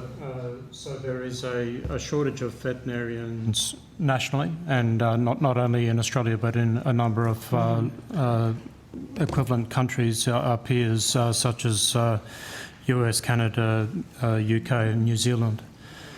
That shortage is particularly deep in rural and regional areas, such that a number of those clinical practices in those areas have had to close down because they've not been able to recruit veterinarians. It's a shortage that the department is also facing. I meet regularly with the Australian Veterinary Association, and we have jointly established a working group that will meet for the first time this week to look at what can be done to address that shortage. Okay, so you're still looking at what can be done. You have no ideas or plans yet on what the department could do? No, the Veterinary Association have some proposals, but together with my colleagues from the states and territories, we'll meet with the Veterinary Association and possibly also the veterinary boards and the universities to work through options. Maybe you could provide us with some updates once that has happened. Certainly. Thank you very much. Thanks, Chair. Ricky. Senator McKenzie, do you want to come back for another? We've got 2 minutes. Dr. Shipp raises a really interesting point. In terms of the broader government agenda, are we talking to Minister Clare, obviously, as the Education Minister and with oversight of universities? There's been a lot of change in the last decade about doctor shortages and how we can actually increase the pipeline and certification, etc. Requirements to actually facilitate more GPs into the bush. Is the veterinary, is the colleges, etc., and the universities themselves, have they been on a similar journey to medicine, or are they lagging? There's no shortage of supply of veterinary graduates. They're just choosing small animals in cities. Yeah. So in 2008, we had 500 graduates a year. It's now approaching 900 graduates a year. We've now got 7 veterinary schools where we used to have 4 and then 5. Yep. So we have greater supply of veterinary graduates than we've ever had, but the issue is that they don't want the to work. maldistribution, or is it, so in Dr. Land, it's maldistribution, they're all centred in certain places. For vets, is it maldistribution for similar reasons, I assume, or is it the specialisation doesn't fit rural practice? So the vast majority are choosing to go into small animal city practice, and even those that do go into that line of work are often dropping out very quickly due to the stress and the difficulties of maintaining that practice. And Senator Mackenzie. Pulling calves, yeah. 6:45, thanks very much. And we'll now suspend till 7:45 and Senator Mackenzie in continuation. Thank you, Chair. Thank you very much. Welcome back, everyone. Mr Metcalfe, did you need to clarify something? An answer that Ms Hutchinson provided before. So. Thanks very much, Senator White. When I was answering questions in relation to the detector dog sense and we were talking about dairy, I think I may have said shelf stable, and I wanted to be clear that we train on non-shelf stable dairy. So just in case there was a misunderstanding, thank you very much. Thank you. And also, Chair, Senator, this morning I undertook to see whether we could give you any more detail on a breakdown of consultancy spend. We have some high-level information about sort of what's agriculture and what's the Environment Department, but the more detailed information we will need to work on, so we'll take that on notice if that's okay. So, thank you. Thank you, Mr Metcalfe. Senator Mackenzie. Thank you so much, Chair. Continuing with biosecurity, submissions for the public consultation on making national biosecurity funding sustainable closed on the 21st of November. What are the next steps? Thanks, Senator. I'll get my colleague to take us through that and maybe give you a sense of what came back in that submission process. Senator Paula Savakis, First Assistant Secretary responsible for biosecurity sustainable funding. We had over 600 downloads of the stakeholder engagement consultation paper and 55 submissions. We've had a range of stakeholder meetings as well to support work being undertaken to identify options for a sustainable funding model for biosecurity. I think it's fair to say that there wasn't a lot of consistency in the feedback from stakeholders on options, but there was definitely support for reform and a call for transparency and accountability in delivery of biosecurity services and the funding. The next steps as we're going through the submissions, we'll be providing advice to government and the timing of that advice and options will be a matter for government in budget.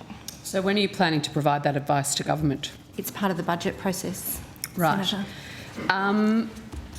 Having attempted this once before myself, I am very aware of the range of views of stakeholders, but I think the Minister and indeed the Secretary have both made very, very good points which I completely agree with, is the risks are increasing and the funding base is not adequate to actually address the risks this country faces. Can I ask if the cement industry put a submission in? I believe so, Senator. They don't support a levy? That's correct. The primary producer sector support a levy? All of the submissions that were made public are available on the website. I don't have a breakdown of each individual stakeholder and their views on the levy, but I'm happy to take that on notice for you. Well, maybe you could run through the 55. I appreciate that's public knowledge right now, but I'd appreciate, I can't go through that on the website at the moment. But so you'll have got cement. You've got, did you have SFOs or just one from the NFF? I'm happy to run them through quickly for you. Yeah, sure, that'd be awesome. Got Animal Health Australia, Australia Post, Australian Dairy Farmers, Australian Food and Grocery Council, Australian Grape and Wine Incorporated, Australian Horticultural Exporters and Importers Association, Australian Meat Industry Council, Australian Prawn Farmers Association, the Southern Bluefin Tuna Industry Association, a biosecurity consultant, a biotech company. These have been de-identified, which is why I'm just giving you the general. That's fine. British American Tobacco, Californian Citrus Quality Council, Cattle Council of Australia, SEBRA and the Centre for Market Design, Charles Sturt University, as you can see there's quite a few, CropLife Australia, Cruise Lines International, Fisheries Research and Development Corporation, Grain Growers, Green Life Industry Australia, International Forwarders and Customs Brokers Association, Landscape Board South Australia, National Farmers Federation, New South Wales Farmers, Pathology Technology Australia, Plant Health Australia, Qantas, the Seafood Industry Australia, Sheep Producers Australia, Vegan Australia and Western Australia Fishing Industry Council make up the 55 plus a range that, that are confidential or have been de-identified. Okay, so there are a lot of primary producer advocate groups there, which I can only imagine support a robust biosecurity system and for that cost to be not borne by producers in the main, but to be shared across the risk matrix. Minister, where do you see this, or Secretary, once you get this advice, this is not the first rodeo, there's only like limited options in a cost recovery environment, which I assume the Treasurer will be adopting in ERC for this type of outcome. Where is your thinking around where the risk is and where the cost needs to be shared? Why don't I start and then Mr Metcalfe can join in. I mean, I think as you've recognised as well, Senator McKenzie, the level of risk we face as a country around biosecurity is increasing. Our resources are consequently very stretched, and that's despite the extra resources that we've put in since taking office. Unfortunately, a lot of past funding for biosecurity has been time limited in response to events, so ad hoc rather than long term, and that was one of the reasons why we made the election commitment around sustainable biosecurity funding. So as Ms Savakis has mentioned, how we finalise all this is subject to the budget process and is still under negotiation. And I think it would be fair to say that I haven't read every one of those submissions, but the advice that I've received so far is that I think there's a general consensus that as a country we need to put more resources into biosecurity, but there's not a lot of people putting up their hands to pay more. And that's probably a pretty similar experience to what you had when you were the Minister. So that, why don't I then go to, that's a general overview? Yeah. Yes, well, really just to endorse what the Minister said, Senator, I think everyone's well aware that the risk profile that we are seeing is changing and getting more difficult. Australia can take biosecurity seriously, and so we do. And we're very conscious of the consequences of biosecurity incursions or failures in the system.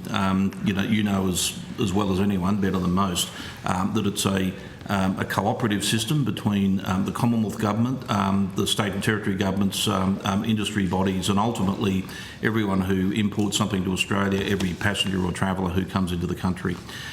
So it's a complex system, and we have a leadership role, but we have a critical role at the border and in relation to overseas cooperation.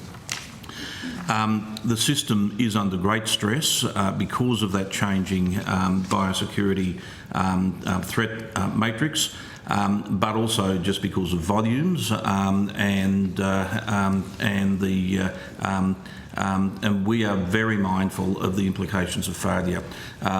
This committee recently looked at the implications of the varroa mite incursion, for example, and how significantly that's not only affected the honey and bee industry, but the pollination industries that rely upon bees as well. We all know the consequences were we to ever have an incursion of a serious animal disease such as African swine fever or foot and mouth disease or lumpy skin disease. So we are endeavouring through this current process to ensure that we fully understand and articulate the true cost and long-term costs associated with the Commonwealth's responsibility for biosecurity, identify potential funding sources, and of course, as you know from your own experience, that then goes into a ERC budget process, and I can't talk any further about that, but obviously the Minister's made it clear that this portfolio regards it as a very serious matter, and we're obviously working hard with other departments and agencies to ensure they So you're going to get a understand. variety of models, obviously, in this report, or have you already got the models from the First Assistant Secretary? You've already looking at the different models available? Yes, yeah. No, certainly the advice to government through the budget process will be, here's the issue and here's a variety of ways that you could consider responding to it. And that advice hasn't gone to government yet? We're in the process of putting that through budget processes at the moment. So. No, I appreciate that. I'm just wondering, I'm not asking you to go to the contents of it. I'm asking where it is in the process. Is it still within the department working up the models? No, it's or beyond, is it sitting, beyond that. It's beyond sitting that. It's been for socialised consideration in this building? It's been socialised more broadly, but it's on its way into an ERC process. Right. So. Okay. All right. And Minister, your preferred model is one where the risk is shared and therefore the cost? We have not come to any decision yet about a preferred model. That's all subject to the budget process. Okay. Appreciate that. I just had some, I have some more questions, obviously, on biosecurity, about the Joint Interagency Task Force on Exotic Animal Disease Preparedness. You've been receiving quarterly reports on the implementation of action on recommendations from the Joint Interagency Task Force Exotic Animal Disease Preparedness Report. That's my understanding. Quarterly updates? So there definitely are quarterly updates. I think the first of those has not yet gone to the Minister. Or is No, it that's about correct. Well, that would explain that response. Yep. So the first of the quarterly updates hasn't been received by the Minister? No, any day now. I Yes, think. Yep. that's correct. Okay. Any day? Which day? Any day, soon, Any day, soon, imminently? soon. Before we come back here in March? Yes. Great. I'll take that. Of Save me course, asking a question on notice. Senator Mackenzie, of course, sitting outside that, there have been any number of interactions with the department about implementation of that task force recommendations. Yeah, but these genuine quarterly reports about the implementation are important for the Minister to be able to be across. Well, I think, to be fair, Senator, so there are 14 recommendations in that report, and they're at a reasonably high altitude, and there's a huge amount of granular work that's going on all the time on preparedness, which the Minister will be getting updates on. Of course, of course. The task force found that overall the system is strong, in particular prevention, mitigation, and the system is sound. How is implementation going against the 18 recommendations? Yeah, sure. Senator, I can just provide at a high level some of the work that's been underway in response to the task force recommendations, or continuing and refined. And I'll just run through them maybe by theme of the task force report. So certainly the report focused on some work that could be done to enhance national coordination arrangements. So there has been work between DAF and NEMA in relation to those arrangements and to articulate how they work, particularly to other players in the system. There were also some recommendations related to national crisis communications. So there's been considerable work in the department to develop what is called, or what we're calling, a crisis communications playbook, so that we're well placed in the event that there's an incursion or a response to undertake the relevant communications to whomever needs to be aware of what's going on in a timely way. Jurisdictions involved in that? They certainly are. There's a communication and engagement network that sits underneath the National Biosecurity Committee, which has jurisdictions represented, and that committee has provided input into this work. I was going to say on that, Senator Mackenzie, there's, as you would imagine, there's quite a number of the recommendations of that task force which would require either joint implementation with the states and territories or are actually state and territory responsibilities. And I know that there's been a lot of engagement between our officials and state and territory officials about the implementation of those recommendations, and it's also something that's been discussed at the Agriculture Ministers meeting as well. Yep, that's great. So it's not entirely the responsibility of our department, given the heavy involvement of states and territories in biosecurity. No, I couldn't agree more, and I think when we had the African swine fever risk and we ran a simulation, it exposed a lot of areas for improvement, shall we say, between jurisdictional communication. Sorry, keep going. I can touch on a couple of other areas. So there were also some recommendations related to data and intelligence capability. Again, the National Biosecurity Committee has agreed to some work on national data sharing arrangements, which are progressing within a working group underneath that committee. Can I just, sorry, it's the sin for past roles. Data sharing. So you've got agreement from states and territories to share data? We've got agreement from all jurisdictions to develop that framework, and that work's underway. Well, I wish you all strength. The department's also implementing a new digital incident management system, which will obviously support the processes that we need to undertake in the event of a response. And just quickly, a couple of other areas.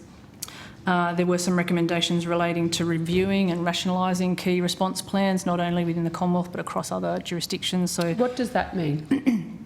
So partly it's plans and their interoperability between jurisdictions in the Commonwealth, but also between Commonwealth agencies. And I think it's fair to say there are some plans that are in need of updating, but there's also some plans that potentially overlap. So there has been discussions within the National Biosecurity Committee and work within the Commonwealth to help bring those together.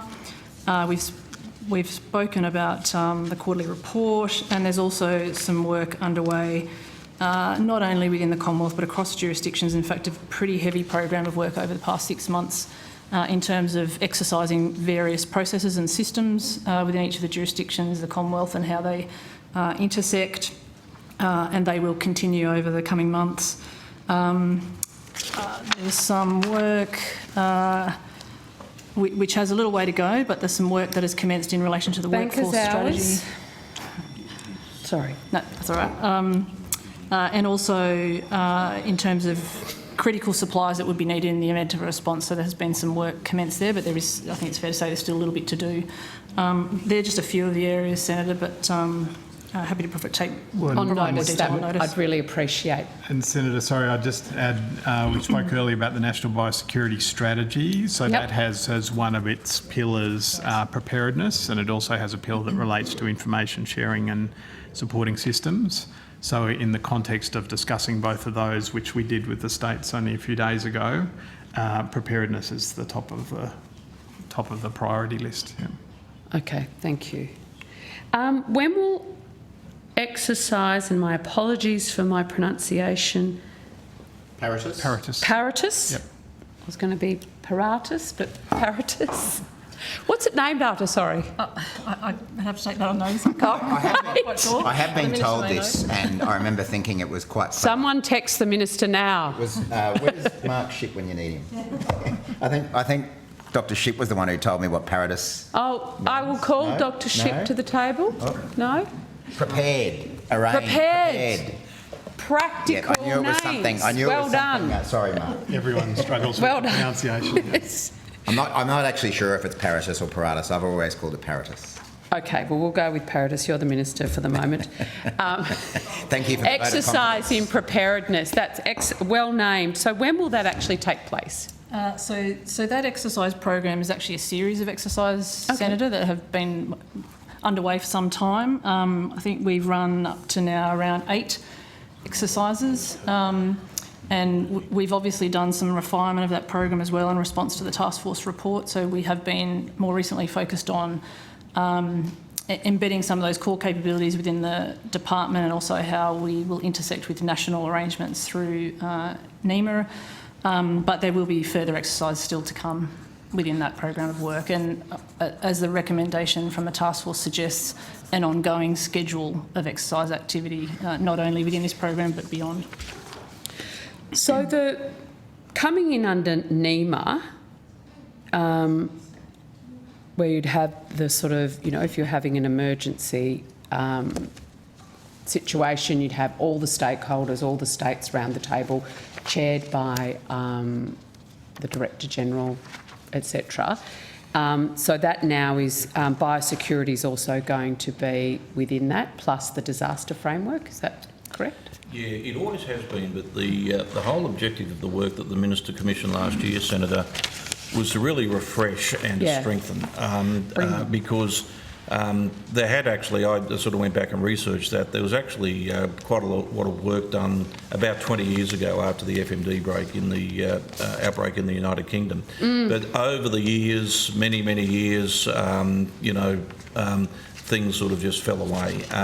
And of course, with the very strong focus that we've had since the movement of FMD and LSD into Indonesia, the system need refreshing. Yeah. And so people needed reminding. One of the critical things, and the Minister, you're sort of almost uniquely placed, given that he's both the Minister for Agriculture and the Minister for Emergency Management, commissioned Emergency Management Australia, part of NEMA, and the department to work together. And a critical part of that was working with each jurisdiction as to their own preparedness plans at quite a technical and granular level about sort of who would do what, et cetera, at each of the different levels, what preparedness was required. And then, of course, that resulted in the report that we've been talking about. Operation Paratus, or the Paratus exercise, had been sort of planned, but it's been given a real poignancy now, of course, given that. I do note that Paratus is a Latin word for always prepared, and that's really the lesson here, I think, is that a biosecurity system has to be always prepared. For the worst, prepare for the worst, work for the best. And it's also the motto of the US Coast Guard, I see, always prepared. So Senator... Well, that's why you're the Secretary. Knows his Latin. Yes. Senator, just to add, there are formal trigger points between our biosecurity plans and the national coordination mechanisms, and I'm the officer responsible for triggering those coordination processes with NEMA should the need arise. Yep. And Senator, I could just add to that part of that exercise activity that I mentioned earlier was exercising some of those steps that would be taken in the first 24 hours, some of which are the steps that would be required to activate those national arrangements under the Australian Government Crisis Management Framework. Thank you. I've got some questions about Japanese encephalitis. You're in the right place. Senator Roberts, did you? Dr. Shipp will come forward. So.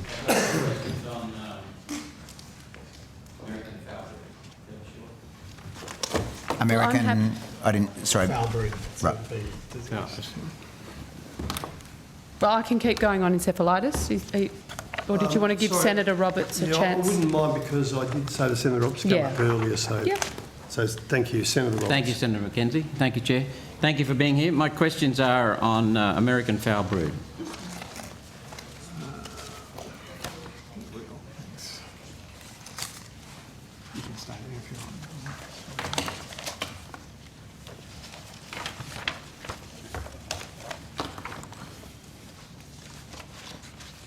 So my questions relate to American foul brood, a disease that destroys beehives.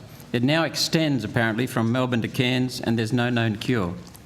American foul breed positive hives must be burnt, and the department must be notified, as I understand it from previous Senate estimates. What are the current statistics Australia-wide on American foul brood contamination in respect of bee loss and hive loss? Senator Roberts, the American foul brood is a disease that's been in Australia for over 100 years. and the department does not, may request but does not receive the formal notifications of detections from states and territories, as it's a state and territory responsibility, and they are responsible for monitoring the presence of the disease in their state and territory. So it's a state responsibility? That's correct. It's an endemic pest, so it's one that's been well established in Australia in multiple states and territories, and is managed under the Australian Honeybee Code of Practice. I thought it was a recent concern, especially spreading in New South Wales. No, Senator, that's not my understanding. I think it's been there for quite some time. Okay. Why does Australia allow American foul brood to continue to be imported in honey and wax products? Senator, I can't answer that question. I'll have to take that one on notice. Thank you. It's because it's endemic. There's no specific controls. Mr. Shipp, want to say something? Just to note, as Dr. Vivian Smith has already stated, that the disease is endemic in Australia, and because we don't have national controls, we're not able to exercise controls at the border. But we'll verify that and confirm our decision. Is that the reason why the department still allows movement of bees, because it's got no power to stop it between states? It's a state and territory issue, not a national Commonwealth issue. So what is your role in that? Not at all? For American foul brood, none No whatsoever. role at all? No. Okay. Do you know why we don't have mandatory testing of American foul brood when movement of hives is required? So each state and territory manages American foul brood under their own legislative requirements. They all have a set of requirements in place. They're slightly different depending on the testing requirements, and reporting requirements are slightly different in each state and territory. So this doesn't apply to you, of course, because you've already told me you've got no jurisdiction over it. But what active steps are you aware of that the states are taking to eradicate this pest that threatens not only bees, but the plants that rely on our healthy bees? So the states and territories, along with industry, they have there's legislative requirements in place, so that's part of their requirements, and they also encourage and help put in place the Australian Honeybee Biosecurity Code of Practice, which has been adopted by the industry. So that code of practice requires beekeepers to undertake a range of monitoring requirements. It's a very difficult disease to detect, particularly at low levels of low levels of prevalence in the hive. So they encourage honey culture, comb and larval smear tests to detect American foul brood. And then, as I said before, each jurisdiction manages the testing according to their legislative and code requirements. In some states, elements of the code are mandatory, and in other states, elements of the code are a mixture of, some of them are just voluntary and some of them are a mixture of mandatory and voluntary. And so there may be a range of different testing streams involving voluntary, random and mandatory testing. Do the states share information? Do the states share components of their code? Are they somewhat uniform?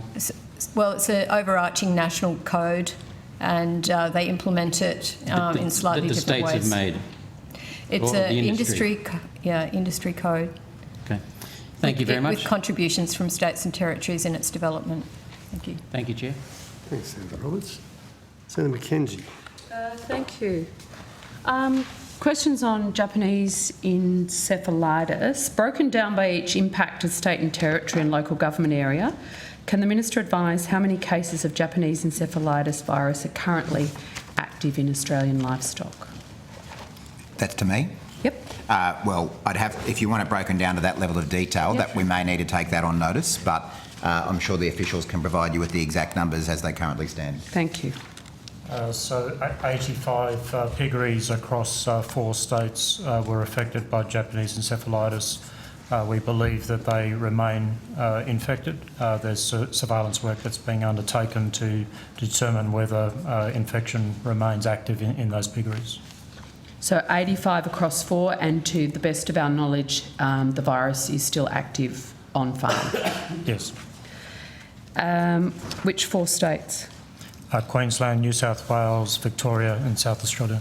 Thank you. Is it currently spreading? This season, we've not had any reports of active infection in livestock.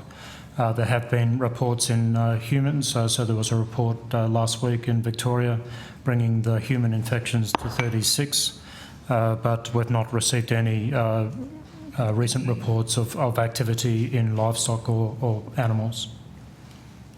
Okay, so it would be safe to say it is not spreading? If it is spreading, it's not apparent. We're not doing active surveillance in the sense of surveying healthy pigs to see if they're actually infected. Right. If animals look unwell, then they're sampled to see whether that's the cause. So it really is a self-identifying. Yes. So what we saw last year was very dramatic with abortion storms and mass loss of piglets. Would it be your assessment as our chief vet, Dr. Shipp, that Japanese encephalitis is now firmly established or endemic in Australia? We believe that is the most likely position. We'll need to assess that after a number of years of drought. With the last couple of years, we've had very warm and wet seasons, which have favoured mosquitoes and water birds and feral pigs, all of which contribute to the spread of the disease. If we had a number of years of drought, that may change the disease dynamics. So, Minister, what measures is the federal government currently undertaking to protect livestock from the potential of a major outbreak of Japanese encephalitis virus? There's certainly been investments and activities undertaken and supported by this department. Again, I might pass to the officials to take you through the detail of that. I should also mention that prior to Christmas, I met with the Health Minister, Mark Butler, to talk about the impending summer and the higher risk that would come from that.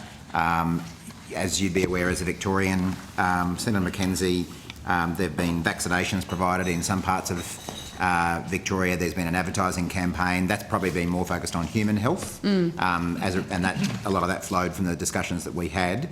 But I might get the department to take you through the detail on what we've been doing. So to protect pigs and horses are the two species that are most susceptible. There's a vaccine available for both overseas, but that vaccine is against genotype 3 and we have genotype 4. So work is required to determine whether that vaccine would protect against the genotype that we have here. At the same time... Sorry, Dr. Shipp, when did we work out we had genotype 4 versus genotype 3 and we're handing out vaccinations of genotype 3 that we don't know are actually effective? Is that what you've just told me? We knew at the start of last year that we had genotype 4. Yep. And we only had vaccinations for genotype 3. We never had vaccines in country before because we never had the disease before. The vaccine that is available is produced in Japan and Korea against the genotype 3. So we wanted to check that vaccine is effective. At the same time... Before it's being used here or post? Before. Right, so we have checked that it's effective? No, we're doing that at the moment. While simultaneously using the vaccine? We're not using any vaccine at the moment. Sorry, I just thought the Minister said vaccines were available. No, I was talking about for humans. Humans, not porcine. We've also, two Australian research companies have developed local vaccine, so they've put those forward for registration for pigs. And likewise, we're looking at what are the vaccine option for horses. So when will those vaccines be available? They're with the regulator APVMA, so they've been. We've asked for them to be facilitated, but it remains with the APVMA. Minister, have you contacted the APVMA themselves to sort of hurry that process along? Not about that. As you may be aware, I've been dealing with the APVMA on some other issues lately. Appreciate that, and I'm sure they'll be canvassed later tonight. But no, I mean, I don't... I hope you can juggle. Yeah, but yes. Seriously. Well, seriously, the pork producers want to make sure that Sure. that someone's actually getting the vaccine. And as you may recall, Senator be McKenzie, produced and as you may recall, delivered. Senator McKenzie, the APVMA is an independent Yes, I do. regulator. So I'm not in the habit of contacting them to pressure them to approve or take action on any I vaccine. didn't say pressure. Well, at all. they're an independent or direct. agency. Just a point of order. Or at all. Senator McKenzie, just a second. Is there... Talk over each other. They're an independent agency, so I'm not in the habit of interfering with their work because that would be not independent. No, I appreciate that, and I wouldn't assume you'd be directing an independent agency, but you could contact them in your capacity as Agriculture Minister to let them know that there is a crisis. I think they're aware there's a crisis. Okay, we'll check how far they are down the track on that later tonight. Is that the extent of what we're doing? That's the current activity.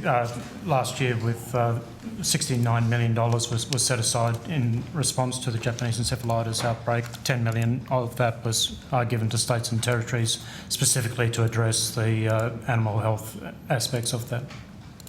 So $69 million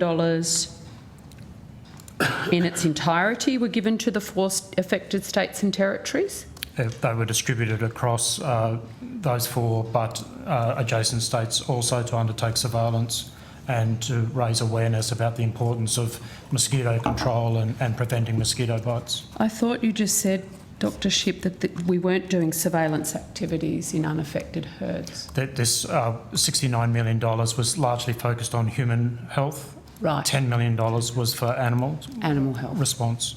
And that $10 million not for surveillance of herds? That was it was to pick up those, to identify those 85 infected piggeries, to identify what outbreaks there were occurring in horses. We found an infected alpaca in South Australia, to determine what was the role of feral pigs in Northern Australia, so that $10 million went to that work.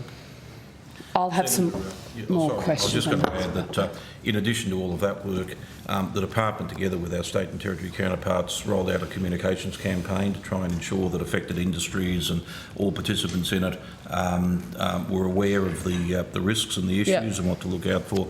And of course, this was a joint sort of agriculture health initiative. We were focused on animal health, they were focused on human health, and so that $69 million the previous government provided was focused on those 2 aspects. Has the recent flooding along the Murray River contributed to increased risk and spread? We believe so. Certainly it has greatly increased the mosquito activity. Yep. We've seen large numbers of pigs severely affected by mosquito bites, not saying that they were infected with Japanese encephalitis, but simply bite damage to their hides. And as we saw last year, the flooding increased the spread of water birds and feral pigs, which also contribute to Japanese encephalitis. So other than working through the APVMA, what other measures is the government doing to fast-track or expedite the vaccine process? Well, I think that's the main one at the moment, because until the APVMA approve it, it can't be used. But Dr. Shipp might have more to add. I would agree with that. Some investment was made in supporting the initial development of those innovations, and now we need to wait the regulatory process. Okay. Is enough being done by the impacted states, in your view, to deal with the threat? They've been very proactive, and we've also had, for the first time, a nationally joined up One Health approach. We had a number of meetings where all of the chief veterinary officers and all of the chief medical officers across the Commonwealth and states and territories met to discuss this issue. And in the coming weeks, we'll also be holding a research symposium to identify what remaining knowledge gaps should be prioritised for future research and development. Thank you. You mentioned feral pigs earlier.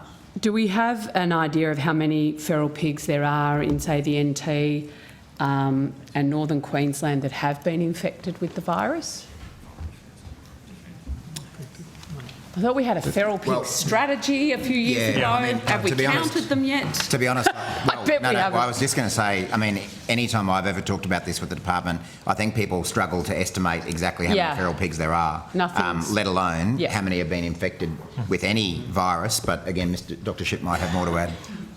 The estimates of feral pig numbers varies by an order of magnitude, somewhere between 2 million and 24 million feral pigs. That's a pretty significant range. But we've undertaken surveillance in Northern Territory and Queensland and found over 100 infected feral pigs just through our normal NARCS pig surveillance work there.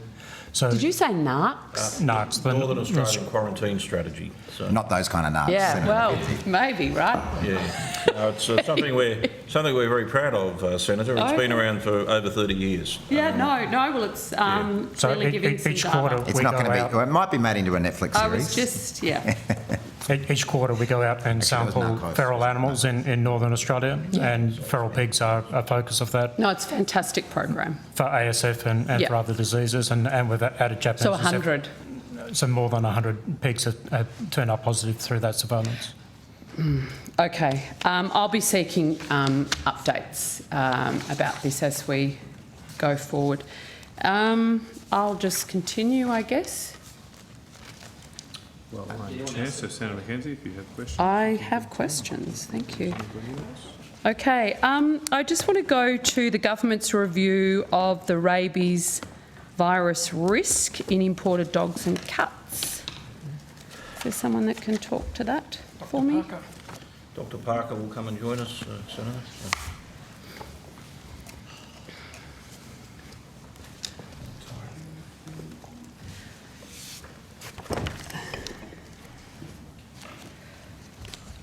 So I understand there was a review of the rabies virus risk in imported dogs and cats, and therefore changes to import permits that would take effect on the 1st of March this year. Is that correct? Sorry, Dr. Parker's all over this. Dr. Parker's all over this? Dr. Parker, is that correct? Thank you, Senator. Dr. Chris Parker, Biosecurity Animal Division. Certainly a review was done into the risk of rabies. And I'm sure, as you're aware, rabies is a serious disease of animals, but more importantly, a serious disease of humans as well. It's what's called a zoonotic disease, and I must say one of the most disturbing memories of my time as a veterinary student was seeing film of rabies victims. It's a very, very nasty disease, and we don't have it in this country, and we don't want it in this country. The imported dog and cat policy is essentially around a number of diseases, but obviously the most important one is rabies and keeping rabies out of this country. And so it was timely to do a review given the increasing volumes of trade in animals coming in and out of the country, more importantly Like, how many animals coming in and out? Many thousands. Like, I know a lot go out. On notice, I'll give you the exact number in the last 3 years, if you like, but it's many thousands of animals. And we have many thousands of permits that are issued. Domestic animals, not... Domestic animals I'm talking about. Well, sorry. we don't really allow the importation of ruminants. We have ruminant genetics come in, but we don't really allow cows and those sorts of things to come into the country, obviously, because of our biosecurity status. So that review was to come into effect on the 1st of March. And we obviously had a large number of existing permits. Off the back of representations from those permit holders, we decided that we would honour existing permits and they would be able to import their animals under, if you like, the old conditions. Can you just explain the changes? So obviously this is I'm assuming, and that's why I'm asking, new science, or when you review this, like what were the actual changes that, what was the old system, what's the new system, and why did you make the changes? So we made the changes because there is increasing evidence around the world of fraud in regard to import and export documentation. And in fact, in one country in particular, it led to the importation of an animal with rabies. Into Australia? No, in another country. Another country, sorry. And so this was a genuine threat and meant we should really look at the policy and see whether it was fit for purpose. So there were, I suppose, two main changes that were recommended. The first is the blood test that we use to see whether animals have been vaccinated and are maintaining an appropriate balance of antibodies to rabies. Usually we would allow that test result to last for 2 years. Sorry, we're allowing it to last Dr. for Parker, 1 year. In my very, rudimentary understanding of science, I was more physics and maths, but you only have antibodies if you've had the disease or a vaccine. You vaccinate for the disease. Right. Test has been an appropriate response to the disease, and then the animal is... So we've vaccinated against rabies? Correct. And then you test that it's responded appropriately to the vaccine. How often? When?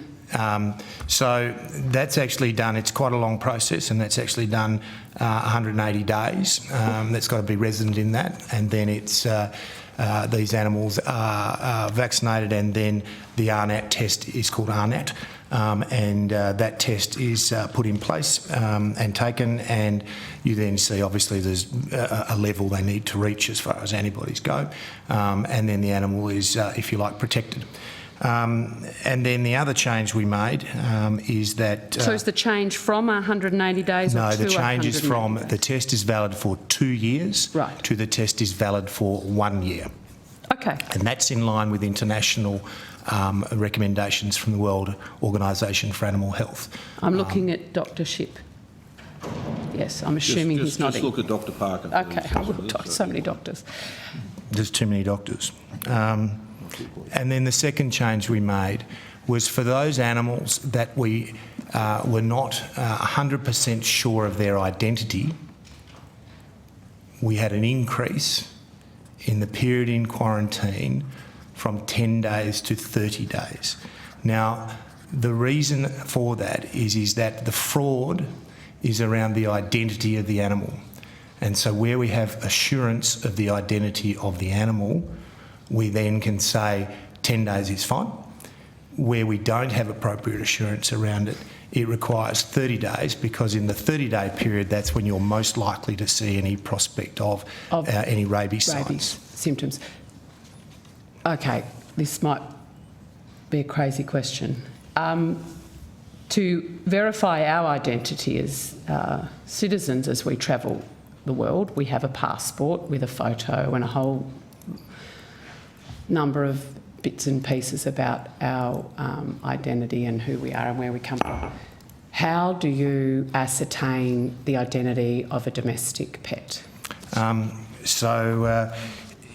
be different classes of them.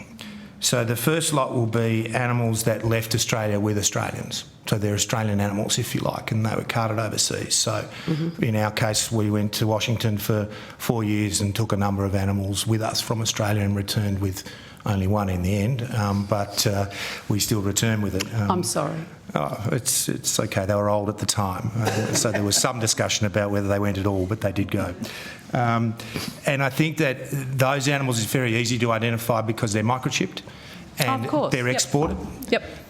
And then all other animals coming into the country need to be microchipped, and that microchip needs to be recorded on the vaccination certificate and the RNAT test. And Senator, to be blunt, that's where the fraud is.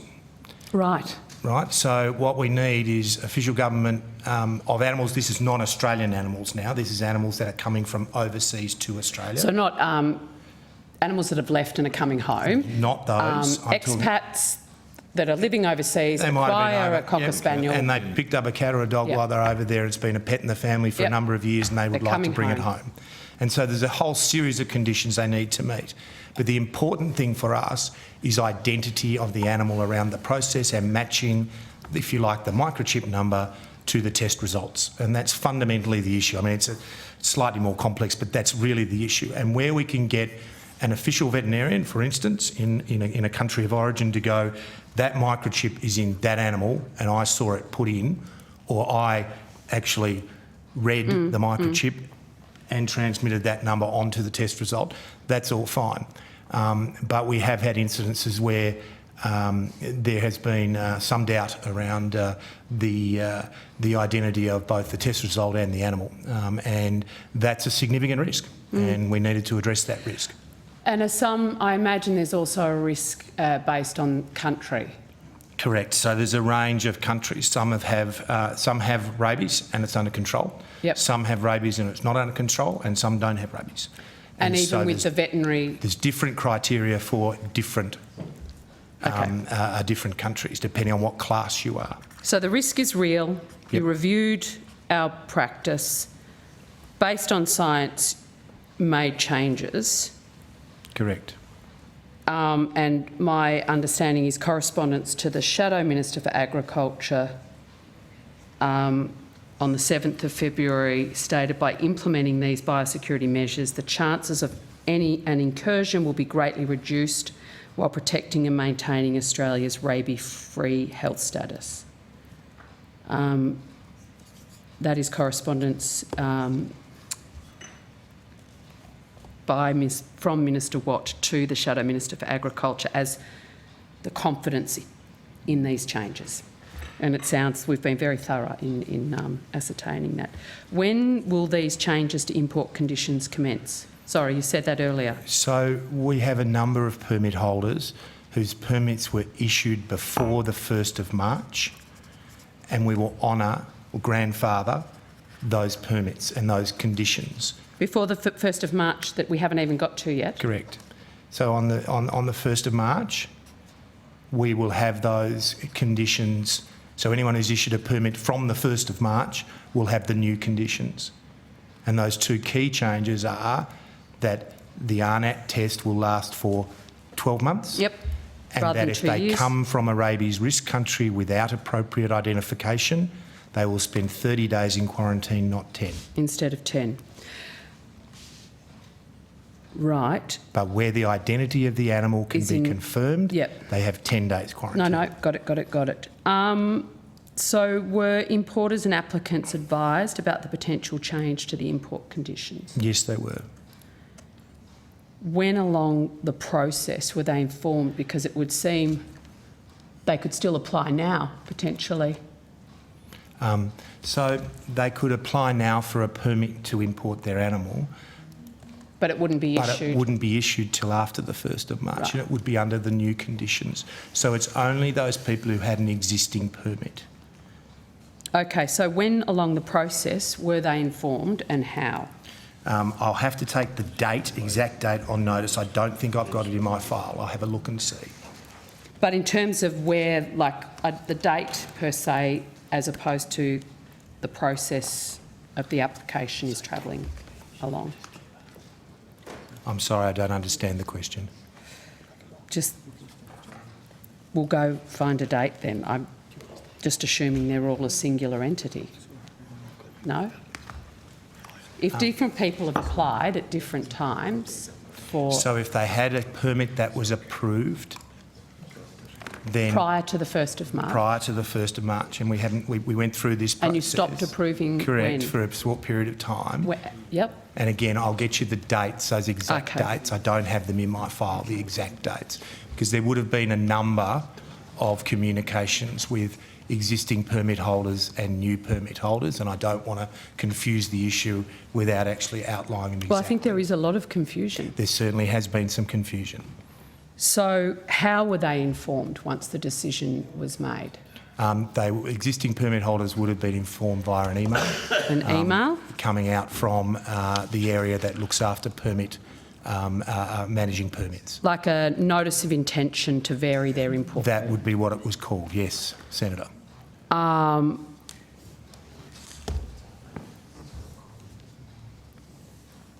If this was being put in place to manage the risk, why was it actually changed? So It's a lot of... those with existing permits, with existing conditions, would have been issued at that stage a notice of intent to vary their permit conditions to the new policy conditions. Given the level of feedback and anxiety from those existing permit holders, and given the risk associated with a heightened awareness of my staff and others around fraud, it felt a reasonable process to me to not change those permits and to grandfather the existing permits. So given and we're yes, not... that caused some confusion for existing permit holders, and I've made it clear to a large number that I've communicated with permanently that I apologise for that confusion. That was confusion and it caused anxiety, and I apologise for the anxiety it caused. How many have contacted you, Dr Parker? I'll take it on notice, but it's a number of 100 have. Hundreds? Yep. Not hundreds. There would be a number of communications. I don't know how many would be the same person twice. I'd have to get that. We've got that information. Yeah, and I'll give it to you on so. notice. So, Senator, we do have those numbers of imports here of dogs and cats, if that's useful to you, to give you some context for it. I'll get my colleague to explain those. Thanks, Senator. Monica Collins, I'm the Acting First Assistant Secretary for Biosecurity Plant and Science Services Division. So just in terms of the numbers of cat and dog imports, I can read them out from 2018 to 2022 calendar years. Thank you. So in 2018, there were 6,388 cats and dogs. In 2019, there were 6,378. In 2020, there were 4,084. In 2021, there were 4,884.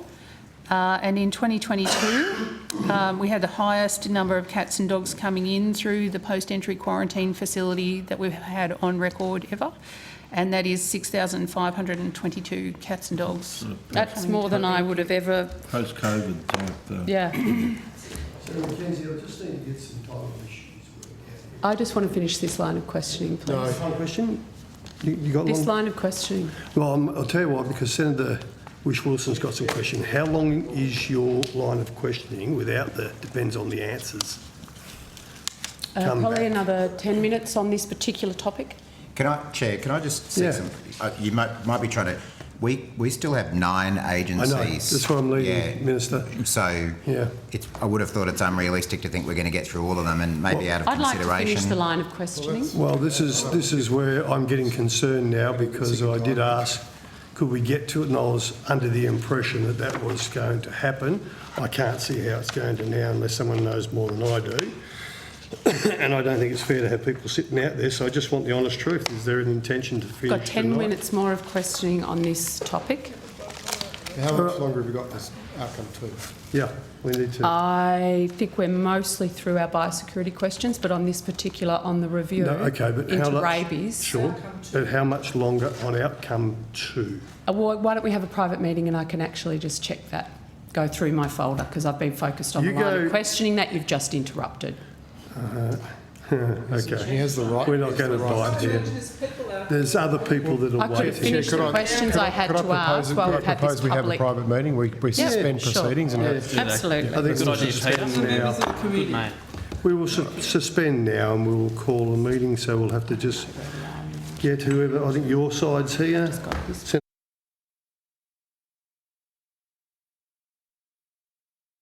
In continuation on this line of questioning Senator Mackenzie, then we'll go to Senator Whish-Wilson and then back to Senator Mackenzie with a different subject until the 9:15 break. Thank you, Chair. Thank you, Dr Parker. As we were saying, this is of grave concern. There's been a lot of concern. My understanding is the applications... that if you've got a permit... and it's not you've got an exemption. Sorry, just run me through where we were. I'm a bit distracted by the meeting there. So, Senator, if you had a permit that was valid and issued, and you had a booking and you were ready to go, yep, we grandfathered those existing permits. and they were not subject to the change even if you were bringing the animal in after the 1st of March. After the 1st of March. Correct. So what if you applied, but it was still going through the process prior to the 1st of March? Then the permit's issued after the 1st of March. It will be issued under the new conditions. So there's still 2 odd weeks. So we've been dealing with a range of permits and dealing with those who have existing permits and those permits that are already out there and approved, but we haven't approved any for the last little while. How long haven't you approved? Again, I'll have to get you a timeline and a date on those. It's quite a critical piece of information. Yep. Quite a critical Agree. piece of information. Chair, I would like to table a document, an email received by the Shadow Minister from Australians that are seeking to return to Australia with their pets. They're very concerned about these changes. They've tried to communicate with government ministers, their local MP, Bill Shorten, and Murray Watt. It's now been over 4 weeks. This is why the dates are important, Mr Parker, and if someone back in the room can help you get the dates to me, it would actually assist. And sorry, Secretary. I've got copies, Jerry. I came prepared. Senator, if I could... But I would just like to read from this email. It's now been over 4 weeks. We're still completely unclear as to the options available to us, how or even whether the new rules published after our application submission date will apply to us. We understand from the UK's APHA, the Animal Plant and Health Agency, that they learned only of the identity check requirement from DAF on the 12th of January this year. I have no mechanism in place even today to complete this. So here they are in the UK. They're not in India. They're not in Indonesia. They're not in Southeast Asia. They're in the UK. They have no mechanism with which to undertake the requirements that the department has actually set for them with which to return their animal, return with their animals. Thus we would, can I just finish? Thus we would be unable to restart the 6-month process today, even if this was required of us as of step 1. And they wish to request that for those applicants with an import permit application submitted before the 12th of January, because that's when the UK Animal Plant and Health Agency actually learnt of our changes here and the subsequent impact that would have on that agency and the vets. The policy in place at the time of that submission should be honoured and the previous rules should apply. And they go on and you can read the email. We've been in contact with these people. They're 2 dogs, Maximus and Henry, very much beloved pets. They've sought to apply in a timely manner before their return under the previous rules.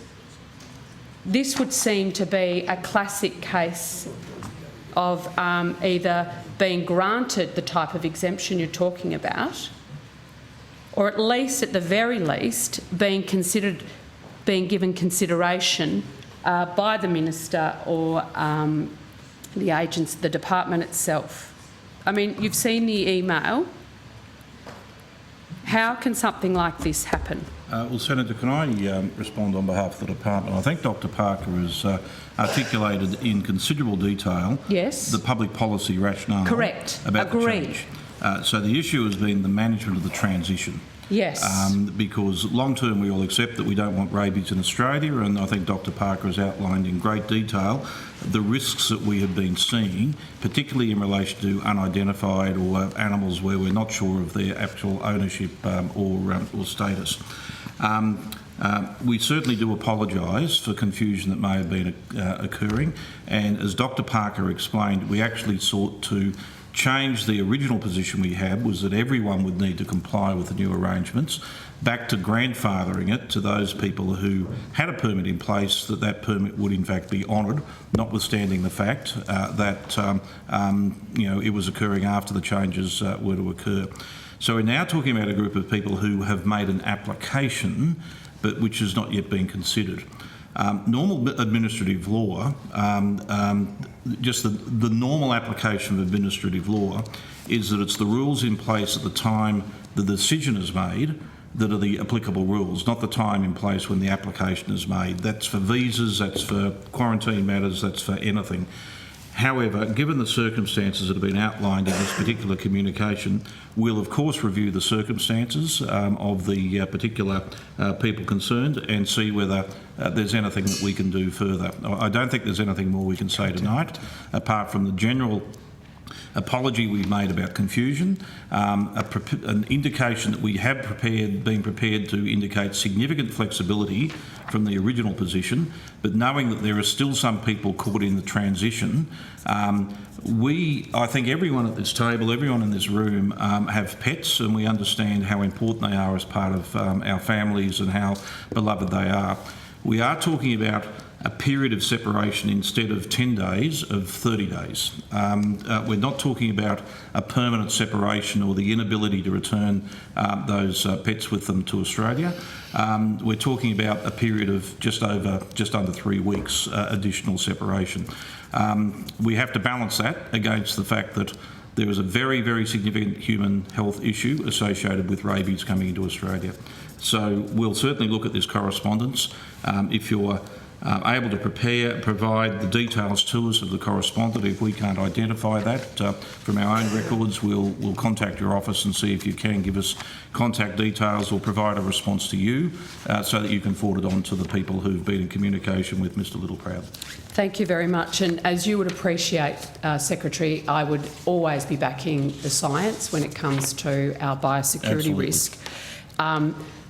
That this has been messy is an understatement, and thank you for your apology about the messiness of it. I guess it's all in the implementation, and having the science-backed policy change is one thing, but making sure the countries that are supposed to be signing off on the identity of pets like Maximus and Henry need to be in place so that people can have confidence in the process. Yeah, no, thank you, Senator. We accept that. So. Thank you. Right, Senator Whish-Wilson. Just get an update on Varroa destructor outbreak. I know there was some information a couple of weeks ago around a new detection because of the level of surveillance. Thanks, Senator. I'll get my colleague to answer, I'll give the latest update. I guess from my perspective, the eradication response still falls under the national agreement that that's subject to decision making by the National Management Group, which I chair. It's met now 4 times on Varroa mite. The last time was last Friday. New South Wales still view eradication as possible, and there's been some positive developments over Christmas with the opening up of hive mobility opportunities outside the containment zone in the sort of general zone, but I might get... Before you do, Dr. Locke, could I just drill down onto that word possible? Would they view it as probable? Because I do think that, eradication. Obviously, there's a debate between containment versus eradication, but the Commonwealth last time, if I remember rightly, thought eradication was... It is the view of the National Management Group, which includes all states and territories in the Commonwealth, and there's about 15 industry participants that eradication is still possible. That is... It is possible. It's possible, but is it probable? Well, it's still the preferred approach, which the strategy is supporting. Yep. Okay. Yeah. So there's been a unanimous view that it's technically feasible to eradicate, and that remains the case. That hasn't changed throughout the course of the response. There are now 112 infected premises, and so the number has climbed a little bit, but it's remained stable in the last week.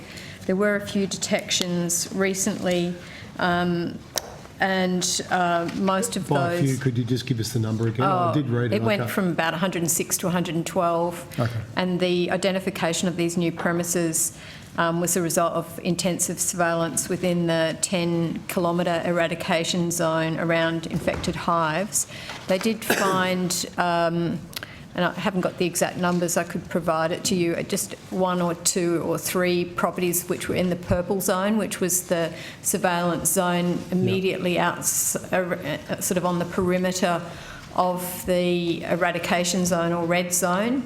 And so that's kind of expanded slightly to accommodate those premises, and some of those additional IPs or infested premises were the result of that intensive surveillance within the new 10-kilometre adjusted zone. Could I ask, when you say surveillance, are you talking about private property here, or are we also talking about traps in national parks and reserves and other They've all areas? been linked properties. There has been some detections which are a result of very localised spread, but there hasn't been any detections in national parks that we've been made aware of.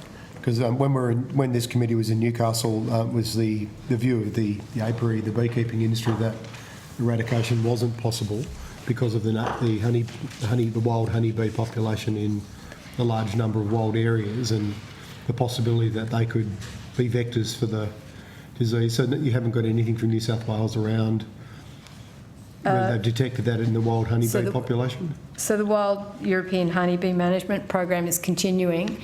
It's quite difficult to do, I guess, structured surveillance in those wild honeybee populations, and so the data collection is a little bit opportunistic there, but there has not been any reports of significant detections in the wild or feral honeybee. Any detections at all? We haven't. I don't have those figures. I can go back and check with New South Wales on those, but if you could, because they did say that that was going to be a priority for them. They were going to roll out the biggest fipronil baiting program in our nation's history. It was obviously, they had nothing on that scale before, and they were targeting some of the reserves and national parks and forestry areas as well, which are quite inaccessible. That is continuing, and there haven't been any issues reported with that program at this stage.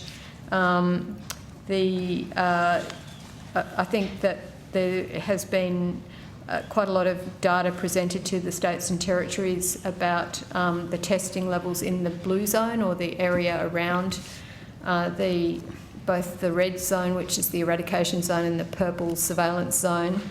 And state and territory technical experts considered this epidemiological data, this negative surveillance data, and on the 20th of January, all the states and territories agreed that New South Wales General Emergency Zone or Blue Zone was declared free of varroa mite based on the data presented or the evidence presented. So that provides additional confidence that the pest is contained. And was that what underlined the confidence to allow beehives to be transported again for pollination services? Yes, that's correct. So that's enabled or facilitated a change in regulations in those other states and territories neighbouring to enable the movement of hives. So they're doing a graduated return of hive movements. Right. Well, I mean, the report, presume the government will be responding to the report, so I won't necessarily go into some of the recommendations, but there is one that I wanted to ask, and that was one of the committee's key recommendations, that the Commonwealth disclose what the vector was, that the original infection, and we know there was a joint investigation underway between Commonwealth and the New South Wales government as to how this happened. Are we any closer to announcing that? Yes, so Senator, so we have been talking to New South Wales about that, and because they've been leading the investigation, doing the interviews and doing the genomics testing and trying to interpret likely causes or sites and durations of the incursion. As was presented to that inquiry, it is going to be imprecise, I think, the answer, but they're working on a number of different hypotheses at the moment, trying to narrow that down. I think the things they're seeing at the moment is It was in the country before it was detected on the 22nd of June, maybe could even be a year or so before that, but we're trying to kind of provide that information. They are doing compliance work as well, so there's a potential that some of the things they uncover by their tracking and tracing and interview work might lead to compliance activities. So there is a bit of sensitivity from a compliance angle as to what goes into the public domain, but we're trying to respond to that request in the inquiry recommendation to certainly make it very clear what we know and what New South Wales Government knows. So there's no investigation into a breach of Biosecurity Acts, federal or otherwise? Nothing's been referred to the police? So they're looking at about 5 or 6 different scenarios. So whether it came in by air, by port, whether it by came mail, off a hive. by mail? Yeah, so exactly. So there's about 5 or 6 scenarios with different levels of likelihood that they're exploring and equating to the data they have. I think the sense is it's not going to give an unequivocal answer, but it might. Does that satisfy you, Dr. Locke, given this is a very serious outbreak and the first of its kind? Well, I guess it's whether he can answer the question or not is really the question. So, it satisfies me that they're trying very hard to get to the bottom of it, and we certainly encourage them to do that, and we'll work with them on that point. But as has been consistently messaged, it may not be precise what comes out of that process. All right, thank you. Thanks, Chair. Senator Whish-Wilson. Senator McKenzie. Thank you, Chair. Questions on fruit fly program, talking about things that are endemic. I would say, Mr Metcalfe, to the officials, we are hoping to get this finished by 9:15, so if we can have the answers as short and sharp as possible. I'm absolutely confident we'll get to 9:15. In December 2021, the Coalition Government announced a $30 million fruit fly resilience package. Can the department advise how much funding's been expended from this program to date and what it was used for? Thank you, Senator. So that's correct. The funding package was announced in December 2021. So this was the building resilience to manage fruit fly. Currently, the department is working closely with state and territory agencies with support from the Department of Treasury to develop Federation funding agreement schedules for the recommended projects through an independent scoping study process. And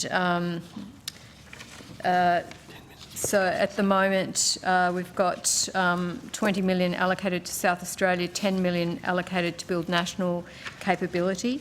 And we're currently in consultation with both the Department of Treasury and the key state and territory agriculture departments on the schedules to enable that funding to be provided.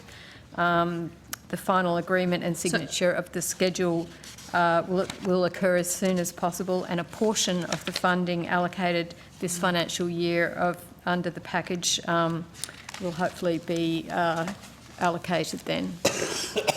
Sorry, I can't see your name. So Dr. Gabrielle Vivian Smith, the Australian Chief Plant Protection Officer. Yes, fantastic. $20 million of the $30 million is going to South Australia? That's correct. And this money was announced in December 21? Correct. How much flowed in the 21-22 financial year? I will have to check, but I don't believe any of that money was allocated to flow in that year. Okay. What about 22-23? I don't have the breakdown of exactly how much money has been allocated for this year. Really? Just not with me at the moment, sorry. Someone better have that somewhere. It's a lot of money. Yeah, thanks. Thank you. Mister, you working on your doctorate? He's another doctor. It's another doctor. He is another doctor. Yes. Okay. Bertie Henneke. Secretary. You have a type. Bertie Henneke. I'm the Chief Environmental Biosecurity Officer, but also working with Dr. Vivian Smith. I didn't think this the allocation for South Australia, Senator, the announcement, as you rightly say, was made last year, but there were quite a bit of negotiation that had to happen with Treasury, and the scoping study, as Dr. Vivian Smith said, has just come up with the recommendations for the payment for South Australia for the projects. So we hope that these schedules can be agreed within the next couple of months, within the next 3 months, before the funding is actually then flowing into South Australia. So at this stage... Who paid for the scoping study? The scoping study came out of the... the scoping study was paid by the department. Right. And it's taken a year and... a year and a bit to decide what you want to spend the money on. Well, and now you've got to negotiate that with the South Australian government. Is that... Senator, the money, the way that the money was profiled within the conditions of it being provided was that the first year there was very little money allocated. The next year there was a larger proportion, and I don't have those numbers on me at the moment. That's what my question is. So on notice, please provide me the profiling. The profiling and how much has gone out against the original profile, and then what it was actually used for. And that's the sort of question we really like to ask at Senate estimates. It's like a 101 question. Where's the money going? So that funding was provided over 3 years. That gets rid of that question on notice. Fantastic. I know, Chair, you're wanting me to get through this by 1:15. So the funding announcement over 3 years was for essential upgrades to state-managed roadblocks or quarantine stations to stop the spread of fruit fly. Is that still what the funding is going to be used for? The funding for South Australia was divided into 3 different categories. Okay. One was for 3 million was allocated for the facilities to provide sterile insect technology for Queensland fruit fly in Port Augusta. To upgrade the facilities. 15 million, if I remember correctly, was allocated to developing export facilities in South Australia to facilitate export, and 2 million of the 20 million was for stopping fruit fly getting into South Australia. At the border? At the border, yeah. The old pulling over the station wagon and the kids have to eat all the oranges before you can go through. Yeah, okay, remember that one. I'm old enough to have participated in that numerous times. Consolidation, another thing the $30 million announcement was meant to do was work towards the consolidation and expansion of sterile insect technology capability to drive down pest pressure in vulnerable areas, and critical post-harvest treatment infrastructure nationally to grow exports. So that is that fumigation? That can be fumigation. What other things? There can be irradiation. Irradiation. There are other techniques that can be used. So the South Australian $20 million has been split there, but no money's moved. Is that my understanding? Yes. But you anticipate the money going this financial year? An agreement was part of the funding that the Commonwealth is providing funding for infrastructure, but there's an expectation that there is a co-investment by partners to operate the facilities or for ongoing costs, and that is the time that is invested in negotiation at the moment, and that's why it takes quite So they're wanting to get operating costs out of us too, are they? Ongoing operating? Well, the funding, as I said, was for establishing the infrastructure. Was pretty clear. Yeah. Minister, is that your understanding of the hold-up of the negotiation and the delivery of the funding? I haven't got anything to add to what the department officials have told you. On notice, could you give your South Australian counterpart a bit of a call, because a very generous infrastructure offer that they've said thank you, and now it seems the agreement's being held up and the money's not flowing for this critical infrastructure because they're wanting operating costs. I should say the South Australian Minister has raised issues to do with fruit fly prevention and spending with me, and I think I'm right in saying I have made that point back to her in correspondence, but I'll go away and check. Good. Thank you. But we do need the infrastructure so that we can actually deal with the problem. Thank you. So, Senator, it was raised at the last admin meeting, and the National Biosecurity Committee was tasked to come up with a cost-sharing model for sterile insect technology, and those discussions are ongoing. And we do have the profile of that $30 million as well. We've found that is... I've got 3 minutes left. Let's go. 115 and 14. Yeah, so it was announced in December 2021, and I think the first financial year was 1 million, the second financial year was 15, and the third financial year 14. Okay, and we are now at the end of the second year, and none of that has No, we're flowed. in the first year at the moment. We're in the second year. In the back 15. half of the second financial year. Correct. Yes, and no money's flowed yet. Well, No, good but luck. The schedules are being negotiated, so we're hopeful. We're hopeful. All right, I look forward to following that up when we next meet. Chair. Right, thank you, Senator Mackenzie. Now, we are going to go to a 15-minute break, but before we go, we are hoping to get through the 9 outstanding agencies. I did some quick maths and thought, well, that's about 10 minutes per agency. We'll see how we go. But I am alarmed, and this is a system of the Senate that some people think it's a good idea, and I'm not picking any party here. Some thought it was a good idea. I argued against it 6 or 7 years ago, and it came in. What I'm going to say to you, Mr. Metcalfe, and if I need to go somewhere else, if we don't get to these other agencies, I want to know the full costs that is incurred: hours, taxis, accommodation, airfares, travel, meals, every single thing. Because whoever thought this was a good idea has got this so grossly wrong, what can be a complete and utter waste of taxpayers' dollars.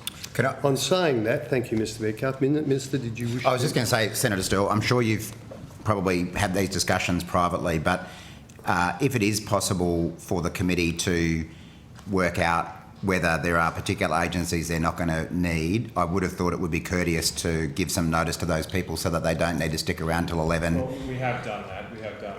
There's 2. So there are questions for others. There's 9 to go. Yep, Okay, well, we've got questions as long as we for all get of through them. quickly, we should be able to do that. And I would just put on record then that it's Bridget and I, the only senators here, I think, who didn't vote for the changes in standing orders many years ago. And I could the chair, could I also? We are happy with your indulgence and Hansard's indulgence to forgo the break as well if we need more time. No, I won't do that, Senator And Canavan. to sit because- as long as no, it takes for the I'm questions sorry, to get done. before you talk over me, sorry, Senator Mackenzie, if you let me finish.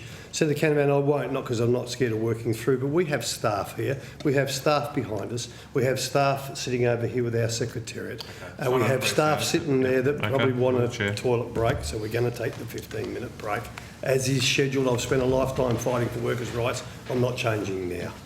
So thank you very much. So Hansard, we will suspend for 15 minutes and resume at 9:30. Thank you. 9:30. Welcome back, everyone. Thanks very much. And welcome officers from APVMA. Minister. Thanks, Chair. I just thought before we start this session I might just make a short statement, and just so the committee is aware, we've got the remaining witnesses from each of the other agencies in the room as well, so they're available when called upon so we can get through things quickly.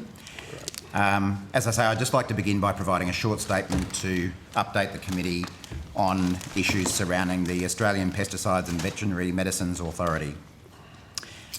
In November last year, I ordered an independent review into the workplace culture at the APVMA. This review followed serious allegations that were raised at Senate estimates concerning the behaviour of a staff member of the APVMA.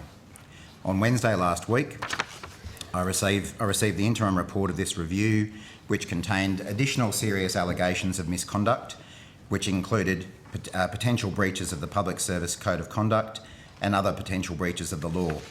I immediately referred those allegations to the appropriate authorities for further investigation. I don't intend to release the interim report or to make any further substantive comments about what it contains. That's because I don't want to frustrate or prejudice future investigations, and it's obviously important that the rights of people affected are protected. As the committee is aware, I provided the committee with a private briefing on these matters last Thursday, which contains certain additional information that I don't believe it's wise to provide in an open hearing for the same reasons. I'm pleased to say that the APVMA board has also taken action in response to the interim report and in response to a request from me. The Chair, Dr Carrie Hilliard, is here today and is able to answer questions about those actions, but we're of course happy to take questions. I think Dr Hilliard would like to make a statement as well. Well, thank you, Minister. Dr Hilliard. Thank you, Chair. I'd like to begin by acknowledging the allegations of the misconduct that were identified during the estimates hearing before this committee last year in November. I'd also like to acknowledge the Minister for Agriculture, Fisheries and Forestry statement of the 10th of February, in which Minister Watt indicated that the interim report arising from that he commissioned in November contains additional serious allegations of misconduct concerning the APVMA, including potential breaches of Public Service Code of Conduct and potential breaches of law. The board takes these issues extremely seriously. The board is also committed to supporting all of the processes that allow the allegations to be examined, including actions already taken by Minister Watt, and to refer them to the appropriate authorities. It's important that these allegations are examined thoroughly and by the appropriate authorities. While the investigations are being conducted, it's not appropriate for me or others in the APVMA to comment. I can confirm that Ms Croft, the APVMA CEO, has decided to take a period of leave to allow the investigations of these allegations to take place. Yesterday, the board appointed Ms Nicola Hinder, PSM, as interim CEO of the APVMA. Ms Hinder's appointment will allow the APVMA's focus to remain on ensuring that Australians are provided with timely access to safe and effective AgVet chemical products that support the agricultural productivity and provide improved animal health and biosecurity outcomes, while working with the board to support the APVMA staff and engage with the stakeholders. The issues identified in November of last year and in the interim report take place against the background of the board having been established for less than 12 months. Importantly, since the establishment of the current board, we haven't waited to focus on our people, our governance and the culture of the organisation. A first step has been the development of a strategic plan which lays out a clear roadmap for the APVMA. Importantly, staff across all levels of the organisation have been involved in the development of the plan. Other important initiatives underway, some of which predate the establishment of the board, has seen the APVMA appoint an experienced Director of People and Governance, develop its People Strategy 22 to 25, put in place a workplace respect policy along with a series of new initiatives and training for staff. And after the census data was received, a consultancy firm was appointed to work with staff on culture. I'd be very happy to provide more details about these activities should the committee wish. While much has been achieved, we acknowledge we have a lot of work to do. The board is looking forward to working with Ms Hinder to continue the programme of improvements in governance, workplace culture and behaviour at the APVMA, while continuing to focus on the important regulatory obligations of the organisation. APVMA stakeholders and the broader Australian public should have full confidence that the valuable work of the APVMA continues, carried out by a professional and dedicated team of people who care deeply about what they do and who we want to feel rewarded, valued and supported at all times. We're listening, we're learning and we will continue to take action. Thank you. Thank you, Dr Hilliard, and welcome, Ms Hinder. Senator White. Just wondering, Chair, yes. Get the statements tabled. Yes, Sure. Can you stay those? Yes, please. Senator White. Thanks, my question directed to you, Dr Hilliard. I've got some questions about the independent review of workplace culture that has been mentioned, that was commissioned by Minister Watt after the last Senate estimates. Can I confirm, first of all, if this review of workplace culture was supported by the APVMA's board, and if it was, how that was done? It was supported. We did work with the agency. What else I can say? Well, so, for example, what steps did the board take to demonstrate to the APVMA staff its support for the review? We worked through the then CEO. Sorry, could you say that again? Oh, sorry. We worked through the CEO I took part in a all-staff meeting to encourage everybody to take part. And when approximately was that? Fairly shortly after the review was announced. So did you attend in person? No, online. Thank you.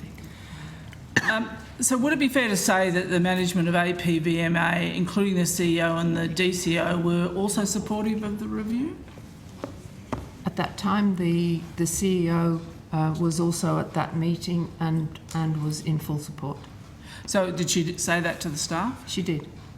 Were you satisfied that their response sent a clear signal to the staff of the APVMA that everyone should be open to being reviewed? I'm sorry, could you just repeat that? Were you satisfied that their response, so the response of the CEO and the Deputy CEO, sent a clear signal to staff that the APVMA was open to being reviewed? I think that was the case, yes. That was my understanding at that time. So you were there, though? Yes, I was at that meeting, yes. Okay. The Minister's statement indicated that serious concerns have been raised covering code of conduct breaches and other potential breaches of the law. Was the board aware of these issues? No. So prior to the Senate estimates, you were not aware of these issues? So you didn't take... No one had come to the board? There had been nothing that had indicated there were any issues? Pardon? No, I understand. No, Senator White has the call, and we'll try and work together, but Senator White has the call. I've had about 4 minutes. You've had about 2 hours. That's why it's for, get the briefing. No, that's... this is a very serious matter. Could you let the Senator No one's disregarding the seriousness of the matter. Senator White, you have the call. Thanks. I regard this seriously. What impact do you think moving the APVMA to Armidale has had on the culture of the organisation and the morale of the agency staff? Well, you realise, of course, that the board was only in place for less than 12 months, but my thought is probably that they had to employ a very large number of people very quickly, and that's difficult in a small town. So I presume that you and your fellow board members have been speaking actively about these issues since November, I guess, not just for the last few days, but weeks and months. I'm sorry, Yes. look, I'm sorry. I can hear giggling and laughing on my right. This is a very serious issue, and I just missed the answer from Dr. Hilliard and the question, and I don't need to be spoken over. Pretty Senator insulting to the town of so Armidale. show some manners. Apparently suggesting We are that somehow talking about Armidale... a very and serious people- Show some respect. No, you show some respect to Show country some town, respect. Senator Ciccone. Just doing it Because the from idea their somehow extension. that these behavioural issues wouldn't happen in Canberra is an absolute Just- insult. Is that actually what That's the the chair line of is question Senator asserting? White is going down. Stop. Just calm. Everybody take... Calm your jets. Senator, We've got a job to do tonight. Can we focus? Senator Canavan, if you look, you may take offence to that. I am trying to listen. And all I'm asking is if I can stop hearing the giggling on one side so I can hear the answers. Now, some decency. Senator White. So I was asking you about the reflections of your fellow board members and what you've clearly been thinking about in the last few days, weeks and months. Can you give us a sense of where you and the board hope all of this is heading and what's your preferred end state for the APVMA? Well, our ultimate goal is to have an organisation with people who are safe and happy. And so how do you think that's going to be achieved? We'll work very hard with the staff to make, and Ms Hinder here, who will help guide that, and work to get the culture changed. I mean, there's a lot of things already in place. I have a lot more information. I'm happy to table it if you'd like that. Thanks very much. Chair, can I ask just a clarification of an answer? Dr Hilliard, a couple of times in relation to questions by the Senator, you kept saying at that time. It was my understanding, for example, that the CEO or the senior managers were on board with the review. Did that position ever change throughout the review? Were you aware of any resistance from senior managers to speaking with Ms Brennan, the reviewer?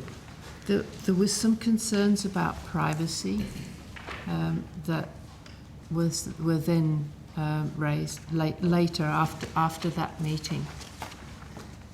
At what point were they raised, and what did you do about it? We took some advice to try and find out whether there was a way to look at the privacy issues, but you can understand that there was a lot of difficult personal things that in the incidents, and we really should let the investigations by the appropriate authorities move ahead, I think. Am I allowed to continue, Chair? Or? Well, perhaps if I could ask the Minister, you have said the word interim review, and obviously there's larger issues than what was discovered during the investigation. Will there be an ongoing process with this review, or will the strategic review, Dr Hilliard mentioned, be the ongoing process? I made a decision when I received the interim report, as I've said, to refer some of the allegations to the relevant authorities for further investigation. I also decided in conjunction with that to wind up that review that I had commissioned for a couple of reasons. Yep. One was that given the nature of the allegations that were contained in that report, it was clear to me that there were more appropriate authorities to then properly investigate them, and they're the authorities I've referred them to. I've also referred a range of other matters to the board for investigation, and I think that's probably what's led to Dr Hilliard deciding to undertake that broader strategic review. I should also just mention that those actions that I took were based on advice from the department, and in some cases on legal advice as well. Okay. The other reason for referring some of those allegations to other authorities was that they would have more extensive powers to investigate, ask questions, require documents than the reviewer who I appointed. It felt to me that the reviewer that I'd appointed had got to the end of where she could get to with the powers that she had, and some of these things needed to be investigated by bodies who had more extensive powers. Thank you, Minister. Dr Hilliard, you mentioned some sensitivities and complex matters. Would the concerns have been that people felt that by speaking to the investigator, it may jeopardise their employment with senior management or other people in the organisation? No. Or did they feel like they may have been implicating themselves in what was being investigated?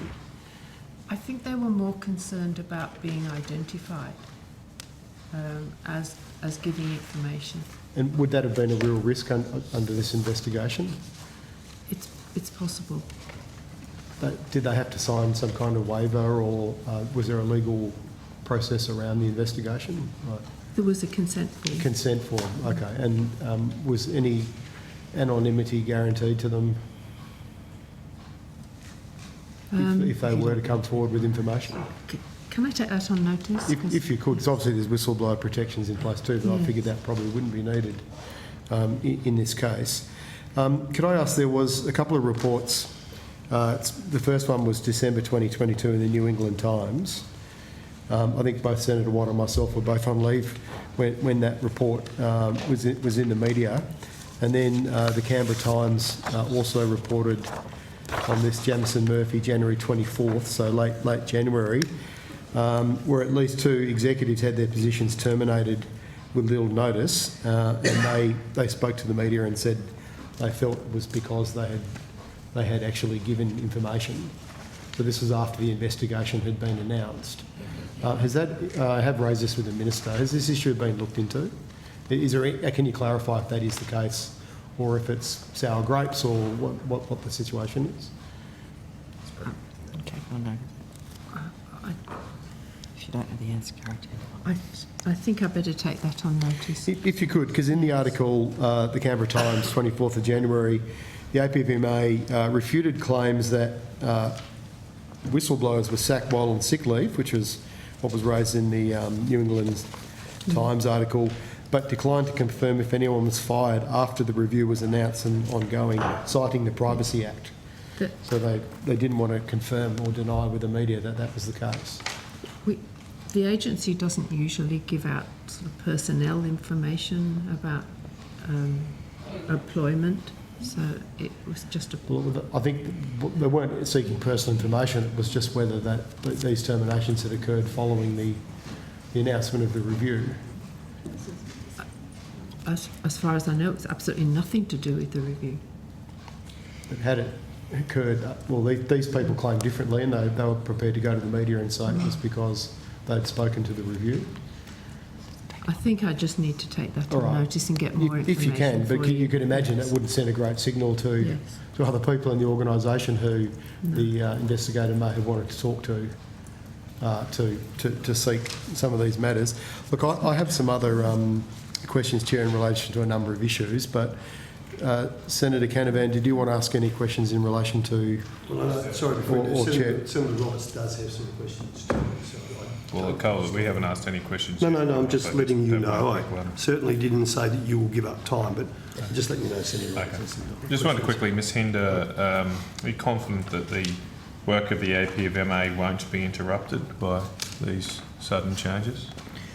Good evening, Senator Nicola Hinder, Interim CEO for the APVMA. I have every confidence that the regulatory operations of the APVMA will be able to continue. They have a deep knowledge base of scientific and technical expertise that they are applying to the very best of their abilities. And how familiar are you with the work of the APVMA? Senator, over the last... Before you were appointed, that is. So, Senator, I've been in the agriculture portfolio now for approximately 18 years. I've had deep experience with most of the regulatory programs, including touch points with the APVMA. My last role was Head of Exports and Veterinary Services Division, which also had responsibility for the National Residue Survey, which works in close consultation with colleagues at the APVMA. Through my role as well as the Australian Delegation Head for Codex, which is the Food Safety International Multilateral Organisation that also considers agricultural chemicals and pesticides, I also have deep knowledge and engagement with the APVMA in terms of the settings of Codex standards. Okay. Thank you, Chair. Thanks, Senator Canavan. Senator Roberts. And then we've both got questions. Thank you, Chair. Thank you for being here today. Many constituents of ours have been contacting my office regarding mRNA vaccines in cattle. It was my understanding that if we actually used a lumpy skin or foot and mouth disease vaccine, we would then be considered to have that disease, which would be economically ruinous. I have heard that as mRNA vaccines don't include those diseases, then they can be used. Can you inform the committee, update the committee on the facts around these issues, please?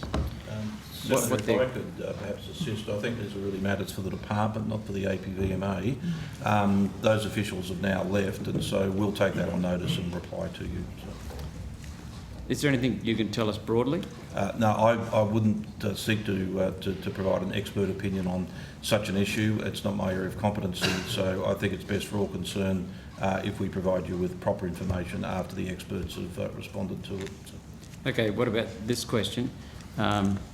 Have you authorised mRNA vaccines for any animal purpose in Australia? And in any event, what safety testing is conducted to accompany the application? Thank you, Senator. I'll take that on notice. So. And could you include any papers or reports to give us, to reassure us? A lot of people are very concerned. I'll take that on notice as well. Thank you. Thank you, Chair. Senator McKenzie. Thank you, Chair. Thank you for your appearance. I'm just reading the written statement, Ms Hilliard. You say Ms Croft has decided to take a period of leave, and that was, you can confirm that was her personal decision? It was. With no pressure applied, no requests, no phone calls, nothing in writing? Well, we had a discussion. She's a board member. Okay.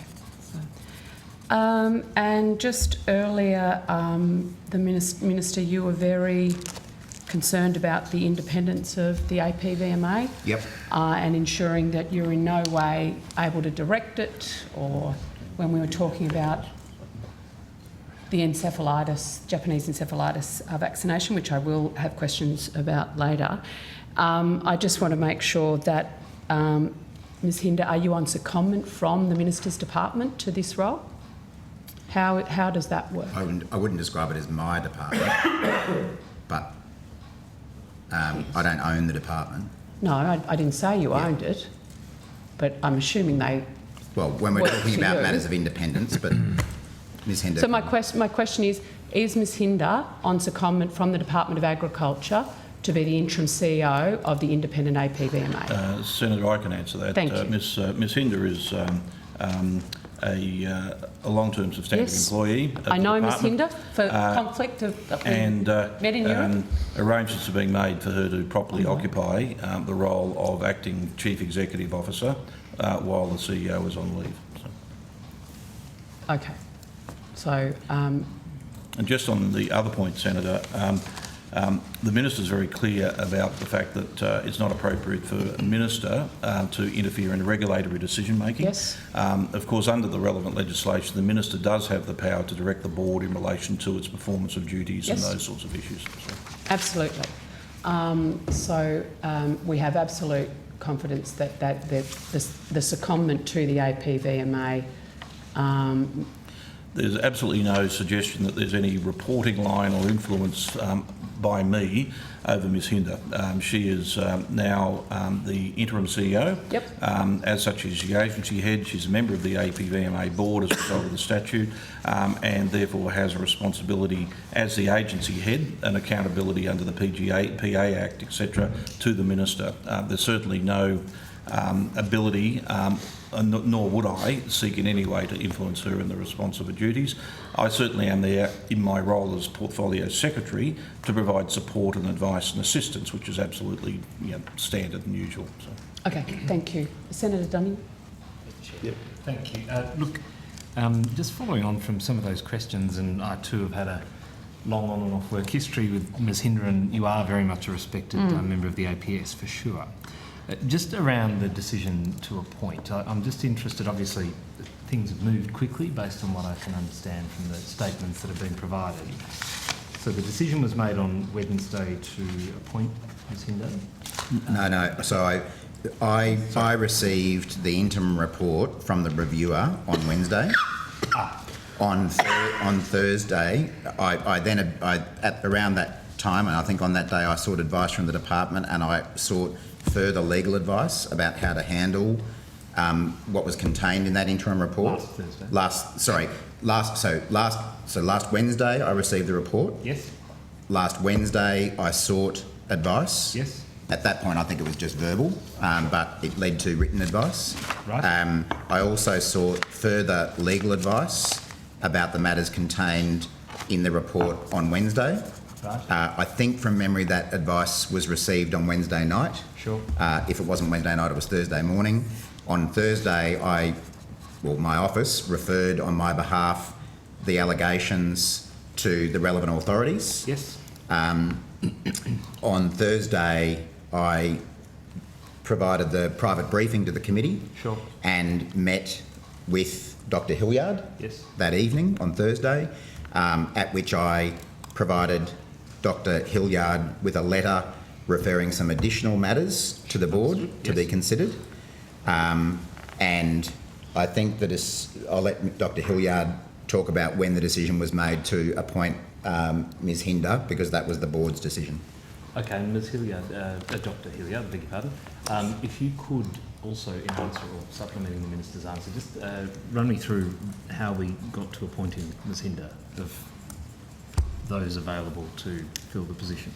So the board sought some appropriate CVs, and we decided that Ms Hinder had all the right qualifications, and took a board decision to appoint her.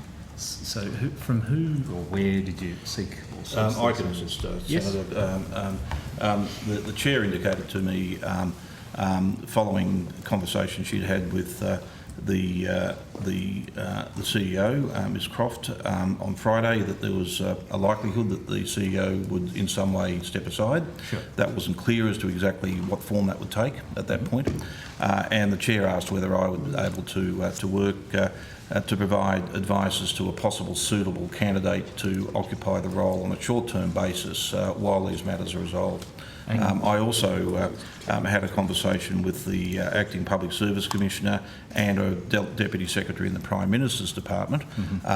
The consensus at the very short period of, given that we knew that these issues were going to move quite rapidly, was that Ms Hinder was an appropriate candidate, and so therefore I shared her details with the Chair, who then proceeded to discuss that with the board members, and the Chair can probably take the story over from there. So. Sure. And just on that, before we leave you, Secretary, the CVs that were handed to the board... There was only one CV handed. Oh, one CV. I only identified, given the short period of time, there was only one person who I personally knew and had great confidence in. For good reason. And who also, in a conversation, indicated that she would be available to undertake the role, if required, very quickly. There may well have been other possible candidates for the acting role, but who would not have been available immediately. And it was clear from the conversations the Chair had had with the substantive CEO that these things would move quickly. Okay, sorry, and just before we do move to complete that story and match up that point around the selection of names that the board considered, which is obviously outside of the remit of your work, Secretary. Did you just say you checked with Ms Hinder before you handed the CV on? There was yes, I had a conversation with Ms Hinder which was along the lines of, there's a possibility of something happening. Would you be available if I was to put your name forward? Could you give me a copy of your CV? So I can make it available to the Chair. The Chair could, of course, and the board could have considered that CV and decided that they wanted more names, but the Chair indicated that they were very comfortable with Ms Hinder. So. Okay. Sorry, Dr Hilliard, did you have anything to add to that?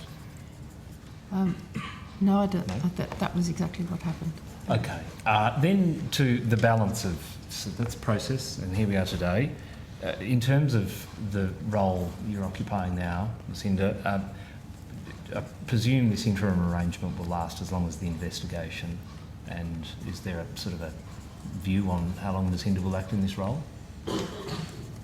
Again, that's probably for a matter for Dr Hilliard. Yes, Doctor. The board will work closely with Ms Hinder while we work out what the next steps are. What would inform the board's thinking on that? I know there's an investigation underway, and that will obviously have some... It will have a lot of bearing. Yes. Okay, so at the very least, the duration of the investigation. Yes, Senator. And then we see what happens from there for Ms Hinder. And in terms of Ms Hinder's substantive role back in the department? Ms Hinder was acting as a Deputy Secretary. You may recall Mr Hazelhurst is the substantive occupant of the role, but has been undertaking other work for government review of MyGov and those other activities.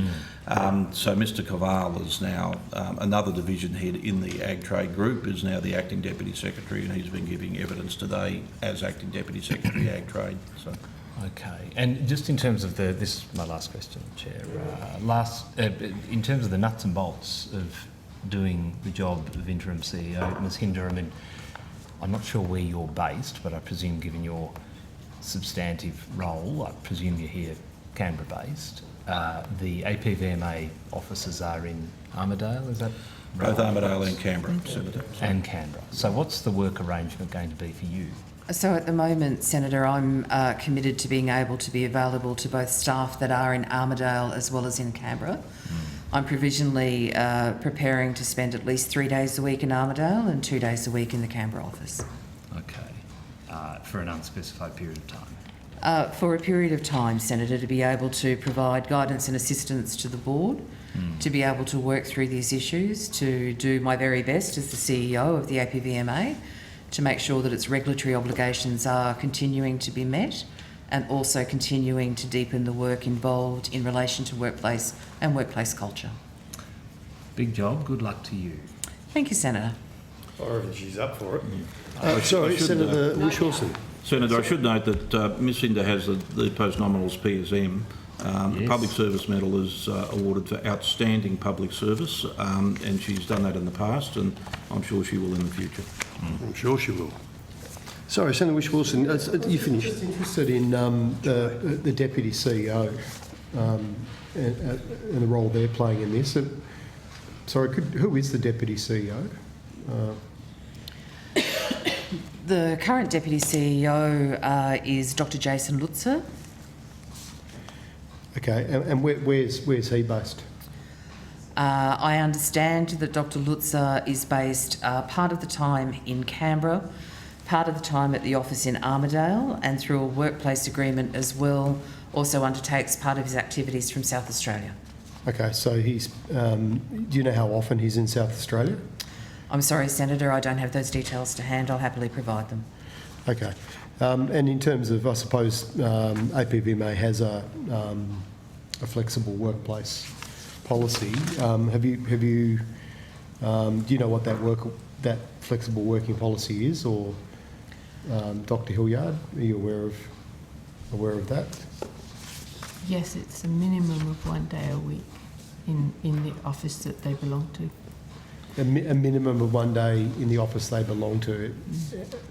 Like they have to register to be in an office, like for example Armidale or Canberra or Adelaide. UK. Senator, as far as I understand it, the way that the flexible workplace agreements are being based are consistent with the flexible workplace agreements in place across the APS wide. So there needs to have a conversation between the employee and their manager.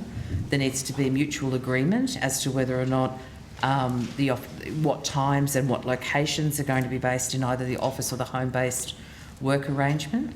Those arrangements are regularly reviewed and they're signed off on an annual basis. And they've got to fit in with the team and all that sort of stuff. Yeah. Mr. That's right. Carp did in his opening speech today. Yep. Okay. And of course, COVID would have made things quite complicated, no doubt, as it did for us and everyone else. But are you able to work out at any given time how many staff are actually outside of the Armidale and Canberra offices, given these arrangements? Certainly, Senator. I mean, I've got staffing breakdowns in terms of headcount available at both offices, but it doesn't break down into flexible workplace arrangements. So I'll take that. If you could have a look at that'd be interesting. And I'll put some other questions on notice around some specifics. Could I raise ask you some questions around chemical reviews? My understanding is 6 staff are said to be directly responsible for undertaking chemical reviews at the APVMA. Senator, I will say that at the end of what is likely my first day in the job, right, okay. Unfortunately, I don't have those details. If you'd like to put them on notice, I'll be more than happy to be able to come back. I've got a number of questions in relation to this, which I will put on notice. And given you're very new, I'll leave it at that. Or she's not new. Oh, no. I definitely was aware of your contribution during the biosecurity inquiry. Thank you, Senator. I didn't mean that disrespectful. I mean, none taken, Senator. I'm just quite Taken aback, Ms. Hinder, it's the quietest you've been for all these years in estimates. Anyway, that's a compliment. There you go. Thank you, Senator. Could I ask one question, Chair? And this might be to you, Mr Metcalfe, because, and this is no disrespect, you've been around for a while. But in terms of the move to Armidale, one question I will put on notice is I'm just trying to get some metrics. I've got the raw numbers of staff turnover from census going back to July 2019.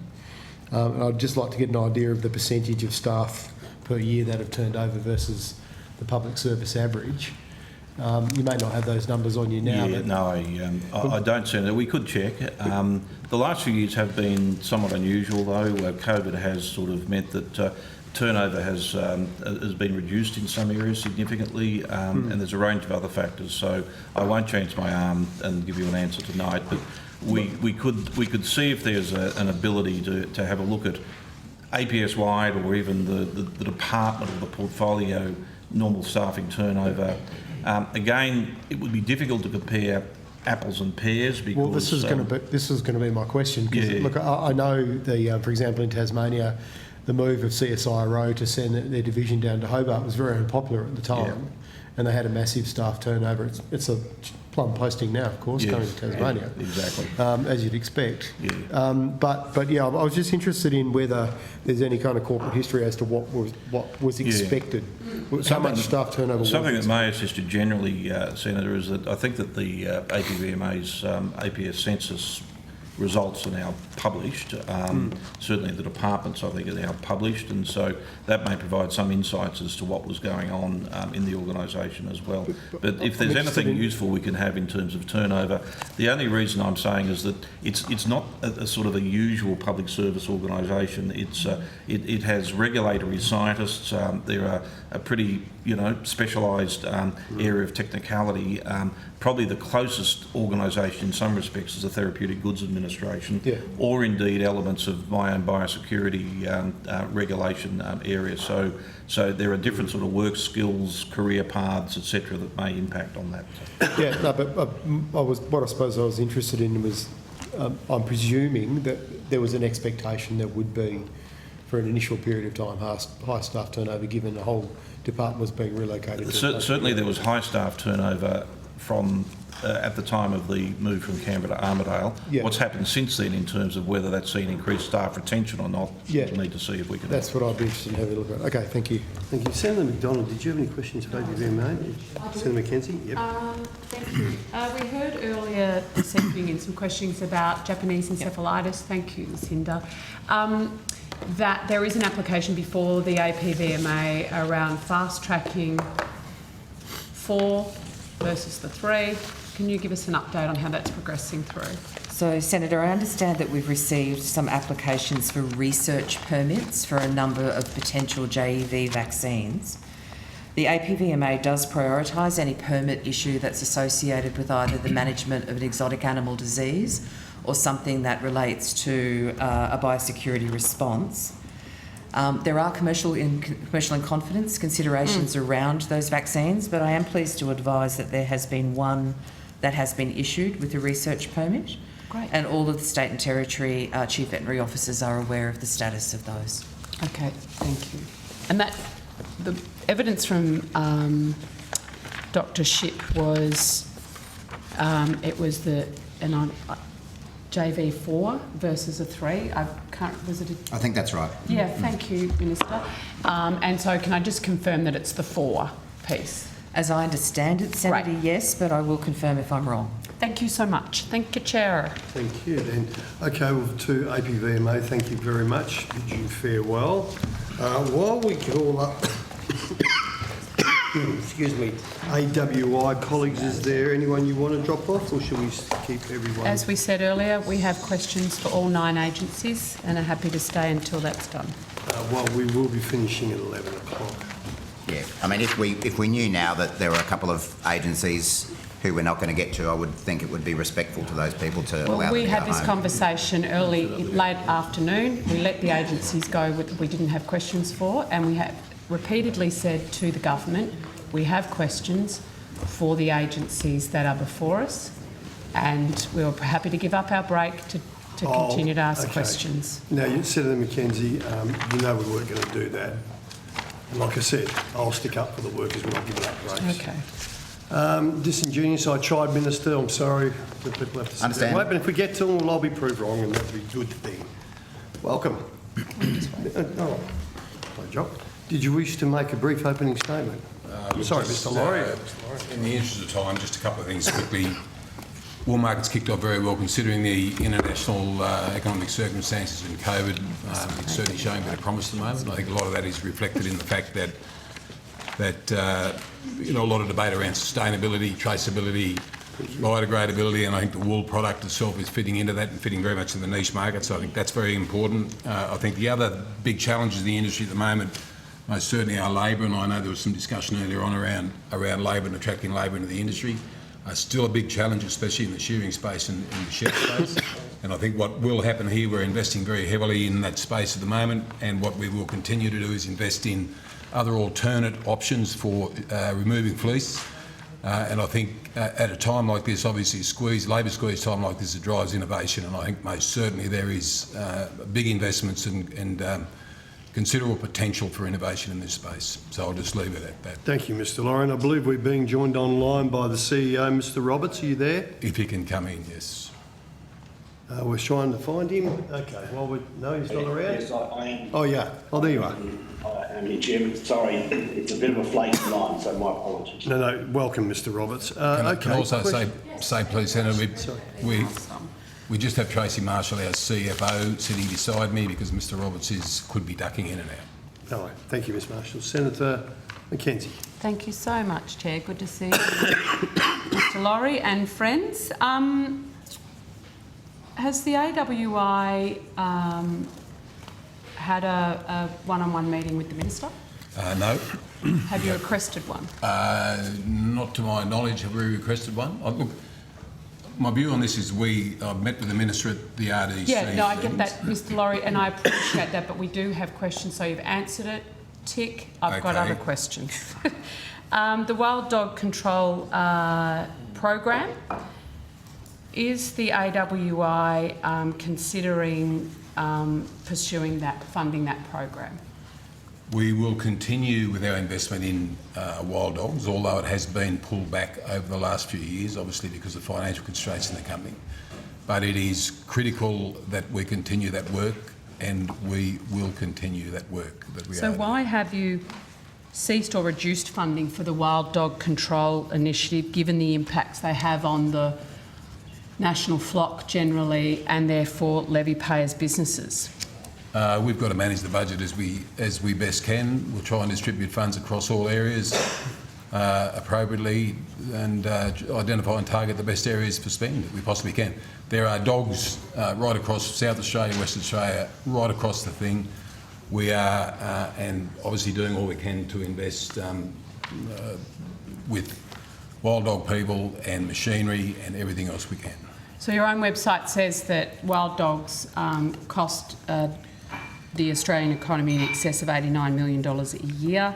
We know the wet weather has the potential to explode that population, particularly in our national parks. What have you prioritised over the wild dog program? It's always, when you're in a position as you are and your board is, it's around priorities of the spend. Yep.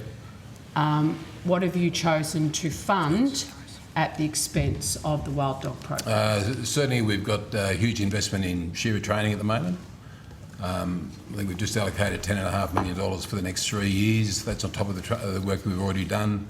We've got some programs working with Adelaide University. We've got a lot of extension programs around managing flies, moving to non-mules. There's a whole range of work in that space that we have to do. Are they new spends? As you've pulled back the wild dog program funding, are these new spends that you've brought online? No, but they're probably expenditure that we have expanded because of the problems that we have with labour, and so therefore we have reduced in other areas. And is that as a result of direct feedback from levy payers, or is it a decision of the board? Shearing is the biggest problem in Australia at the moment.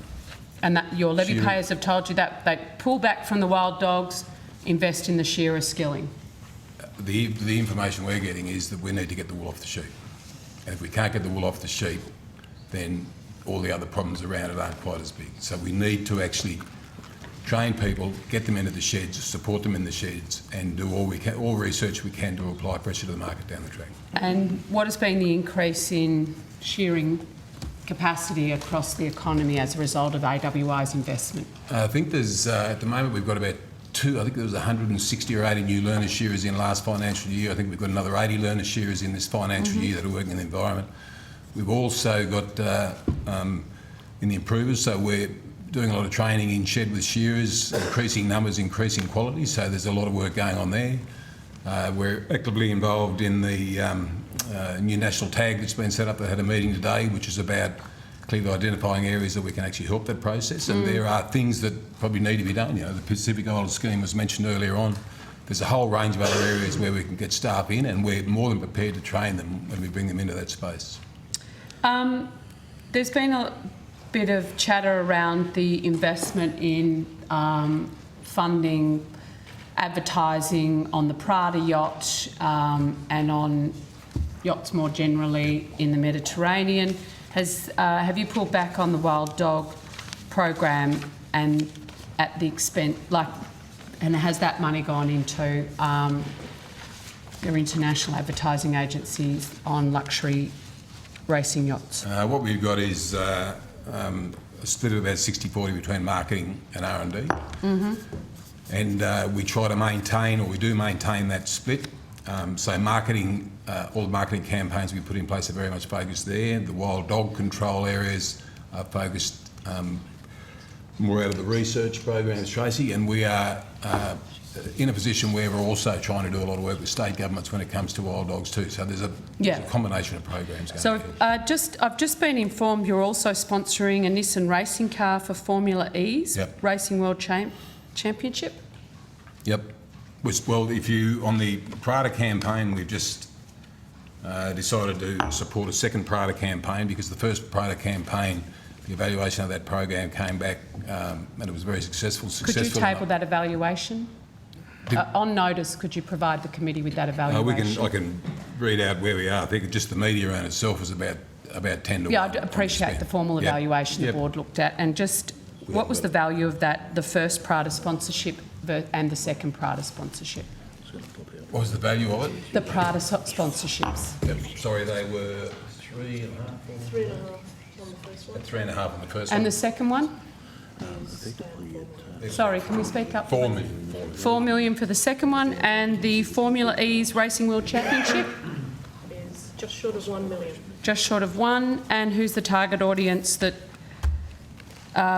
buys fine wool that's watching the Formula E's Racing World Championship? Formula E is all about electric cars, sustainability, and they approached us about being involved because of a natural fibre.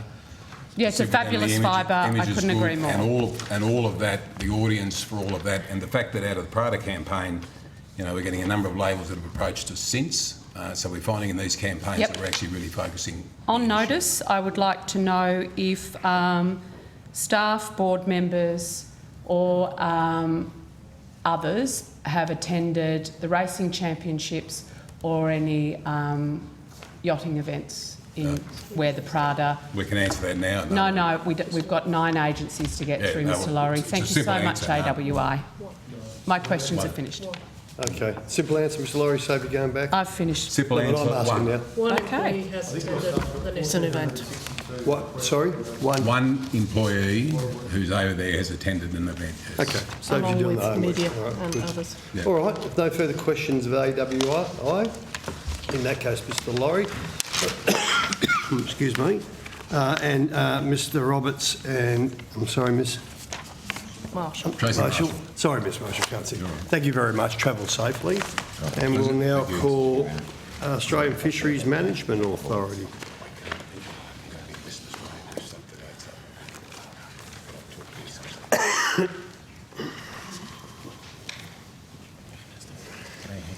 Okay, I welcome officers from AFMA. Do you have a very short, brief opening statement? If not... No, thank you, Chair. Okay.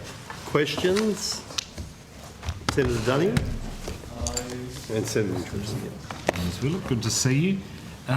If I could just go to and I'm struggling to recall what AFMA's involvement was in terms of the stereo video trials that were being run in the southern bluefin tuna fishery. Did you have a role? Did AFMA have a role in that at all?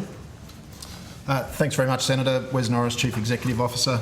Obviously, we have a role in participating in the trial. AFMA is a member of the steering committee alongside officers from the department and ABARES and the industry.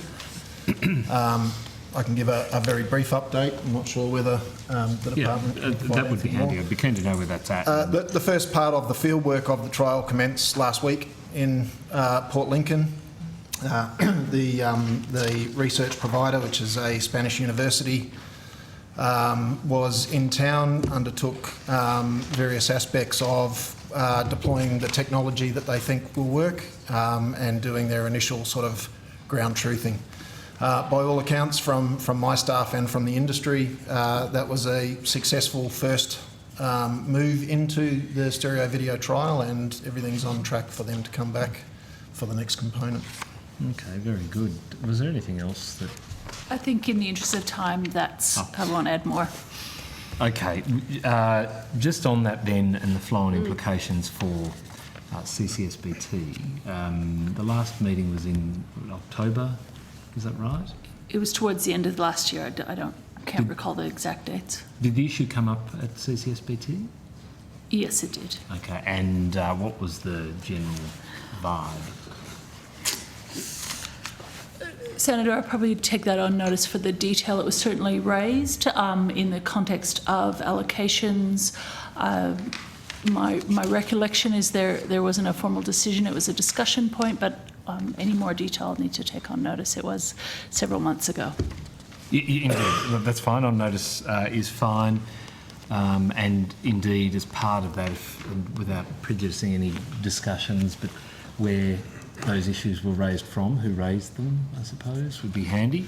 Just on notice is fine, so I'm happy with that. If we can go to IUU fishing incidents, please, and interceptions. So if we can have a bit of an update on the figures for the financial year to date, 22-23.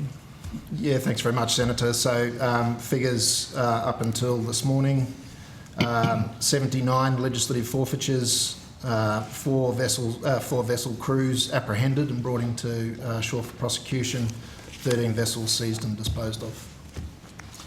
Okay, and for the 21-22 year, can you remind me of the figures relating to that financial year? Yes, Senator. It was 337 legislative forfeitures, no apprehensions, 44 vessels seized and destroyed. Okay, so it's not, I mean, that number you gave for 22-23 seems to be in line with the trajectory. Yeah, it's actually a little bit lower if you assume that effort is spread out right throughout the year. Certainly we think there's been a couple of things that are contributing to a downturn. The on-the-water enforcement through Maritime Border Command continues to be first rate. The fact that we have been able to apprehend a small number, but we have been able to recommence apprehension has been a big development. And I think last time we spoke about some public information campaigns that were about to kick off. Those were undertaken in December and were very successful, and we're looking for the rollout of another tranche fairly soon. Okay, of a similar nature? Similar nature, we'll obviously we'll have to look at the budget implications, but look for the opportunity to expand into additional ports as well. Okay, on notice, if you could just provide a bit of detail around the nature of that campaign, the scope, the information contained in it, and duration, the markets it'll go into, that'd be helpful, thank you. If I can turn then to the voluntary buyback for the trawl sector, if I can. Just in terms of, well, where are we at with that? If I might start with that basic question, and I'll power through. You're right, just trying to hear you. Sorry, I will. I'll take that one, Senator. Sure. We've opened the tender, so we've called for people that are interested in participating in the program, and those tenders close on the 28th of February. Okay, all right. And then the process beyond that will take how long, do you think? We're certainly working, and we heard very strongly from industry that industry's very eager for outcomes from that process well before the 1st of May, when the new fishing season opens, and we're certainly working very closely to do that, to give industry as much certainty as possible. Okay. Look, I have a couple of other questions I will put on notice around the design of the tender scheme, so I will do that. Has that been selected yet? Have you selected the tender scheme design yet? Yes, we've released a tender. I could talk That's right. about No, please at high don't. level, I'll or I look could it just up, provide some details on notice. Minister, I just have a question you may want to take on notice of. In relation to the buyback scheme, obviously there are onshore flow-ons when part of an industry notionally shrinks. Is the government contemplating any onshore support as part of this scheme? Not that I can recall. Certainly, Mr Chester, the federal member for Gippsland, has raised that concern with me, and I understand he actually raised that with you, Minister, when you were the Minister too. But I do not believe that there's financial support intended at this point in time. I think I've received some advice that the onshore effects might not be quite as dramatic as what some fear. But the short answer is that there's not that intention at this stage. Then perhaps on notice, just you may not be able to provide, it could be anecdotal, I don't know, that advice around the onshore impacts I'd be interested in as well. Sure. So on notice if you could, but that's all I had for AFMA. Thanks, Senator Dunning. Senator Wishworth. Yeah, look, I had questions around the design, the South East Trawl buyout as well, so it sounds like they're going to be covered by questions on notice. Just in relation to the South East Trawl though, we've discussed several times, Mr Norris, around some spatial closures. I just was interested, maybe perhaps you could take this on notice, on what basis you closed those specific areas. Was it historic fishing effort? Was it some other scientific assessment or data and why those areas were chosen? I don't know if that's easy for you to answer now, whether you want to take it on notice. No, it's easy enough to answer now, thanks, Senator. So we were looking to achieve a very specific objective for Jackass Morwong and then contribute on a number of other species. So they are very closely designed around the prominent catch areas for Jackass Morwong. Okay. And presumably that'd go with a certain kind of habitat? There'd be correlations with that? Yes, it does, although I would note that the distribution of fishing effort or of catch of Jackass Morwong has changed over the last 5 years, moving southwards, which is a pretty general trend that we see, and so that habitat may actually shift over time.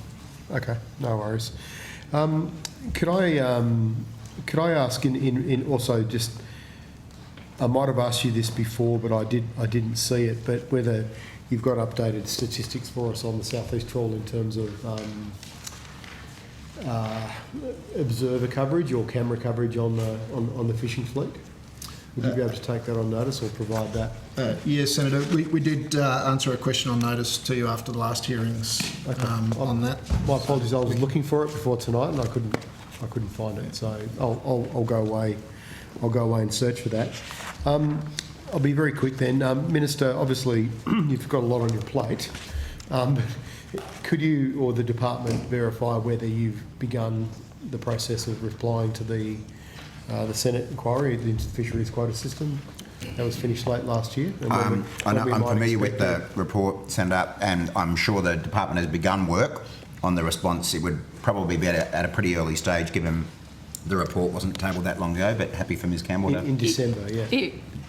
We've been working across government, and it's still within within the department, but I'm hopeful that we'll be able to provide advice to the Minister on a draft report shortly, and then because it does affect a whole range of agencies, the ACCC, for example, if the Minister's happy with our draft report, he'd need to work with his colleagues. If we had more time, I was going government. to try and ask you about the ACCC stuff, but you probably haven't necessarily formulated a view on that yet. I certainly haven't, because I'm waiting for that advice. Okay. Department might be able to give you a bit of info on notice or something. I suppose it's still under discussion. Have you had any correspondence or any discussions with the ACCC in terms of their investigation into potential... My understanding is my team has, and we've got some draft words that could feed into the government response. I haven't looked at those yet. All right. So. Right, thank you.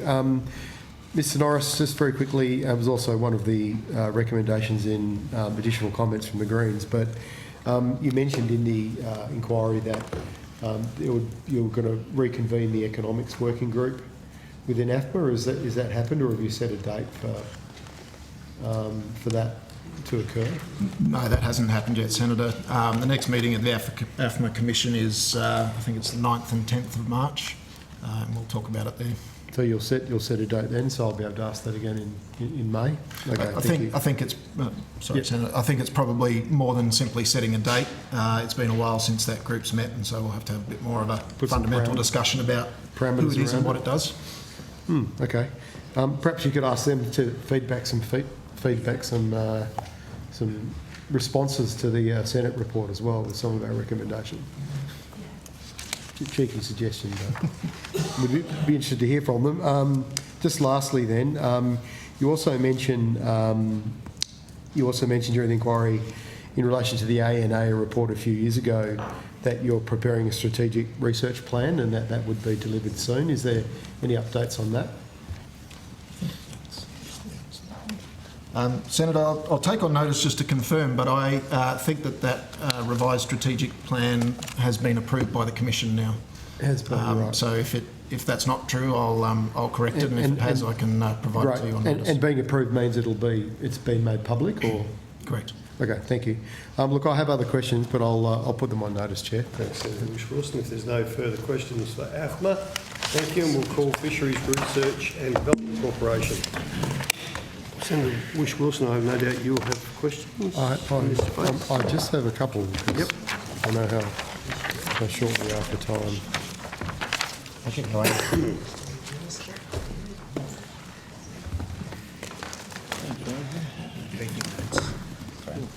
Yeah. You're very welcome here.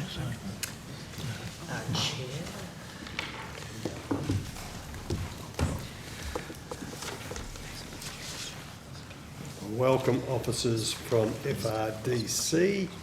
Is the esteemed Chair, Mr Williams, joining us by video conference? He is. I just messaged him. He's probably out the back. Does he have chasing rabbits or something? Does he have an iPhone? Chopping wood. All right, he'll join us when he can. Welcome, Dr Hone. Did you wish to make a very brief opening statement before questions? No, thank you. I was going to say, be very brave to do that. So Senator Whish-Wilson has questions. Who else? Senator Whish-Wilson. No, you go.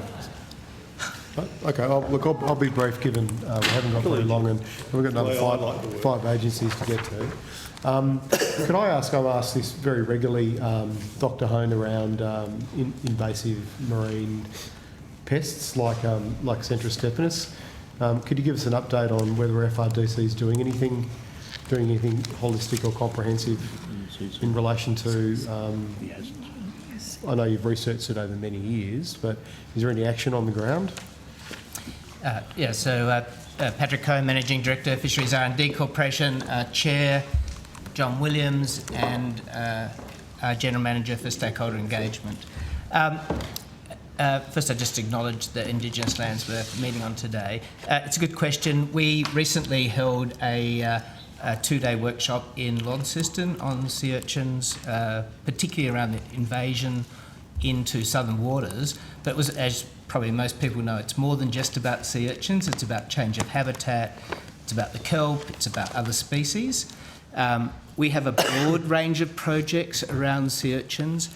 The outcome of that meeting, and if anybody has had a chance to read the submissions to the inquiry, and there's some excellent submissions from CSIRO, IMAS, etc., Institute of Marine and Antarctic Studies, they all set out that we need to do a much more systematic piece of research, and it's not just as simple as one solution. It's a complex system because in New South Wales it's actually a native species, and in Tasmania it's more of an invading species. So having one policy system will not work, and so the science has to talk to multiple.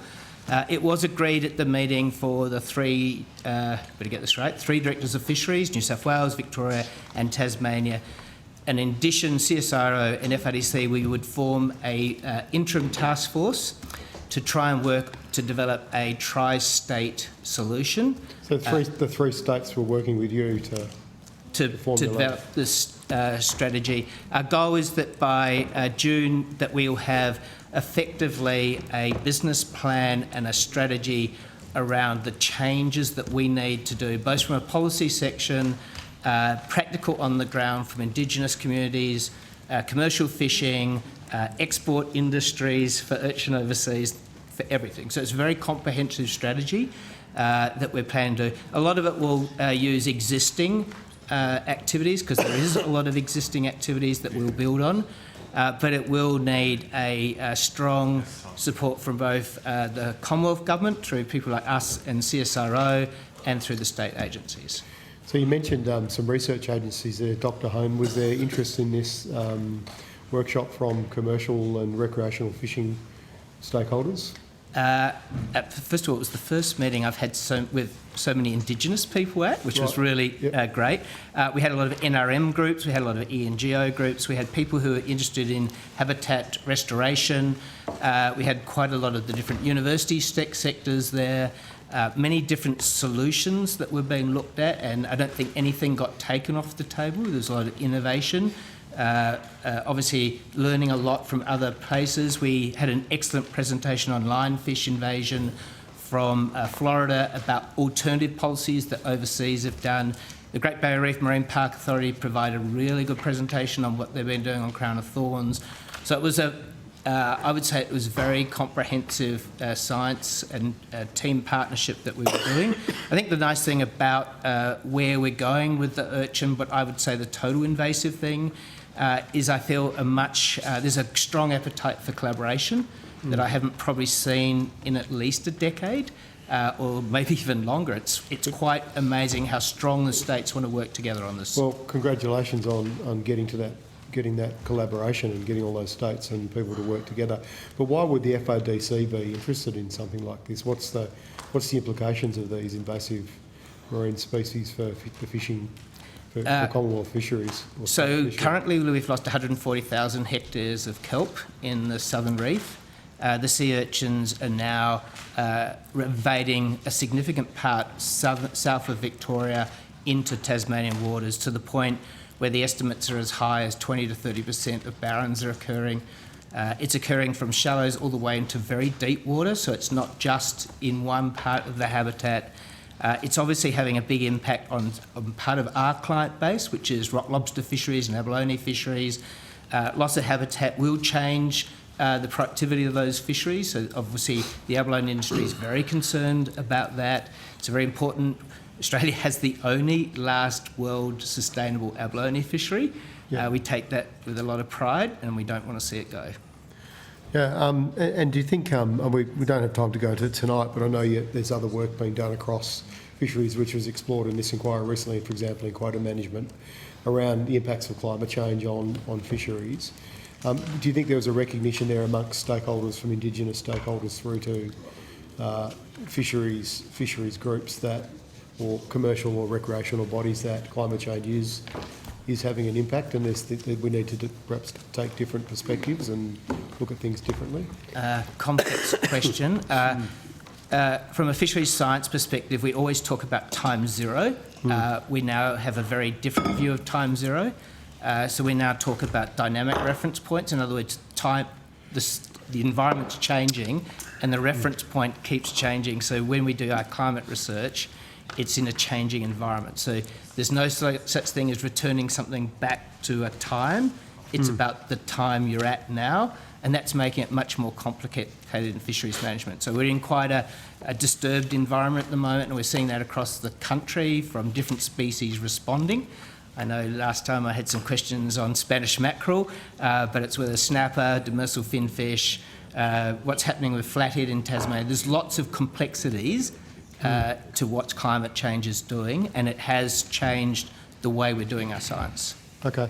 And has there ever been anything like this done before in terms of an invasive marine pet? I mean, do we call them pests? Because when I look up pests on the Environment Department's website, there's a very specific definition there of something that's come in externally through our borders. whereas these are from New South Wales. So, I mean, have we ever done anything like this before in terms of trying to manage such a big range shift for a native species? No, I've been working in fisheries for a long time. Never in my whole career have we done this, no. Never anything on this scale. Look, No. best of luck. I think it's really important what you're doing, and congratulations. Yeah, I would just call out one thing. Lovely Beth Fulton, Dr. Beth Fulton is currently running out the handbook for climate change for fisheries management. I think one of the biggest things we've got is actually build capacity of people to do different policy and different management. And it's quite a different science than just doing biology of species. And behavioural change, improving people's skill sets is going to take some time. And we do need to train up new types of scientists who can actually do that type of science. But just if I could just be clear, last question here. Obviously, you've got that long experience at FRDC and you personally are looking at, for example, climate impacts and range shifting of species. But is FRDC's kind of primary interest in this issue because there's a potential commercial fishery to be had from exploiting the urchins, like converting a pest into an export market and a fishery? So FRDC is primarily driven by our Act, and our number one part of our Act says that we have to have healthy habitats. Right, okay. So that's our number one. The next one is to develop those habitats to create utilisation of those resources. And whether that could be recreational, commercial value, Indigenous, that's up to the community to make the decision about how that happens. But it's probably fair to say we're primarily driven by trying to make sure that we've got sustainable habitats that can support our human activity. But you've also got a lot of experience in helping promote fisheries and sustainability and branding and marketing. Do you think there is a potential commercial market for long-spine sea urchins? Yeah, so we have a new project that we're just working through with a company in Tasmania. I won't mention it now because there's some commercial confidence work, which is about developing a high-end brand for urchins in export markets. Currently our product is not well known overseas, and we're very keen to get into those international markets. Only now that we're now harvesting over 500 tonnes of urchins. Right. It's a lot. Only a few years ago we were only doing 20 tonnes. So now at 500 tonnes and probably a lot more in the future, we are going to have to find export markets, and to make it sustainable for the fisher to fish it at that rate, we'll have to get a high price. A high price, okay. So it sounds like a win-win then. If we can get it right, we can create an industry and solve an environmental problem. Yeah. Correct. Okay, excellent. Thank you. Thank you, Senator Whish-Wilson. Before I go, can I welcome the esteemed chair, Mr. Williams, and the longer you stay on that board, Wacky, you're going to end up looking like Bozzy. How are you, mate? Oh, don't. All right. Very well, thanks, Chair, very well. Good to see you. Senator Mackenzie. Thank you, Senator Williams. My question is for you, given you are there on the screen. Congratulations for all the work you're doing on behalf of the fishing industry in Australia. Has the FRDC met with the Minister? I've met with the Minister back in September, Senator, at the Seafood Directions Conference in Brisbane. We had a one-on-one meeting. When the Minister was at the RDCs, the Council of RDCs last year, I was not been able to be there, but in 4 weeks' time we're having dinner with the Minister when we have the Council of RDC meetings on the 8th of March, and the next day we have a 7-hour meeting with the Council of RDC meetings that the Minister will be at. So I do have his mobile number. He gave it to me when we were at the Seafood Directions, and we can keep in contact. And what is that, Senator? You want to read that out for all the late viewers? 6 tens, I think. Good answer, Wacker. Thanks, Wacker. Sorry, Jono. All right. Good to see you, Senator. You too. Yeah, well, you regret that soon enough, I think. No, seriously, former Senator Williams has provided some good advice to me, as has Mr. Hone, Dr. Hone, on a number of occasions, so I appreciate the advice. No, that very sage advice will come from both of them, Dr. Hone. Indeed. Good to see you as well. Look, if I could just start with the status of Australian fish stocks, 6th edition, which is underway now, I think. Is that right? What's the projected timeline on So the projected time is November 23. So November this year. Yep. Okay, all right. And it'll be publicly available then. Perfect. Back to the collaboration with commercial entities. You were talking about sea urchins and a commercial product that was being derived. Is that the one that's mentioned on page 53 of your annual report, the skincare range, or is that? No, that's another one. That's another one. Okay. So we have a range of urchin projects. I don't want to go into more. I'm happy to give you a list later. Yes, on notice, that'd be great. From fertilisers to skincare to edible to you name it, cosmetics. Sure. And so my question was really going to be about that Farmers to Founders project that you did. Is that an ongoing thing, or was that just for the year 21-22? No, we're contributing to the Founders to Farmers. In fact, they will be at Evoke Ag next week. Okay. And we're sponsoring our most recent recipients to go there to the Innovation Forum to present there and have an opportunity to be part of the Council of R&D Corporation stand at Evoke Ag. We're very committed to that innovation phase, you know, that Horizon 2, Horizon 3. Yes. And we're finding it a very effective way to bring through people who don't have current capability in innovation. It's been working very well. Yeah, okay. Hatch, hone and harvest. I like it. It's Sorry? Hatch, hone and harvest. Yes, it is. Very good. There are three business operations mentioned here. Is it roughly 3 a year you seek to sponsor through, or is it not a fixed number? So the goal is to have more. And we don't just do Farmers to Founders, so we also have a thing called Blue X, which is another innovation one, which has been doing things like counting fish from satellites. So we only put some case studies in there, sorry, Senator Dunning. No, that's all right. So we have a range of different platforms on innovation to try to make sure that we're exposing ourselves to the different types of people. So we work with Blue Hatch, you name it. Okay. In the interest of time and noting the other business we have to go with, so any further detail on those projects and what's intended for this financial year would also be helpful. If I can just go quickly then to page 69 of your annual report, the Tasmanian Salmonid Science Alliance, is that an ongoing arrangement as well, or was that just for the... The CSIRO, Institute of Marine and Antarctic Study, and FADC believe that we will be doing Atlantic salmon research for a long time, and we should. Yes. And we feel that we're some of the best in the world. I know you shouldn't pat yourself on the back, but we do. And we believe an effective alliance of that sort of partnership to support that type of strength. It's a big industry. It really deserves a strong partnership role and a commitment from us that we will be there as a science organisation for a long time. Okay, very good. So it's ongoing, that's excellent. And the work of that alliance is available where? On notice, actually, if you can just tell me. There's a whole website on there. Is there? Okay, all right, well, I'll go on. And we do run public forums in Hobart and other places. Okay, and then finally, just in relation to the work of the Blue Economy... Oh, sorry, Ms Dunstan, were you going to say something? Kylie Dunstan, General Manager of Stakeholder Engagement. It's just www.tamp.org.au.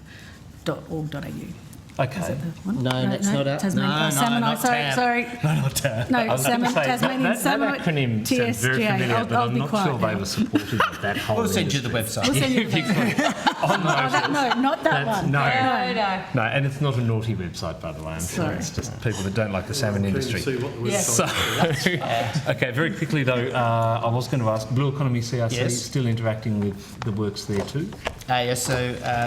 We work with Dr. John Whittington and Ange Williamson and the team at the Blue Economy CRC. We have a range of projects from looking at societal issues around spatial management of oceans through to seaweeds, a whole range of things. So great notice. to work Could with. you itemise the projects you're working with? Oh yeah, we can give you the partnerships. That'd be great. Thank you, Dr. Holmes Dunstan. Very much appreciated. Thanks, Chair. Senator Dunham. No further questions.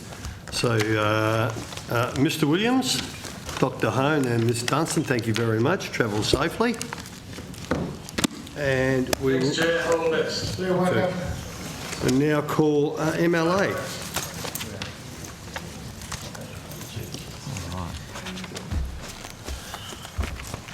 And I reckon, I'll tell you what, I'll bet you 2 bob each way that Senator McDonald will have some questions there. Oh, you're a mind reader, Senator Steele. No worries.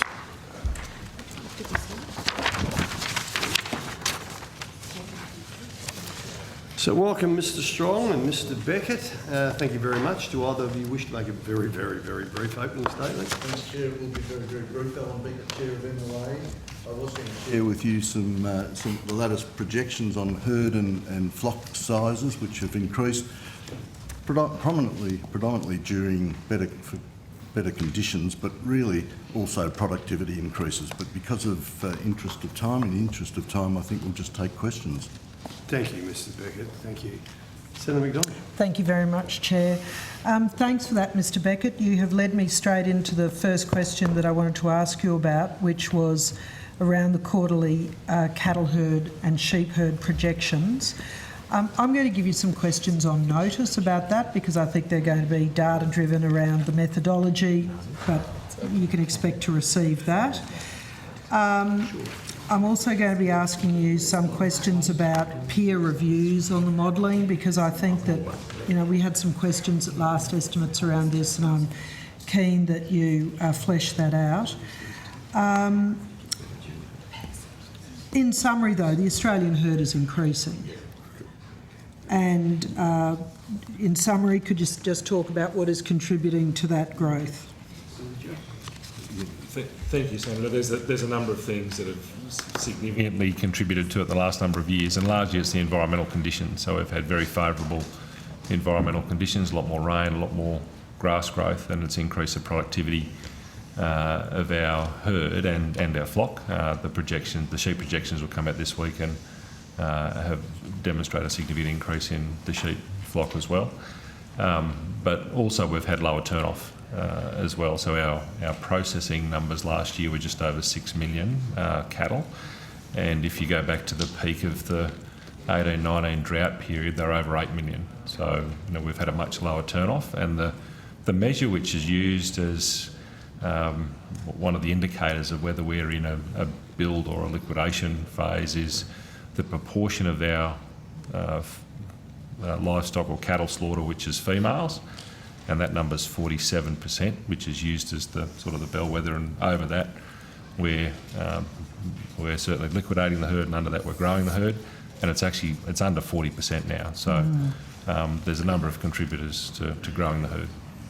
Is workforce shortage in abattoirs been a contributor to lower kill rates as well?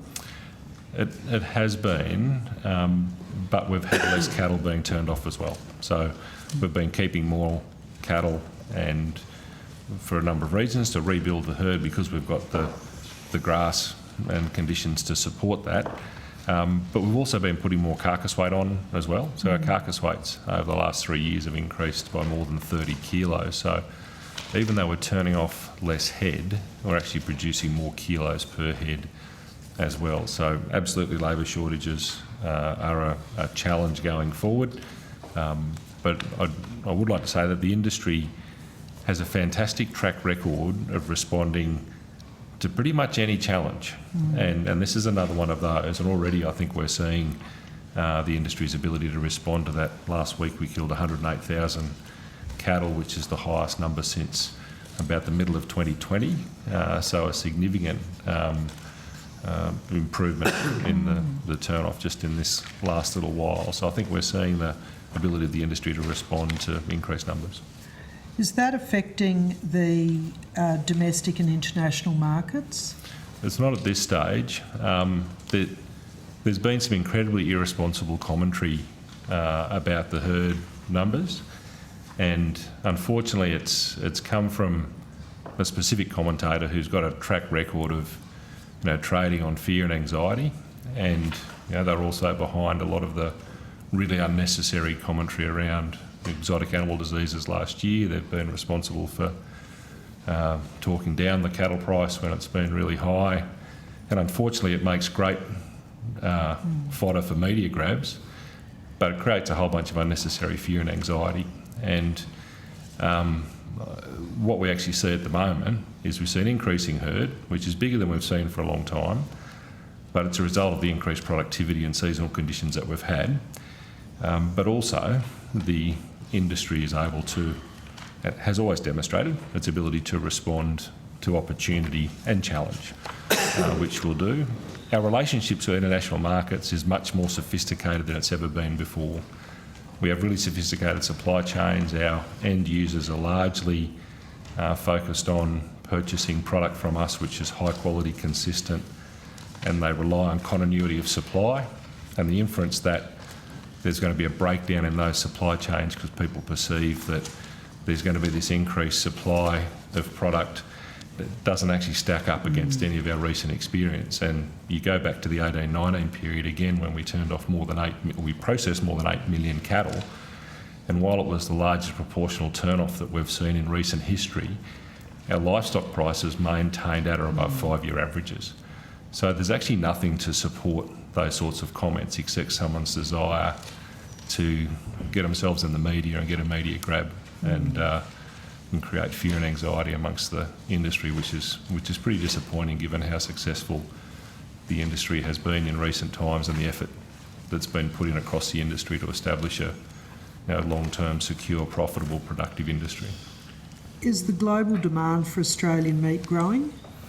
The local demand for Australian beef, when you look at our red meat, our kilos per capita has been in long-term gradual decline. We're still one of the largest consumers of red meat in the world, but it has been in long-term gradual decline. But in all the consumer sentiment work that we do on what are the drivers behind our decline in overall consumption domestically, and domestic market's still our largest individual market, the number one driver is price. So, but as the population grows, the overall tonnes are growing? So there's an offset. Even though per capita is falling? So it's 25% of our sales are still in domestic market. Yeah. Our major growth is coming from export markets, and we think about the additional opportunities for us, but our domestic market is still our number one market. All right, that's terrific. So global demand is up as well, Correct. I'm going to assume. And you've just touched on the increased cost of living in Australia. How's that affected domestic demand? It hasn't been a major driver when we think about it in the context of the commentary around cost of living, and the best example we have of that in the non-alcoholic and food category, which is where red meat sits, that category's gone up 9.2% in the last 12 months. So it's one of those areas which is highlighted as an increase in cost of living. But red meat, which is part of that category, has gone up the least of all items in that category. It's only gone up 8.2%. One of the reasons why it is such a popular comment is that it's so popular with our consumers. So more than 90% of households regularly have beef in their shopping trolley, and more than 75% of households regularly have lamb in their shopping trolley. So it's a very, terrific, very front of mind item. I'm just going to ask the Chair that I can table this document. Sure. Have you seen it yet, Chair? No. No. Would you mind just passing it over to the Chair to pass around and approve? Just while you're doing that, Senator McDonald, we've got about 2 minutes. I know, so I'm trying to be very quick. So whilst that's been circulated, and that is on gene editing in cattle, I just want to ask you about your wild dog program investment. How is that going? We've been talking about wild dogs recently. Yeah, so we've had a long-term association with research and development in the wild dog sector. We've got a current project that's about $2.6 million. It's a co-funded MDC project, so it includes co-funded contributions from one of the state departments, and that runs from financial year 23 through to 27. There has been some challenges funding the R&D in this space because a lot of the work that was done previously was being then applied, and where we've had a challenge in recent times is finding activities which are actually genuine R&D activities rather than just operational activities. So if the request is to fund baits, that's very difficult from an R&D point of view. So, Mr Strong, on notice, I'm going to ask you that question again so that you can be more fulsome in your answer. I realise that we're rushing you. I've just tabled a document that, is the committee okay if I table that? Yeah. Thank you.